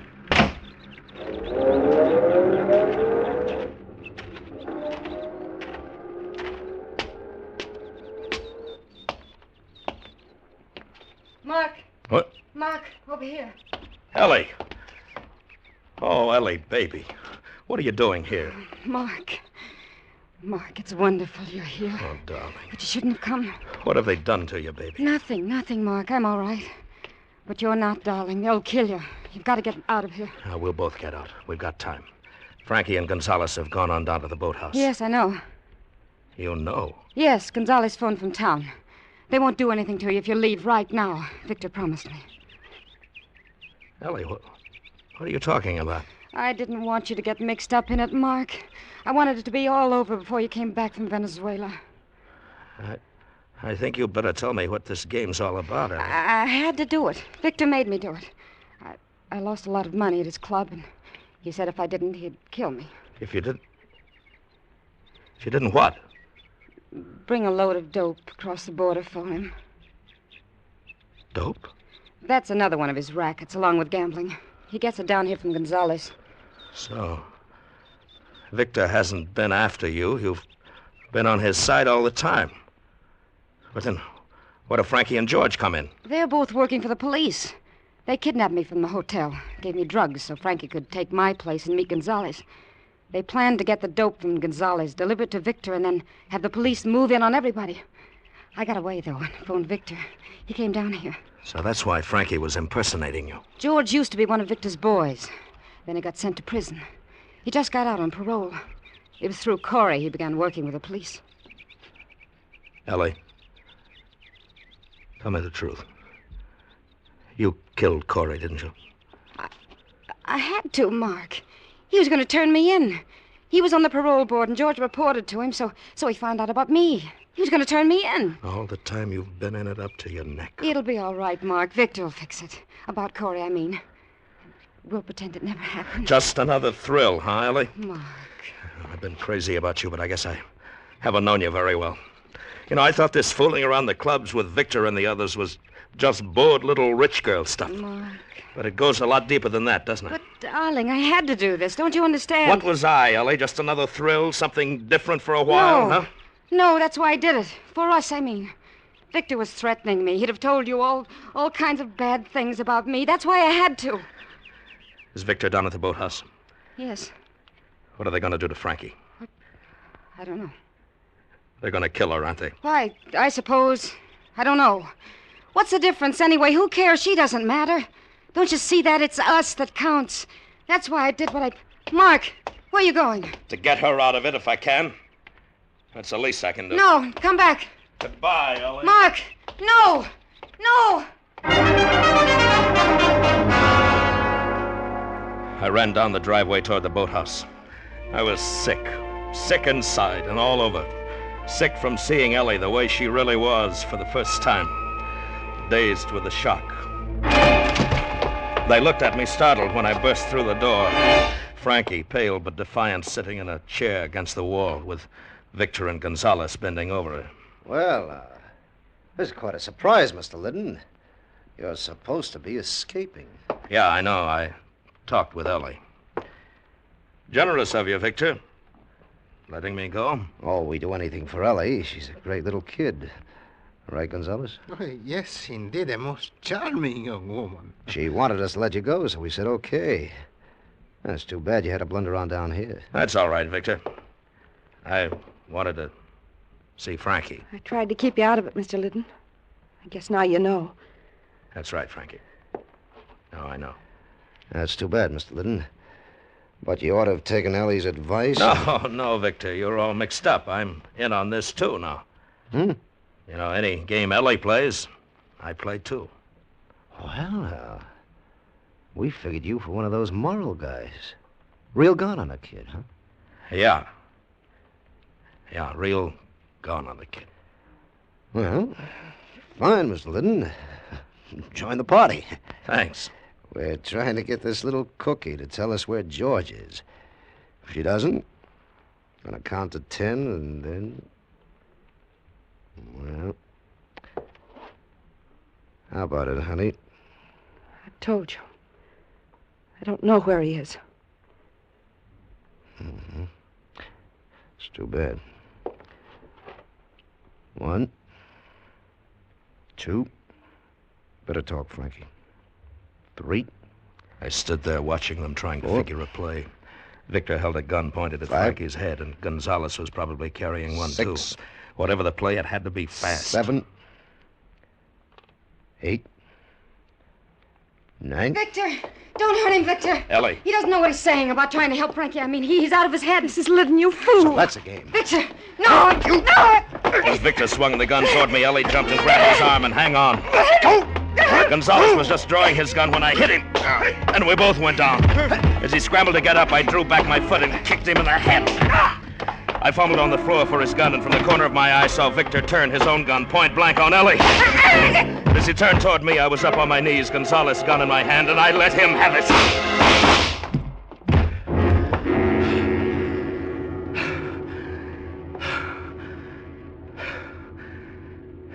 Are you all right, Mr. Lyddon? Yes, Frankie. I'm all right. Mike.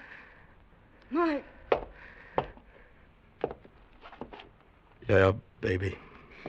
Mike. It would have worked out all right. No, it would. Sure, Ellie. Of course it would, Ellie. We'd better get her to a doctor, Mr. Lyddon. I wanted it to. Please believe me. I've done bad things, Mark, but I could have changed. With you. Sure, honey. I know. I could go up to the house and phone for a doctor.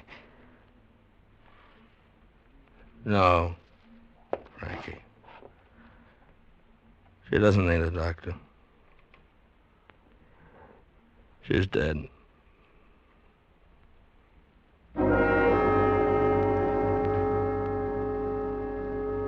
Well, that was it.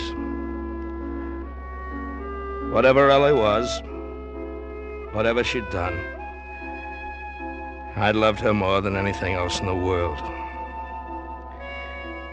A love like that becomes a part of you. And even when it gets diseased, it has to be cut out. It leaves a deep wound. It takes a long time to heal. If I'd known more about it, I may have acted differently. She might still be alive. I don't know. But as it was, I'd done the only thing I could. I'd followed her. I'd followed her clear to the end.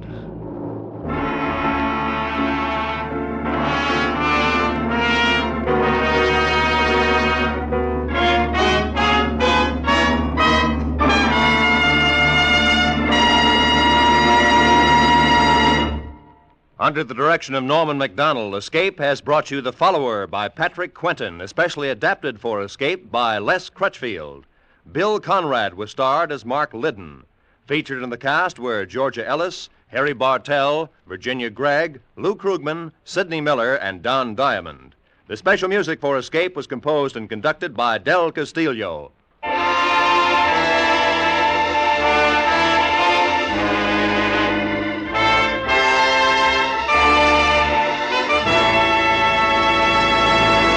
In just a moment, we're going to ask you to stay tuned for Bill Goodwin and $1 a Minute. But that reminds us that starting next Sunday, $1 a Minute will move back a half hour and be heard on most of these same CBS stations at this time. That is, the time you've been listening to Escape today. The new addition to the CBS Sunday afternoon lineup next Sunday will be Rate Your Mate, the comedy quiz starring Joey Adams. So now, stay tuned for Bill Goodwin and $1 a Minute, which follows immediately on most of these same CBS stations today and will be heard a half hour earlier next Sunday. This is Roy Rowan speaking.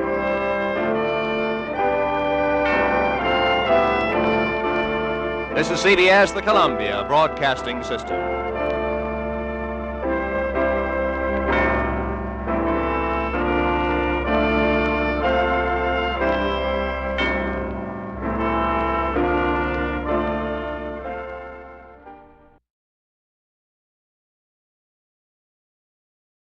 You, finding life rather dull, dreaming again of exotic places, wishing you were somewhere else, we offer you escape.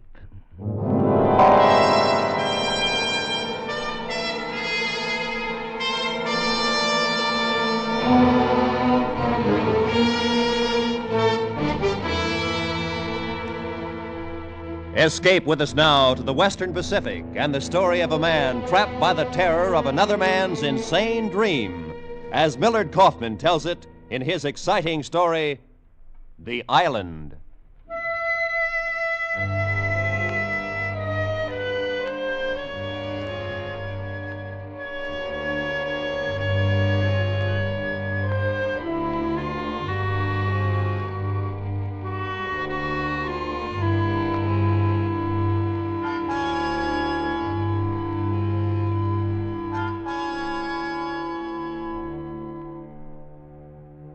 The problem was, what could I do with Robert Lacey? You happen to have a dream book handy with all the charts and categories precisely arranged in alphabetical order?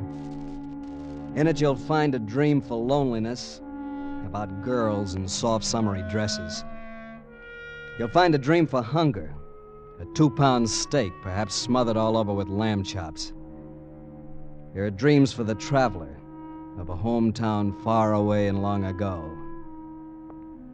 But find me a dream of a place you've never seen, a place that doesn't exist. Awake or asleep, that was Lacey's dream. Corporal Robert Lacey, 2nd Battalion, 4th Marines.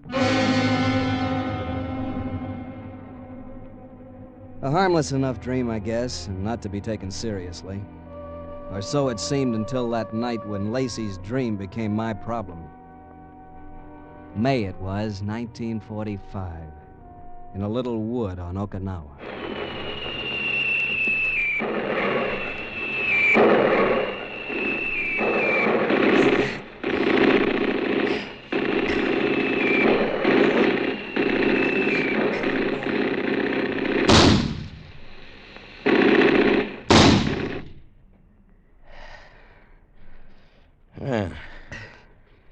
Okay, DeBoer, I guess we're safe. Where are we, anyhow? Oh, a couple of 3 miles behind the Jap lines. So how safe is that? You worry too much, pal. Even for a guy on his first patrol. I've been thinking of it as my last. Nah, relax like me. You'll live forever. Whoa. What's that? Yeah, it's nothing. Just a screaming Mimi. Got some kind of a tail adjustment that cuts the wind and sort of screams. Nips use it to scare us. Well, he sure succeeded. You scare easy, don't you, pal? Yeah, sure. I'm a pushover for that Schrecklichkeit stuff. Schrecklichkeit? What kind of jive's that? Means terror. Frightfulness. The Germans got a whole arsenal of terror weapons. Yeah, well, the Japs got a few themselves. Yeah, what do you say we sack in, huh? Here? That's as good as the next place. What a lash-up. 3 miles behind Jap lines. Got no more chance of getting back tonight than crawling through the hole in a lifesaver. Get knocked off if we try. You take a first watch. I'm going to sack in. You going to sleep? Oh, my. Oh, maybe I'll just sit down here and do a little dreaming for a while. You're sure picking a fine time for it. Hey, did I ever tell you about my island? Yeah, you told me. Well, there's this island, see? You must have told me 50, 60 times in the past month. Well, I'm going to tell you again. This island, it's a sort of a special place. There's no rain, and no jungle rot, no war. Just a quiet, cozy spot where a man can lay down under a banyan tree and live off the fat of the land. There is no such place. On this island, a man would never go hungry.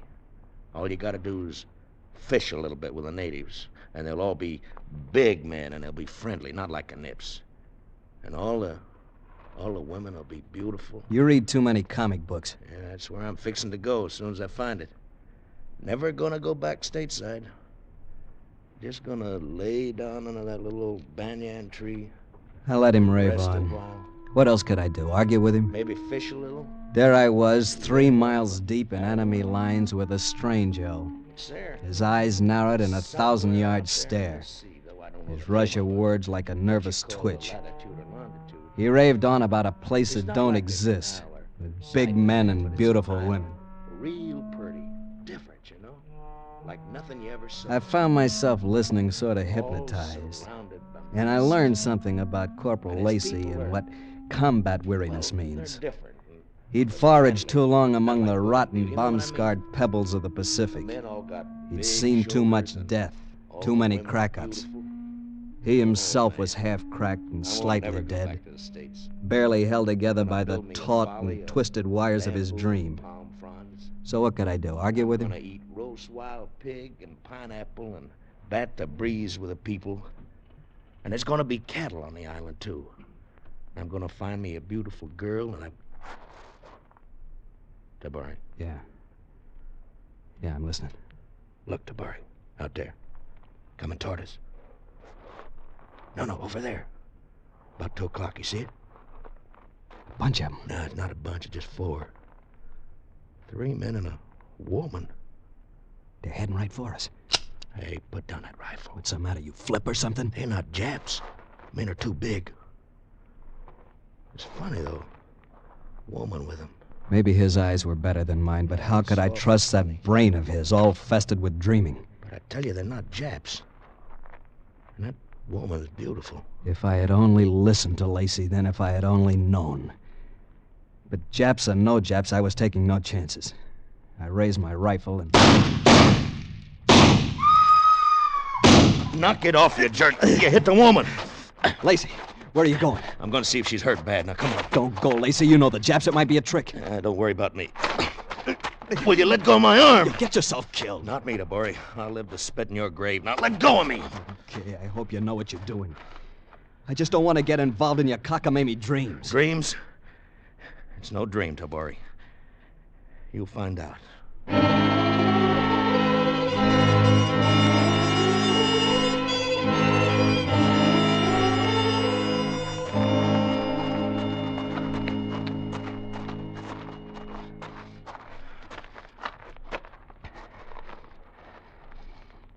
Okay, Lacey. So where is she? That's funny. Must be around here somewhere. Maybe she... What's that? It's coming from over there. Come on. Now, here she is. She's scared of us. It's all right, lady. Go away. Go away. No, we ain't gonna hurt you, lady. I hurt you. I hurt you. Maybe she's armed. Nah, she's bluffing. Break out your first aid kit. Here. That's a boy. No, look, lady. Let me fix your arm, huh? See, we got bandages and adhesive tape and penicillin. She don't get what you're talking about. She gets the idea, all right. That's right, lady. Now, it's not gonna hurt you a little bit. There. And we put it around there. You just got nicked a little, that's all. Just a flesh wound. She trusts you? Yeah. She trusts me more than you do. Didn't I tell you she was beautiful? You told me a lot of things. How about the men she was with, the big men? She was with them and they weren't Japs. Not Japs in a pig's eye, not Japs. No, they're not Japs. Yeah, there, you see? And what were they? They were, how you say, my people. Well, who are you? What are you? What's your name? Name Taki. I know can't say in English, but please go away. Please, you go away fast. Now you scared her again. No, it's going to be all right, Taki. Everything's going to be all right. You just come on with us. No, huh? I go home. Must go home. So go home, scram, lose yourself. Oh, no, you don't. Let her alone, Lacey. You keep out of this. Then let her go. Let her get back to her rice paddies. You still don't catch Tabori. She ain't from Okinawa. She's from that island I was telling you about. Look, Lacey, I don't care if she's from Mars. I'm not from Mars. No kidding. Also, I'm not from Okinawa. What? I'm from Yagachi. Yagachi Shima. Shima. There, you see? Shima means an island. Yes, island. Then what are you doing here? I do not know. The Japanese brought us in canoe. She's crazier than you are. Whoever heard... Shut up. Taki, where is your island? Where is Yagachi? In east, in China Sea. Yeah? A half day from Okinawa by canoe. Canoe. What's it like, Tucky? What's your island like? Never mind the island. Let's find a canoe. Don't you see, Lacey? With the canoe, we can get back to our lines by water. Yeah, I think maybe you got something there. Taki, can you find the canoe? I think I can. Then let's go.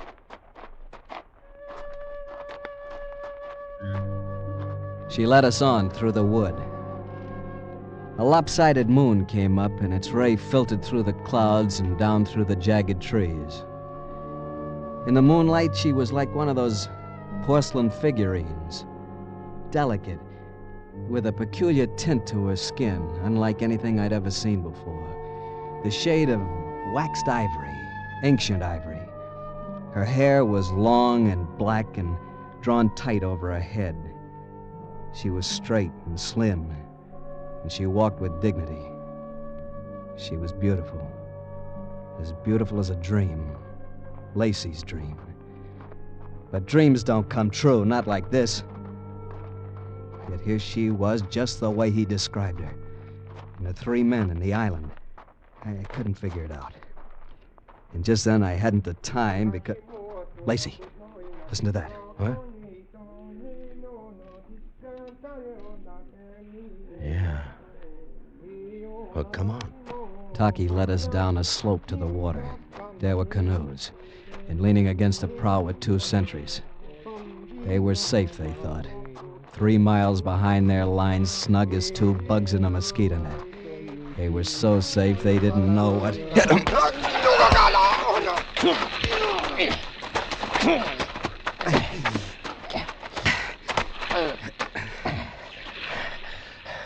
Taki, get in the canoe. Okay, you push us off to bury. Yeah. Come on. That's a boy. All right, you take a bow. Sit down, Taki.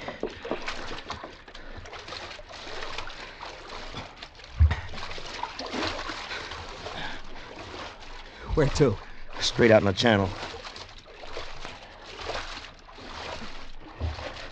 You know what I think, Tabori? I think we're gonna make it.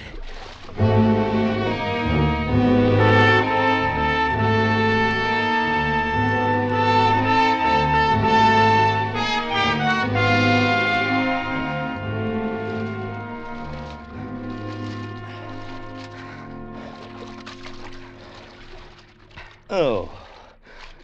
Okay, Tabori. We can take it easy now.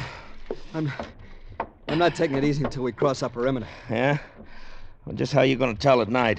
With your Zippo lighter? Oh, lay off. Maybe you think I got neon signs, huh?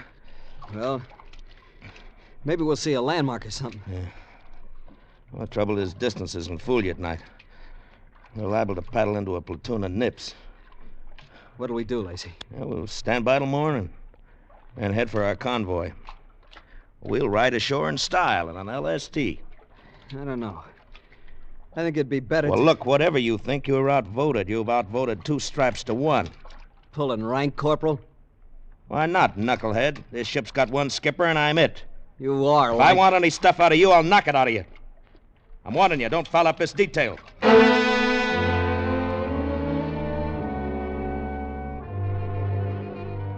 So what was I gonna do? Argue with him?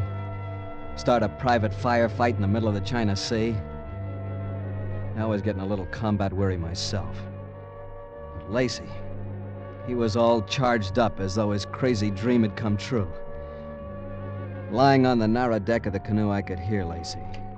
The more I heard, the more confused I got. And it's not like the other islands, is it, Taki? Is different, Yagachi. Yeah.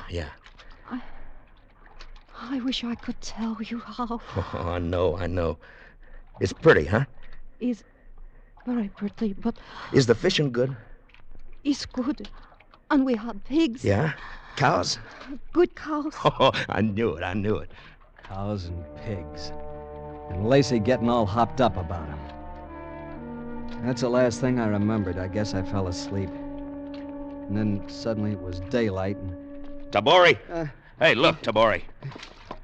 What? Look over there. What do you see? An island. Just an island. It's not just an island. That's my island.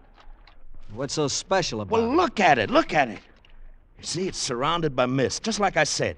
Tell it to the troops when we get back to Okinawa. Stand by for a ram, Tabori. We ain't going back to Okinawa. Now, wait a minute. I don't want any more trouble out of you. Then don't make any, or I'll... Where? You looking for your rifle? Well, don't bother, because I got it right here. Now, you get up forward. You're crazy. Move! You know you're flirting with a Purple Heart. That's the boy. All right, now lean on that paddle. That's right. We're heading for Yagachi.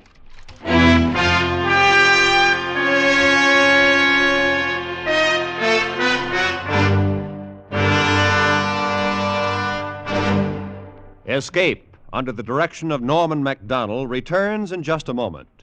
Motorists, the next time you put your foot down on the accelerator, tread easy. Remember that excess speed is the cause of most highway accidents. And pedestrians, the next time you start to cross the street between intersections, stop and think. Crossing between intersections is the most dangerous thing you can do. Whether walking or driving, be careful. The life you save may be your own. And now, back to Escape.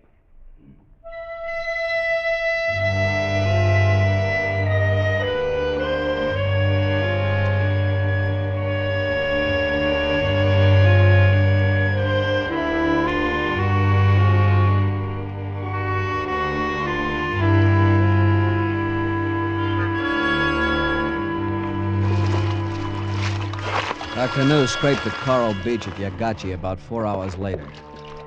It was a lovely island with terraced hills and patches of tilled soil checkering the greenery. Well, here we are. Seeing's believing, huh, Tabori? Funny. So close to Okinawa, and this place looks like it never heard a shot fired in anger. Where are your people, Taki? Long way over hills. But you must not come. You go back now. Oh, no, not me. I'm sticking around. How about you, Tabori? You can't miss far. I'll sweat it out just for the laughs. You're going to laugh out of the wrong side of your face. What do you mean? Just a figure of speech, Taki. Let's go. So there I was, caught up in Lacey's dream when all the time I should have taken off at high port for Okinawa. I should have known better, but I didn't. And what you don't know can hurt you. Plenty. Hey, look! Look at that cow. You could eat her down to the hooves. I tell you, I'm gonna live off the fat of the land. The trail snaked upward. Pine trees and casuarinas rattled in the sweet, strong wind from the China Sea. Their cones lay along the footpath, and in the fields were raspberry bushes. There were lilies in the swordgrass and scarlet flowers. All very nice, I suppose, but I was looking for people. The big men of Lacey's dream. The girls all as lovely as the girl beside us. I was tense with expectancy at each bend in the trail, but Lacey's tensions had vanished. He lost them because he'd found Taki. Robert Racy. Oh, Taki. My name's Lacey. Now try it again. Racy. Lacey. L, like in, this is a lily, you are a lady. And you're loco. Tabori, I'm gonna slug you. You're so funny, Racy, when you're mad.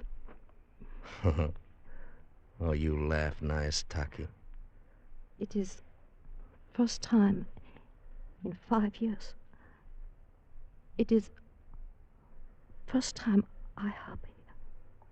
Maybe you was waiting for me to make you happy. Like I was waiting for you. What do you mean, Racy? Well, I mean... Here. This is for you. Why you give me flower? I love you, Taki. No. No, you cannot. But why, Taki? You don't know. I don't know how to say, but You don't know me. Oh, I know you. I've been dreaming about you for 2 years. I always knew I'd find you.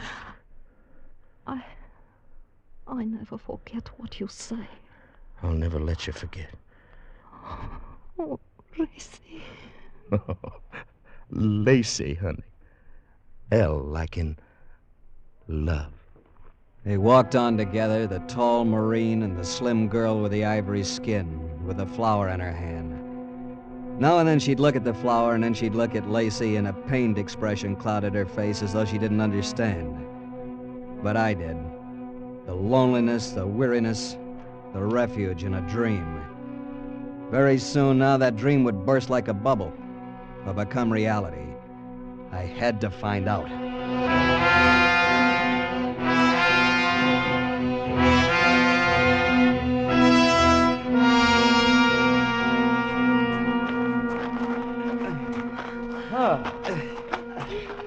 Man, what a climb. It'll be easier for you if you give me back my rifle. Now, don't you worry about me. I'll get by. Hey, we got it licked. There's the summit. Yeah. It is highest point on Yogashi. See, down there, far away in Bali. Hey, look. Look at them. They my people. I told you they were big men. How can you tell from this distance? Well, look how broad they are. Funny how they're all in a bunch. Hey, listen. Yeah. Maybe it's a sort of a ceremony or something, huh? It is. Maybe it's for us. I bet they know we're coming. No. It is for dead. What happened, you suppose? A war? The war not here. My people die. Everybody's people die. It's got to happen sooner or later. Yes. Sooner or later. It's like I always say, here today and gone tomorrow. I never heard it so well put. Oh, drop dead. Dry up. Let's go, Tucky.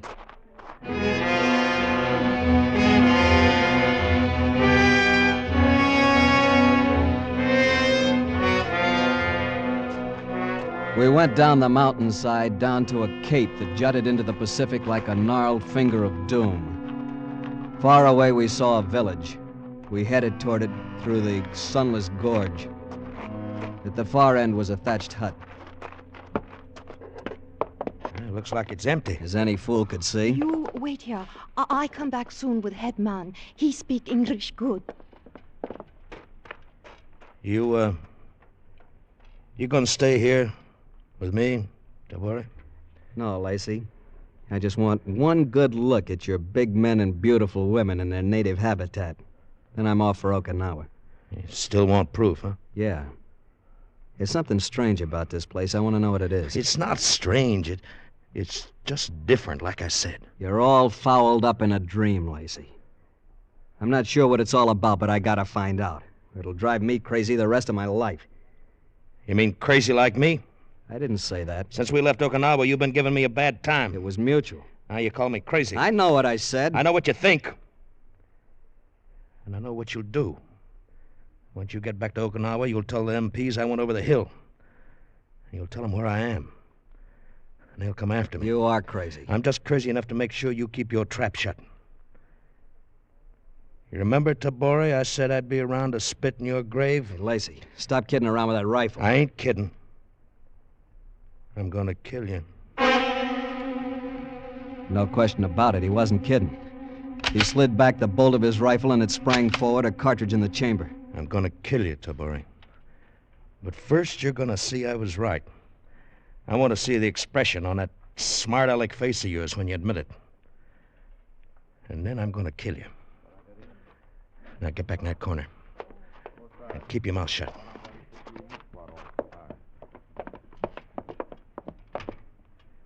You the head man? I suppose you could call me that. His name Hiroshi. What can I do for you? Well, I want to stay here. With Taki. I'm afraid you can't. Well, I'll work my way, you know that. That is not the point. You cannot... Look, I don't want no arguments out of you. You cannot stay. But why can't I? She is a leper.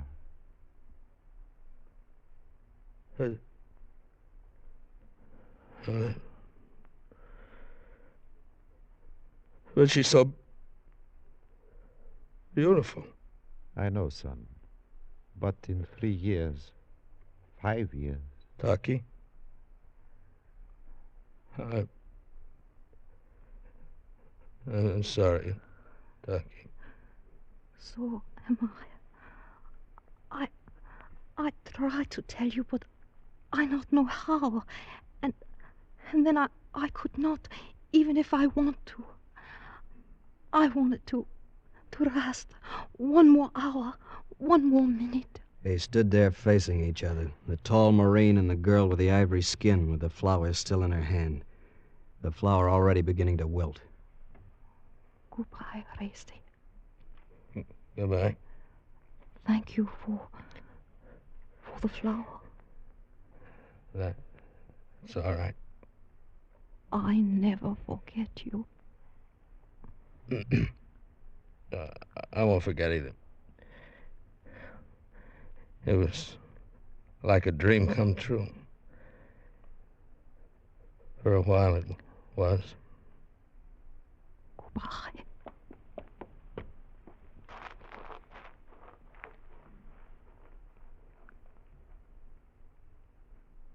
Hiroshi, what's this all about? It is quite simple. 2 nights ago, the Japanese came to the leper colony. They took more than half my patients to Okinawa, headed toward the American lines. But why? To disrupt your advance.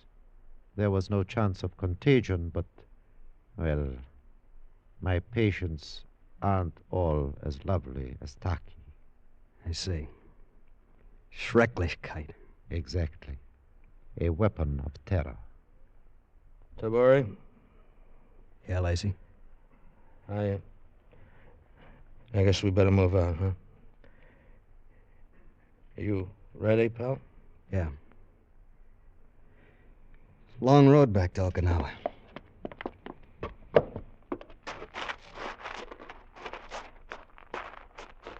For me, the road back is longer than that.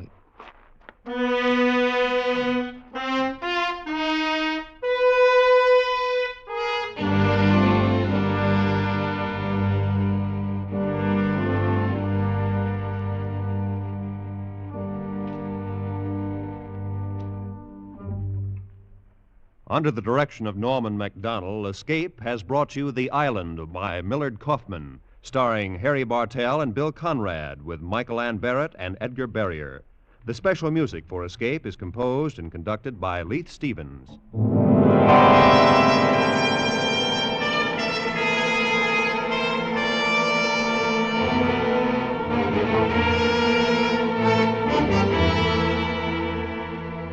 Next week, escape with us to the most evil city in the Orient, and the story of a beautiful but unscrupulous woman who ruled it, as Herb Purdom tells it in his exciting tale, Macao.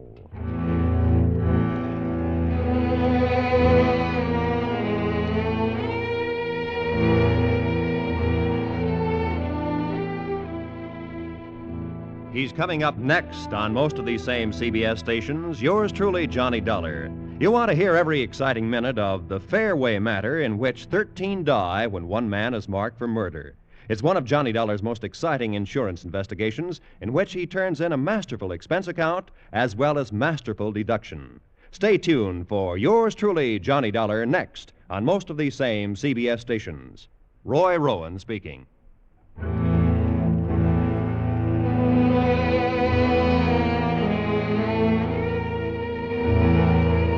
This is CBS, where you meet Mr. Keene, tracer of lost persons, every Thursday night, the Columbia Broadcasting System.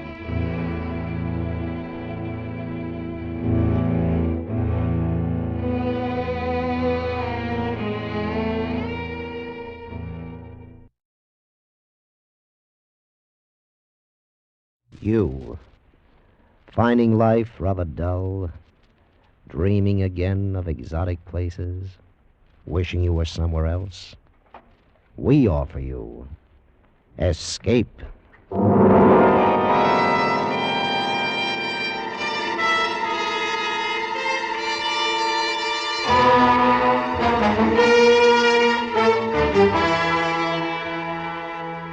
Escape with us now to the most evil city in the Orient and the story of a beautiful but unscrupulous woman who ruled it, as Herb Purdom tells it in his exciting story, Macao.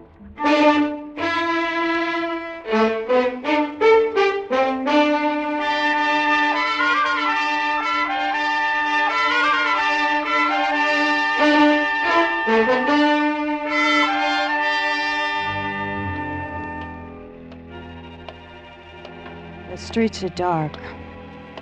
It's raining on my hair, my good dress. All very unimportant now. I only know it's a good night to die. Where do you begin a story like mine? I think it began when the devil gathered the filth and evil of the world. He shaped it into a city and placed it on the south coast of China. He named it Macao. And because the devil enjoys a bad joke, he made me queen of Macao's rottenness. And worse, he made me like it.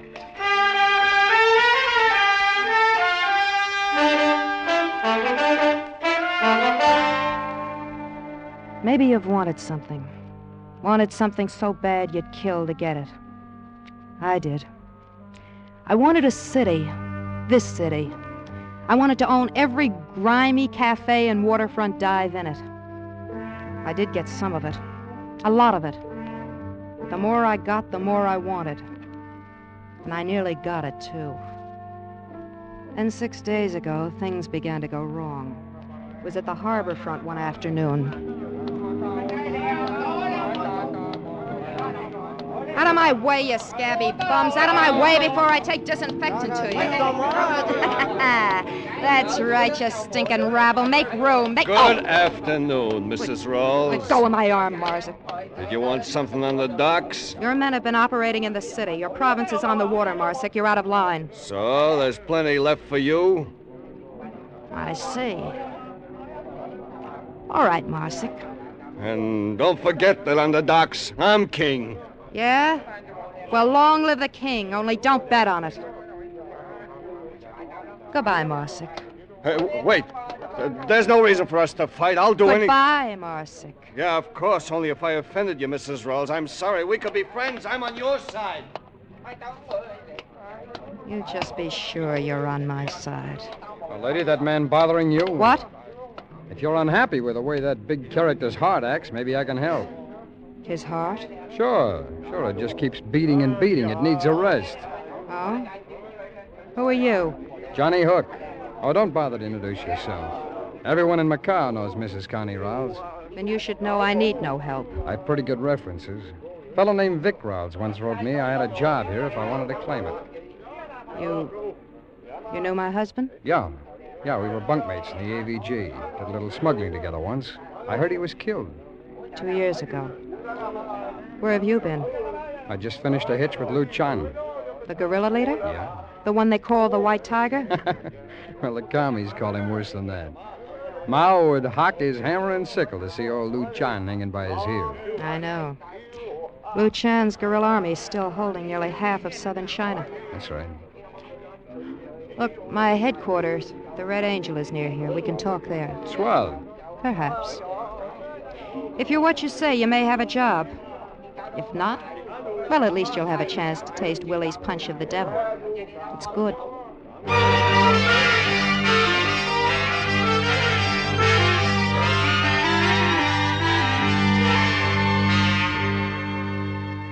And you add a jigger and a half of cognac and a dash of bitters. Then take a lemon, twist, and rub it gentle. That's very important. You rub it gentle around the rim of each glass. See, most guys toss the twist into the drink, but that way, it's too strong. All you want is just the stink of the lemon. Yeah. Okay, yeah? You wrap a tongue around a punch of the devil. Thanks, Willie.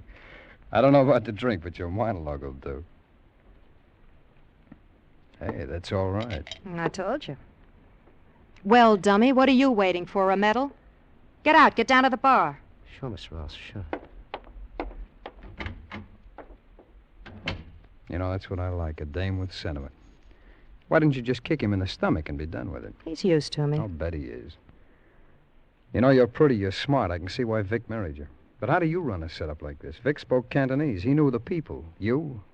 It isn't necessary. All brain work, huh? Well, honey, you gotta be human, too. You gotta understand feelings. Like this one, for instance. There. Is that all? No, I'm liable to kiss you again. Fu Sung. What? Well, sliding panels. Who's the Chinese gun-toter? The name is Fu Sung, foolish one. Huh? You look a little old to be playing games. Honey, aren't you being a little melodramatic over a kiss? Shut up. Oh, now look. Shut up. You think you're tough, Johnny Hook. Too tough to obey a woman. Well, Fu Sung, teach Casanova the penalty for misjudging me. Oh, now hold up, sister. All I did... You! Give him another one, Fu Sung. I don't want him to make a mistake about me again. As you wish. I think he's softening, Fu Sung. Pull his head back. He's dripping blood on my rug. All right, Johnny, you're not out. Let's talk a little. What's your name? Johnny Hook. The real one. John Butterfield. We'll call you Hook. You say you knew Vic. Describe him. Tall, dark-haired. He had a scar over his right eye. How'd he talk? Drawled. He was a Texan. You wanted any place? No. Ever kill a man? Sure, in the war. Who didn't? Otherwise? A couple. Look, what's with all the talk? Why'd you quit Luchan? Luchan, you fought for the white tiger? Sure, but my salary started coming in the form of promises. I like to get paid for my work. So? That is the economic necessity of life. But you must tell me of Luchan sometime. Later, Fu Sung. Johnny, you wanted to know how I run this setup. Well, Fu Sung handles the Orientals. He speaks a dozen dialects. Go on. As a rule, I don't hire white men. I can't be trusted. Maybe I'm an exception. Maybe. We'll see. Your first job will be on a man named Peter Marsick. I want 6 of his boats destroyed tonight. You'll be supplied with bombs and a fast speedboat.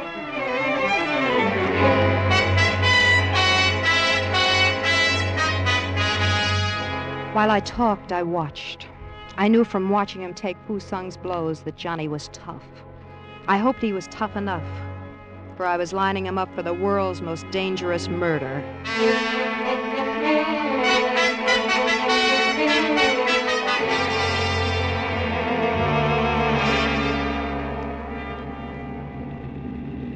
It is dark, little one. We can still see Johnny's boat ahead. You take quite an interest in him. Would you like some gum? No. It is good gum, made in your country. Chewing gum quiets your nerves. There's nothing wrong with my nerves. Pull into this cove. We can watch from here. Yes. He is ready to make his run. I hope all goes well. Yeah. Shall I mount the machine gun in the rear? If he is pursued too closely, I can discourage them from here as they pass. Perhaps you'd better. But if it's the police, don't shoot. Of course. He started his run. The gun will be ready in a moment. He's at the line of boats. There they blow. An unfortunate waste of good boats, little one. I want to be sure Marsick never challenges me again. This'll stop him. Indeed it will. Those boats cost Marsick a fortune. There. The gun only needs loading. Here comes Johnny. He's got his boat wide open. Behind him it is clear. No. Little one, look. A police cruiser. Police? Stop them. But little one, you know we must not fire on the Stop police. that cruiser. The men are forward. Try for the engines aft. No, little one, this is insane. Stop that cruiser or I'll ram it. Very well.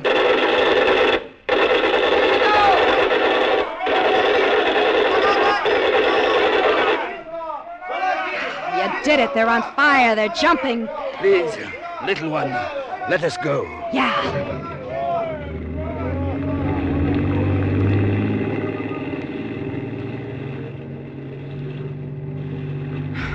All for that stranger. You are a fool. Shut up, Fu Sung. I run this thing. You are angry, little one. We will discuss it later. No more disaster. I'm out of gum. You just started a new stick. It is unfortunate, but I swallowed it.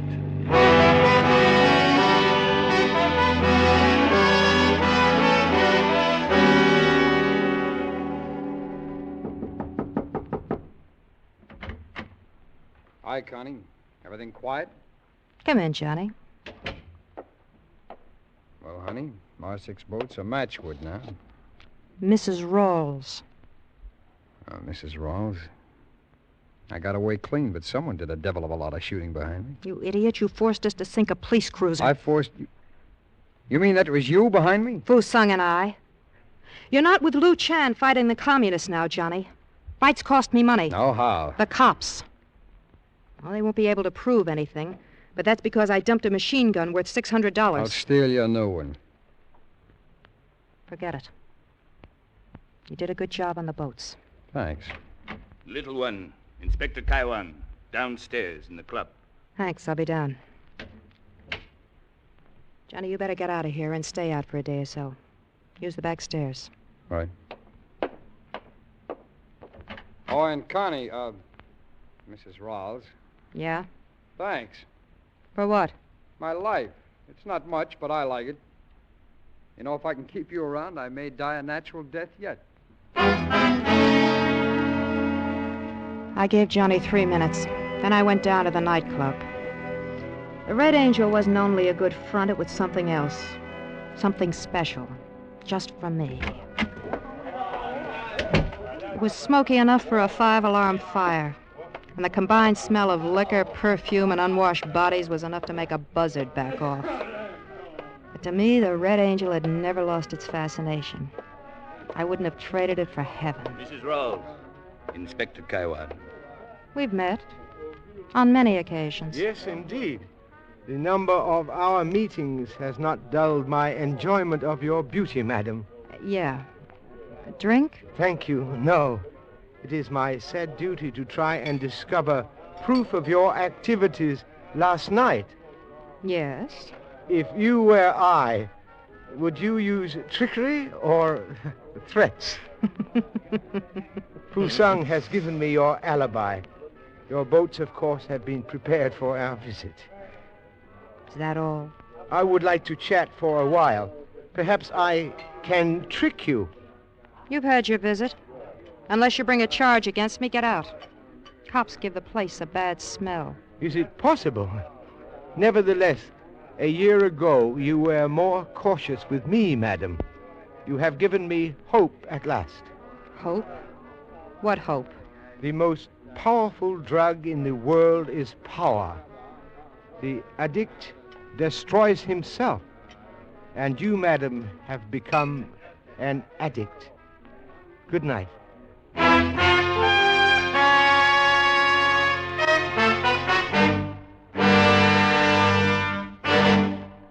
Escape, under the direction of Norman MacDonald, returns in just a moment.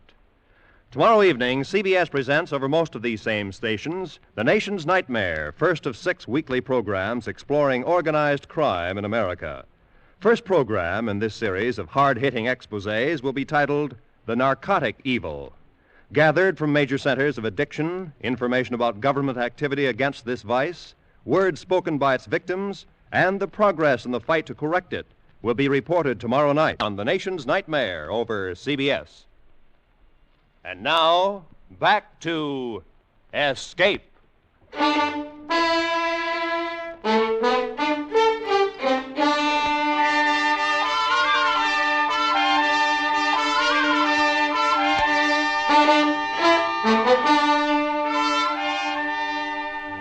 I was always fascinated by this smell of evil.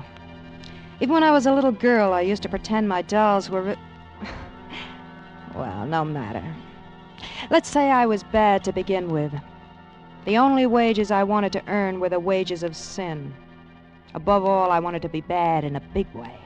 And in Macao, 6,000 miles from my hometown, I made it. That's only me, Mrs. Rawls. Willie. Well, come on in, dummy. Don't stand there. Yes, Mom. 2 drinks, Willie. And make 'em good. You oughtn't to talk like that to me, Mrs. Rawls. Call me a dummy. That isn't very nice. Oh, shut up. Just mix the drinks and turn on that blasted fan before I suffocate. Yes, ma'am. I'm going to leave you, Mrs. Rawls. I'm going home. Sure. The drinks, Willie. Dream about home tomorrow. I will. That's when I'm gone. I saved my money. Yes. See? It's all in this wallet. I'm going home after 10 years. Well, you really do have the money. Yes, ma'am. I'll make the drinks. Do that. Evening, Connie. Oh, hi, Willie. How's the drinking business? Oh, people still doing it. They always do it. I'm going home, Johnny. Tomorrow. Really? I'm Willie. going home after... Willie, Johnny's not interested. Get out. Sure, Mrs. Ross. Sure. What are you trying to prove, Connie? What do you mean? Kicking that poor guy around. Does it make you feel good? He's a dummy. He doesn't care. Help yourself to the drinks and hand me one. I'll call down and make amends to Willie. Yeah, you do that. Here you are. Thanks. Fusung? Willie's on his way down. Give him the night off and tell him the drinks are on me. Yeah, champagne. And listen, he's carrying a bankroll. See that he doesn't have it in the morning. Mm-hmm. That's right. Oh, and that champagne. Make it the cheap kind. So Willie doesn't get home after all. He's a good bartender when he's sober. And I like these. Well, that's a good reason to bust a man's drink. Inspector Kaiwan has dropped his investigation. He knows it's you. He can't touch me. I'm too big. Yeah, you're too big. But it's nothing to what it will be. And you too, Johnny. If you can bear the way I treat my bartender. No, I'm a louse already. I may as well go all the way. $250,000? What? Help you make the trip? Quarter? Hey, how many of those drinks have you had? You want in? Do I want to breathe? It's a big order. Dangerous job. So was the war, only it didn't pay so well. Go on. Mao's communists are taking over in China. I'm going to help them for $250,000. And? Macao. Macao? You mean the whole city? The whole city. Well, I give you credit, baby. You go nuts in a big way. Well, I've made the deal. All right, break it down for me. It's very simple. You'll assassinate the guerrilla leader, Lu Chan. Johnny's face was the color of blue cheese as he stared at me. But I knew the power of money over men like him. That $250,000 would buy better scruples than his. And in case he needed extra encouragement, I gave him an additional promise and a kiss. We both liked it. Oh, baby, baby. Johnny. Again. You love me? Yes. Yes, I do. Johnny, you'll do the job? Sure. I'll start making plans right away. Good. Keep in mind what you're working for. $250,000. And me. Now drink your drink, honey. The ice is melting.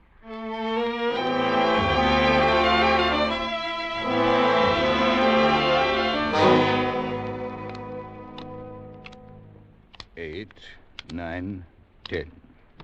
Your play, little one. I should stop now. I never win against you, Fusung. 4 of diamonds. Mrs. Rawls, you gotta give it back to me. You stole my money. It ain't right. Give it back. Now, Willie, don't blame me if you got drunk and were rolled. Please, I saved for 10 years to get that money. Jack of hearts to you, Fusung. Give it back to me or I'll kill you. See, I got a gun. Don't be a fool, Willie. She is right, Willie. Don't be a fool. There are at least 200 men who would make sure you never left Macao alive. They would get you in an alley, on the street, somewhere. You know they would. All I want is my money. Maybe I'll tell the police. Who's your next of kin, Willie? My next of kin? Your health is getting bad. No, wait. I ain't want to blab the police. I was just kidding. I was sure you were. Get out of here, Willie, and leave the gun. Sure, Mrs. Ross, sure. Here. Ah, dummy. Cut a salary $10, Fusung. He saves too much. 3 to you. Gin. Gin? I have the devil's own luck. I guess I just don't live right.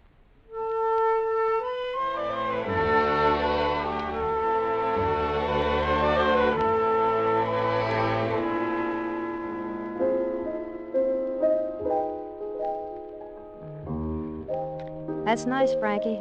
Little one, it's been a good night. The money flowed in. Good. Tell Willie to make me a drink. Go on, Frankie. Good evening, Mrs. Rawls. It is indeed a lovely melody. No, hello, Inspector. Slumming? Slumming? I do not believe I understand this word. Forget it. Play some more, Frankie. I brought you word that I thought might distress you. Peter Marsick committed suicide an hour ago. So? So it is considered humane to be sad when an acquaintance meets violent end. Especially when I'm supposed to have blown up his boats and driven him to it, huh? Get out of here, brass hat. As you wish. You seem to hold my work in great disfavor. Look, Inspector Carwan, I don't like cops, and I don't like you. So do me a favor and stay away from me. Good night, Mrs. Rawls. Oh, good evening, Mr. Hook, I believe. Yeah. Good evening, Inspector. Kaiwan, I believe. Kaiwan. Hi, Connie. That's a nice tune. What is it? Softly as a morning sunrise. My favorite. Thanks, Frankie. Come on over to the bar, Johnny. I've got a drink waiting.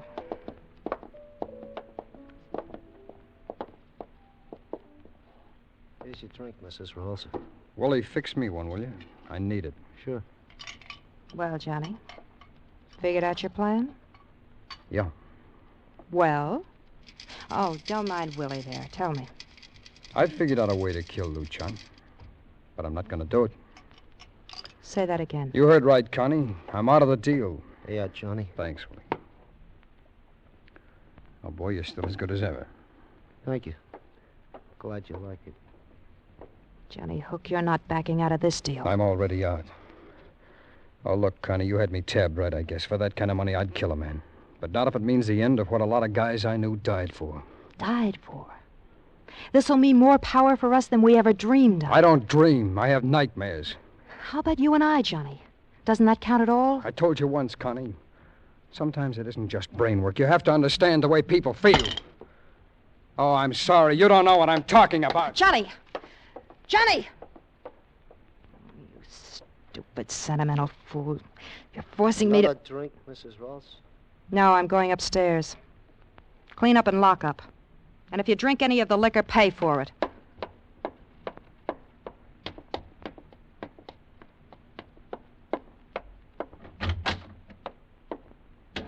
Ah, little one. I have just finished. Would you care for some gin rummy? Johnny Hook has just betrayed us. He just left. You know what to do. Johnny? But how? Never mind how. Pass the order along. You know what you are doing. Once I give that order, he is a dead man. That's the kind of a man I want him to be. Do as I say. Yes. Good night, little one. I will tell them to make it quick. You will never know what happened. Johnny would never know. But I would. I sat at my desk staring through two blank eyes at the room. Only I was seeing Johnny walking Macao streets, past this alley and the next, always going closer to the one that held his death. I looked out at the window and saw it was beginning to rain.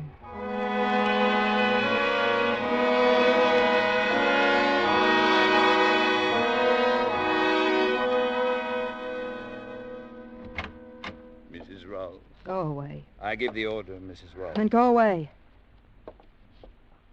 What did you call me? Mrs. Rawls. I'm your little one. You always... There is no little one. You killed her when you plotted to betray my people. What? So Willie shot off his mouth. As you say, Willie shot off his mouth. All right, so I didn't tell you about it. I would have cut you in on it later. Even now you do not understand.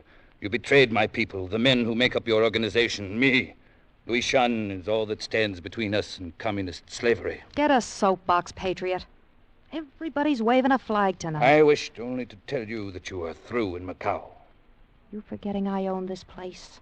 This and all the other places, the cars, the boats, the guns, everything? But I control the men. So I'll get new men. Now get out. Get out! Get out! I'm sick of the sight of you! Certainly. Only, it is just fair to tell you, Mrs. Rawls, the penalty for betrayal in our organization is death, as you know. I passed the order for yours. Tonight.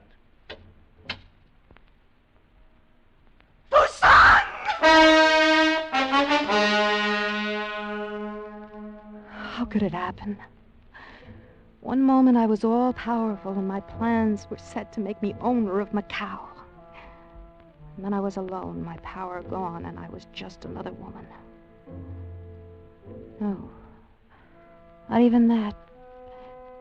For there outside the wet window was my death waiting for me. Somehow I found myself driven to meet it. I went down and out into the rain.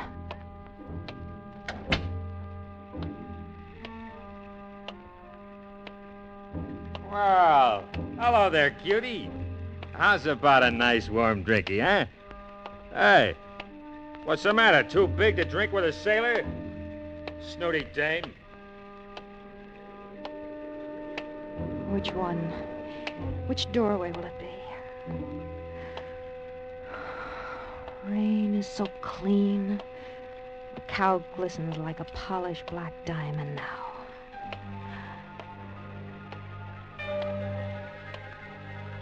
I wish I'd gotten up early more often. I never realized how wonderful it is to see a sunrise.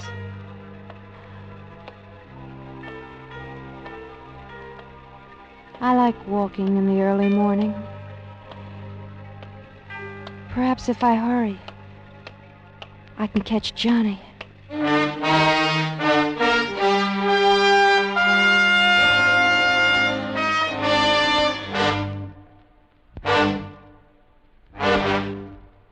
Under the direction of Norman MacDonald, Escape has brought you Macao by Herb Purdom, starring Michael Ann Barrett and Stacey Harris with Raymond Burr. Featured in the cast were Lou Krugman, Charles Lung, Paul Dubov, and Frank Gerstle. The special music for Escape is composed by Leith Stevens and conducted tonight by Wilbur Hatch.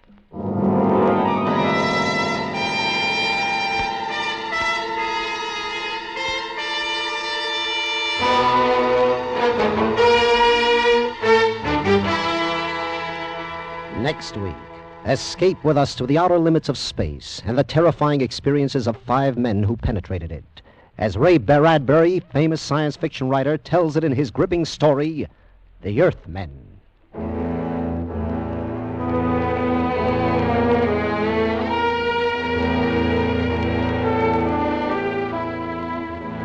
Immediately after station identification over most of these same CBS stations, yours truly, Johnny Dollar, played by Edmund O'Brien, investigates the Neil Breer matter for an insurance company. Finding his victim buried a week, Johnny Dollar goes to work uncovering one shocking fact after another. As his expense account mounts, so does the action and excitement. Stay tuned for Edmund O'Brien as yours truly, Johnny Dollar, next on most of these same CBS stations. Roy Rowan speaking.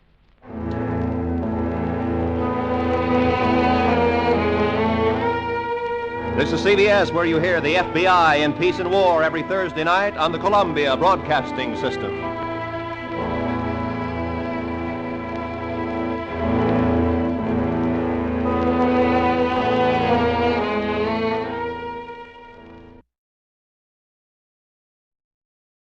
You, finding life rather dull, dreaming again of exotic places, wishing you were somewhere else, we offer you Escape.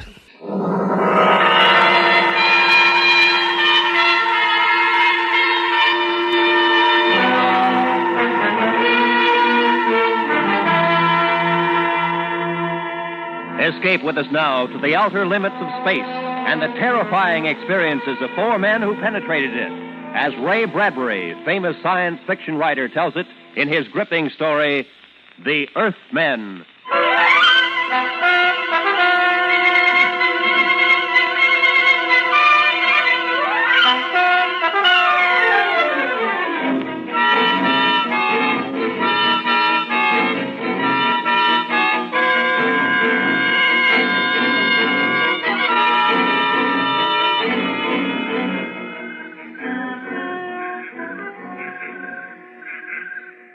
ready, Clitheroe? Yes, sir. Communication number 1. Mission accomplished. Yes, sir. You better make sure you pause after that. Give them a few seconds to get over their excitement down there. They'll go crazy. Be bigger than New Year's Eve. New Year's Eve be bigger than the armistice. Only one celebration will top it in our lifetime. What's that, sir? The one they throw when we get back. All right, now where was I? Mission accomplished. Yeah. First rocket expedition to Mars landed upon Mars 12:03 Earth time. Estimated position of landing approximately longitude 345 degrees, latitude -7 degrees. Yes, sir. Landed without incident at edge of forest. Atmosphere, what's a good word to say it's all right for breathing? Optimal? Yeah. Found atmosphere optimal. Descended from rocket. Captain Williams. Yeah? Prescott, sir. I see Prescott. He's running this way. Running? Something after him? No, he's just loping along. I think he's smiling. Keep your binoculars on him. Sound off. It looks like he's in trouble. Descended from rocket. Sent Lieutenant Prescott on reconnaissance mission. Dugan, Prescott all right? Yes, sir. Want me to yell to him? No, just stay up there and watch him. Morale high. Commend efficiency and discipline of entire crew. Lieutenant Prescott and Dugan, Sergeant Clitheroe. Thanks, Captain. There's enough glory for all, Sergeant. Any chance of sending that in now? Not for 2 hours. Channels won't be clear for voice communication until 3 o'clock Earth time. You don't even know yet that we made it. I'd like to be down there when they get that message. What excitement. Sirens, bands playing, artillery salutes. Here's Prescott, sir. Good. Come on down, Dugan. Prescott, you all right? People. Here, sit down, sit down. Catch your breath. People. Mars has people. All right, now take your time. You want a drink? Mars is inhabited. People, just like home. Any women? Let him talk. What sort of people? Ordinary-looking people, men, women, kids. Hostile? I don't think so. I came down a road, a country road, followed it at right angle into a paved highway. Yeah? Before I could decide whether to go right or left, I heard a buzzing sort of sound. I ducked behind a bush. Vehicle rolled past. One wheel must have a gyroscopic balancer of some sort. Yeah. Inside was a man and a woman. What'd they look like? Just like us. Hair, eyes, nose, mouth, body, clothes, everything. Mars inhabited. Wait till they hear that down there. Well, after it passed, I followed it. I came to a hill, and when I got to the top, there it was, a little town. Buildings, streets, just like home. And then I hurried back here. People. And just like home, huh? Yeah. You suppose they're really friendly? Well, I don't see why not. You heard what he said? Civilization up here resembles the one down there. What would they do on Earth if Martians came down and established contact? They'd make a pretty big thing out of it. The people up here will probably treat us the same way. Even so, we're not going to take any chances. We'll be armed. We're going into town? Right. As soon as we camouflage the rocket. All right, start cutting some of those branches and gathering leaves. Cover it up good. I don't want anybody monkeying around while we're gone. Right. We can't be gone long, Captain. Channel's open at 3. We'll be back by then, if everything goes well. Oh, can you imagine their reaction when they see us? Come on, man, make it fast!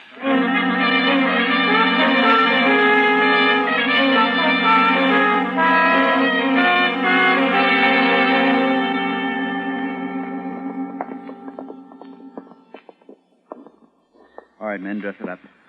I'm going to knock on the door now, and keep smiling to show we're friendly, and let me do all the talking. Understand? Yes. Right.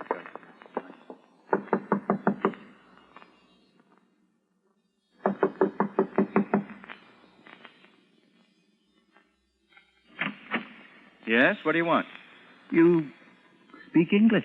I speak what I speak. What do you want? Martian speaks English. We're from Earth. I'm Captain Williams, commander of the first expedition to Mars. And you are the first Martian we've met.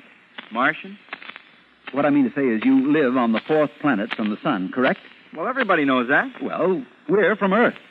Where? It's never been done before. What hasn't? How is it you speak such good English? I'm not speaking, I'm thinking. Telepathy. Now, what is it you want? We're from Earth. From Earth. Some other time, Mac. I got my own problems. How do you like that? You didn't look very bright. I know, but... Well, try it again. Knock on the door. I'm in command here, Dugan. I'll do all the thinking. Yes, sir. I'll knock on the door and try it again.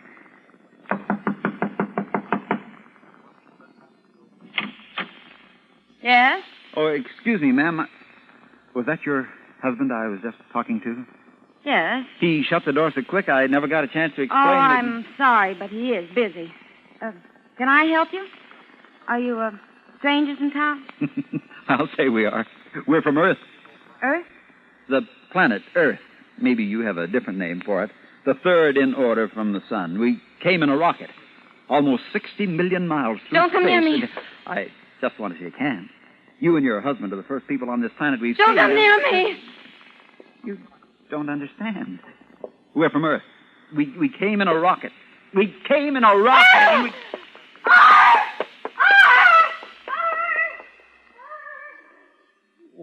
What'd I do? Captain, don't you think we'd better get away from here, maybe? Well, all I did was... How far is it to town, Prescott? Quarter of a mile. I just wanted to shake hands. What was it that scared her?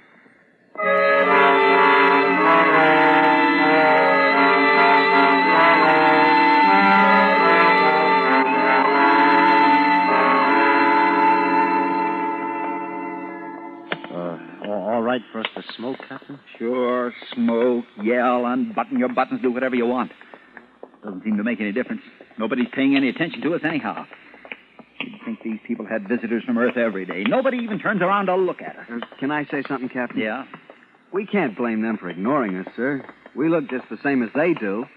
For all they know, we're just a few Martians ambling through the town square.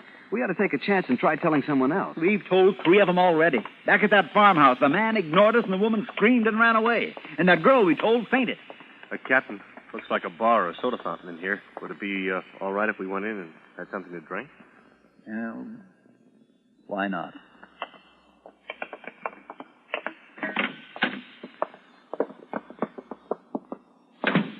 Good afternoon. Good afternoon.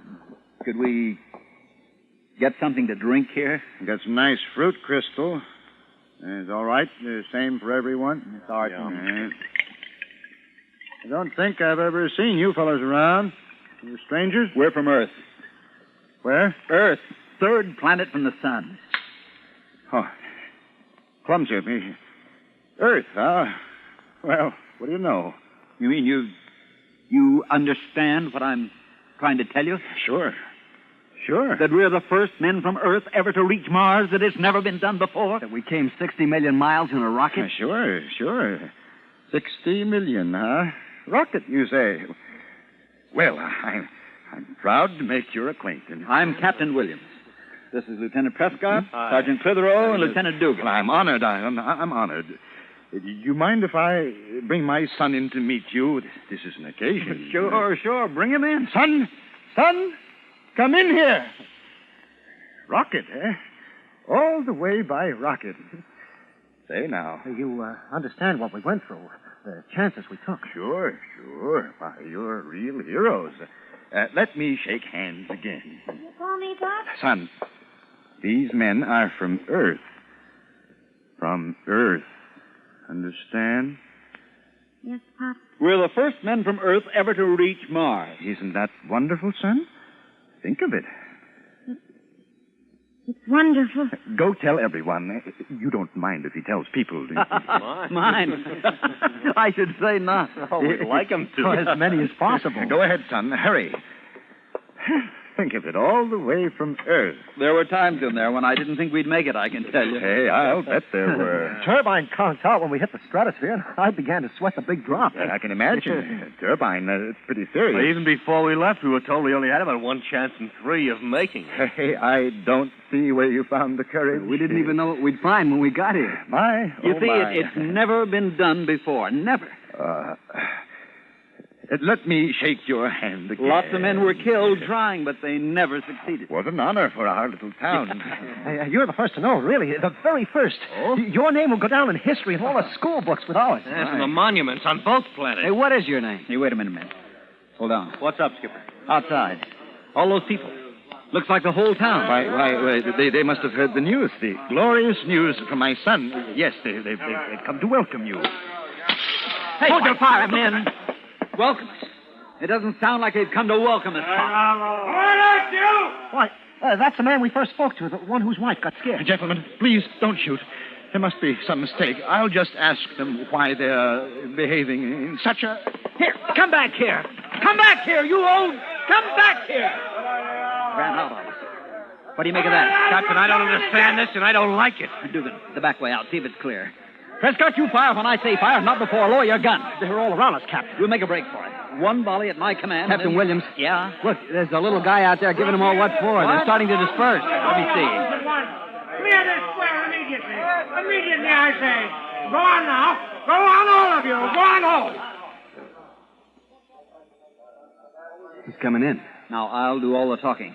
Put your guns away, but stay on your toes. Dugan, let's keep our eye on the back, huh? Gentlemen, may I apologize for the unforgivable actions of my fellow townspeople. They've acted barbarously. Barbarously. We didn't do a thing. We were as friendly as we could be. Well, they're ignorant, just ignorant. No reverence for science, none whatever. We're from Earth. Did they tell you? Oh, yes. A great honor, sir. This is without a doubt the most memorable moment of my life. As a man of science, I greet you. What have we done to make them so hostile? Oh, no, please, put it out of your thoughts. They're dolts, idiots. Simply because two women were stupid enough to be frightened. My apologies, my sincere apologies. Believe me, sir, I would never have forgiven them if they had harmed so much as a hair of your head. A scientific marvel, and they would do you harm. This is unforgivable. Oh, we're wasting time. The members of the Institute are waiting. Institute? The Institute of Science. We have sole jurisdiction in such matters. The members have already been informed and are eagerly awaiting your appearance. It will cause a sensation. Well, that's a little more like it. This way, if you please. I have transportation waiting. And have no fear of these rustics. You're in my care now. I'm Captain Williams, sir. Who are you? I'm president of the Institute. My name is Dr. Boo. This way, gentlemen. This way.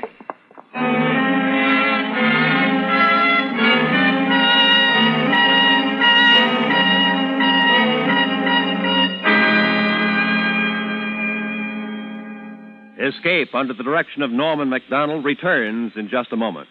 How the gambling machine works, the far-reaching effect of legal and illegal gambling, domination of entire areas by racketeers. That's this week's topic on The Nation's Nightmare, tomorrow night on CBS. And now, back to Escape.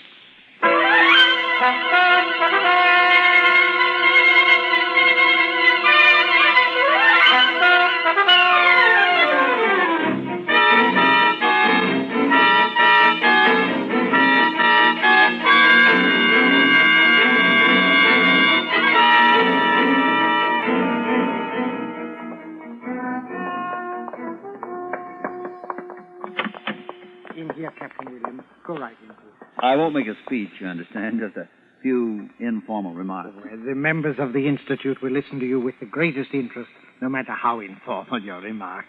Go right in and make yourself at home. Thank you, Doctor. I'll keep it short. We have to be back at our rocket by 3 o'clock our time in order to... To communicate with Earth, yes. You told me, yes. Go right in. I'll join you very soon. Thank you. After you, men. He's a nice fella. Wow. What an auditorium. Must be hundreds of people here. I wonder how they managed to get them together at such short notice. Straighten up, men. They're looking at us. Good afternoon. Good afternoon. I am Mr. And I'm Captain Jonathan Williams of New York City, on Earth.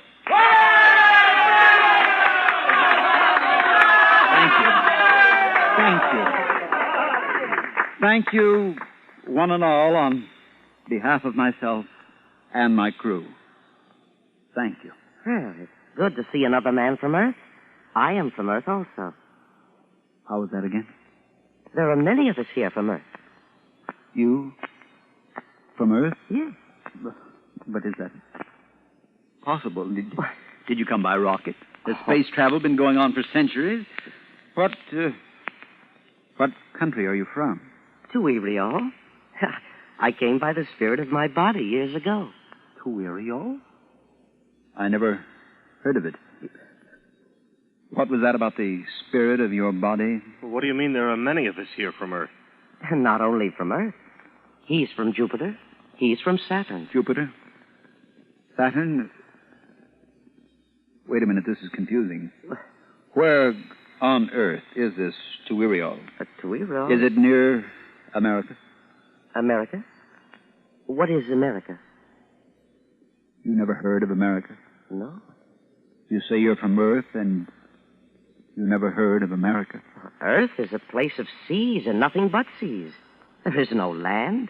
I am from Earth, and I know. Earth is a place of all jungle. I am from Orion Earth, a civilization built of silver. Silver? Men, come over here a second.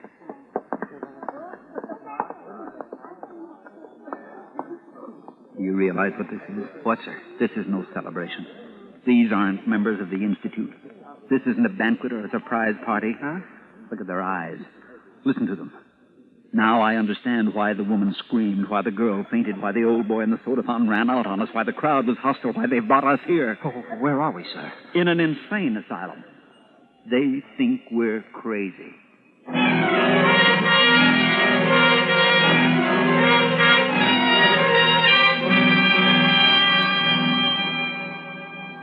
Clitheroe, try the door again. I just tried it, Captain. It's still locked. Go right in, gentlemen. The members of the Institute will listen to you with the greatest interest, no matter how informal your remarks. I'll bet they've been listening, all right. I'll bet they've had us under observation ever since we entered this building. Captain, look. What? You ought to take a look. That woman who said she was from Earth, too. A blue flame is coming out of her mouth and then turning into the shape of a small naked child. You think that's something? I've been watching one of them change into a crystal pillar and then into a golden statue and then into a staff of cedar and then back into a woman again. Never saw anything like that. Magicians. No, not magicians. Those are hallucinations. They pass their insanity over into us, and we see their hallucinations, too. Telepathy, autosuggestion, and telepathy. Well, look, Captain. If hallucinations can appear this real to us, to anyone, if hallucinations are catching and almost believable, it's no wonder they took us for psychotics. If that woman can produce little blue fire children and that one can change into a pillar, how natural if normal Martians think we can produce our rocket ship with our minds. I've been thinking along those lines, too. If someone came up to you on Earth and said he was from Mars, just came in by rocket, wouldn't you think he was crazy? I would. Heaven help me, I would. What time is it? 2:35. Those channels open in 25 minutes. Where's that doctor? Where's that doctor? I said, where's that doctor? I'm here, Captain. I demand our release. I demand an apology for this outrage. My government will certainly hear of this. All the governments of Earth will hear of it. I shall tell them of the indignities heaped upon their representatives. Yes, of course. Don't humor me! Are you going to release us, or must I take steps? What sort of steps? I'll kill you. That's very interesting. Excuse me a moment. Dr. O. Yes, Doctor. Did you call me, Doctor? The case is developing along classic lines. I thought you might be interested. He's just threatened to kill me. Proceed, please, Captain. I wasn't joking, I tell you. Are you going to stand aside? No. All right. Jan. Most interesting. What do you suppose the next phase will be? Denial of insanity, reaffirmation of sanity. But we are sane. We are. You see? Classic men try to think of something. He thinks we're insane, and he won't understand that we're not. No, not at all. I do not think all of you are insane. Oh, no. Just you, sir. The others, the ones you persist in referring to as your crew, they do not exist. They are secondary hallucinations. Secondary? Hallucinations. But you can touch them. You can hear them. Go ahead and touch them. It will prove nothing. Patients have come to me with snakes crawling from their ears. When I cured them, the snakes vanished. We'll be glad to be cured. Go ahead. It's unusual. Not many want to be cured. The cure is drastic, you know. Cure ahead. I'm confident you'll find we're all sane. He persists in referring to the others. Oh, they never stop. You know, Captain, such cases as yours need special treatment. The others in this hall are simpler forms, but once a patient has deteriorated as much as you have with primary, secondary, tertiary, auditory, olfactory, and lingual delusions, as well as tactile and optical fantasies, it's a pretty bad business. We may have to resort to euthanasia. Euthanasia? You're crazy! Now, listen. My crew and I left Earth 3 days ago in a rocket. We landed here in Mars. Yes, you've already told me, Captain. Most detailed dream fantasy I've ever heard. But I can show you the rocket ship. I'd like to see it. Can you manifest it in this hall? No, certainly. It's over there on the corner. I don't see it. Of course you don't. It's not there. Why did you tell me to look if the rocket isn't there? I was joking, you idiot. Joking. Really? You have an odd sense of humor. If you give us transportation and come with us, I can show you the rocket. It's in a small forest near that town where we first saw you. Be rather interesting to observe his reaction at the failure to show it to us. Yes. Would you care to accompany me, Dr. O? Oh, I'd be delighted.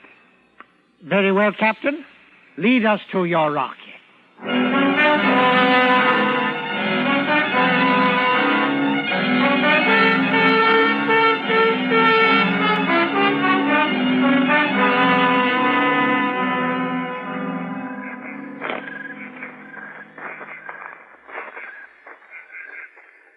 Here it is. Here's the rocket. Now are you satisfied? Now are you convinced? I see nothing resembling a rocket. Dugan, Prescott, Clitheroe, clear away the camouflage. Hurry! You'll see, Doctor. You'll see. All right, there. There. Okay, men, that's enough. There you are, Doctor. That's the main hatch. Now, are you convinced? Wonderful manifestation. Wonderful. But like the manifestation of your gun when you threatened to kill me, completely unreal and non-functional. I've been thinking about why your gun jammed, Captain. I think it's a change in atmosphere. I suppose he allows his hallucinatory companion to offer the rational because the reality is too painful for him to offer it himself. Yes, precisely, Doctor. It's a rocket. It's a real rocket. See? I can touch it. May we look inside? I insist that you look inside. Come along, Dr. Lowe. This is one of the most... Captain, it's 3 minutes to 3. If we can keep them here until they open the channels, they'll be able to hear the reaction to our report on Earth, and then we'll be able to... I know. What a suspicious bunch of louts. 2 cents, I'd tell the people back home not to bother with Mars. Fascinating. I've never seen anything like it. All right, now do you believe? Why, this is the most incredible example of sensual hallucination and hypnotic suggestion I've ever encountered. We went through your rocket, as you call it. I tapped it, and I heard it. Auditory fantasy. I smelled it. Olfactory hallucination induced by sensual telepathy. I could even taste it. Lingual fantasy. Allow me to shake your hand, sir, and congratulate you. You are a psychotic genius. You have done the most complete job by the task of projecting your psychotic image life into the mind of another via telepathy, and keeping the hallucinations from becoming sensually weaker is almost impossible. Those people in the house usually concentrate on visuals, or at the most visual and auditory fantasies combined. But you, Captain, have balanced the whole conglomeration. Your insanity is beautifully complete. My insanity? Yes. What a lovely insanity. Metal, rubber, foods, clothing, fuel, nuts, bolts, 10,000 separate items we've checked on your vessel, sir. Never have we seen such a complexity. Why, there were even shadows under the bunks and under everything. Such a concentration of will. Let me embrace you, sir. I'll write this into my greatest monograph. I'll speak of it at the Martian Institute next month. Doctor, he's incurable, of course. Of course. You poor, wonderful man. You'll be much happier dead. What? Have you any last words? Wait, no, don't you. Oh, you poor, sad creature. I'm afraid you are far beyond any psychiatric therapy. You're an incurable case. No.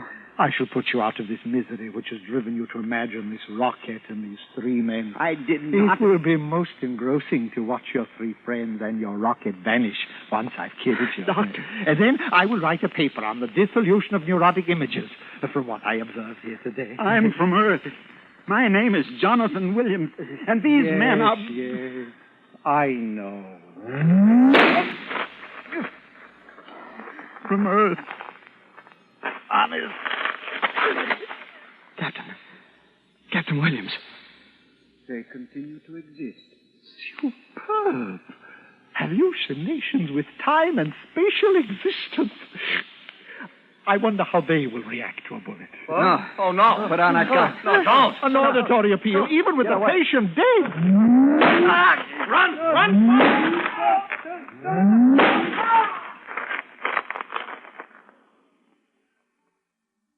They still exist. And so does the rocket. Phenomenal. Such persistence of the psychosis.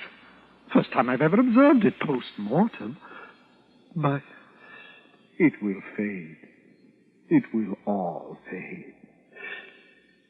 Interesting, wasn't it? Well, shall we be returning to the Institute? I should like you to explain certain aspects of the case to the members of my department. Oh, gladly, my boy, gladly. You see, this patient...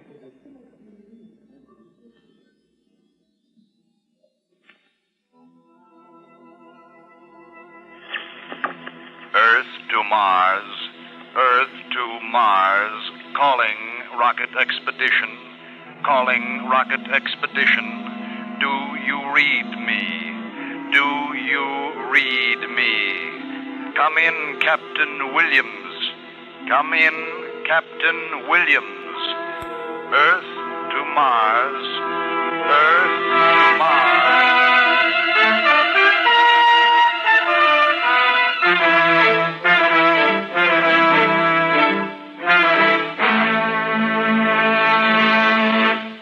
Under the direction of Norman MacDonald, Escape has brought you The Earthman by Ray Bradbury, especially adapted for Escape by Walter Newman, starring Parley Bear with Harry Bartell, Hans Conried, Larry Dobkin, and Lou Krugman.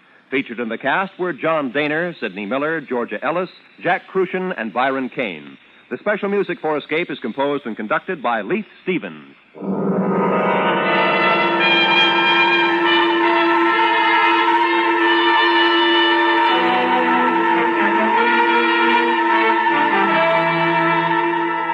Next week, escape with us to an island off the northwest coast of Africa, and the story of a man whose quest for happiness was blocked by a giant, a madman, and a beautiful girl, as Millard Kaufman tells it in his exciting story, The Gladiator.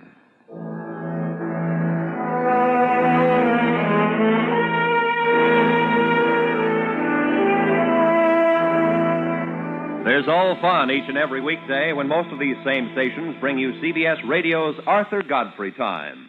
This is Roy Rowan speaking.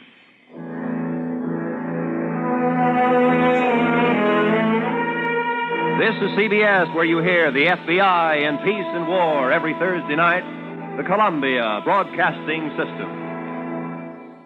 If you want to take it easy and you want to take it right, then you'll get a Regal Pale and you'll always know you're right. It's the light and better. Better get her. Mellow, mellow brew, Regal Pale. Never fail. It's the better, better brew for you and you and you and you. It's the better, better brew for you. This is KNX Los Angeles. You, finding life rather dull, dreaming again of exotic places, wishing you were somewhere else, we offer you Escape.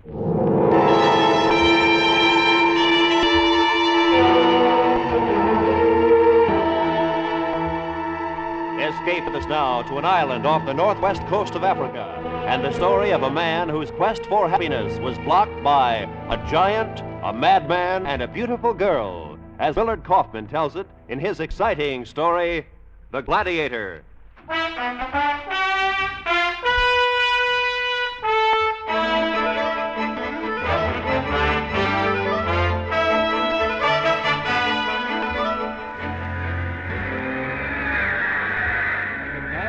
Ropes. And now Scarletti fouls his advantage with a right cross on the McNabb's heart. Then a left to the chin, and a right. And on the right. Oh, a wizard of a smash to McNabb's jaw, and the pride of Scotland is down. He's down. The referee motions Scarletti to a neutral corner and begins counting. 1, 2, 3, 4. I stood there in a neutral corner, not realizing it was over. This was it, Joe. I had to tell myself this was it. After 12 years in the scrambled brains business, 12 years of living like a monk and dying before each fight, this was it. And then I saw her. Dark she was, and pliantly slender. The most beautiful girl I'd ever seen. She sat there among the ringside bloodsuckers with the arc lights on her white face, as calm and incurious as a queen.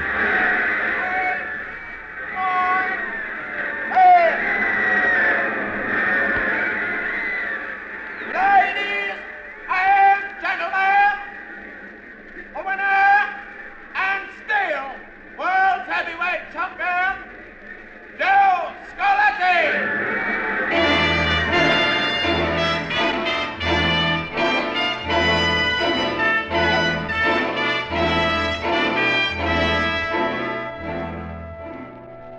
Even a cold shower couldn't get her out of my mind. I don't know why.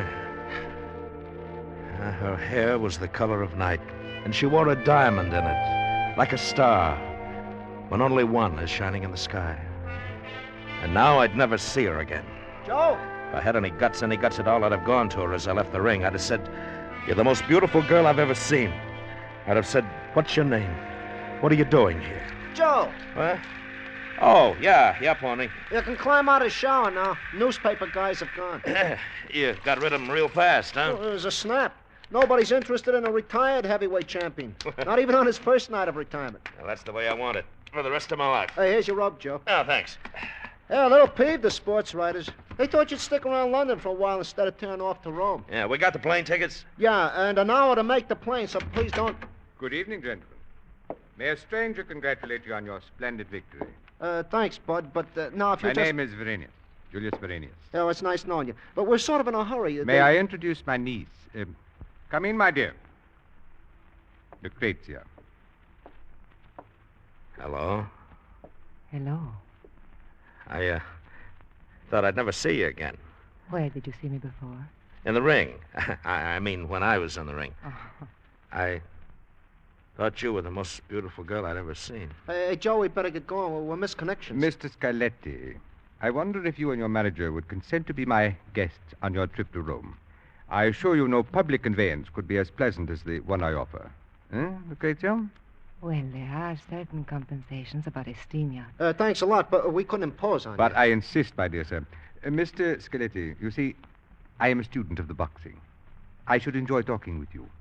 I should be honored playing host to the greatest of all champions. Oh, I'm sorry, Mr. Verenius, but... Please. Mr. Verenius, we'd be delighted to go. Yeah, but Joe... Your niece won't mind. I would love having you. Splendid. I'll have your baggage picked up at the airport. I can't tell you what a pleasure it will be for my niece and me. The pleasure is all mine.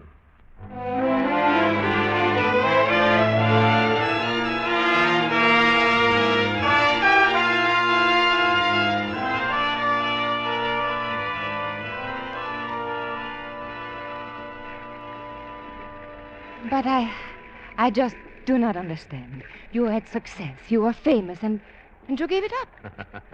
I would never have given it up. You know, I like the way you dress. You fit into it nice. You sound like a kid on his first date. Well, in a way, I am. See, I've never been this close to a nice girl before. I'm not so nice, Joe. And you're not so close. Well, I can get closer. No, Joe. Yeah, 3 days on the water, 3 nights under the stars. You sound absolutely lyrical. Like #1 on the hit parade. And it's still no Joe. Don't rush me. You have plenty of time. Yeah, plenty of time to make up for all... You're like a spring all wound up. I've been wound up for 12 years. Well, wind down. Talk a little. Talk it out. Talk, that's kid stuff. Oh, you don't know anything about kids. I don't believe you ever were a kid. No, I guess I wasn't. The night of my 17th birthday, I had my 17th fight. That's some coincidence, huh? Why cry about it? You're still young. Yeah, I'm 29. The days are going fast, and what have I got to show for them? Oh, nothing. Nothing except the satisfaction and the wealth and the fame of being the greatest fighter in the world. And that world was pretty narrow. A ring 20 feet square surrounded by rope. You're the first man since Fitzsimmons to hold the light heavyweight and the heavyweight championship at the same time. Hey, how do you know so much about fighting? Oh, I don't. I'm just quoting. Speak for yourself. Tell me about yourself. Or is that kid stuff, too? Well, no, but there's nothing to tell. Oh, there must be. I mean, who are you? Do you live in Rome or Paris or neither or both? How does it feel to be rich when you don't have to fight for it? Well, you say I would rather talk about you. Lucretia, why are you so upset? I'm not upset. It's Hey, just... Joe. Joe, I gotta see you. Hey, where are your manners, Pony? You're interrupting. Oh, that's all right. Joe, I'll see you later. No, Lucretia, Joe, there's something fishy about this whole lash up. What? Listen to me, Joe. It's about this joker, Verinius. Oh, what about him? He's a stranger. He talks all the time about fighters like most guys talk about dames. You can't stop him from talking. And he looks at you like a crazy. Like a butcher fixing to carve up a prize bull. Can't stop him from looking either. All right. Well, remember the dressing room 3 nights back? When you said we'd go with him? And he said he'd pick up our gear at the airport? So? So how did he know our gear was at the airport? How did he know we was going to Rome? Well, you told the sports writers. Maybe you read it somewhere. I told him a couple of minutes before Verinius popped up. And that's not all. Joe, get your mind off that dame and listen. All right, I'm listening. Well, I've been trying to brush him all day. And on a little boat like this, it ain't easy, even in this fog. But 10 minutes ago, he almost cornered me, so I took off. Up that stairway. A ladder. Aboard ship, you call it a ladder. All right, so I go up, like the 2nd floor. Now, the bridge. Will you stop interrupting? I mosey around, and I happen to notice that big map. That's a chart. They mark our course on it, day by day. Yeah, that's it. Well, I almost fall down. Joey, we ain't going to Rome. What? To go to Rome, we should have turned left at the Rock of Gibraltar. That's how you get to what you call the Mediterranean Sea. And we didn't? We kept going south. Right now, we're somewhere off Africa. What do we do, Joey? We'd better talk to Verinius. Hey, you might as well start talking. Here he comes. Ah, there you are. I've been looking for you. Yeah, I know. I mean, Verinius, Please, call me Julius. You are enjoying the trip. You are comfortable. Well, a matter of fact... Splendid. You look marvelous, Joe. You've never looked better. Oh? What makes you so sure? You never saw me till 3 days ago. Ah, that's where you are wrong. I've known you a long time, Joe. Since the night you defeated Jackie Slade at the Polo Grounds in your native New York. What? Well, that was 10 years ago. 10. 10 years, 5.5 months. When you walked in the ring that night, you were just another preliminary boy. When you walked out, I knew you would be champion. Of all the bouts I have ever seen, that is the one I most enjoy remembering. Well, that's the fight I'd like most to forget. When you hit Slade in the 2nd round. A magnificent punch. Oh, he was in the hospital 3 weeks. He almost died. I wanted to give up fighting for good. But why? Because I don't like hurting people. I don't like to kill. You don't like hurting? That is very funny. Here's something funnier than that. Why aren't we going to Rome? I hate noise. But I suppose the klaxon is necessary in the fog. Come on, quit stalling, Verinius. My dear Joe, I never stall. I certainly wouldn't try to now, when you're obviously so sure of what you're talking about. Where are we going? Home. Home. With me. Accuse me of selfishness, if you like. But I so much enjoy playing host to you that I thought I'd prolong the pleasure. Perhaps I should have consulted you about it, but you would not have accepted. Would you? I would not. You see? But, of course, we cannot turn back now. Why not? Because I have this gun. And it is loaded. And as I know very little about firearms, it might go off and hurt you. I would not want that to happen, Joe. It would interfere with my plans. Oh? What plans are those? Something I've thought about for 10 years, since the night at the Polo Grounds. I'll tell you all about it sometime soon, but now, if you'll head down that passageway, you'll find a small but comfortable brig ready to receive you. Let's go.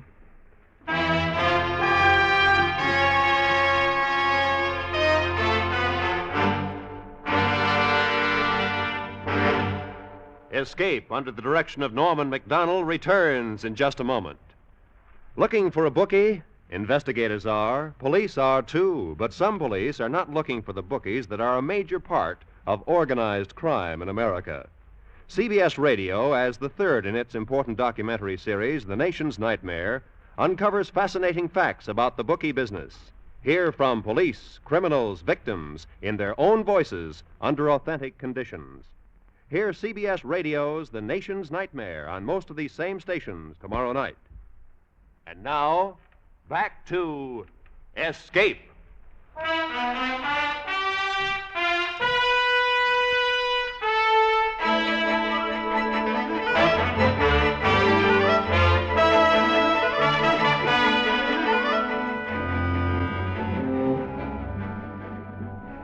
Some pleasure cruise this turns out to be. And all because you fall for a dame with sloe gin eyes and a diamond in her hair. Some fast shuffle you got from her Uncle Julius. So, what are you going to do about it? You're my manager, you tell me. I'll tell you this much. We got to do something, even if it's wrong. What can we do? Uncle Julius has got 4 aces and a gun. I got 4 walls and I got bars on the door. I'll tell you what I got. I got a mad on that dame worse than I got on her Uncle Julius. If I ever lay hands on either of them, I'll... Laisse-moi! Hey, what's that? Laisse-moi, je dis! Laisse-moi! Laisse-moi! Well, if it ain't the dame with the slow gin eyes. Yeah. Berenius must have flipped to lock up his ever-loving niece. Now listen, baby, you better give it to us straight. What's this all about? I don't know. I saw him pull that gun on you, so I go to him. I say, what kind of business is this? I say, this is not a deal. What deal? Likely story. I swear. Practical jokes are okay, I told him, but not with a gun. So he tossed me in here with you. So that's what you get for talking back to your Uncle Julius. He's not my Uncle Julius. He must have disowned her. I never saw him till a week ago. He comes in this club in Paris where I'm singing. He offered me 20,000 francs to go to London with him. Just for the weekend, he said. To play a practical joke on 2 friends. Well, if we're the friends, I wonder how he treats his enemies. I'm afraid we're going to find out. Well, let's find out now. But how? Pony, get that tin basin over there. Basin? Yeah, get it. All right, Lucretia, take off his shoe. Shoe? Yeah, do what I say. Now, when I start rattling the door, you start banging away at the bulkhead. Oh, I get you. All right, are you ready? Okay, let's go.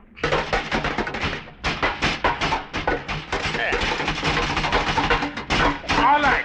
All right. All right. Now, what do you want?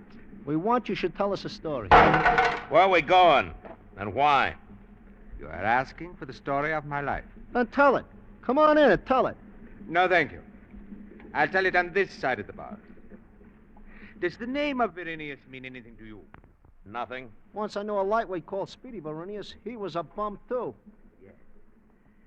We Bereni were constant losers. But the greatest loser of all was Publius Berenius. He was commander-in-chief of the Roman Imperial Army 2,000 years ago. He was sent to put down the revolt of Spartacus the Gladiator. He was badly beaten. That's tough. Horn. Publius returned to Rome in disgrace. He was ostracized, consigned to a tiny island at the farthest rim of the Roman Empire. That's where he went with his wife and his slaves and his gold. That's where he lived. And so did his sons and their sons. That's where I live today. That is where we're going. You expect us to believe that? If you wish. Tomorrow you'll see for yourself. All right, then for tonight we'll let it pass. Now for the second question. Why are you going there? My dear fellow, you're going there to fight. You're going for the hardest fight of your life. Oh, so that's it. Well, let me tell you, Buster. Joe will belt the ears off any bum you put in a ring with him. There won't be any ring, Pony. He'll cold cock your bum and any round your name. There won't be any round. Joe will kill him. Possibly. Or Joe himself might be killed. You see, Pony, this fight will be to the death.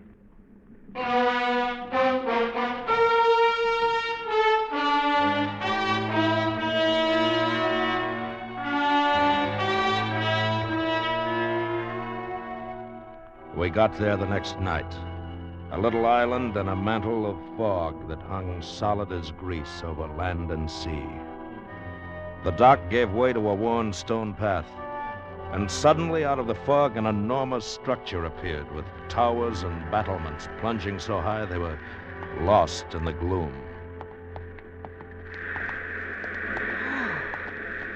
Look at it. Like a castle or something. Not as big as Radio City, but almost. You like it, Joe? I'd like it better if you'd keep that cannon out of my spine. I apologize, Joe, but I cannot chance your escaping the fog. The fog is most regrettable. Usually the view from here is magnificent. Yeah. On a clear day, you can see Catalina.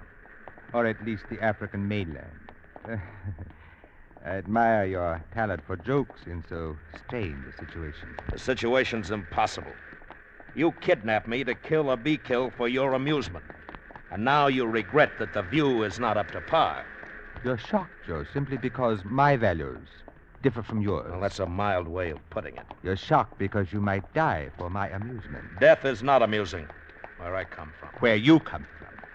I assure you I am equally shocked by the values of your world. At least we've gone a couple of thousand years from barbarism. You've gone from barbarism to decadence without touching civilization. We don't kill men for amusement. I often wonder what you kill them for. Yet the killing goes on, year after year. What's war but mass murder? All right, but basically our way of life Basically, you have no way of life. You have a culture of gadgets, to which no one has contributed anything of value since the Romans invented the bathtub. Oh, don't argue with him, Joe. It is getting us nowhere. Quite right, my dear. Anyway, this is as far as I go. What's on the other side of the wall? You'll find out. As soon as I find the key. Here it is. Inside, if you please. And make yourself at home. I am your slave. Yeah. Or vice versa.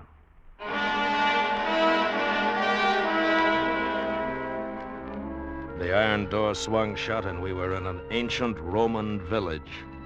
The stone walls surrounding us must have been 8 feet thick and about 4 times as high, and notched along the top with saw teeth. Mud huts crouching in the soupy night formed an irregular circle around the deserted marketplace, just like those pictures in a first-year Latin book. Only Uncle Julius had tricked up the joint with a few of the modern gadgets he so much despised. Hey, look, Joe. On top of the wall, between the notches. Yeah. Machine guns. Searchlight. About every 50 yards. Like a concentration camp. Joy, what are we going to do? You keep asking me that. Would you keep ducking the answer? I don't know. Maybe we ought to dig up some local talent. Maybe we could talk to them. What do you suppose they speak? Maybe Latin. You know any Latin? Pig Latin, I know. I could talk it like a native when it was the thing around Jacob's Beach. Hey, what's that? Joey. Look at him. I looked at the man who came out of the fog. His face was scarred, and his shoulders were like a pair of shovels, and great welts of muscle shifted when the shovels moved under the thin toga. One of his hands was curved like half a watermelon around what seemed to be a lash, a double strip of rawhide studded with iron spikes. He was the biggest man I ever saw. You are Scarlatti? I am Crixus. Pleased to meet you. I come from Caesar. Caesar? Caesar Varinius. He talked to me a long time. Explain to Scarlatti, he say. Answer questions, tell him what to expect. I tell you what to expect in one word. And what is the word, Crixus? Death. Anyway, he speaks English.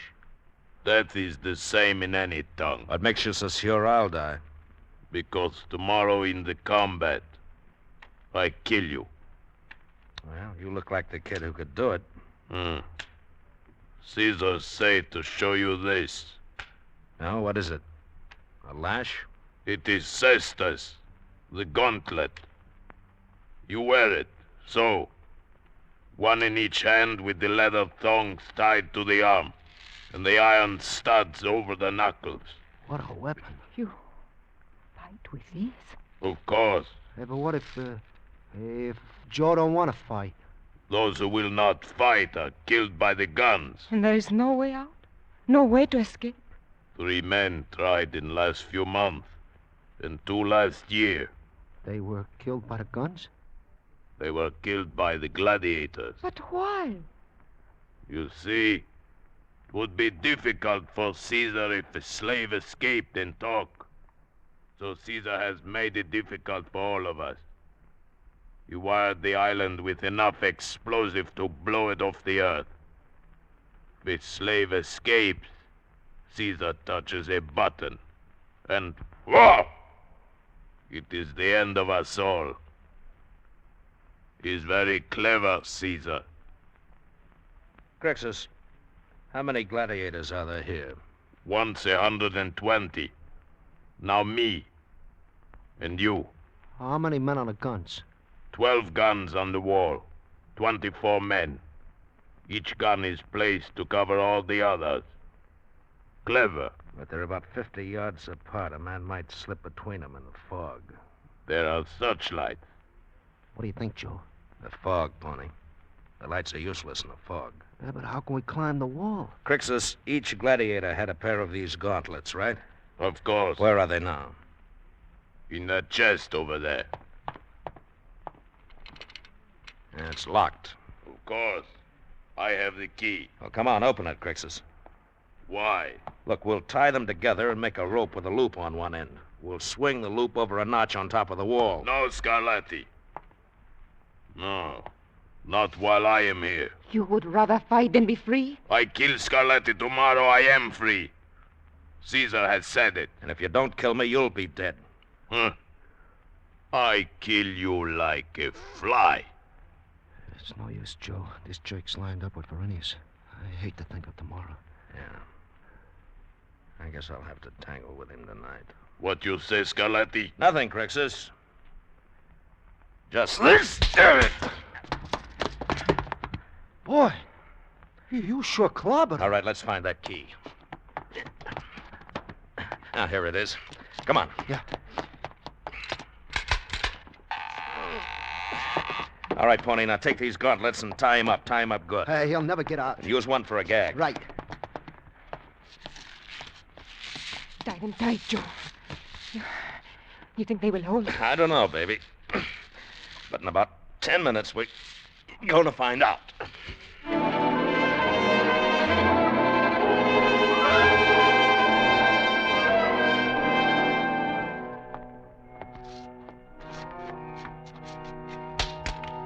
I missed the first try, but the second, caught and held. And I went up, hand over hand. And then the rope tightened below me as Lucretia and Pony began to climb.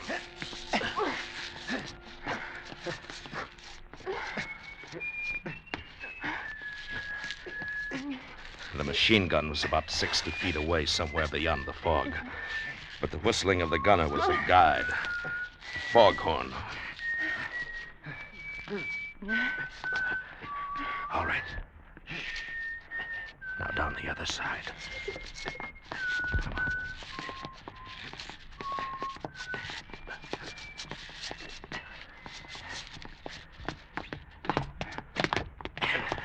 We made it.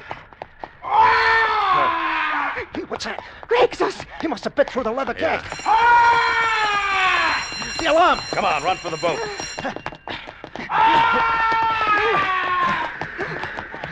There's the boat, Lucretia. Come on. Just a little further. All right. Cast off, Pony. Not just yet.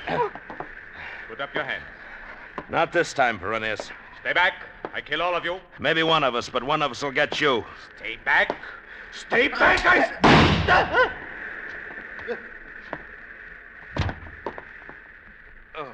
Joe. Joe, are you hurt? No, not much. Get aboard.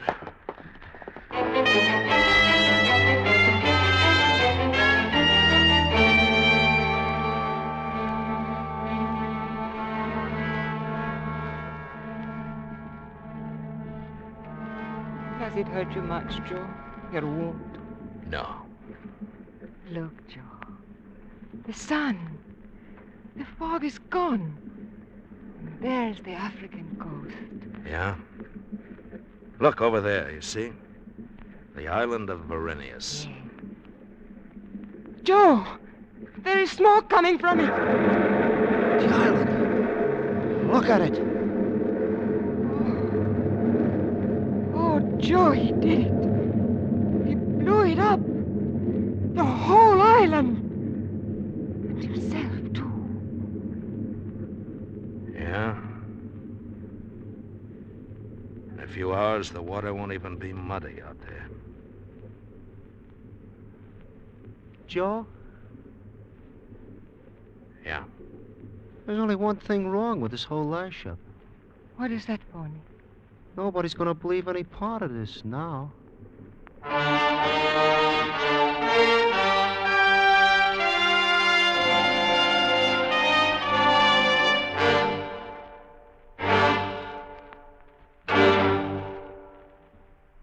Under the direction of Norman MacDonald, Escape has brought you The Gladiator by Millard Kaufman, starring Bill Conrad. Featured in the cast were Lou Krugman, Ted Osborne, and Lillian Buyeff, with Paul Frees and Byron Kane. The special music for Escape is composed and conducted by Leith Stevens.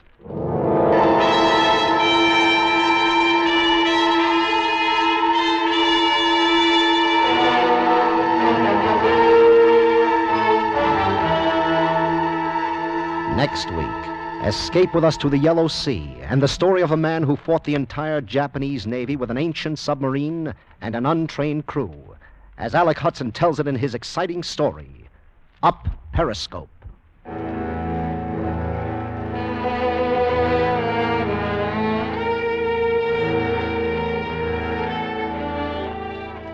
When an actor takes his work so seriously that he begins living the role in real life, a situation supercharged with tension develops. Tomorrow night on most of these same stations, CBS Radio brings you Douglas Fairbanks Jr. in the Broadway Playhouse's A Double Life. Hear what happens when a star portrays the tragic role of Othello off stage as well as on. It's a Broadway Playhouse thriller on CBS Radio tomorrow night. Roy Rowan speaking. This is the CBS Radio Network.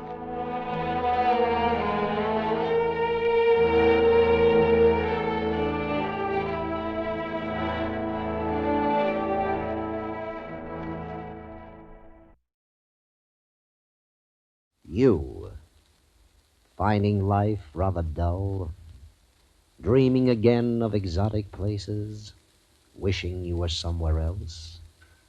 We offer you Escape.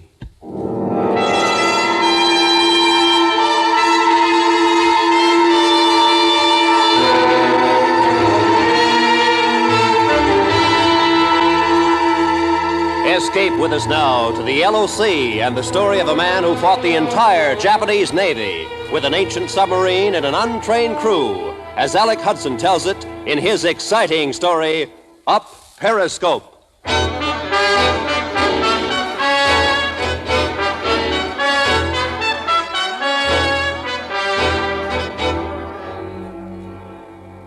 It happened in 1938.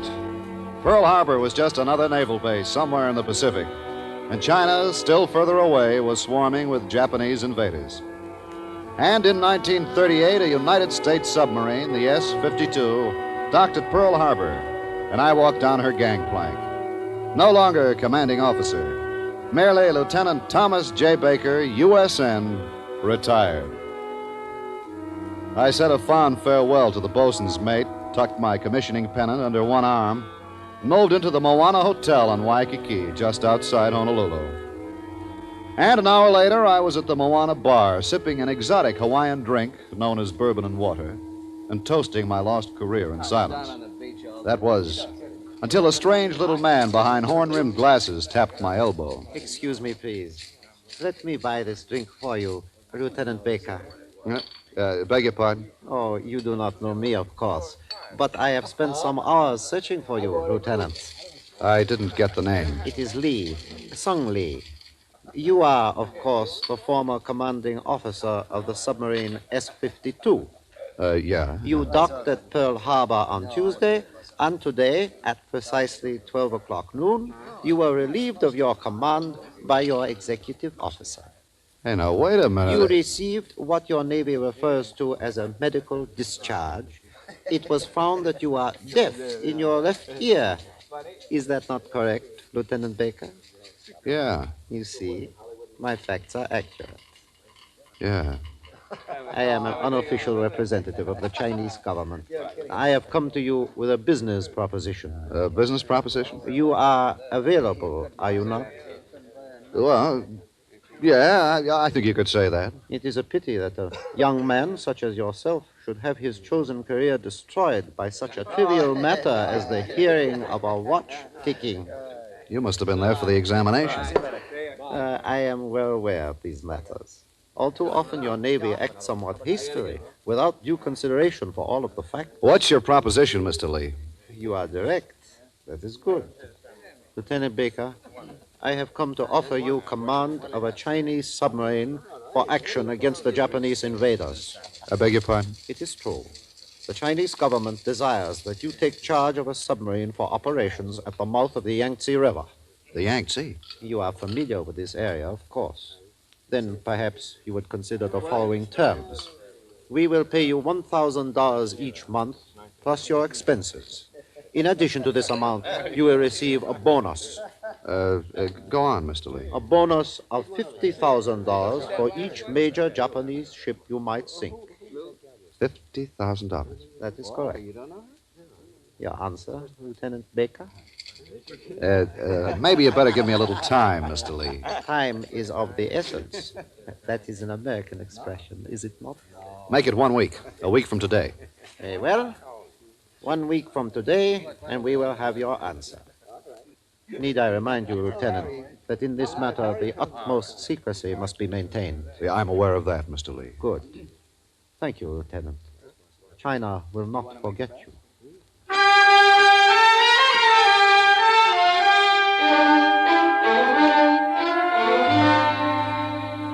The market for slightly used submarine officers was at low ebb in 1938. So a week later, I met with Mr. Lee and 3 elderly Chinese. I made a counter-proposal that I be allowed to hire 3 key men of my own choice as assistants. Mr. Lee and friends agreed. And I found myself promoted. Lieutenant Commander Thomas J. Baker, Chinese Navy. I wired 3 ex-shipmates. 2 answered. Chuck Young, an engineer who'd been paid off after 16 years of service. And Jimmy Mann, my old chief torpedoman from the boats in Panama. A week later, Young and Mann arrived. And 2 days after that, Young, Mann, and myself took the clipper for Hong Kong. Our destination, Amoy.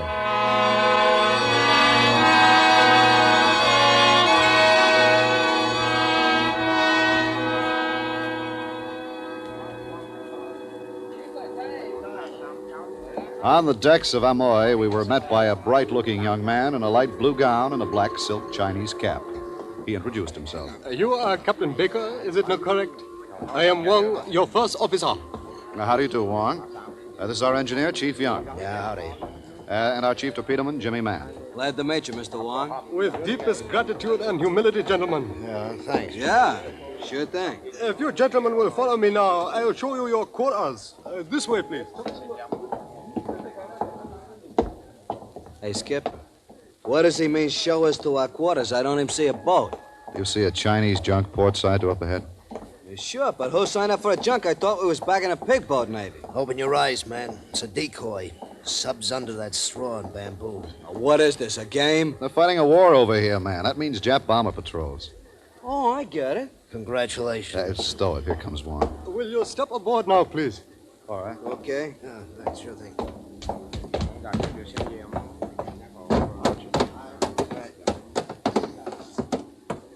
This is Lieutenant Lu, Captain.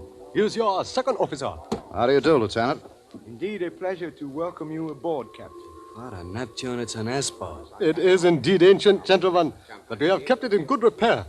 Would you care to inspect our humble ship? Yes, I would. Thanks, Wong. Lieutenant Lu and myself will see that your quarters are in order, gentlemen.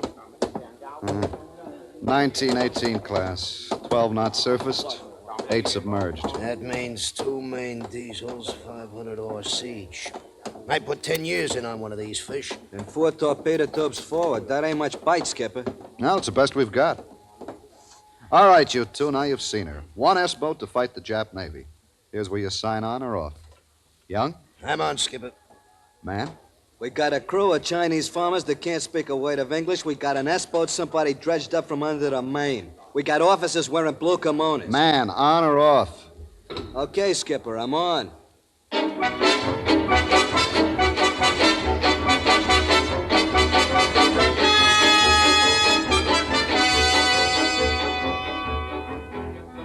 Man was right about the crew. Outside of Lu and Wong, not a man among them could understand even pidgin English. One thing about our Chinese S-boat was universal: the smell. The smell of fuel oil and acid and humans at work. And we worked around the clock. I was given 30 days to mold 800 tons of iron into a ship and a mass of Chinese peasants into a fighting force. Young complained constantly, the way a chief petty officer or a sergeant complains, so I knew he was making out all right. But Jimmy Mann came up with a unique problem. Okay, Skipper, so now we got torpedo fuel. Best darn torpedo fuel I ever tasted. Since when did you switch to grain alcohol? You know we ain't got no grain alcohol. It's just that I found us a substitute. All right, tell me about it. Well, it seems there was some gin on the docks one day. Several cases. By rigging up my own little still, I was able, with tears in my eyes, to change the gin into torpedo fuel. Well, I'll see if the Chinese government hasn't got a spare Navy cross. Just call me Kentucky Jim Man. We're serving old torpedo in a galley. I made an itemized list out on the Chinese S-boat. It showed no deck guns, sound gear worse than useless, no fire control system for firing the torpedoes, and no flood control. Then one day toward the end of the month, Chuck Young brought up the real problem. I tell you, Skipper, it can't be done. These old batteries are next to worthless. Well, you can't expect much of batteries that have been lying around a back channel for years. Expect much? Look, Skipper, batteries are the life of a sub. If we got no batteries, we got no boat. I'm painfully aware of that, Chuck. You know what happens to old batteries? They seep hydrogen. One of these days, we're going to be submerged, and the hydrogen is going to start leaking out, and wham! We blow up like a Chinese firecracker. Then we'll have to be cautious. Cautious? With hydrogen? You can't see the stuff. You can't hear it. You can't smell it. Something makes a spark, the whole boat blows sky high. All right, Chuck, have you got any suggestions? Well, outside of forgetting the whole thing. Yeah, that's what I thought. Now get your engine room in order, Chief. We're sailing for the Yangtze tomorrow.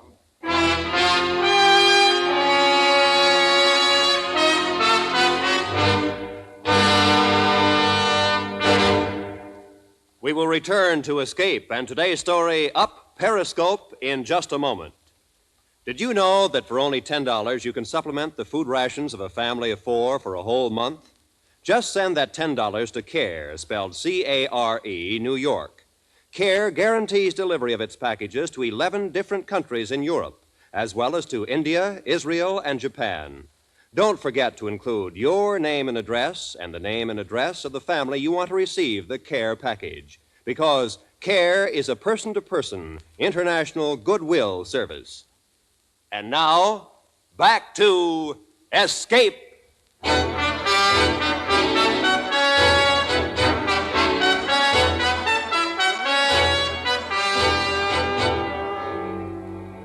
We sailed north through the Formosa Strait, traveling submerged, surfacing only after sunset.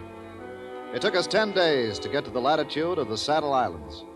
And in those 10 days, my Chinese crew behaved like veterans. Just north of the Saddles, we took up station across the most probable route of the convoys coming down from Japan. One afternoon, we were in the middle of one of those Saddle Island fogs, with a 5-knot wind that blew the stuff in patches. At about 5 o'clock, a patch of clear weather blew in, and we went down. My first officer, Lieutenant Wong, was standing next to me. When I brought her to Periscope death and took a look around, my heart nearly jumped out of my mouth. You have sighted something, Captain? 1, 2, 3, 4, 5. Good Lord. It is Japanese convoy, Captain. More than a convoy, Wong. An entire division. Heavy stuff. Battleships, cruisers, destroyers. Here, have a look. Yes, Captain. It is as you say. 4,000 or 5,000 yards. They're lying stern to. They're anchored, waiting for the fog to lift. Wong, stand by to submerge. But, Captain, an entire Japanese fleet. Well, what do you think we're here for? Down Periscope. Signal General Headquarters. We're going down to attack.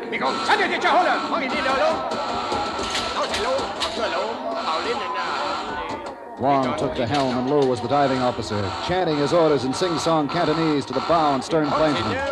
And in 2 minutes, our S-boat was ready to attack.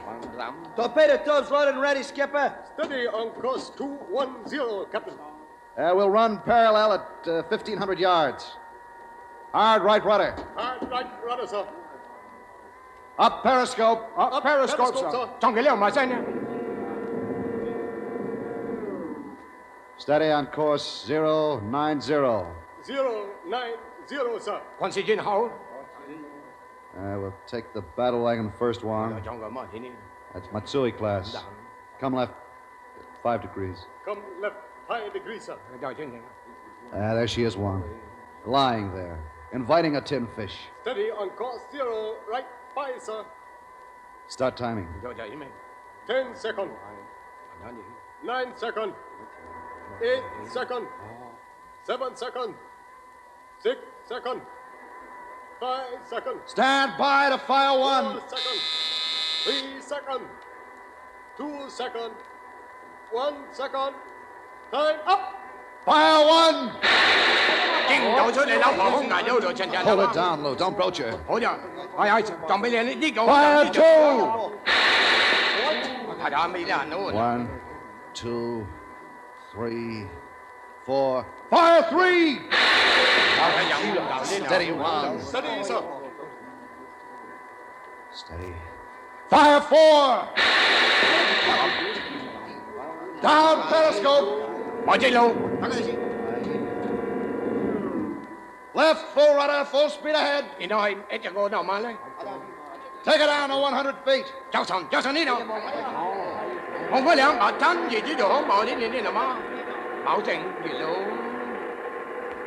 to course 340. 340, sir. Down to 100 feet, Captain. Captain, did we... Wait a minute. Wait. Skipper, it's a hit. 2. 3. 4 clean hits. 4 out of 4. 4 tin fish in a battle wagon's guts, Jimmy, huh? Well, just don't stand there, man. Reload. We're going back for more. Aye, Skipper. The tubes are practically ready. Stand by to bring her up, Lou. Aye, Captain. But 4 hits, Captain. Surely... Battleships can take it, Wong. We want to be sure. Destroyers dropping depth charges. They'll be spraying them like hand grenades. Right full rudder. Right full rudder, sir. The tubes are ready to fire again, Skipper. Good. Stand by. Course 250. 250, sir. Take her up, Lou. Aye, sir.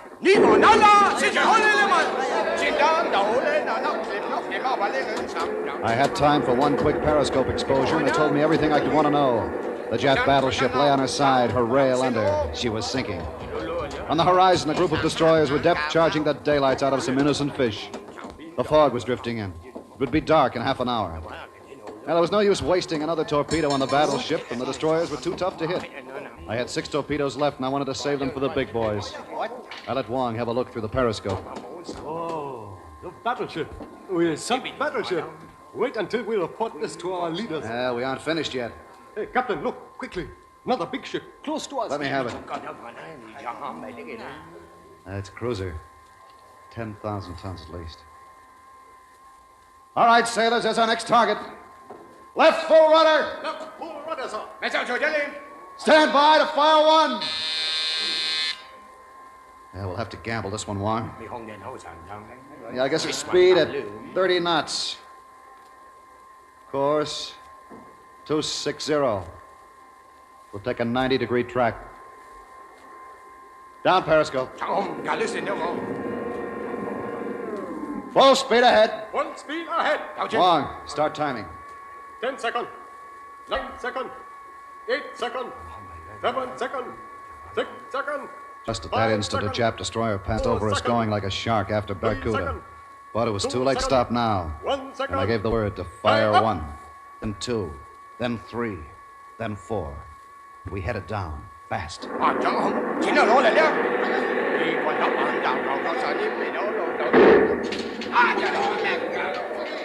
I gotta take a look, Wong. Lou, take her up to Periscope depth. Periscope depth. Aye, Captain. Skipper, I gotta talk to you. Come on, just a minute. Periscope depth, Captain. Up Periscope. Up a Periscope.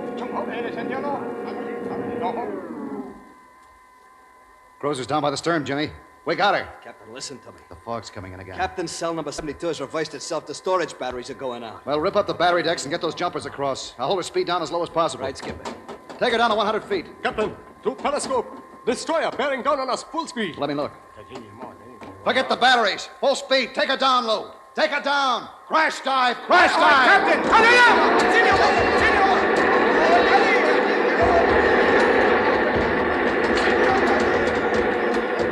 We moved down in a hurry.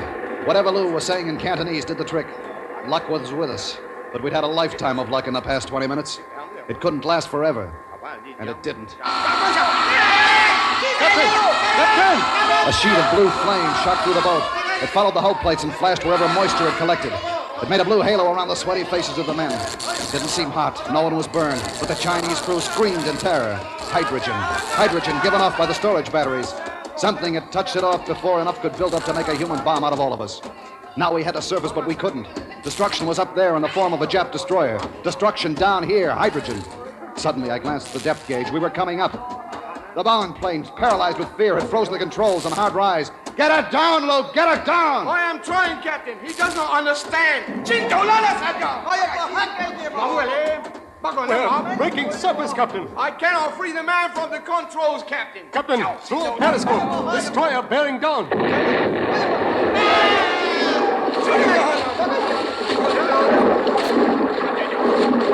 The impact threw all of us to the deck. I got back up in time to see water gushing down through the conning tower hatch. A direct hit. A silver structure destroyed. Close all watertight doors. Secure the hatches.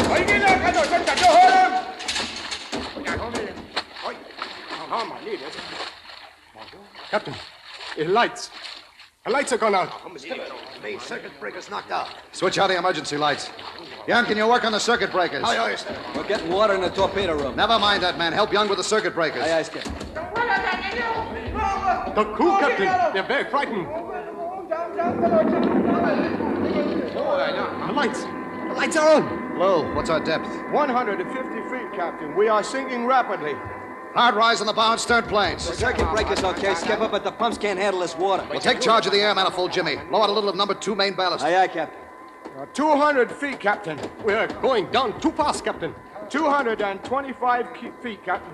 No, Captain. Wait. Now we are rising at 200 feet. Captain, I do not understand. 175 feet. We are rising rapidly. Man, vent a little air out of the ballast tank. Captain, what is happening? First we are too deep, then we move up too swiftly. It's the water inside the boat. It rushes forward, and we dive, then back aft, and we go up. Still coming up, Captain. 100 feet. It's no use, Skipper. The pumps can't handle our weight fast enough. You sure the Kingston valves are open in the main ballast tank? Yes, sir. 50 feet, Captain. Nearing surface. Well, we'll have to take our chances on the surface, man. Blow all main ballasts. Blow all main ballast, Captain. Captain. What is it, Wog? The crew, they don't understand what is happening.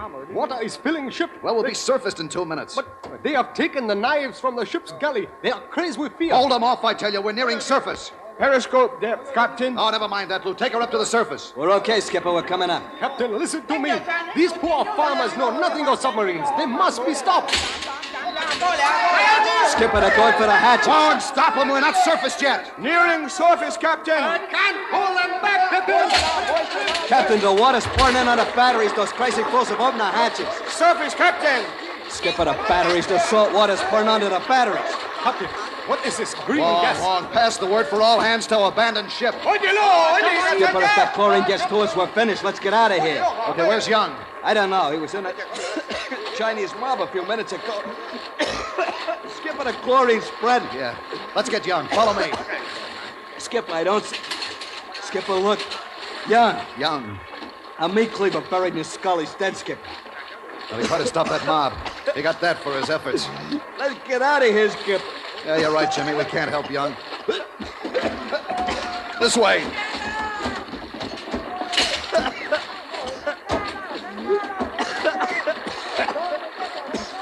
You okay, Jimmy? Sure thing, Skipper. Those poor devils forgot to take their life jackets. We can't help them, Skipper. They brought it on themselves. Captain. Captain, you all right? Yeah, all right, Wong. Where's Lou? I don't know. We can still save the ship, can't we, Skipper? It's the gas that drove us out. 3 men can rub a sub. Wong, the S-boat belongs to your country. We leave her this way, she might drift into the hands of the Japs. My country needs a submarine. We have so few weapons. Well, it's you and Man and me. Do you think we can save her? No. You've done your best, Captain. It's for you to decide. All right. Man, take the forward hatches. Wong, you take aft. We're going to scuttle her.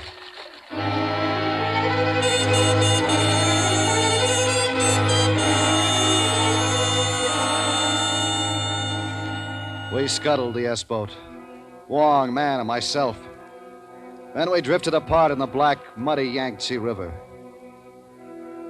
I looked back just once to see my boat go down steadily by the stern. She was a pig-iron wench of uncertain antecedents, but she'd been all mine, and she met her end like a lady.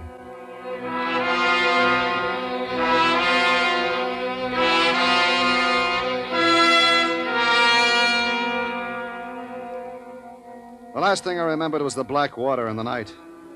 When I regained consciousness, I was aboard a Chinese fishing junk. And with the fish, I was delivered the following day to Ningpo.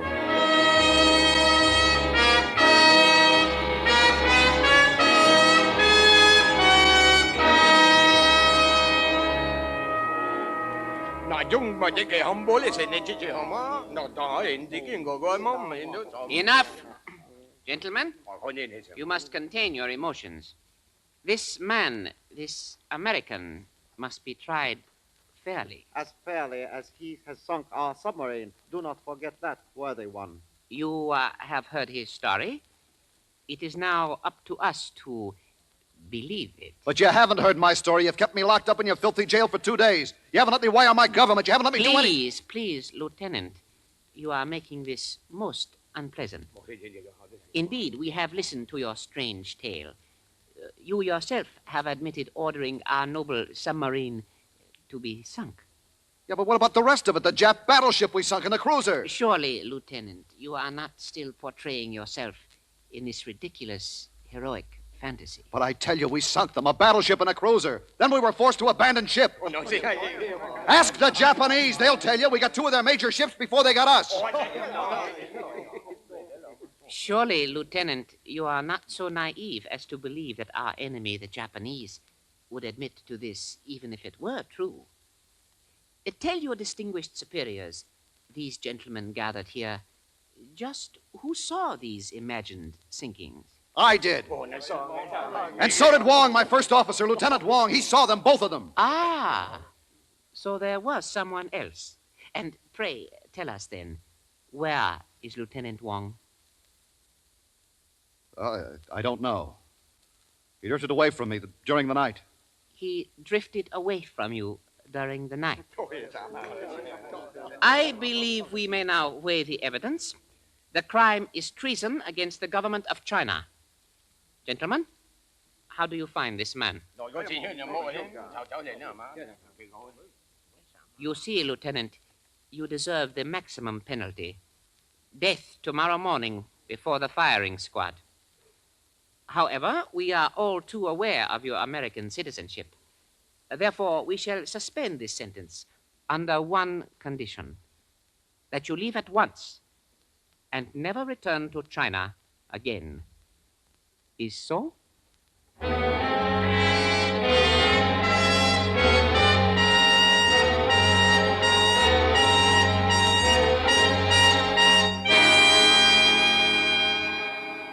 So I left China.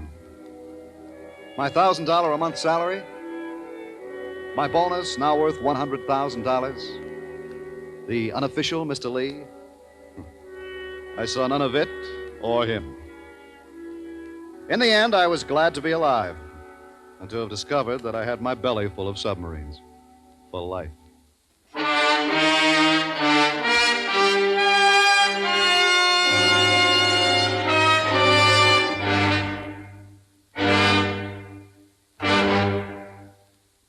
Under the direction of Norman MacDonald, Escape has brought you Up Periscope by Alec Hudson, especially adapted for radio by William Frug, and starring High Everback.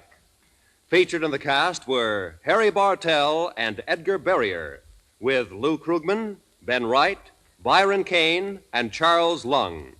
The special music for Escape is composed and conducted by Leith Stevens.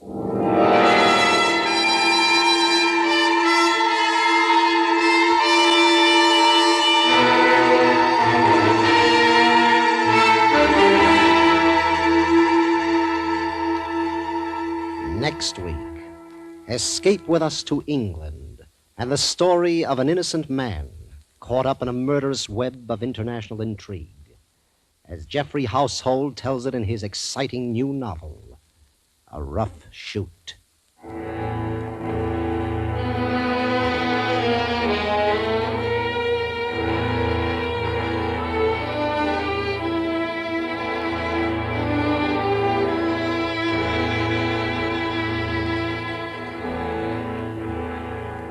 A dramatic milestone on Broadway Playhouse tomorrow night and most of these same CBS stations. It's The Petrified Forest, starring Wendell Corey in the noted Robert E. Sherwood drama of romantic adventure. For a listening treat, be sure not to miss The Petrified Forest on CBS Radio tomorrow night. It's a sparkling addition to Broadway Playhouse's long list of outstanding dramatic productions. This is Roy Rowan speaking.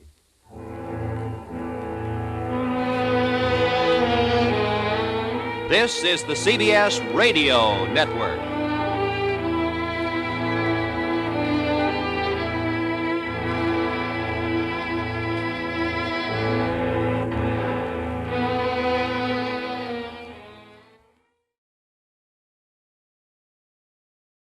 You, finding life rather dull, dreaming again of exotic places, wishing you were somewhere else?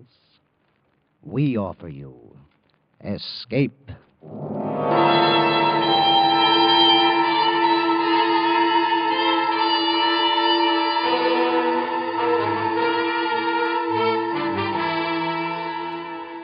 Escape with us now to England and the story of an innocent man caught up in a murderous web of international intrigue, as Geoffrey Household tells it in his exciting new novel, A Rough Shoot.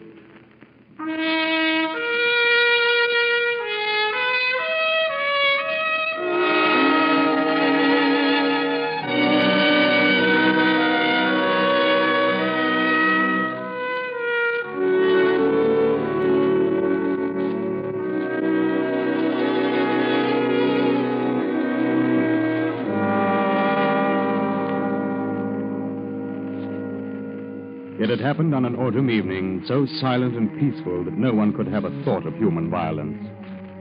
And now I was walking home from Mr. Blossom's farm in Dorset, on which I had rented the hunting rights, the rough shooting for the season. As I approached our house, where my wife and children were waiting supper, I took a last anxious look back over my shoulder, across the meadow dotted with clumps of thorn, gorse, and bramble, stretching away until it vanished in a mist of gray and green.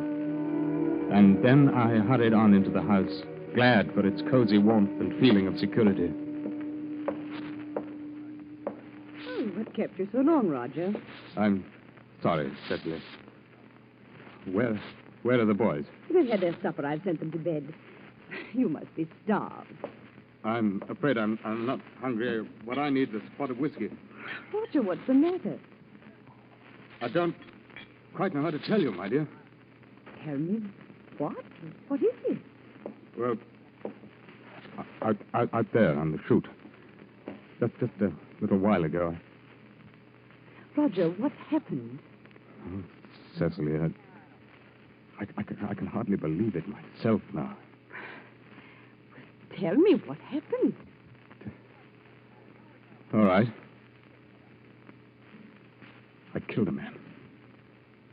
What?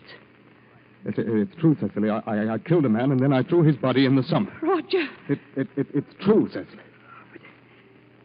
But you couldn't have. I don't believe it. Listen to me, Cecily. You see, I was walking back from Mr. Blossom's farm, and I saw 3 men bending over something by a hedge. I thought they might be poachers.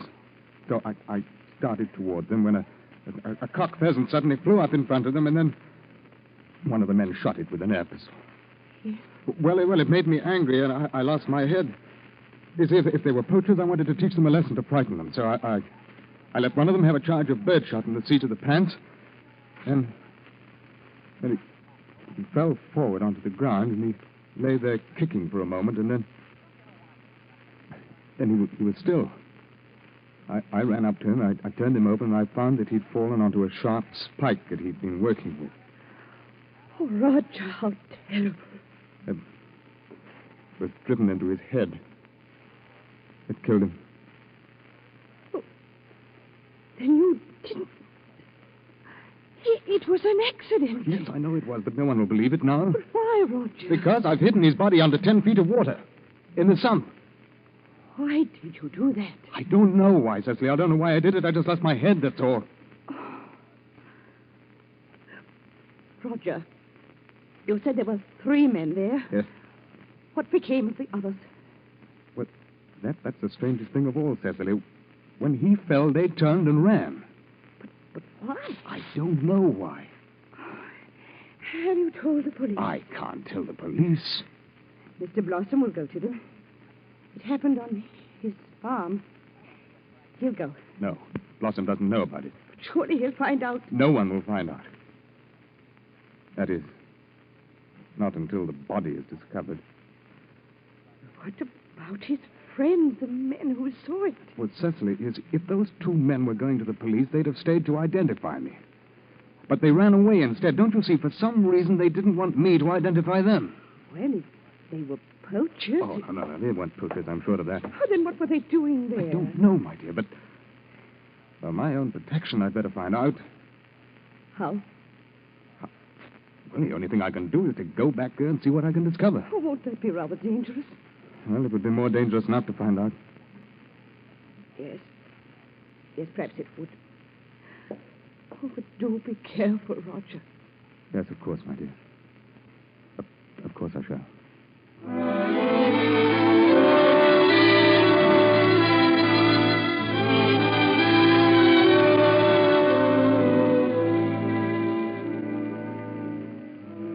I went to a garage in town. I rented a bicycle, and I pedaled out to the back acres of Mr. Blossom's farm. Out to where only a couple of hours ago I had killed a man.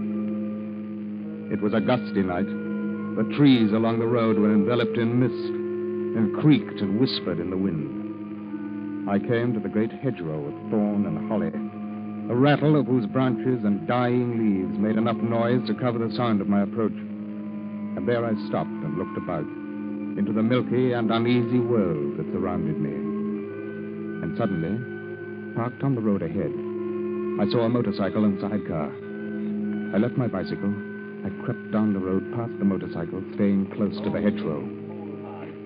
I told you we shouldn't have taken such chances. In this business, you've got to take chances. I don't like it. He saw it. He's bound to come there. Shut up and get to it. I had enough of your company. Oh, but I... What is that? I don't hear anything. No, something here in his head. Give me that flashlight. Turn off that picture.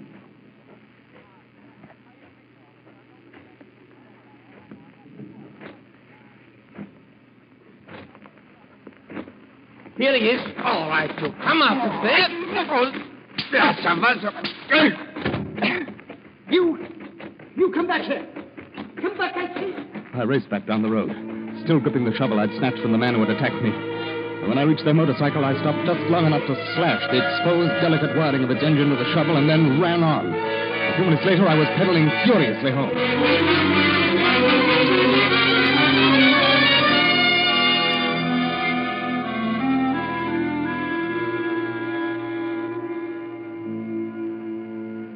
Next morning, after seeing Cecily and the boys off to church in the village, I decided to go straight to Mr. Blossom's farm, avoiding for the present an investigation of the scene at the hedgerow. I thought it best to see if I could discover anything from Blossom before exposing myself further. As I approached the farmhouse, I noticed a big shiny limousine parked out by the barn and Mr. Blossom in the yard talking to his landlord, Robert Hayne Hassingham. I would have preferred avoiding Hassingham on that particular morning, but they had already seen me, and so I walked on and into the yard. I've seen everyone about these premises who's new around here, Yes, and of I course, just of course, Mr. Blossom. I was just wondering. Government, very strict about poachers. Ah, good morning, Colonel Tane. Good morning, Hassingham. Mr. Bloom. Good morning, sir. Well, I've just been protecting your hunting rights. What do you mean, protecting them? Some poachers about. How do you know that? One of the man who saw them, he came to me. Well, now, he shouldn't be bothering you with that. I don't understand why a man who saw someone poaching on my hunting preserve wouldn't come to me. Perhaps he tried. Perhaps he couldn't find you. Who was he?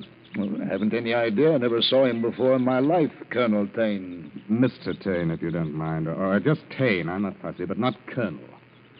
I'm only a military man in case of war. Your military heritage is something you can't ever cast aside, Tane. If you're trying to recruit me for your People's Union organization, you might just as well forget it. Many of your fellow officers are in it, Tane. I doubt if there are very many. All right. A few. But we don't want everyone. I don't like your outfit, Hassingham. It's too exclusive for my taste. Discriminating is the word. Fanatical is a better one. And perhaps fascistic is the best of all. We are not a political organization. Well, I still don't like it. You'll come around, Tane. You'll have to come around. I'll have to? You're not talking to one of your hirelings, Hassingham. Colonel Hassingham, we must get back to town before 10. This is in a moment, Hyatt. Of course, Tane, we shouldn't argue. Men like ourselves, whose basic interests are so close. Are they? Colonel Tane, this is Mr. Hyatt. Mr. Hyatt? Why, yes. Nothing unusual about that? It was the Mr. I wondered about. How so? Are you an executive in the People's Union? Yes. Why? I thought all executives were officers in your organization. But I am a kind of officer, Mr. Tane. What kind? Security. Intelligence work? In a way. A sort of super policeman? Sort of. You see, Tane, we have men of varied abilities in our organization. Hassingham, we'll be late for the meeting. Yes, of course. You're right. Oh, by the way, Mr. Tane, do you ever go shooting in the early evening? What? Oh, no, of course not. That's odd. Why? Why should it be odd that I don't shoot in the early evening? Last evening, someone was shooting on your game preserve. Well, what of it? It happens all the time. What are you trying to imply, Hyatt? Why, nothing, sir, but it seems curious that a man who loves to shoot wouldn't be interested in who poached on his own grounds. Good day, sir.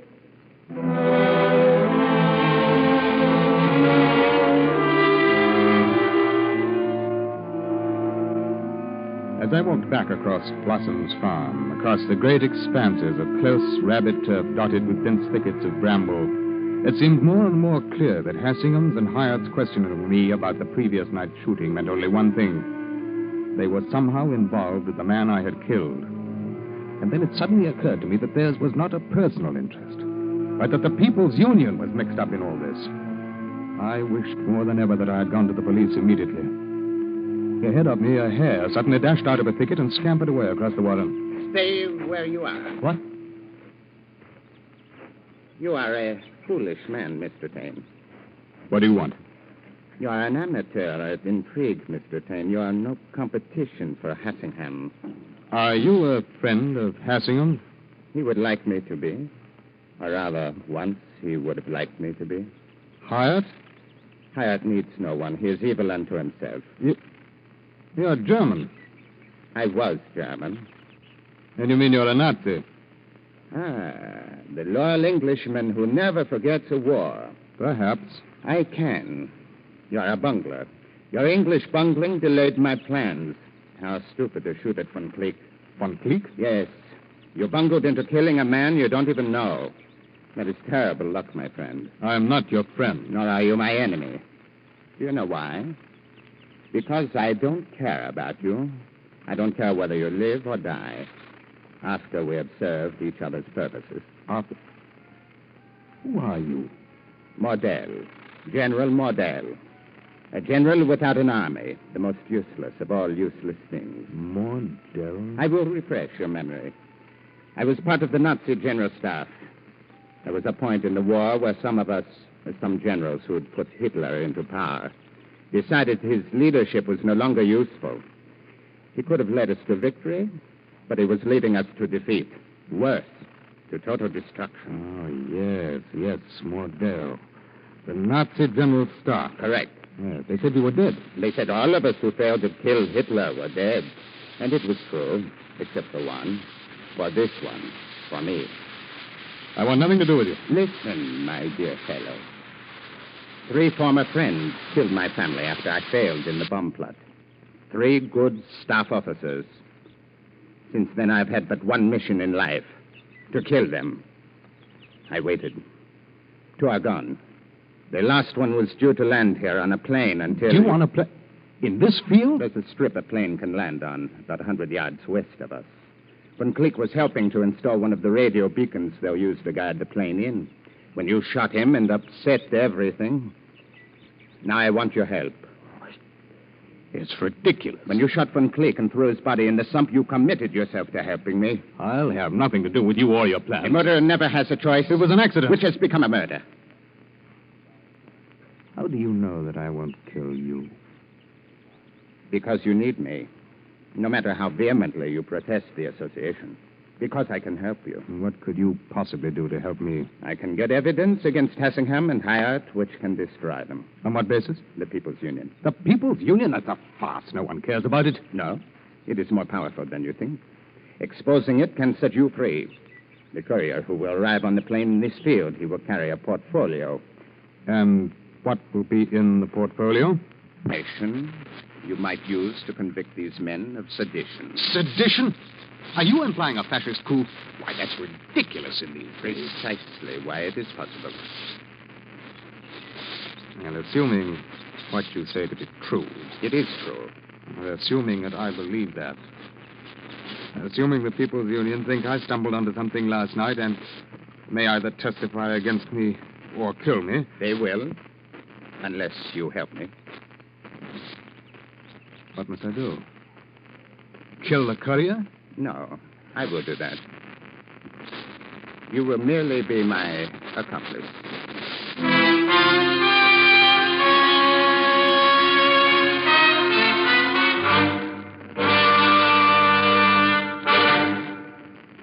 We will return to Escape and today's story, A Rough Shoot, in just a moment.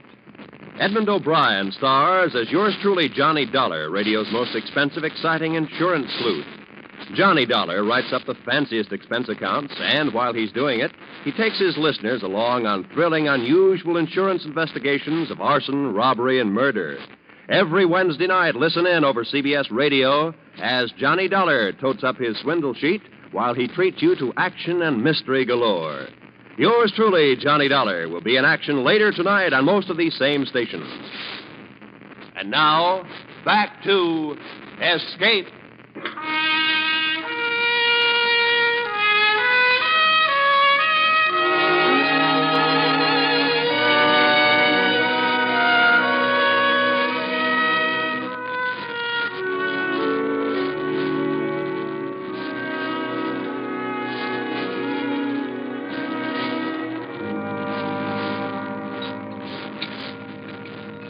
Nothing to eat for me, Cecil.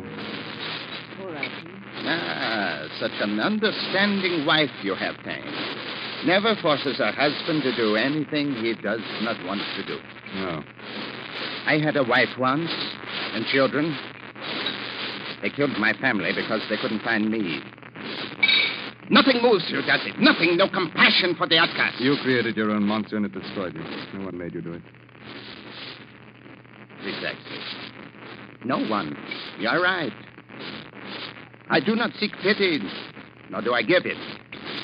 The German General Staff created Hitler, and part of the staff eventually changed its mind. Yeah, falling out of thieves. Roger. Don't worry, Mrs. Payne. Your husband and I cannot have a falling out.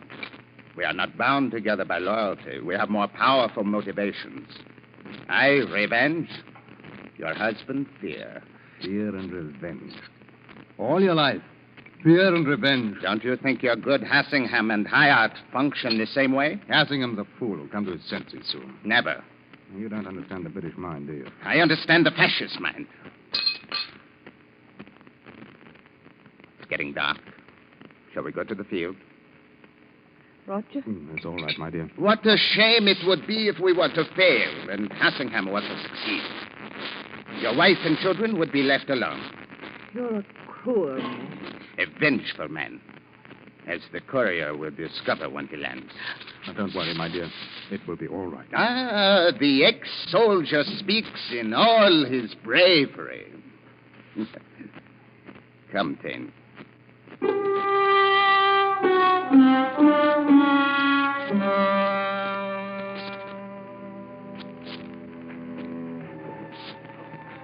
As we had, for the last 3 nights, we approached the landing strip from the woods. The whole affair seemed fantastic. For 3 nights, Mordell and I had hidden at the north end of the landing strip and waited for the plane to arrive. In spite of myself, I was growing impatient. Wait. What is it? The men. They're waiting down in the gully. Well, then the plane must be due tonight. Yes, it will be tonight. Come. We may not have much time. Well, perhaps we don't have time for anything. We must move the radio beacons. We can't move both of them. Those men are too close to the south beacon. But if we move the north beacon, just that one, it would bring the plane right to us. Well, if it comes in from the south. But if it comes in from the north, it will stop in front of us. We must take that chance. We were close enough to recognize Hyatt's voice. He was talking to the other men. We couldn't catch what they were saying, so we began to make our way slowly from thicket to thicket, pausing, waiting breathlessly to see if we'd been detected. Finally, we came to the radio beacon. It was larger than a wireless set and would require both of us to carry it. We took it and, as quietly as possible, carried it to the far end of the field, near the woods, and set it up on its spiked legs. Then we stepped back into the trees and waited. Mordell pulled something from his pocket. It won't be long now. What do you have there? An automatic pistol. English make, I prefer them. Didn't you bring one, Tane? No, of course not. Of course not? Why, of course not? I don't know. I haven't carried one Since the war? Certainly, you couldn't conceivably think of killing anyone except in a war. Then you really are going to kill that man on the plane? That has been obvious since our first conversation. You're determined to kill him? If he's the man I'm looking for, and I'm certain he is. The minute he steps off the plane? Oh, no. I'll wait. He must know it is I, Mordell, who is killing him. I must first remind him of many things. You must... Mordell. Yes? I'm going to turn myself into the police. By all means. I don't need you any longer. I can't... Well, why don't you go? Afraid? I'll not have any part of this murder. Going to throw yourself on the mercy of the court? There is still justice in the courts? Not if 2 such estimable gentlemen as Hyatt and Hassingham testify against you. You haven't... The plane is coming in, and it's coming in from the south. Now. Lower. He's coming to our beacon. He must.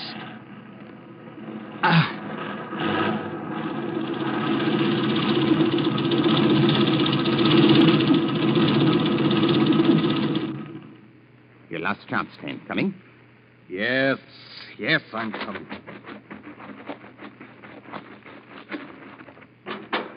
You there, in the plane. Hurry, don't stand there. Follow us. Who is it? Van Greek, is it you? We can talk in the woods. Jump from the plane. Here we are. It is the police. Hurry. Tell the pilot to go now. I cannot see your face. Quickly. Hey, get that plane out of here, Elk. Fast.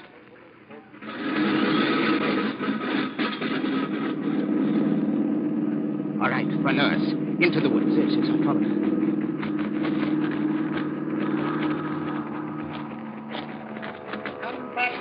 Come back! Stop. Don't breathe. Hassingham. Be silent, Lux. Order. Silent, wait! This way. I think he went into that thicket there. Over this way. Follow me now. Follow me. Hassingham and the others ran off in the wrong direction. With his gun, Mordell prodded the reluctant Lux deeper into the woods and then stopped. It has been 6 years, Lux. I did what was ordered. I tried to stop it, but everyone who was a friend of yours was suspect. Everyone. It had to be done. My good friend Lux. My old comrade in arms, Lux. The murder of my family, Lux. I didn't really do it once, did I? I was only there, Morton. That's a lie. That's true. Don't you understand? You had failed. And if we'd followed your example, if we'd turned on the Fuhrer also, there wouldn't have been anyone left to prepare. For what? For defeat? For destruction? What preparation was needed? No, to prepare for afterwards. Here, look, in this briefcase, a list of names, men all over the world, still ready to help. Strong men, important men. Here, Mordell, look, Mordell, in the briefcase. Step back, then. Throw it to me, Lux.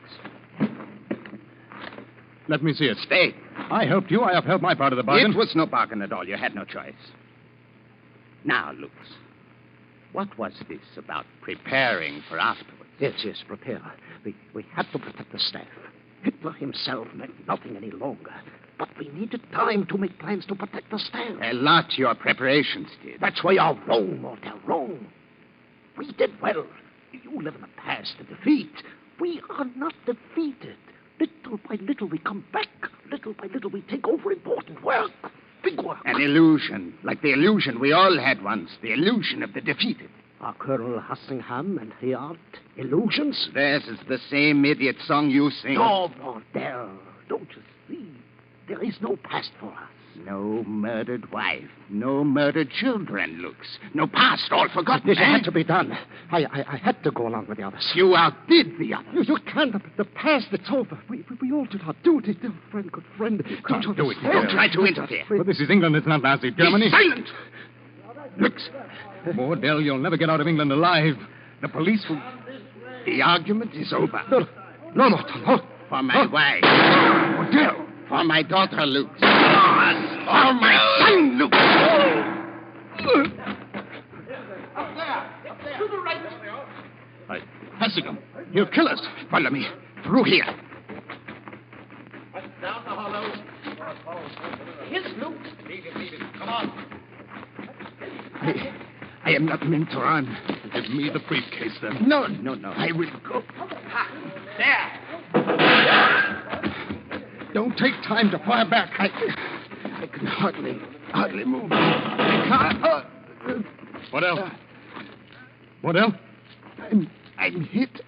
I'm hit, Englishman. It ends for me. The briefcase. Give it to me. No. Let go of the briefcase. They're in here somewhere. I know I hit one of them. Well, be careful. Here he is. Oh, it's Mordell. Where's the other one? I don't know. But find the briefcase. Go back to where we found Lux. All right. Come on. Over here. I crept quietly to the edge of the woods and then ran as I had never run before.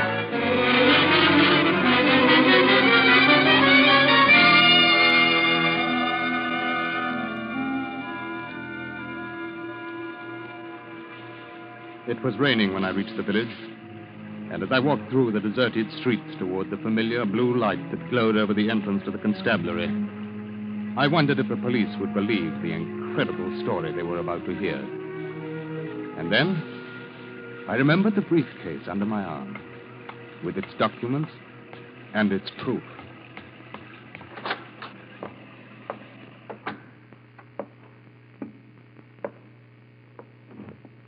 Sergeant, my name is Roger Tane. 4 nights ago, I shot a man. You'll find his body in the sump on Mr. Blossom's farm.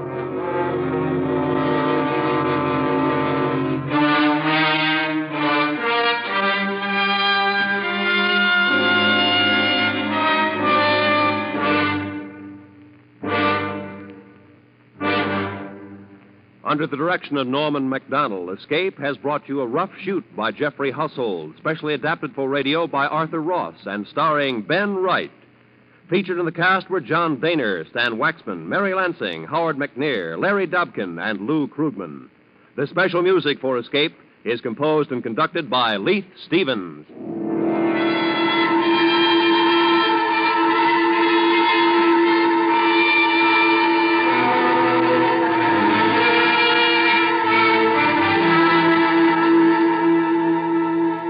Next week, escape with us to New Guinea and the story of a man who is to die at the hands of Papuan cannibals.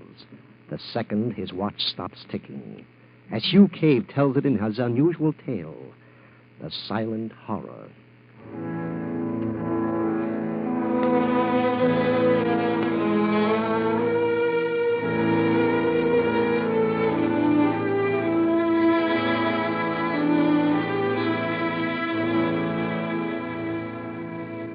The meanest crooks who deliberately trap teenagers into a life of crime. Those are targets for tomorrow night when Agent Shepard and the FBI in Peace and War tackle first offense specialists in a manhunt packed with action as well as human interest.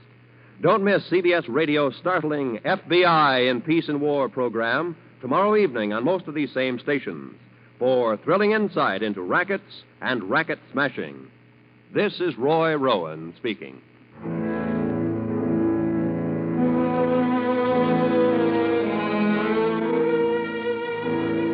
This is the CBS Radio Network.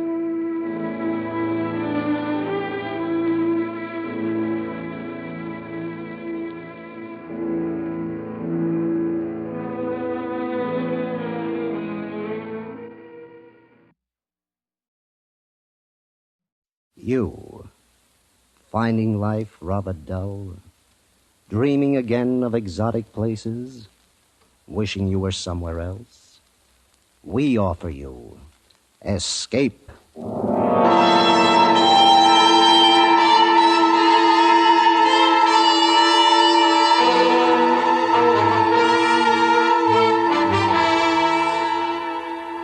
Escape with us now to New Orleans during Mardi Gras, behind the gaiety of which lies a nightmare world of terror and death, as John and Gwen Bagney tell it in The Man Who Stole the Bible.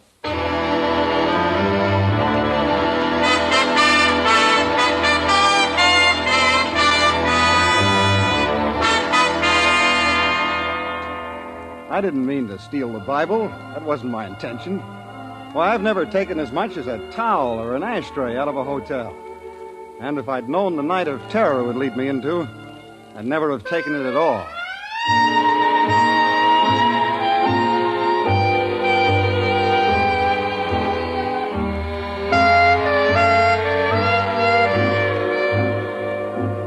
Mardi Gras in New Orleans.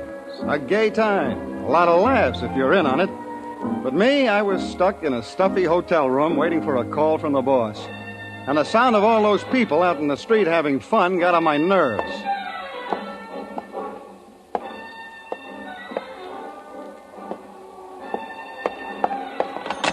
Operator! Operator! Operator! Come on, operator! Your order, please. This is Mr. Cummings, room 302. Whatever happened to that bellhop I sent for? Would you speak louder? I can't hear you, sir. I said this is... Just a minute. Operator. Operator! What was it you wanted? A bellhop. I want him to bring me something to read, anything. You said half an hour ago he was on his way up. Hasn't he answered your call yet, Mr. Cummings? No, he has not. Well, I'm sorry, sir. The hotel's so crowded. The Mardi Gras, you know. It's almost impossible to... Just a minute. Operator. Oh, nuts.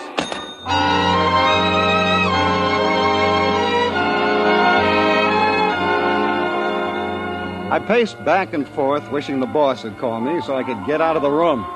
I didn't dare leave even to go down and get a paper. He's that kind of a guy, expects you to be on tap all the time. There was no radio in the room and nothing to read.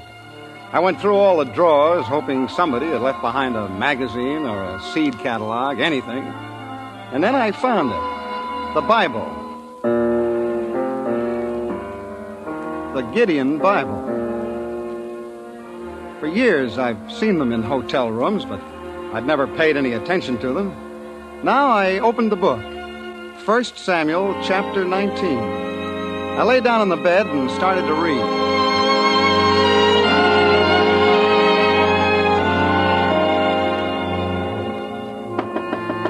The knock surprised me. I'd forgotten about the bellhop. I got up to go to the door, and I realized I had the Bible in my hand. It's a fine thing when a man feels embarrassed caught reading the Bible, but that's how I felt, embarrassed. I stuffed it under the pillow and went to the door. Well, you sure took your time. Oh, sorry, I thought it was a bellhop. Who are you? House detective. Sorry to disturb you. Well, that's all right. What's the matter? Seems that the woman who had this room before you lost her pocketbook. She thinks she left it here. Well, I'm sorry, there's no pocketbook here. Well, I better take a look. Well, I'd have seen it if it was here, but come on in if you want. Thanks. See, there's no pocketbook in here. Yeah, but she's sure she left it here. I'll have to go through everything. Now, look, there's nothing in there but my stuff. You have to... Well, what's the matter? Don't you want me to look for it? Well, no, it isn't that. I just don't like people going through my things, that's all. Look, she had some money in it. Now, you wouldn't want me to say you refused to let me look around for it, would you? Oh, no, of course not. Go ahead. But I've been through all those drawers already. Well, I just take another look. Doesn't seem likely that the maids would have overlooked it, but once in a while something gets left in a drawer. Yeah, I know. But there's nothing in there. No, I guess you're right. That's amazing, the things people leave behind in hotels. Yeah, guess it is. Yeah. Nobody else been in here, have they? No, nobody. Can't even get a bellhop in here. You been out of the room? No. And look, I'm not responsible for anything that was left here. No, of course not. Well, I'm sorry to have bothered you. Oh, that's all right. Oh, say, tell that bellhop to get up here, will you? Yeah, I'll tell him. Good night. He was a strange guy, but I suppose all house dicks are. I don't know. I never had anything to do with one before this. I lay down again and went back to reading the Bible. Once I got used to the old-fashioned language, I found it pretty interesting. The story of David, anyway. A guy being chased by everybody, not knowing who his enemies were, every minute expecting to get killed. I was down to the part where David's wife puts a dummy in his bed as a decoy to save his life when I was interrupted again. This time, I automatically stuck the Bible into the pillow and went to the door. Hello. Well, hello. I'm having the most awful time. I've tried and tried, but it just won't work. And the room's so stuffy. How's that? The window in my room, it won't open. Would you open it for me? Oh, sure. Just show me. Which room is it? Right next to yours, just around this corner. Room 300. I have the same trouble on buses. The windows never open. It drives me mad. You can see how stuffy the room is. This window? Mm-hmm. Well, isn't that odd? It opened for you. Yeah, it did. And easy, too. Yeah, so does this one. I can't understand it. You're, sure you tried? You don't think I'd come to your door and ask you to come over here if I didn't need something, do you? It's been done. I won't argue with that. But now that you're here, would you like to have a drink? For your trouble, I mean. No, I don't think so. You can watch the parade much better here than on your side of the building. No, I can't. Listen. What's the matter? Oh, I'm sorry. I gotta go. That's my phone. Wait, don't go. You can have the call transferred here. But it's silly to go all the way back.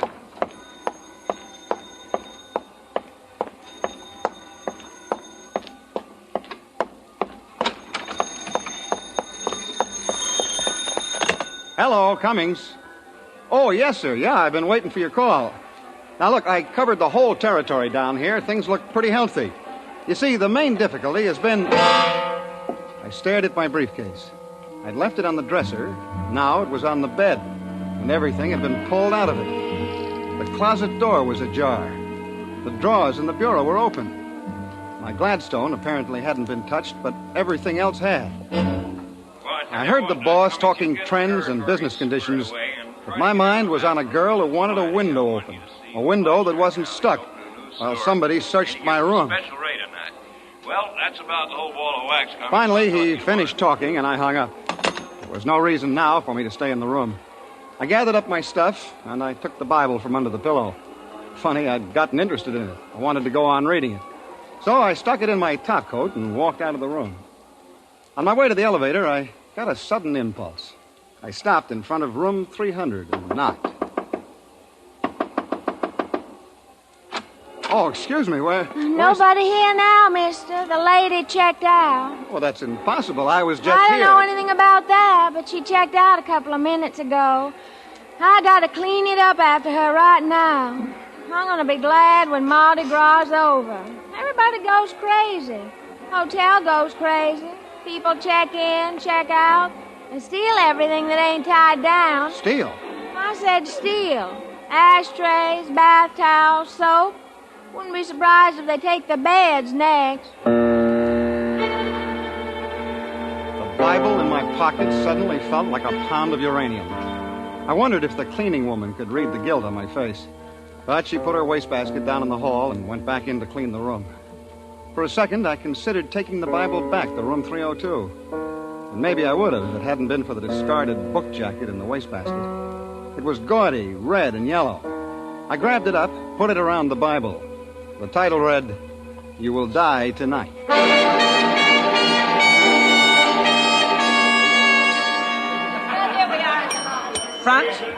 Front boy, show this gentleman to 506. Oh, checking out, Mr. Cummings? Right. And let me see, you were in room... 302. 302? Oh. What's the matter? Oh, Mr. Cummings, I've had so much trouble over that room. I was supposed to hold it for a lady, but you can't keep rooms vacant during Mardi Gras. I gave her the room next to yours, but she kicked like crazy to the manager. Next to me? Mm-hmm, yeah. Room 300. She checked out just a few minutes ago. Well, I don't know what this is all about, but there's something peculiar going on in room 302. Peculiar? Yeah, I didn't mind the house detective coming in to look for the purse, but I didn't like having my stuff searched while I was out of the room. Searched? That's right, I said searched. Mr. Cummings, you say the house detective did this? Yeah, he said the woman who had the room before me left her purse. Oh, but that's impossible. Now, what do you mean? Well, a man had the room ahead of you. Yes, I'm positive of it. Just a moment, I have the register right here. Yes, Mr. Gregory. Now, the house detective isn't on duty today, but when he comes in tomorrow... Not on duty? Well, then what was he doing in my room?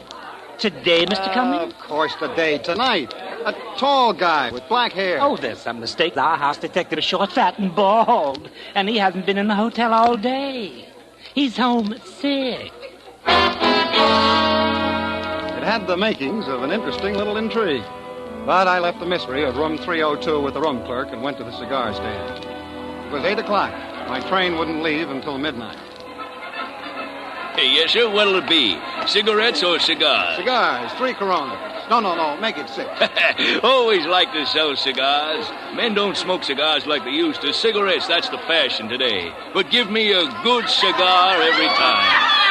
Well, somebody's having a good time. Oh, they all have a good time during the carnival. Say, I wonder where I could check my bag and briefcase for a little while. Going to see the parade? Well, I thought I would and mill around a little bit. I got a couple hours to kill. Well, I'll be glad to keep it for you. I'm on duty till midnight. Would you? Well, that's mighty nice of you. Oh, don't mind at all. Mardi Gras is something to see. You shouldn't miss it.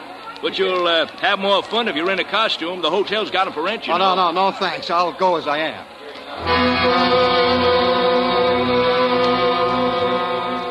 He stuck my stuff under his counter, and I elbowed my way across the crowded lobby to the street door. Through the glass, my eyes met the eyes of another man. The tall man with black hair. The man who had said he was the house detective. I swung the hotel door open. I had a few questions I wanted to ask that boy, but he was swallowed up in the crowd. And then a big hand clapped me on the shoulder, and a voice boomed in my ear. There you are, sinner! I whirled around and looked into the mask of a laughing, red-faced devil.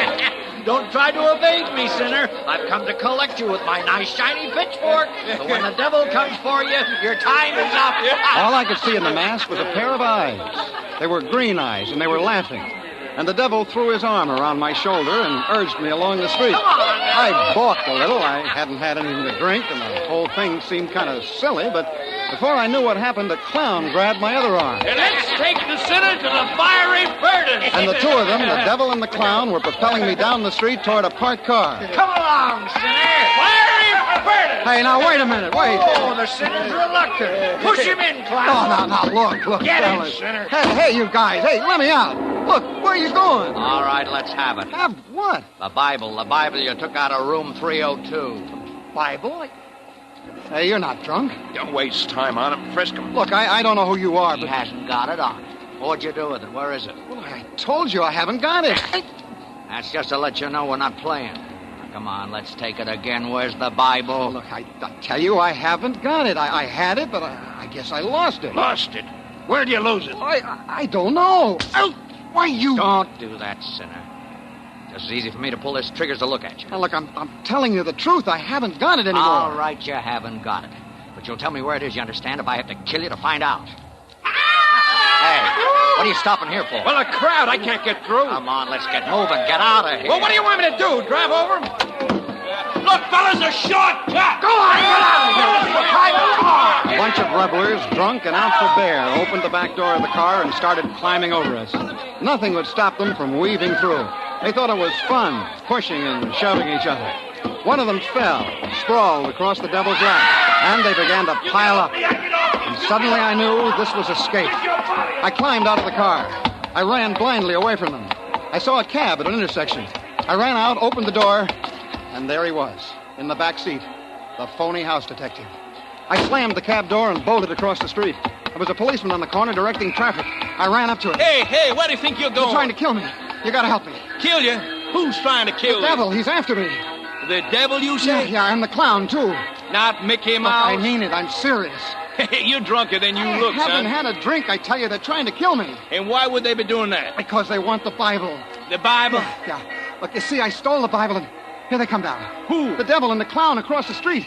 You gotta get me out of it. You gotta stop them. They'll kill me. Oh, now, sure. Now, take it easy, Uncle. Take it easy. There you are, sinner. Come on. What are you trying to do? Get us in trouble? Trouble? Sure. He's going to miss the party. It's all a trick. Don't listen to them. This young fella claims you're trying to kill him. Me? Oh, no, not me. But if he doesn't get to that party pretty soon, his wife will kill him. Haven't got a wife. There isn't any party. They're lying, I tell you. Now, you all be good boys. Now, move on. Go someplace else and settle your squabble. I got to keep this traffic Please, moving. officer, You heard please. what the policeman said. Come on, sinner. Oh, officer. Now, beat it. Now, go on with it. I demand to be arrested. I demand it. Go on, I said. Now, go on. Officer, you're a no-good white trash fool. I'm a what?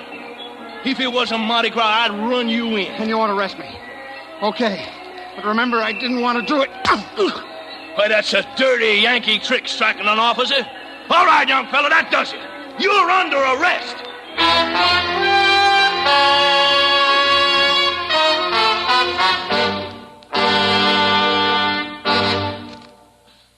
We'll return to Escape and today's story, The Man Who Stole the Bible, in just a moment. For Friday night entertainment, packed with something or other, we heartily recommend Rayburn and Finch, those two unpredictable record rascals who make merry Friday nights on most of these same CBS radio stations.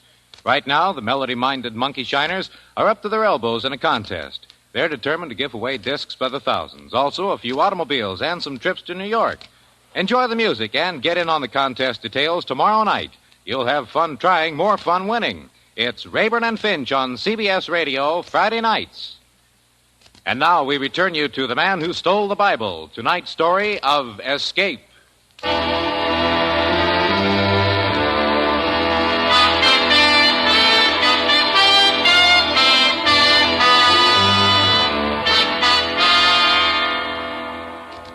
I sat in the drunk tank in the New Orleans jail and tried to figure it out. Who were the devil and the clown and the phony house detective? Why was the Bible so important that they'd even kill me to get it? My bags were back at the cigar counter in the hotel. My train was scheduled to leave at midnight. But how was I going to get out of New Orleans? Already it was 10 o'clock, and as long as I stayed in jail, I'd be safe. But that didn't last long. I hadn't been there a half hour when a cop came for me and took me to the desk sergeant. New Orleans police. 9 p.m. Here. Here's your personal belongings, Cummins. You're released. You can go now. Try to behave yourself. We're pretty busy tonight. Released? Yeah. You know you're a lucky guy? Culpepper decided not to press charges against you. You know what you could get for striking an officer? But aren't you going to hold me? Your fine's been paid. Now go on. Get on out of here. And keep out of trouble, will you? But I am in trouble. That's what I tried to tell the cop, but he wouldn't listen to me. I had to hit him. My fine? Somebody paid my fine. Yeah. All cars. Yeah, it's been paid. But who? Condition B Who paid it? I don't know who it was. He Yeah. didn't give me no name. He just paid it. Was it a man in a devil's costume? Huh? Or a clown? Oh, now look. What did he look like? How do I know what he looked like? He was an ordinary-looking guy, tall, Cars big, and he had 69. black hair. The house detective. 69, boys. The who? They'll kill me. I tell you, they'll kill me. South Rampart Street. I hadn't heard her come into the station. She moved so quietly. She was a nun, and she was talking excitedly in French. I wasn't paying much attention to her. I was thinking instead of my own problem. The house detective had paid my fine. He wanted me out of jail. He wanted me loose on the street. Why? And the devil and the clown, were they with him?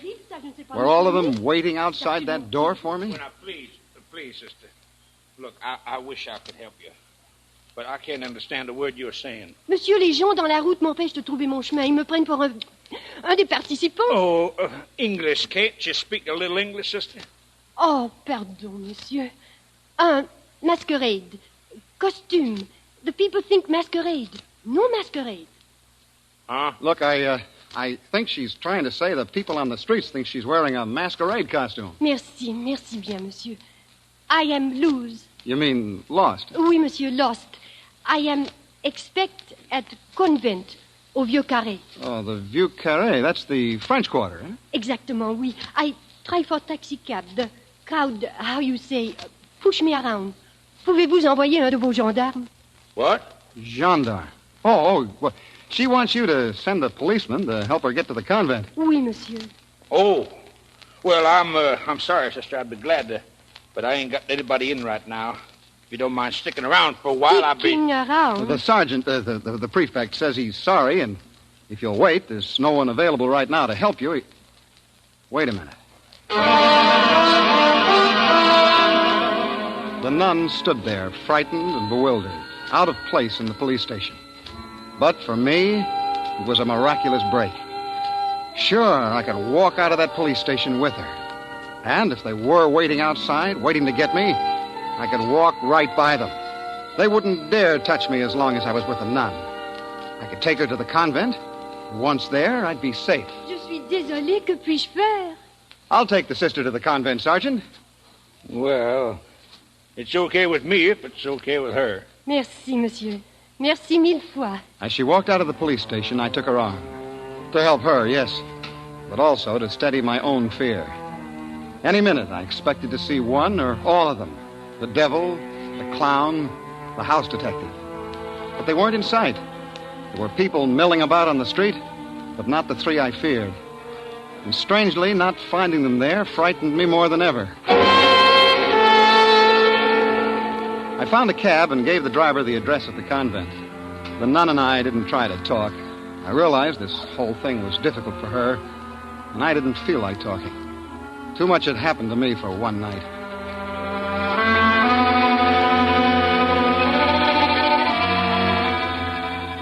The cab pulled up in front of an ancient building in the French Quarter, crumbling cement and wrought ironwork. We got out, and I walked with her to the big front door. The nun raised the knocker, and I knew I'd been had. You! What is wrong? Fingernails. Red, polished fingernails.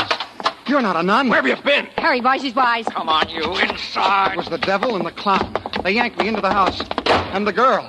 I stared at her. Back in the police station, I hadn't really looked at her face. Her black robes had spelled freedom to me. That's as far as I'd thought. But now I knew I'd seen her before. Only before, she'd worn a green dress and a scarlet mouth to match her fingernails. And her hair had been blonde and long. And she wanted a window open.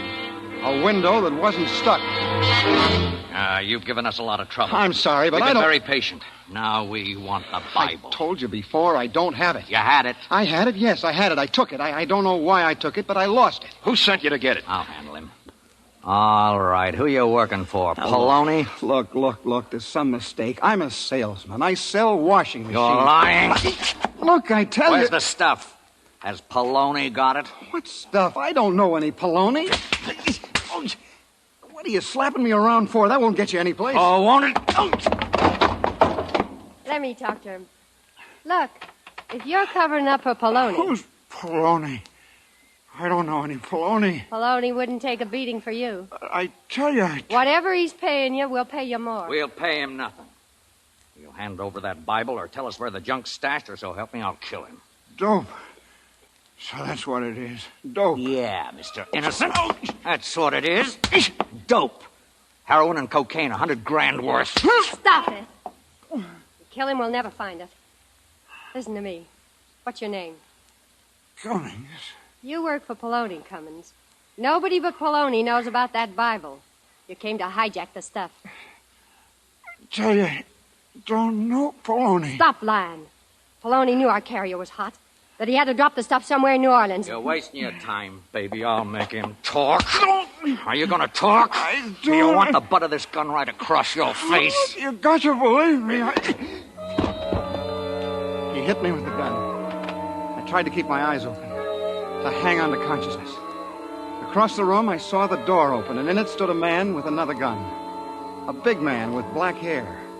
The phony house detective. Was his name Poloni? I didn't know how long I was out. When I came to, I was lying on a bed. My head was throbbing. My cheeks, my nose, every bone in my face seemed on fire. There was a cold cloth on my eyes. I tried to think. Why did I hurt so? Oh, yeah. The Bible. They wanted the Bible. But I didn't have it. That was a good thing. If I had it, they'd kill me. And then I smelled something. A strong cigar. It burned the inside of my nose. I rolled over to get away from it and opened my eyes. The devil and the clown were gone. So was the girl. I was alone with the phony house detective. All right, let's not waste any more time. What did you do with the Bible? Where are the others? They've been taken care of. Look, you took the Bible that belongs in this room. Now, what did you do with it? This room? Yeah, room 302. What am I doing back in the hotel? You had no right to touch that Bible. Now think, what did you do with it? Where is it? Oh, look, I told them. I must have lost it. I don't know. I got it. Yeah? Hey, the gentleman who left his suitcases with me, Mr. Cummings. Suitcases? Come on in. Who are you? I run the cigar stand in the lobby. I saw you bring Mr. Cummings in, if you don't mind my saying so, quite tight. Yeah. I'm going off duty in a little while, and I thought he needed his things. You see, he checked them with me. Well, thanks. Oh, I almost forgot. Here's his book, No, too. no, don't leave the book. Well, you forgot it on the No, counter. I don't want the book. You can have it. I'll take the book. No, don't give it to him. Why, what the... All right, thanks for your trouble. Oh, don't mention it. Hope he feels better tomorrow. Well, at last, the Bible. You will die tonight. You know that's a pretty clever stunt, covering the Bible with a whodunit jacket. Oh, look, Poloni, I don't know. I swear I just took Poloni? it.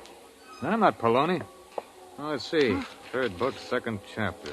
Genesis, Exodus, Leviticus, chapter 1, 2. Yes, here's the address of the warehouse where the stuff is. I don't understand. If you're not Poloni, who are you? John Stang, United States Treasury Department, Narcotics Division. T-Man? But I thought you... Look, you made my job very difficult tonight, Mr. Cummings. We traced the narcotics carrier all the way around the world to New Orleans, to room 302. But when we arrested him, he was clean. He didn't have the evidence. Room 302 was the link. The girl, Frenchie, was to take this room, and I would have followed her to where the evidence was stashed. It was as simple as that. But you stepped in and threw us all off. Oh, why didn't you tell me you were a government man when you came in tonight to look for the pocketbook? How did I know that you weren't a new member of the mob? Look, take my advice, Mr. Cummins. Quit stealing things out of hotels. Oh, look. I never stole a thing in my life before. This is the But first there's time... one thing that I can't figure out. Why did you steal a Bible? You're not going to believe this. But honest, I just wanted to finish the story.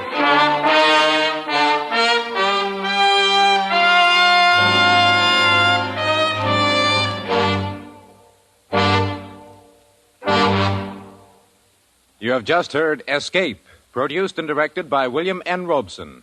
Tonight's original radio play, The Man Who Stole the Bible, was written by John and Gwen Bagney.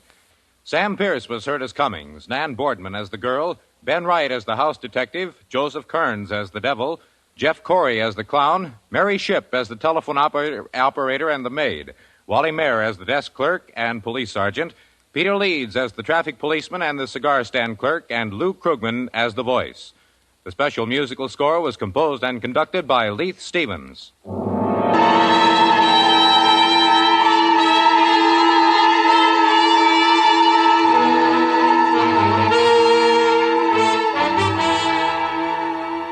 Arthur Godfrey's still soaking up relaxation. And while the redhead vacations, Robert Q. Lewis is in full charge of the fun and informality that dominates Arthur Godfrey time all the time.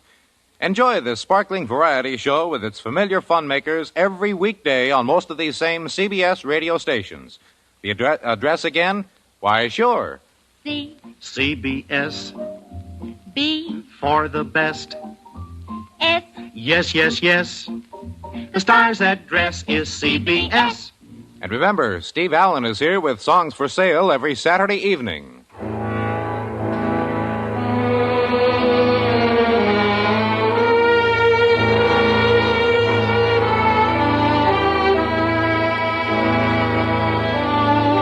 This is the CBS Radio Network.